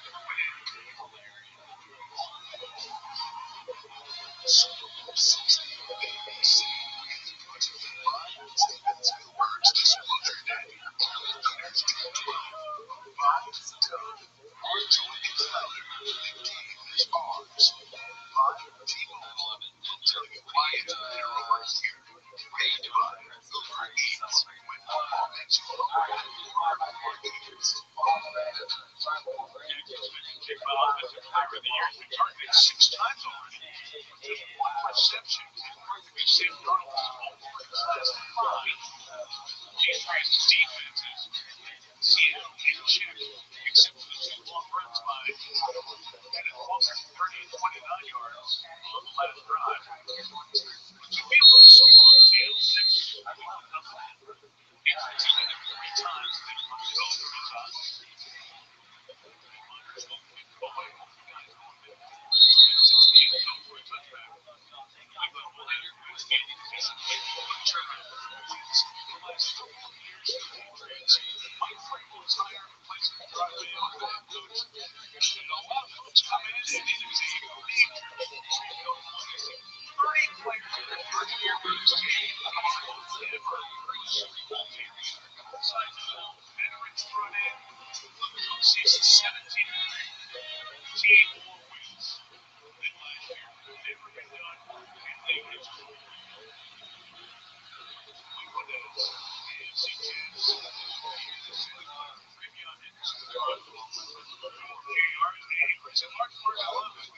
Mike Vrabel this season and this week. Veterans in each position, receivers, defensive backs, all the way across. He's really built a great team around him. In his opening speech for the team when he first got there, I respect everyone in this building. And it almost shook up the players. They were talking about winning, working hard, they were talking about respect inside their building.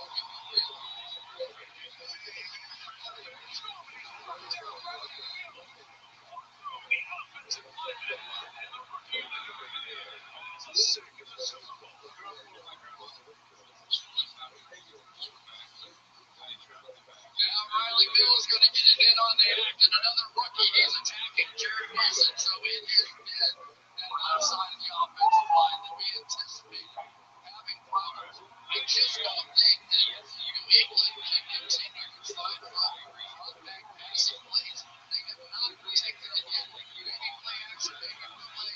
I think Hunting's a good opportunity here. Sideline for only about 5 yards. So bring up 40 down. Bodies on that very tight sideline. The officials have moved down. Everybody's sorted out. We got into their proper side here. So the alternate officials as well. We see there. Just hoping to keep the peace. As everybody gets back to their respective sideline. To get it out. As it has been on every drive for Patriots. Almost plays like one and step on things is usually a pretty good start.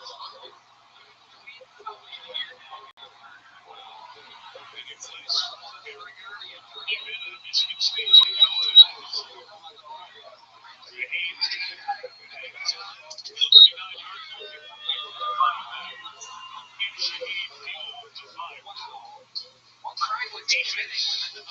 Frustrating the offense. The story of the first period of the Super Bowl 60.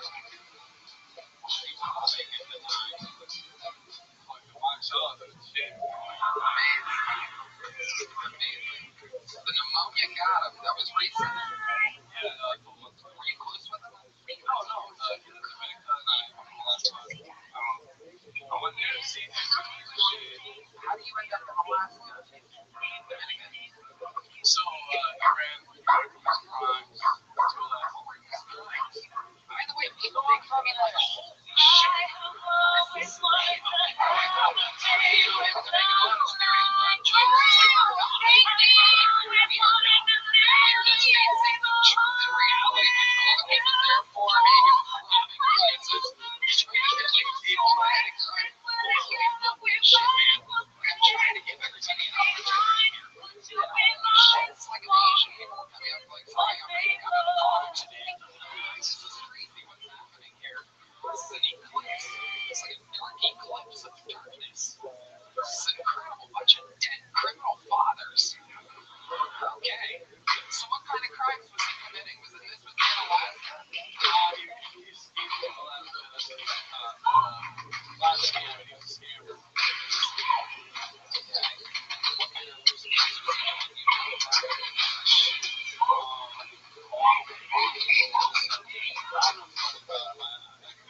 Super Bowl 60 halftime show. Hey, switch to Apple Music and easily bring your playlist with you.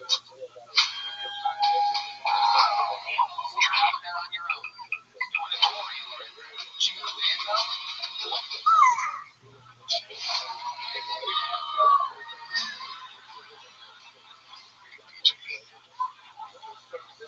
Well, you were right. It was the man in this game was the most games played before he got to the Super Bowl in 91. One of his veteran leaders we talked about on this team. Getting everybody straight. That's how long that's Stephon Diggs. We did 78 regular season games to get to the Super Bowl. Getting stay calm. Rise. Punch the way up.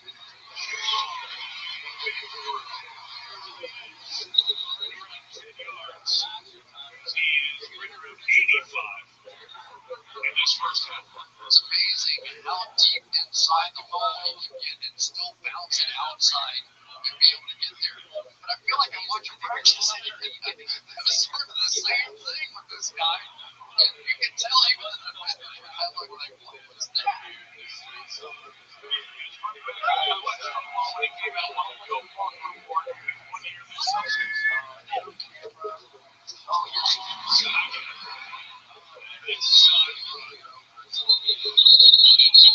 Trying to shut it down.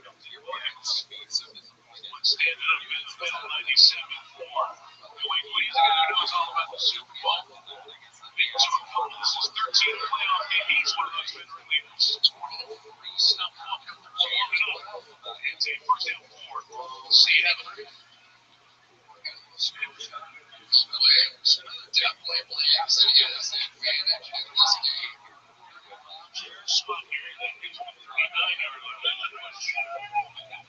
Six running by Rod is the ball shot to the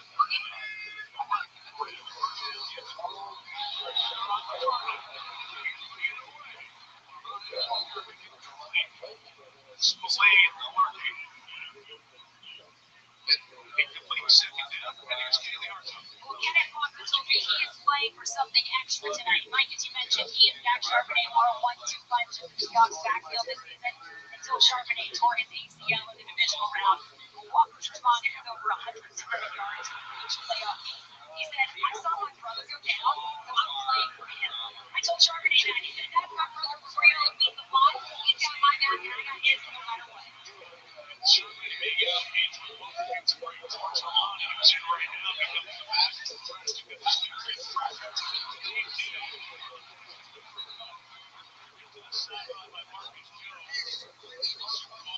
Six MVP gets its second catch of the night. And it was Cooper Kupp who admitted to us in our meeting, in our discussions with him. He said, I should have been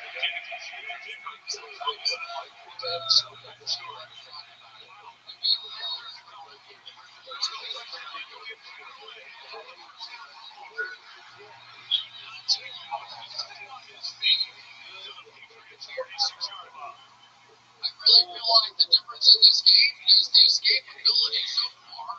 But Sam Martin, watch the pressure come up with no way right inside here. Beautiful move, and he's going to find his way out and around. And I think that Norton is doing the right thing now. Let's get the ball out of my hands. I can even see him take off and run a little bit. Both of these quarterbacks need to open it up with their legs.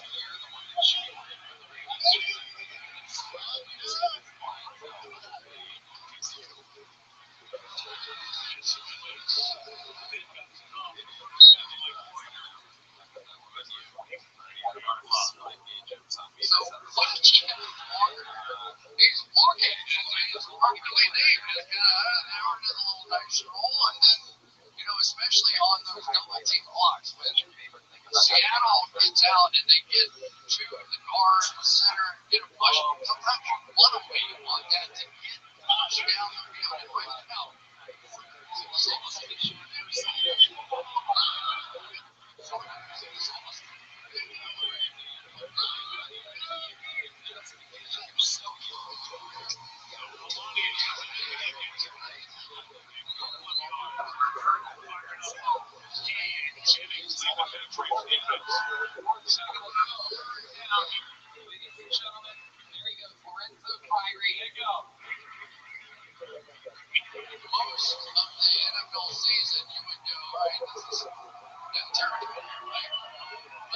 Not with this head coverage, and not in this game. It's so much of a field position game. I feel like you're very good at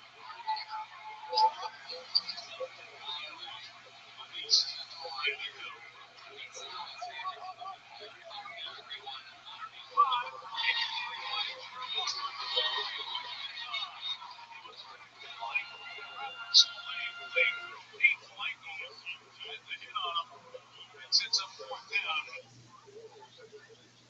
One more time for Buffy, everybody. Starting now. And basically, they had this play. He's got to catch the ball. Here's the part we didn't tell you about Kenneth Walker. One, he's not a very good blocker, and two, he's not a very good receiver. So when you run on the ball, he looks great. And Game Owens is going to have to make those plays.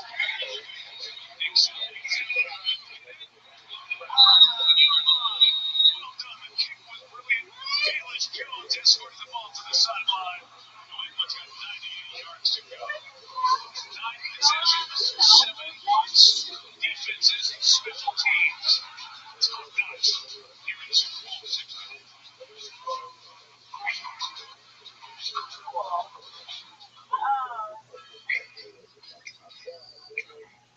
The last guy I see, I called Jack. Whoa,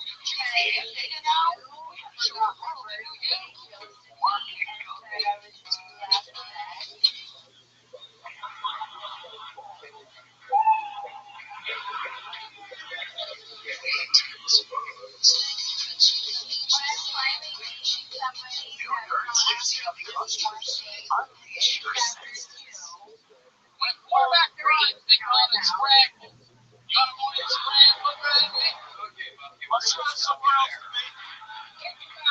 We'll go post. That's right. Can't be true. Not so much of a while. You're not going to crowd. Player's name, CJ. I will. Jared Gerard, Jerry, Gerard, Jerry. Take a closer look, Mr. Bradley. Tell me what you see. It's a jester. What? Oh, it's a jester, Bradley. Check it out.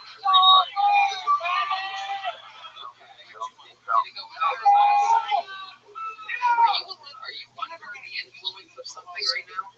So what do you sandwiches? Nothing at all. No medicine, no alcohol, nothing at all. What is that? What thing is you hungry? Just a guy. Oh, no, I use my Bosch plant. Or the just a guy. Okay, what did you guy. Just a guy.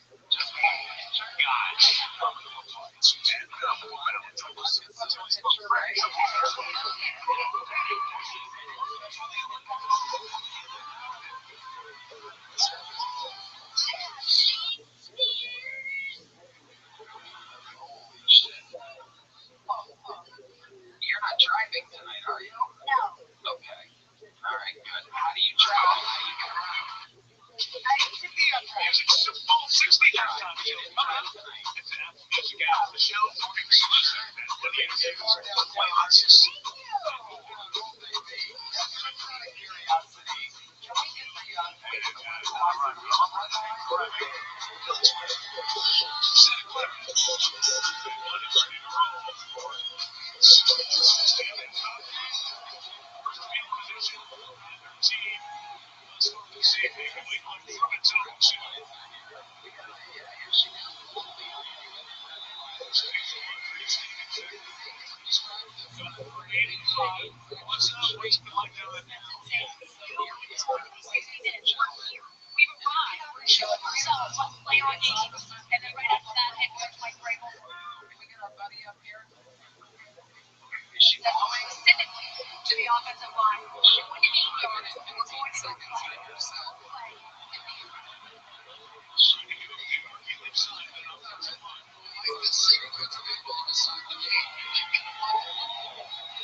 What does that mean, Barbosa? You know what that means? Why don't we try it again? Heidi has the on the field. it is man, the rookies on the left side of this offensive line. We talked about it at the beginning of the game, but they simply cannot shoot up on the outside. It's been twice. There you go. Something happening, Heidi. Here we go. Ladies and gentlemen, real breathalyzer. And the answer is the loading screen. Oh, wow. That's just not going to work.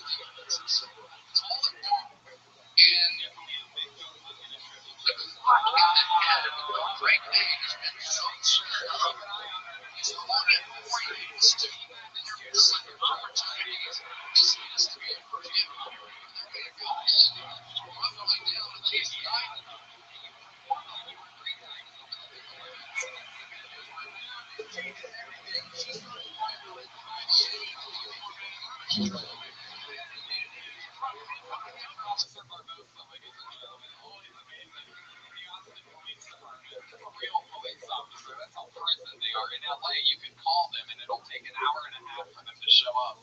Here it's like, hey, can you come up here real quick? Texas Justice over here. Have you gotten a DUI before?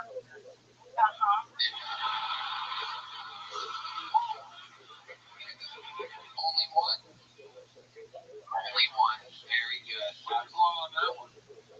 Cops.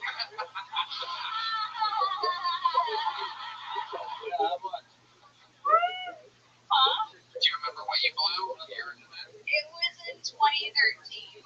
Oh, that's a whole different time. Back then, a .15 was worth .18. Right. Buffy, what do you do for work? How do you survive? So, what is so funny? I didn't even answer. You're drunk. You signed up for the show. This is a tremendous quote because you're going to end up with coverage out here on the... That person, yeah. Okay.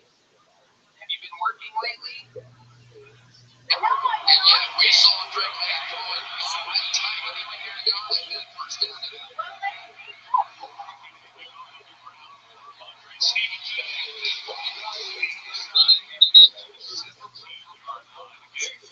I know there's a sense you like to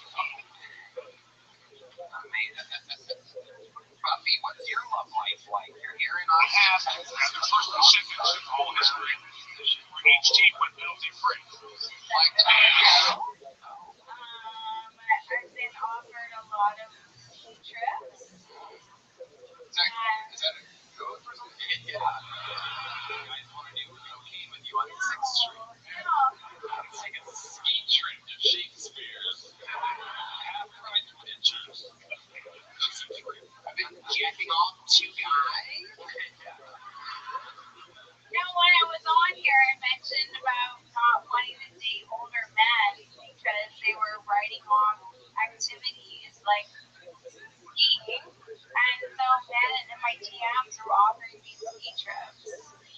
Wow. I'm like, they have money, so I should take them up on it. Did you take Like golf lessons, and so we're gonna have like a golf lesson. It's culminating. Let's see how the Bruins defense goes. It really is, and it's also ski. I mean, they are getting free runners coming all the time. I'm not sure exactly what Rick May did not take for the go-round on that one. It looked like it was fairly open.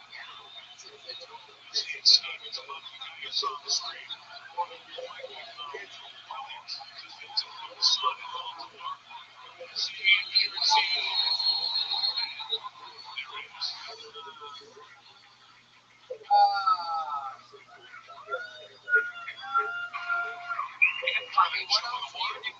What else makes Buffy Michigan Sean said. in the attempting comedy? What else? Oh no!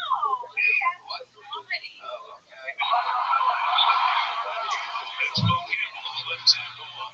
anyone get drunker without drinking on stage? This is incredible. It's like the delayed release alcohol. Other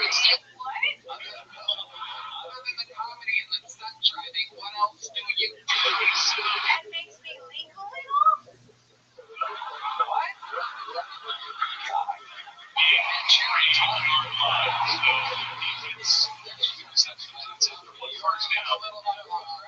No, I have a picture. You fucking fucked it up tonight. There you go. She was fun me, everybody. Sometimes it happens. Sometimes you've done it.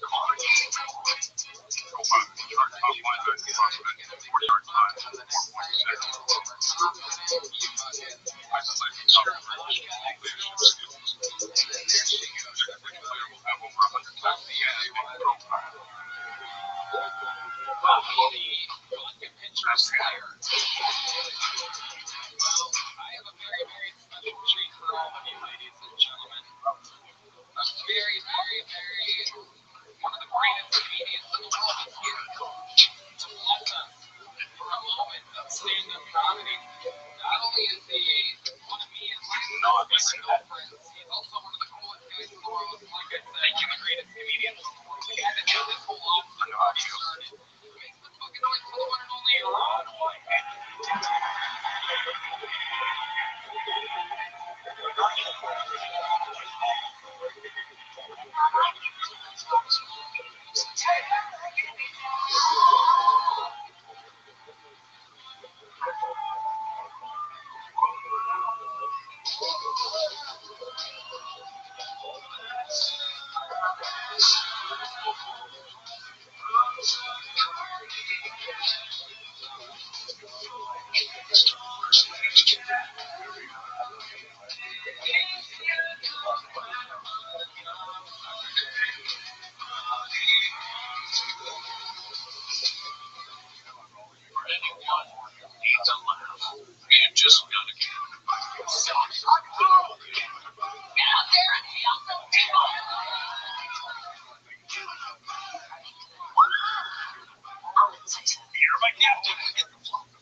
At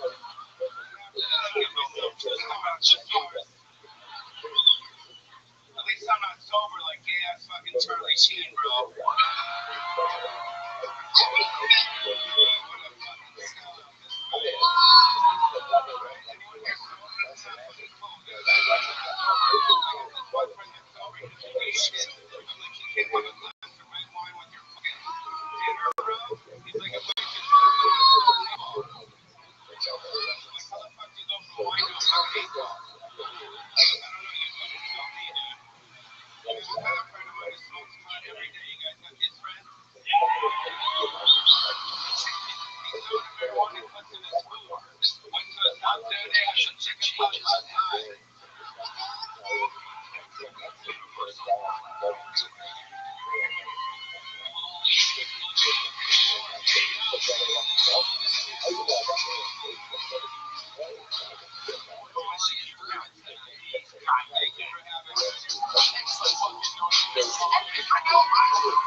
I think it's overrated. But also, like, I just think their stuff sucks.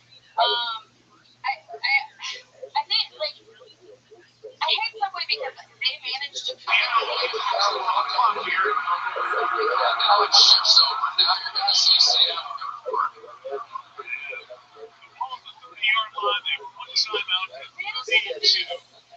the entire world that Jared Fogle, the Subway guy, lost over 250 pounds by only eating Subway and not fucking kids. Guys, we all know the saying, weight loss is what? Diet and exercise.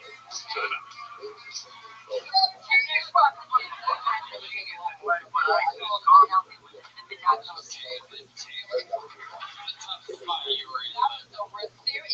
You said Shane, and I'm like, where the fuck is he? Stop. I know, you had to sweat it out back there, literally and metaphorically. Liv, welcome back to the show. You've been on before. Yes. What do we find out about you, Liv? Remind us. That shit.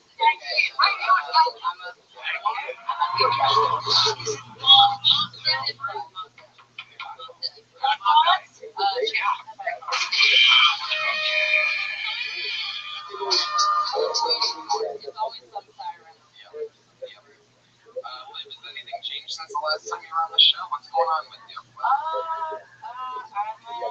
Just working, surviving. What do you do for work? I'm a vet. Okay. Any weird animals coming lately? I had a really sad case today. It's on the septic abdomen, which is basically like they tested something personal or something. You gotta go and figure it out. I didn't even see the car.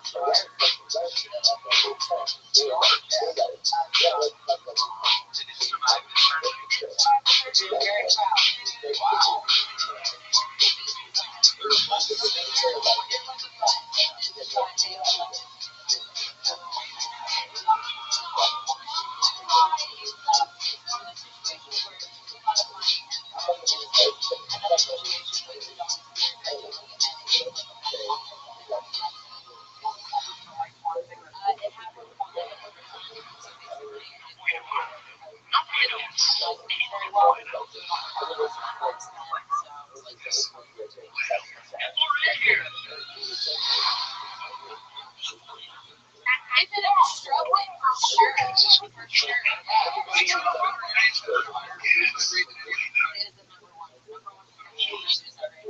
Explain to us why that is. Fucking chokers.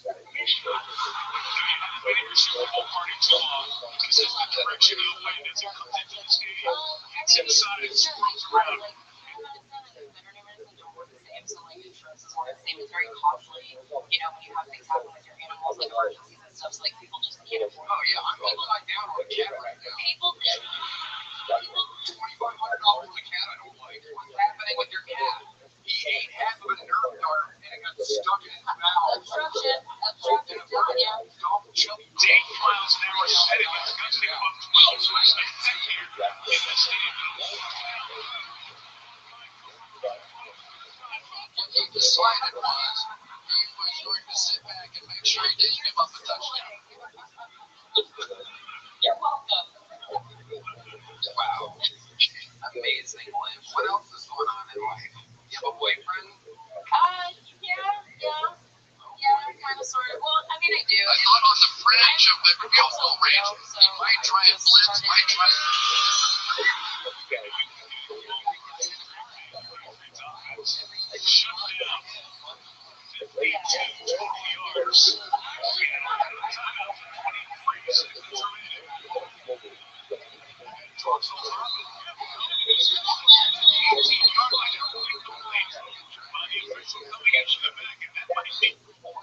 He rewinded it. Great joke. Okay. So I'm still like, I started seeing somebody when I first got here. Beneficial to the Seahawks.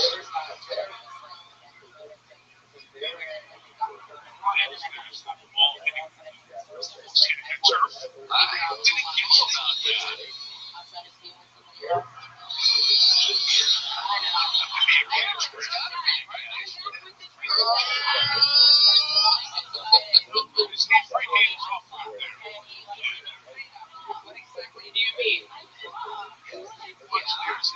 you say that he was principally browsing, what do you mean by that? But it didn't ever touch the ground. Referee with us. What do you want? Like we see two different angles and two different things on that. The first angle doesn't look like it touches at all. The second angle looks like it does. Given that, I think it appears they just all stay the same.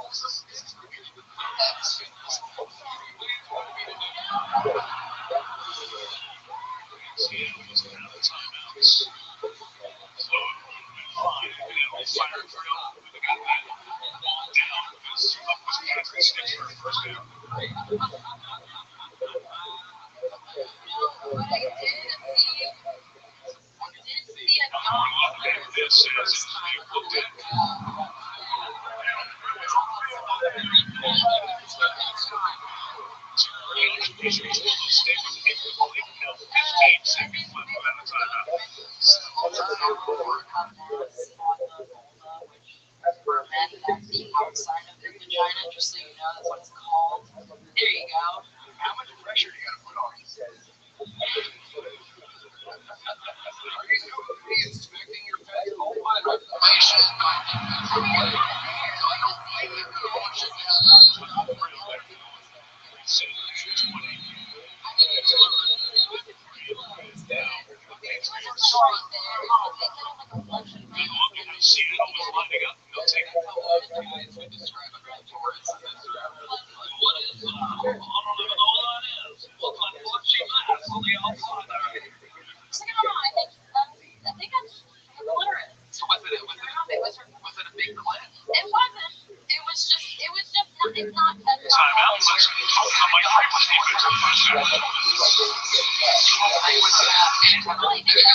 Constantly under pressure. When I said I thought he was playing pretty well.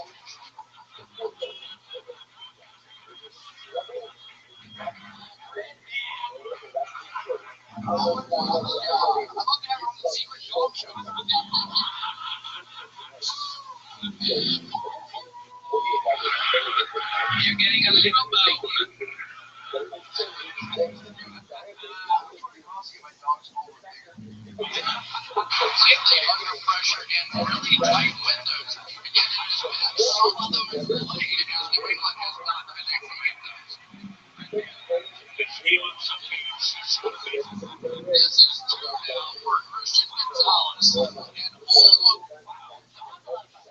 It can be. The job is fun. Yeah.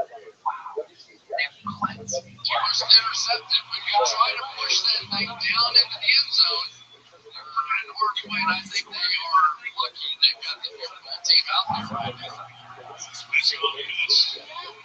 I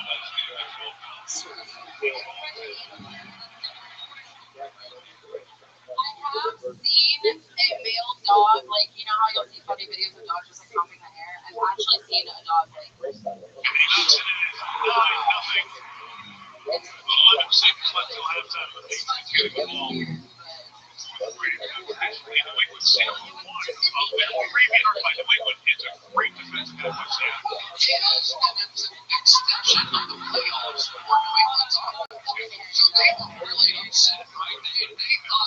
Taking shots and maybe they were no good and all this stuff. So there was the chip on the shoulder coming in this game. Again, once again, with another terrific defense.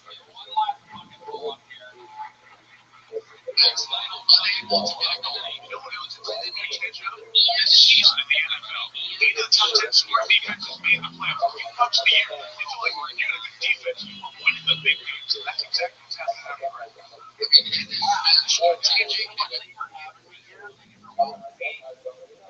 On the stage of this free speech zone where I can say whatever I want with no repercussions whatsoever. It's been physical and it's been overwhelming. All I got time for is speech. It is defense is a good return by Dearness Johnson, some shy of the 30. 6 seconds remaining. The Patriots are likely to take it in. Take it into the line. Drink is like half sweet tea, half lemonade. Or I can't say it. I wish I'd change it, you know, to something I can say. Like, I don't know. Like retard water, you know? I can say that anytime I want. It just rolls right off the tongue, you know?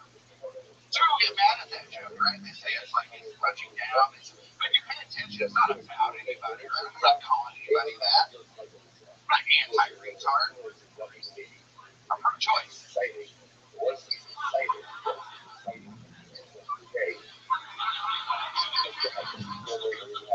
Shit, was that not a minute? Jesus.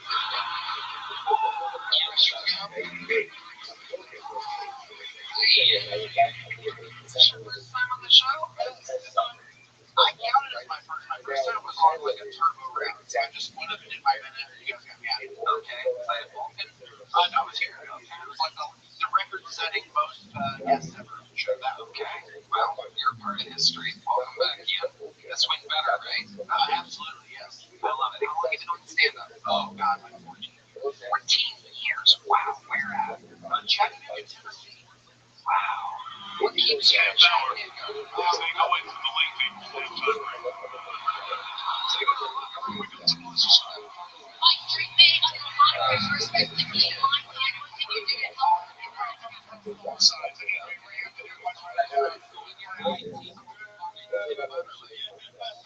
Look how fast gets raced around. You don't think it's funny. Everyone thinks you're on in front. Even the way how you slow down, the rush is running it. It's the fight. They gave Mike Vrabel's team as a business struggling on the offense, and they just 10 points. And then snowstorm it did for the defense, set them up. I don't think they gave it up enough. I really love that shot. You were in your line a few weeks ago. It's in Seattle, a game with a strong defense, led by Mike McDonald. Standing by now is Kevin Hartson. Mike, your offense established the run. How do you get the passing game going?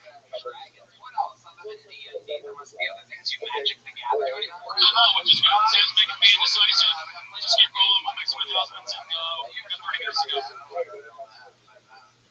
You know, I mean, I know you're playing novel Warhammer. That's deep shit. Titles, they do this. Everybody takes the same for a start. Let them move the music. Super Bowl 16 show coming up.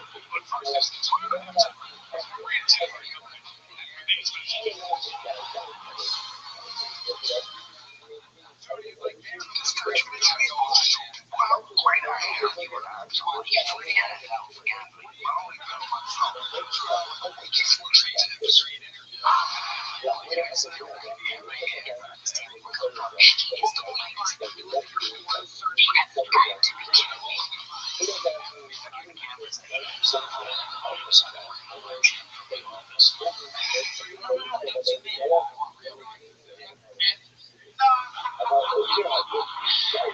Liver shunt. I've seen so far.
To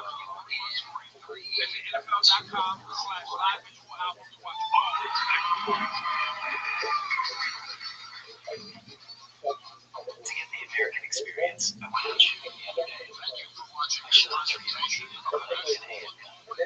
What kind of idiot would give me a rifle? That's just irresponsible. They were super cool about it. The guy had his hand up, but he noticed that when they handed me the gun, they all took like 3 steps back.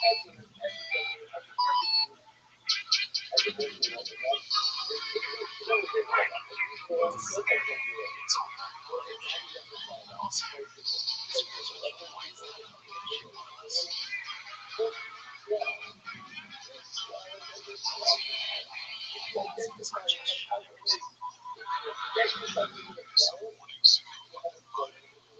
a serial killer in Austin, Texas, that has been killing a bunch of people and cheating their leg.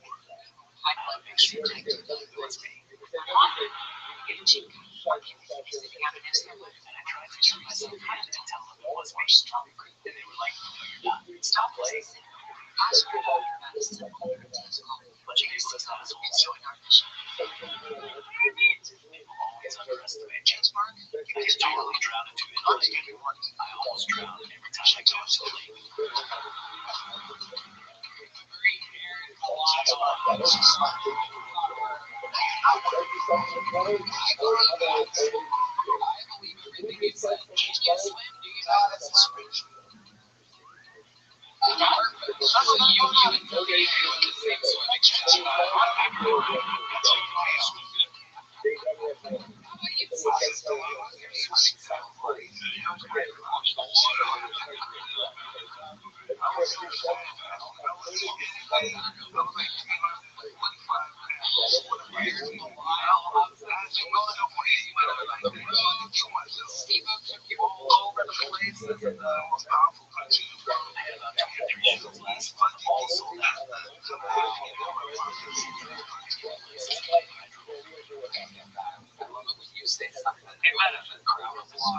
Because you don't know if they're going to hold or not.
I talked to my people coming out of the house. I told Claire to use a block, execute the task, and be aggressive. See the method? Yes, it's really important. Go see me.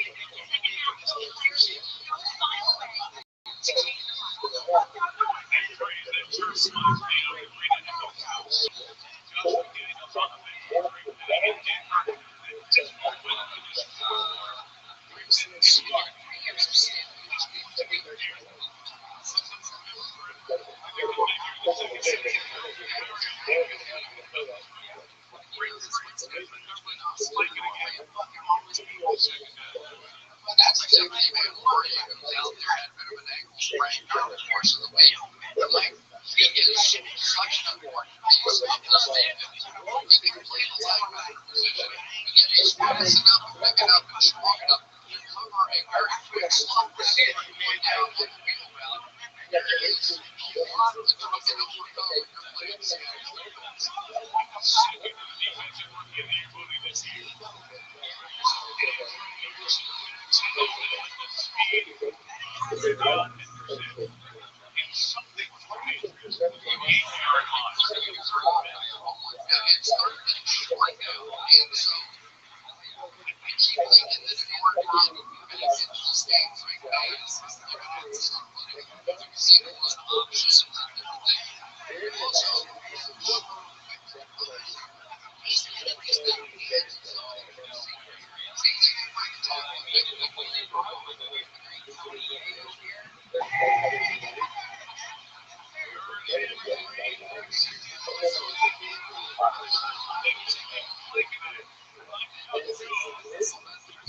told Claire to go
file away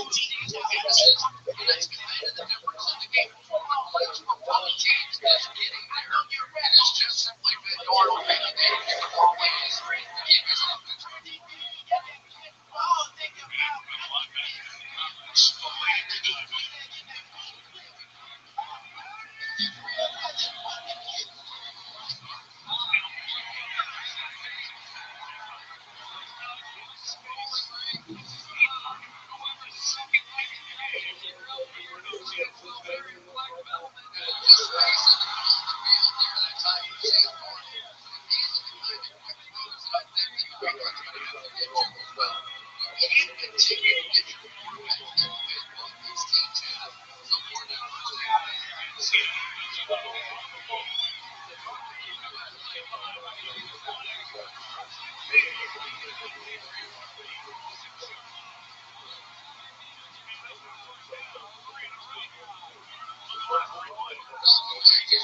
Pressure on both teams has been very consistently getting there.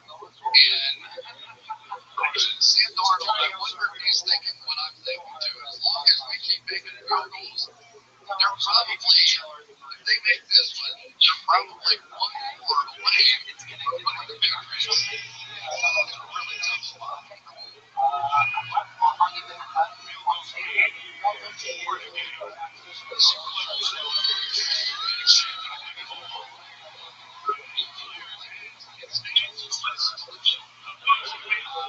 Revolution that you trying to start exactly. Fighting against some more guns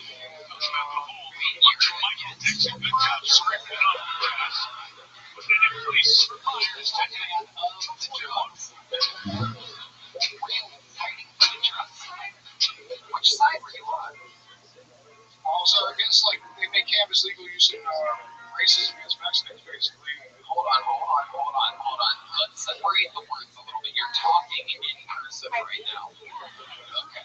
So what? I said enunciated 13 years of stand-up. I need to be able to understand. So what? What about cannabis and Mexicans? Oh, they said the super strength don't eat brothers. You guys get a raid across America or some crazy shit. I'm like, you're trying to base it. Yeah. This is amazing.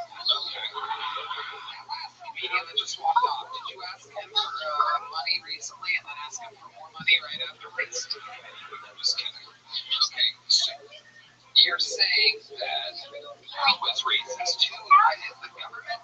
The media basically just want to call each other, so like serious, like we're chicken paradise, people of paradise. Okay. All right. Okay. What do you do? Like, what is a day look like for you? Like, I know it's not work. I'm guessing you don't have an actual job, right? After I graduated, I worked in the cannabis industry in Vancouver, Northern California. And yeah, basically the industry has gone down the toilet, so I started doing my work, so I started working with certificates in fitness and nutrition and stuff.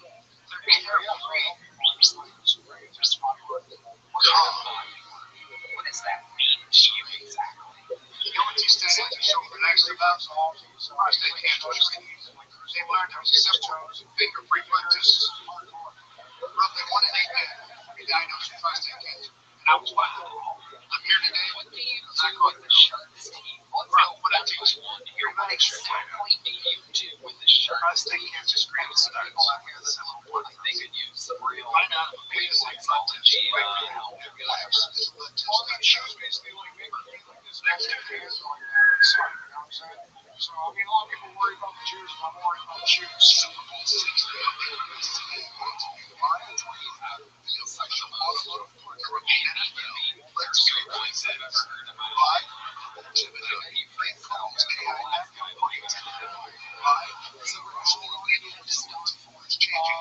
Just to know what medications and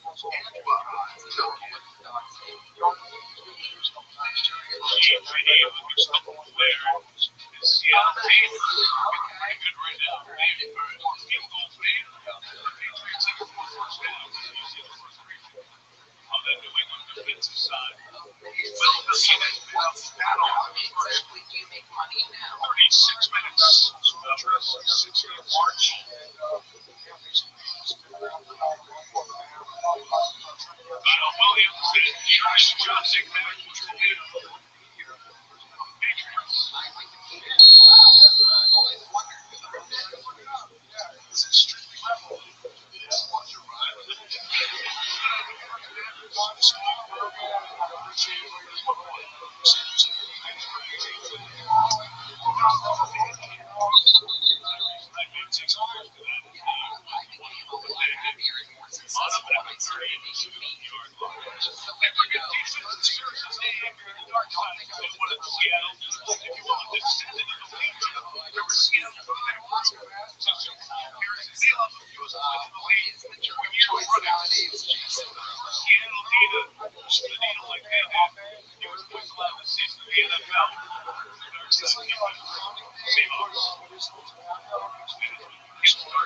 You know, football is one with that line.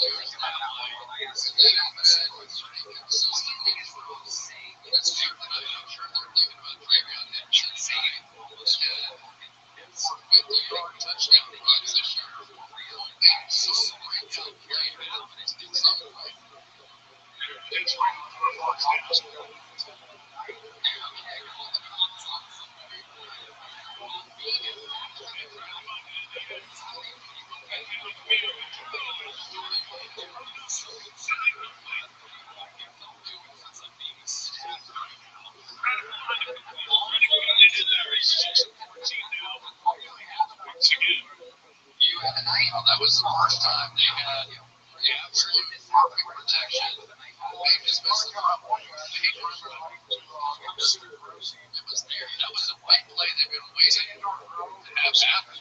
It's not there. Okay, let's go back one more time. I see you doing anything the most hideous thing you've ever done. This hard straight character. I want to tell you.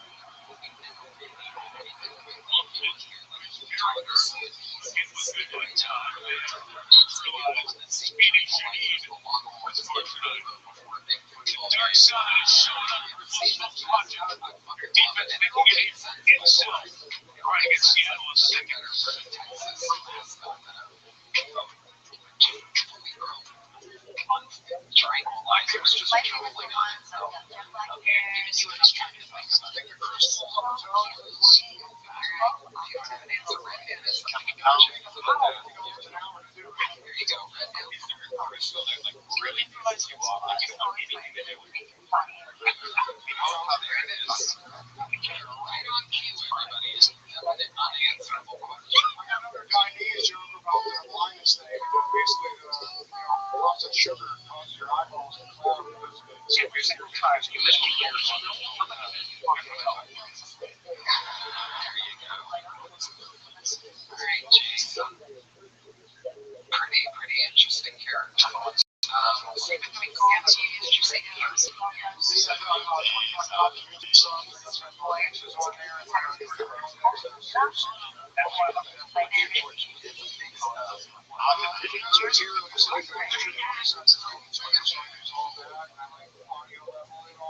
I think you're going to have your best material after 92 as well, the age of 92. Thanks to Jason, very entertaining. You definitely are an original character. There's a medium-sized jump. Ladies and gentlemen. I have a special treat for all of you, ladies and gentlemen. One of our elite regulars of all time is here for you. He is a reigning Kill Tony Hall of Fame member that is here to grace us with his presence. I present to you one of the greatest to ever do it here. It's a long-awaited return.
there by that big entity that tries to smash inside by Bill Williams. They put so many people up around the line of scrimmage. And here, Sam Darnold go can. So they had to run play off. They were so stacked in there. And plus, the throw got to the inside of the throw.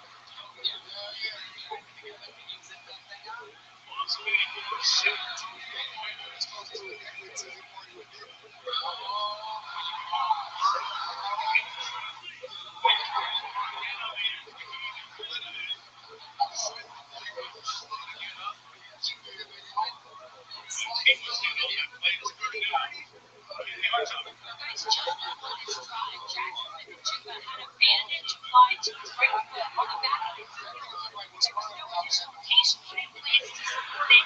But the body shoe back on, headset out of it, and even pain of discomfort. But what he's doing right now appears to be a different issue.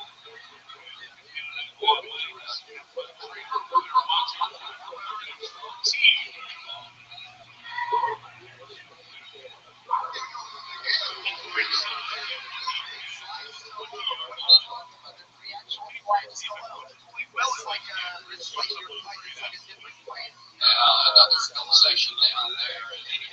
It's like a situation time it's a play. That feels pretty good, right? It's sad. It's all way back to your offense. And maybe it's time to just slow down and see what we can do on the offensive side. Take some shots down the field more than anything. That's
I know you're joking, but every time you say that word,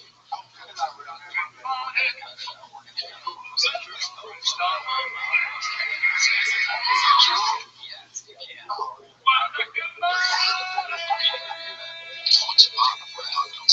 You need it.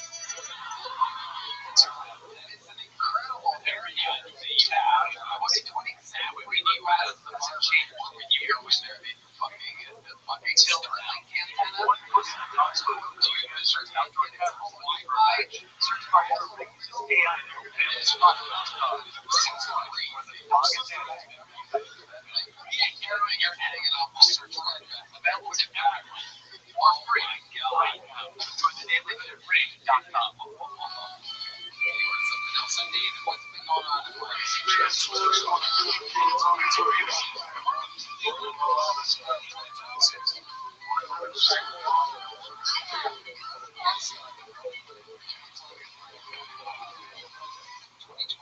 is what David sees when he stands on a scale. 2026, how many you want to take you?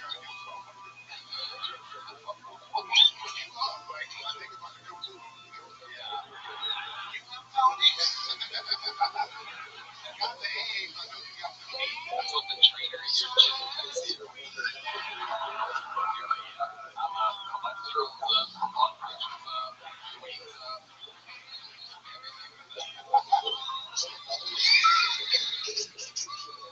I love it, David. Well,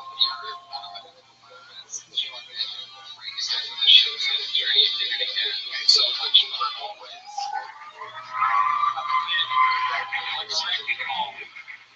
Just the way you shape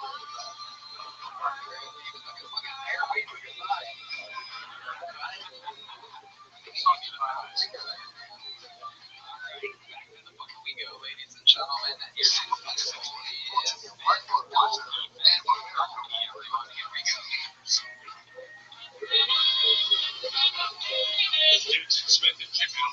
Just wanted to get checked out. They get looked at. They looked at before that last drive and stayed down with it for the second down. I'm trying to find something. About 2/3 of the way through, that's one of the worst performances in my offense. This is one of the big favorite.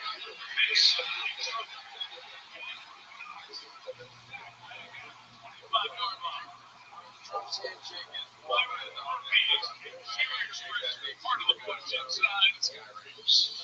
There as well. Seattle dominating the one. Those match zone coverage is becoming a nightmare. They're getting bigger and bigger. They're just jumping inside. He's trying to go down the lane. Just making that play. For some reason, it's been a nightmare tonight.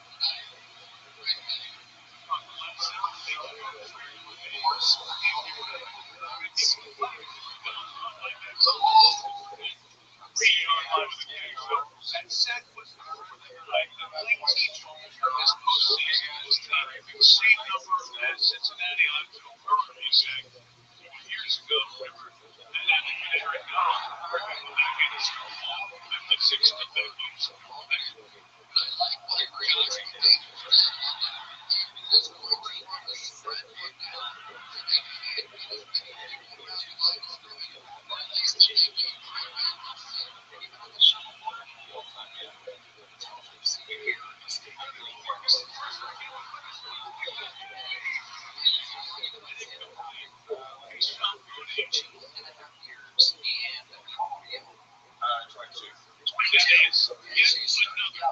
Six of the last 7 drives, 3 and out. You can see how rush Frank Bay is. This is a relatively easy throw. He's going to jump out of the way. He's not coming from the other direction. They just need to complete those passes. He's getting pushed off his mark. The timing has just not been there all night.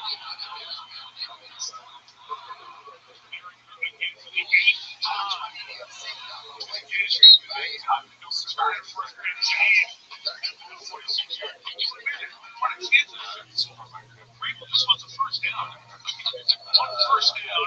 Since we was here, they're down 12. So you got 33. What's your living situation like? By yourself? Okay.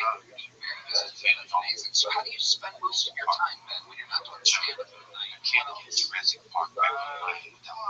Basically, we had to go to Boston, take a pair of mountain shoes, go to the playground.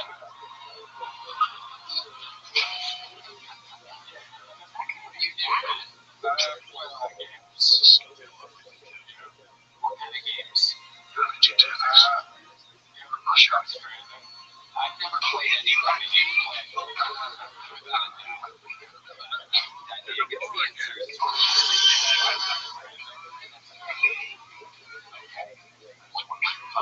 It's just online. It's inside the tickets. Long. Same price. Such senior video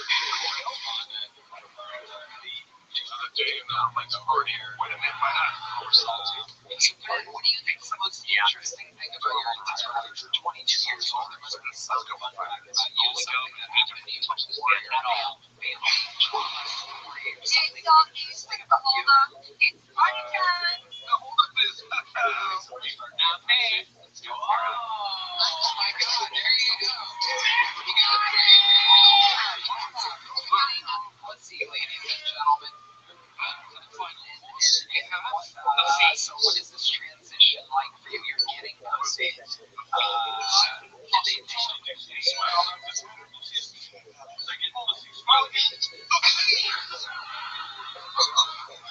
So you're transitioning and getting a pussy is what you're saying, is that right?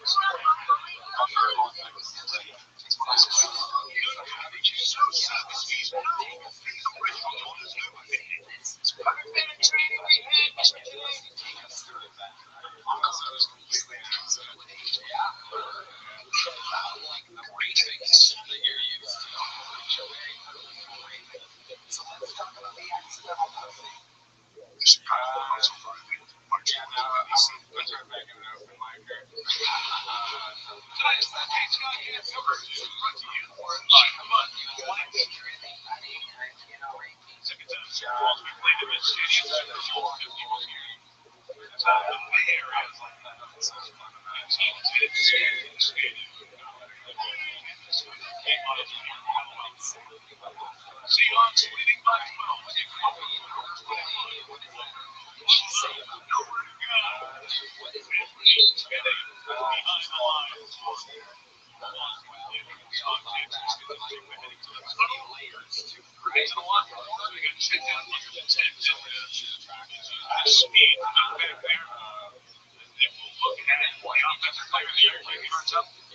Yeah, that's right. Like when Jackson and Jigbo went into the medical tent, the independent specialist followed him. About 2.5 minutes long exam before the specialist said,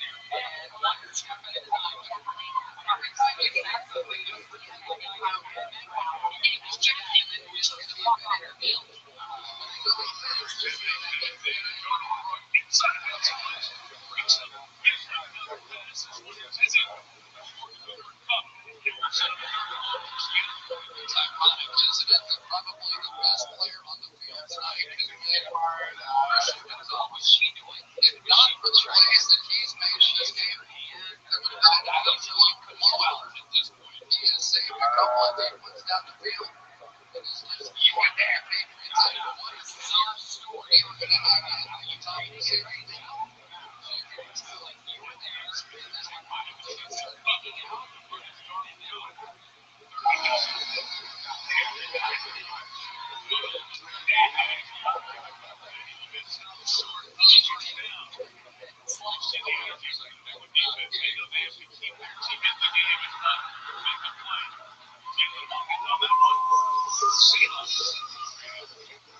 Without Jackson Smith and Jigba in the game, I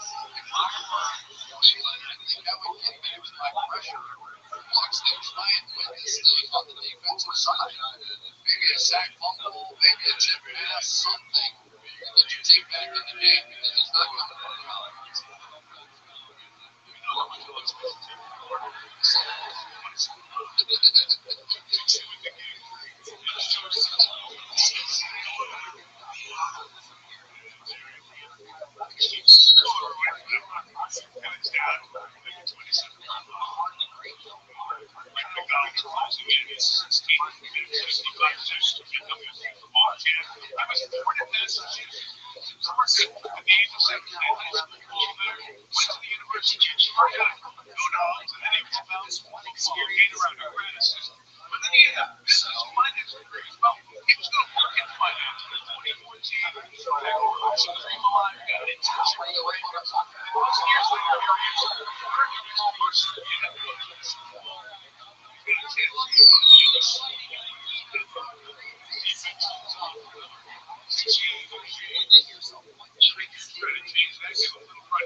And I think he would be the first defensive Saints head coach to actually win a Super Bowl. And in the word of this, we've never seen a shutout before. And not in my own money, but we're going to be for a year. They would have been a shutout just as well. So many things simply just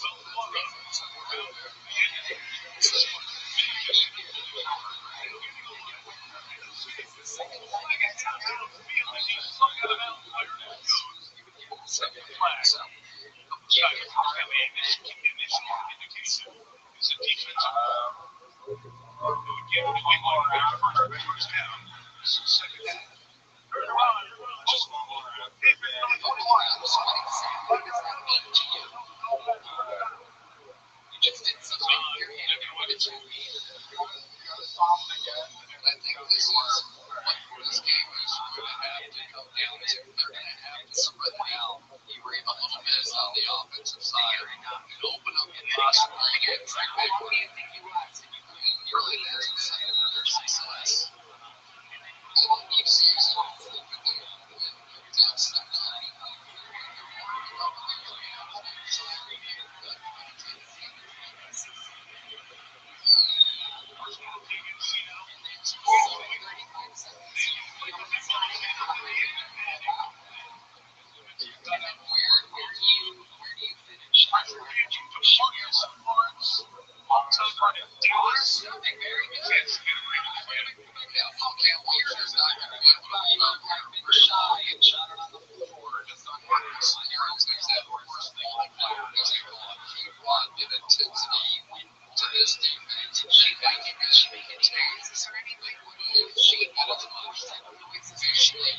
Wife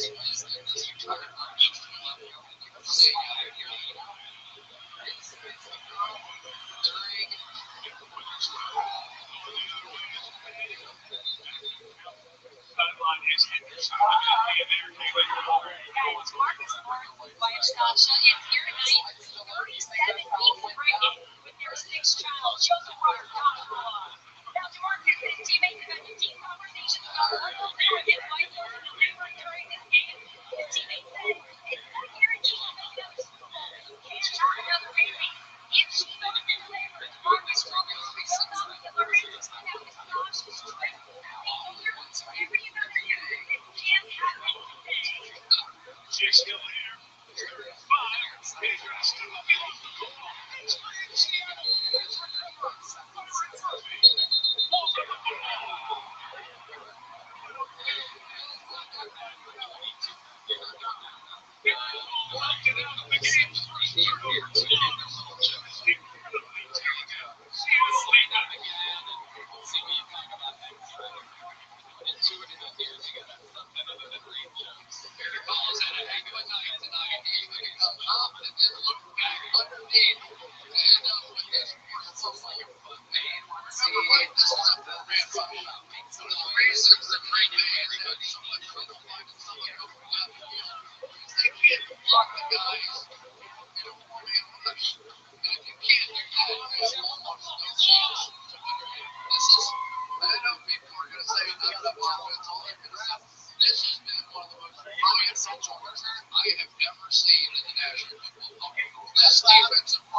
That's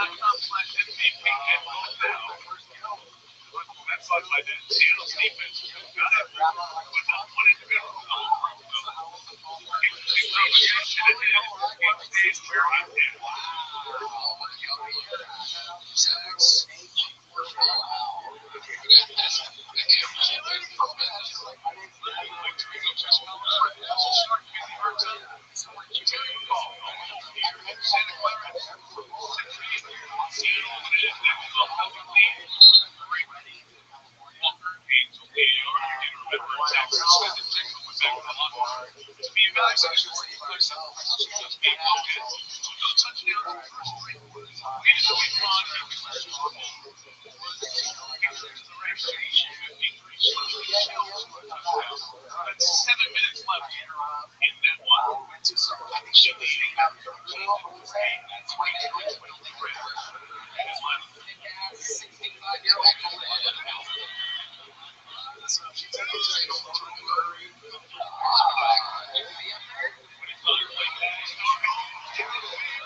at. And today we're turning in these legs and delivering them to your door. And if we gotta get there in 72 hours, here's Flash Waves. Seriously, from potato to chicken to your door, plus Flash Wax. So grab your phone, scan the code, and get that fresh package in 72 hours. That's fast. Let's make this move. I just want $1 billion cash out here today. Yes, you want to. Something in front of your eyes right now. No power in AI feels like this. The first one is like that.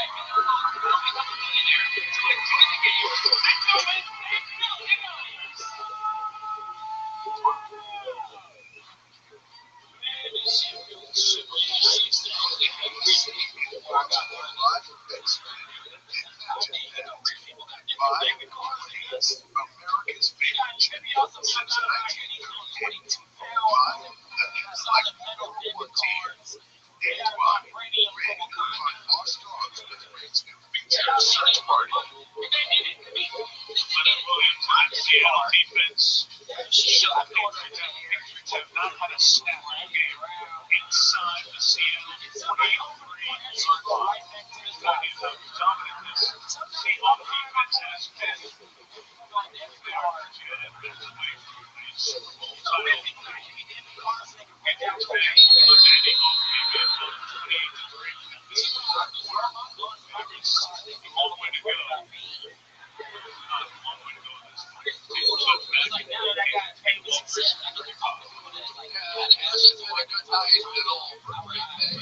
Understandably, top defense, best in the National Football League. When they've had those rare opportunities, they simply have been unable to hit those as well. And maybe there was no chance that they were going to win this game, but there were some chances to get the local offense, and they never did. Talk about the offensive breakdown.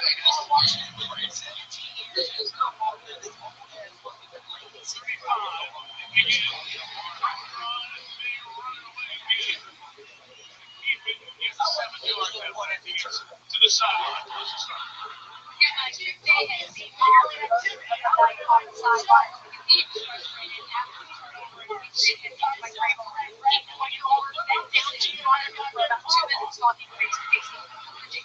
Pumping him up, saying, "You're the villain. You know that." And then right on night, he took the field. We're going to give him a smile on his face. Tap him on the head. 10 years later. And see a little joy there. Stephon Diggs was involved. The Seahawks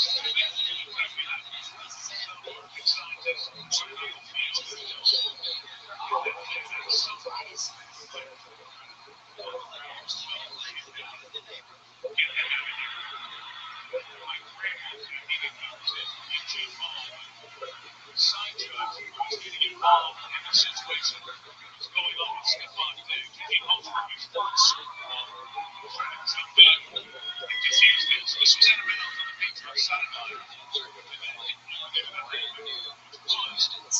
Diggs to come back in. Josh Jordan. Those flags were thrown. It's got in there quickly.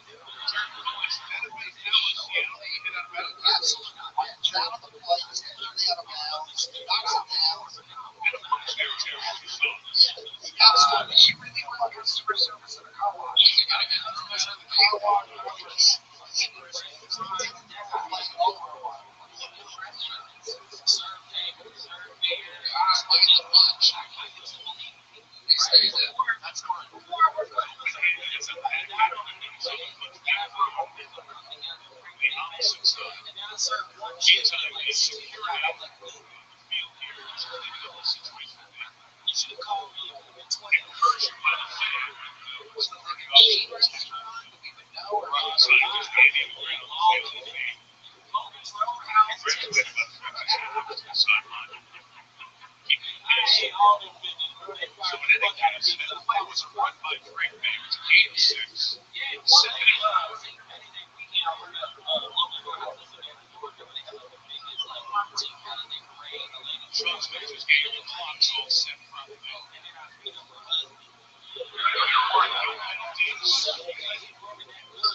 want to say Al Tiny, the Warlord in the zone tonight for Frank Day Watson.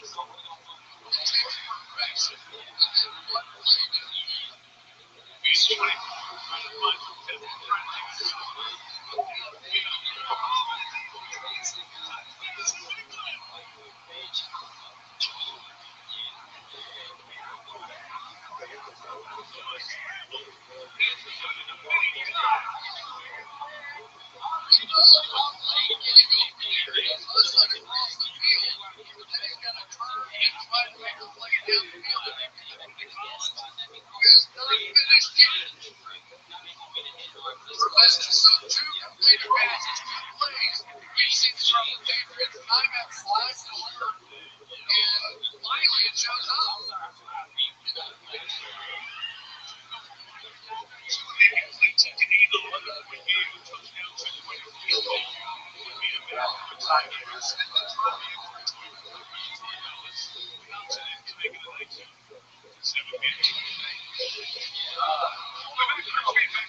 Anyone in your family ever had diabetes? Yeah, my dad. Yeah, you're gonna be blind. At school, blind guys can be like rock stars and shit. That's the whole thing. Ray Charles, Stevie Wonder, D-Madness. D-Madness rocking the fucking Heisenberg hat tonight.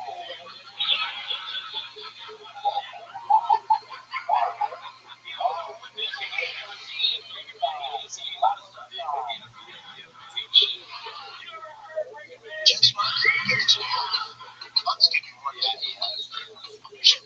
what's your favorite? You ever listen to a Sylvester Stallone movie? Just by finish this line. Now you're not one. Hey, you thought that.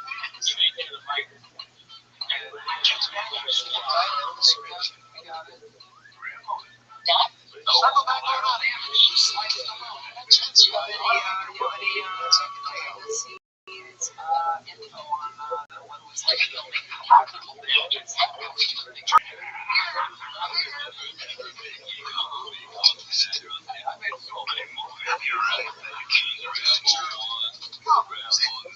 Let's go. Stop. Charlie, what are you doing? Stop that. Charlie, are you crazy? This is wrong.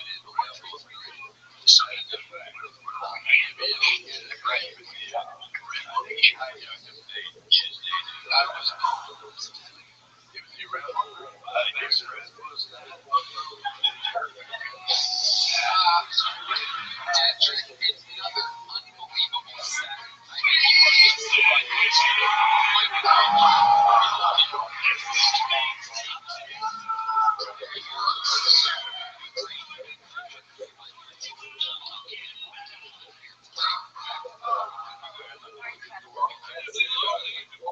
What's your little motor called? We don't have a title here.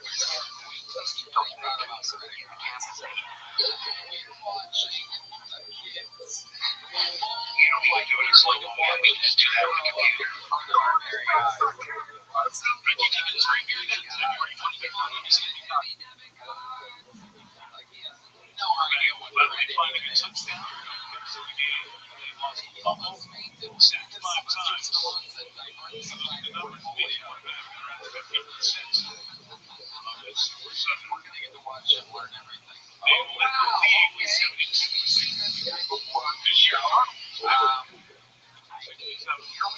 Ladies and gentlemen, make some noise for what's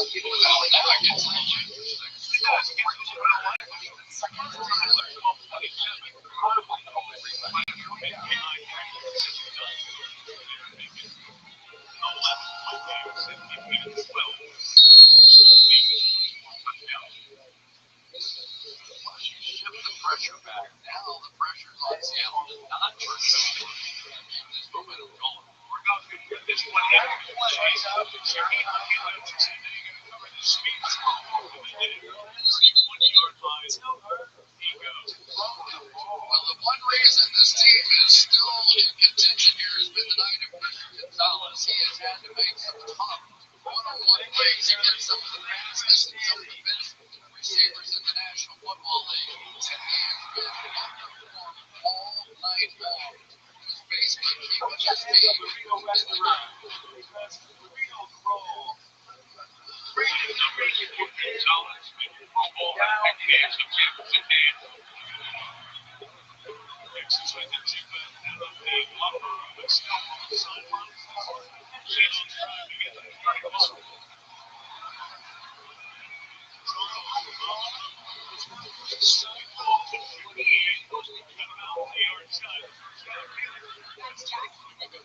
Back on the sideline helmet, and he came sprinting at the locker room, as you see him headed back onto the field now after clearing his concussion evaluation. Only Kubiak went up to him and said, "You good?" He gave him the affirmative, and Kubiak said, "No." Last time you were on the show, all we talked about the entire time was being reminded of Mitch Hedberg. And after This next play, which is a first down, they need progress. The first down just passed. 41-yard line. Inside, Keyshawn alone, and ball to the half-yard.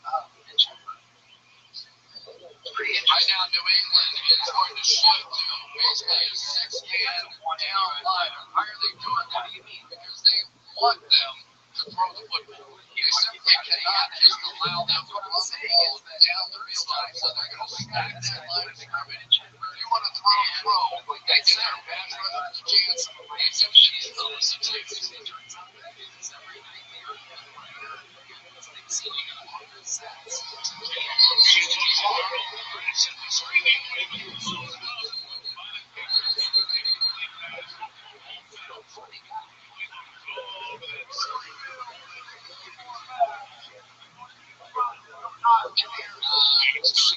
That had a little flash of the Denver game right there in it too. So they're bringing everybody here. Martin Smith and the pump fake is how Denver got in trouble last week. But you can tell their momentum now is shifting because there's so much pressure on the offense to not turn it over. Everywhere was a square wave.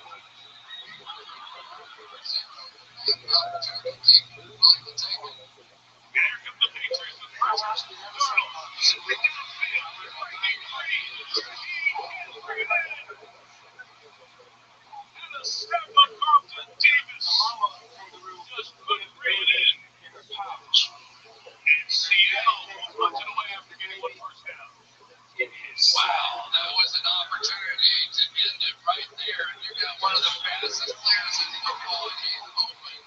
Just could not catch up to that one. And now, how do you make a Miami chance? That's what the world really wants to know. Davis' arm on his, he was sprinting away.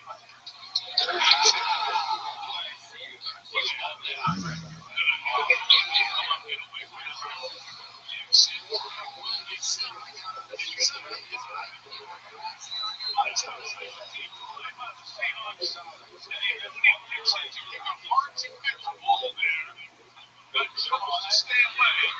It makes it a long field mix. You gotta catch that ball. You're the punt returner. You gotta catch that ball because you know what it's gonna happen. When you remember Xavier Smith from the Rams on the two, in part because Dixon kicks that very tough to catch ball. I got it because he's professional. You're the punt returner.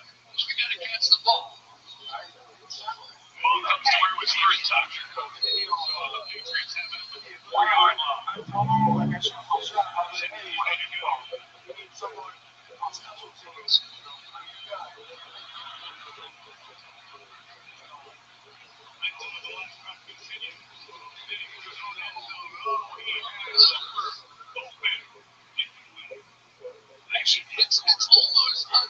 I know you're standing in your own end zone.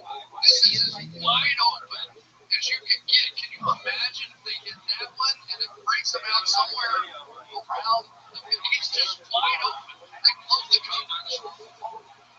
There's nobody there. Very good question. You don't see that normally. Sway a lot.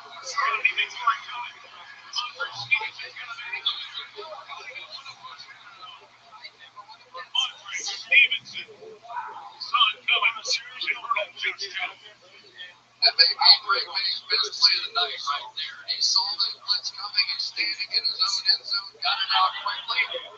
Let's go. Now he's starting to read this thing.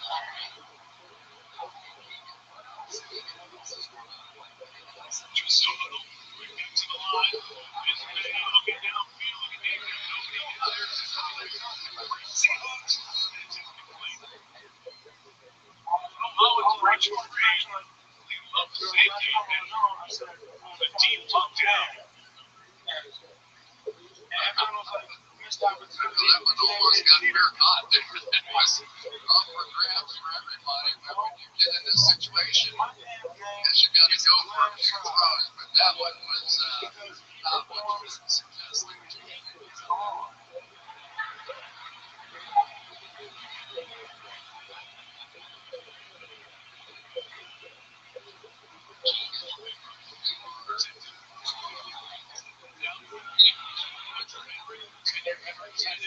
Here's a big jump. Signing out.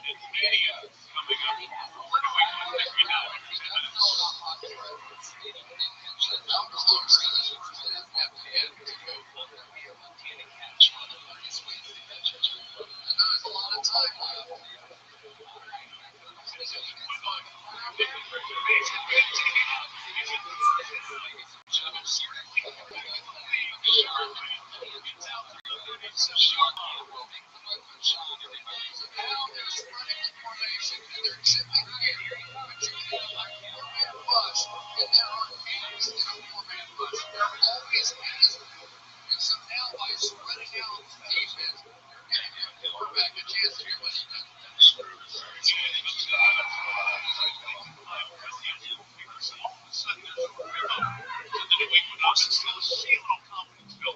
He's reading the defense now. He's seeing the blitz off the right side. He knows he's hot. He's got to throw it to the other way. These are a couple of best plays that he's had so far this game.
big games. That's his cat with the stance as he is with his running style. Stand straight up back there. I don't know if it's special or strength, but he is special. No, it's the cat with Sage. Sharman got out. Sage. Another guy steps in.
Plus the more. Courage to know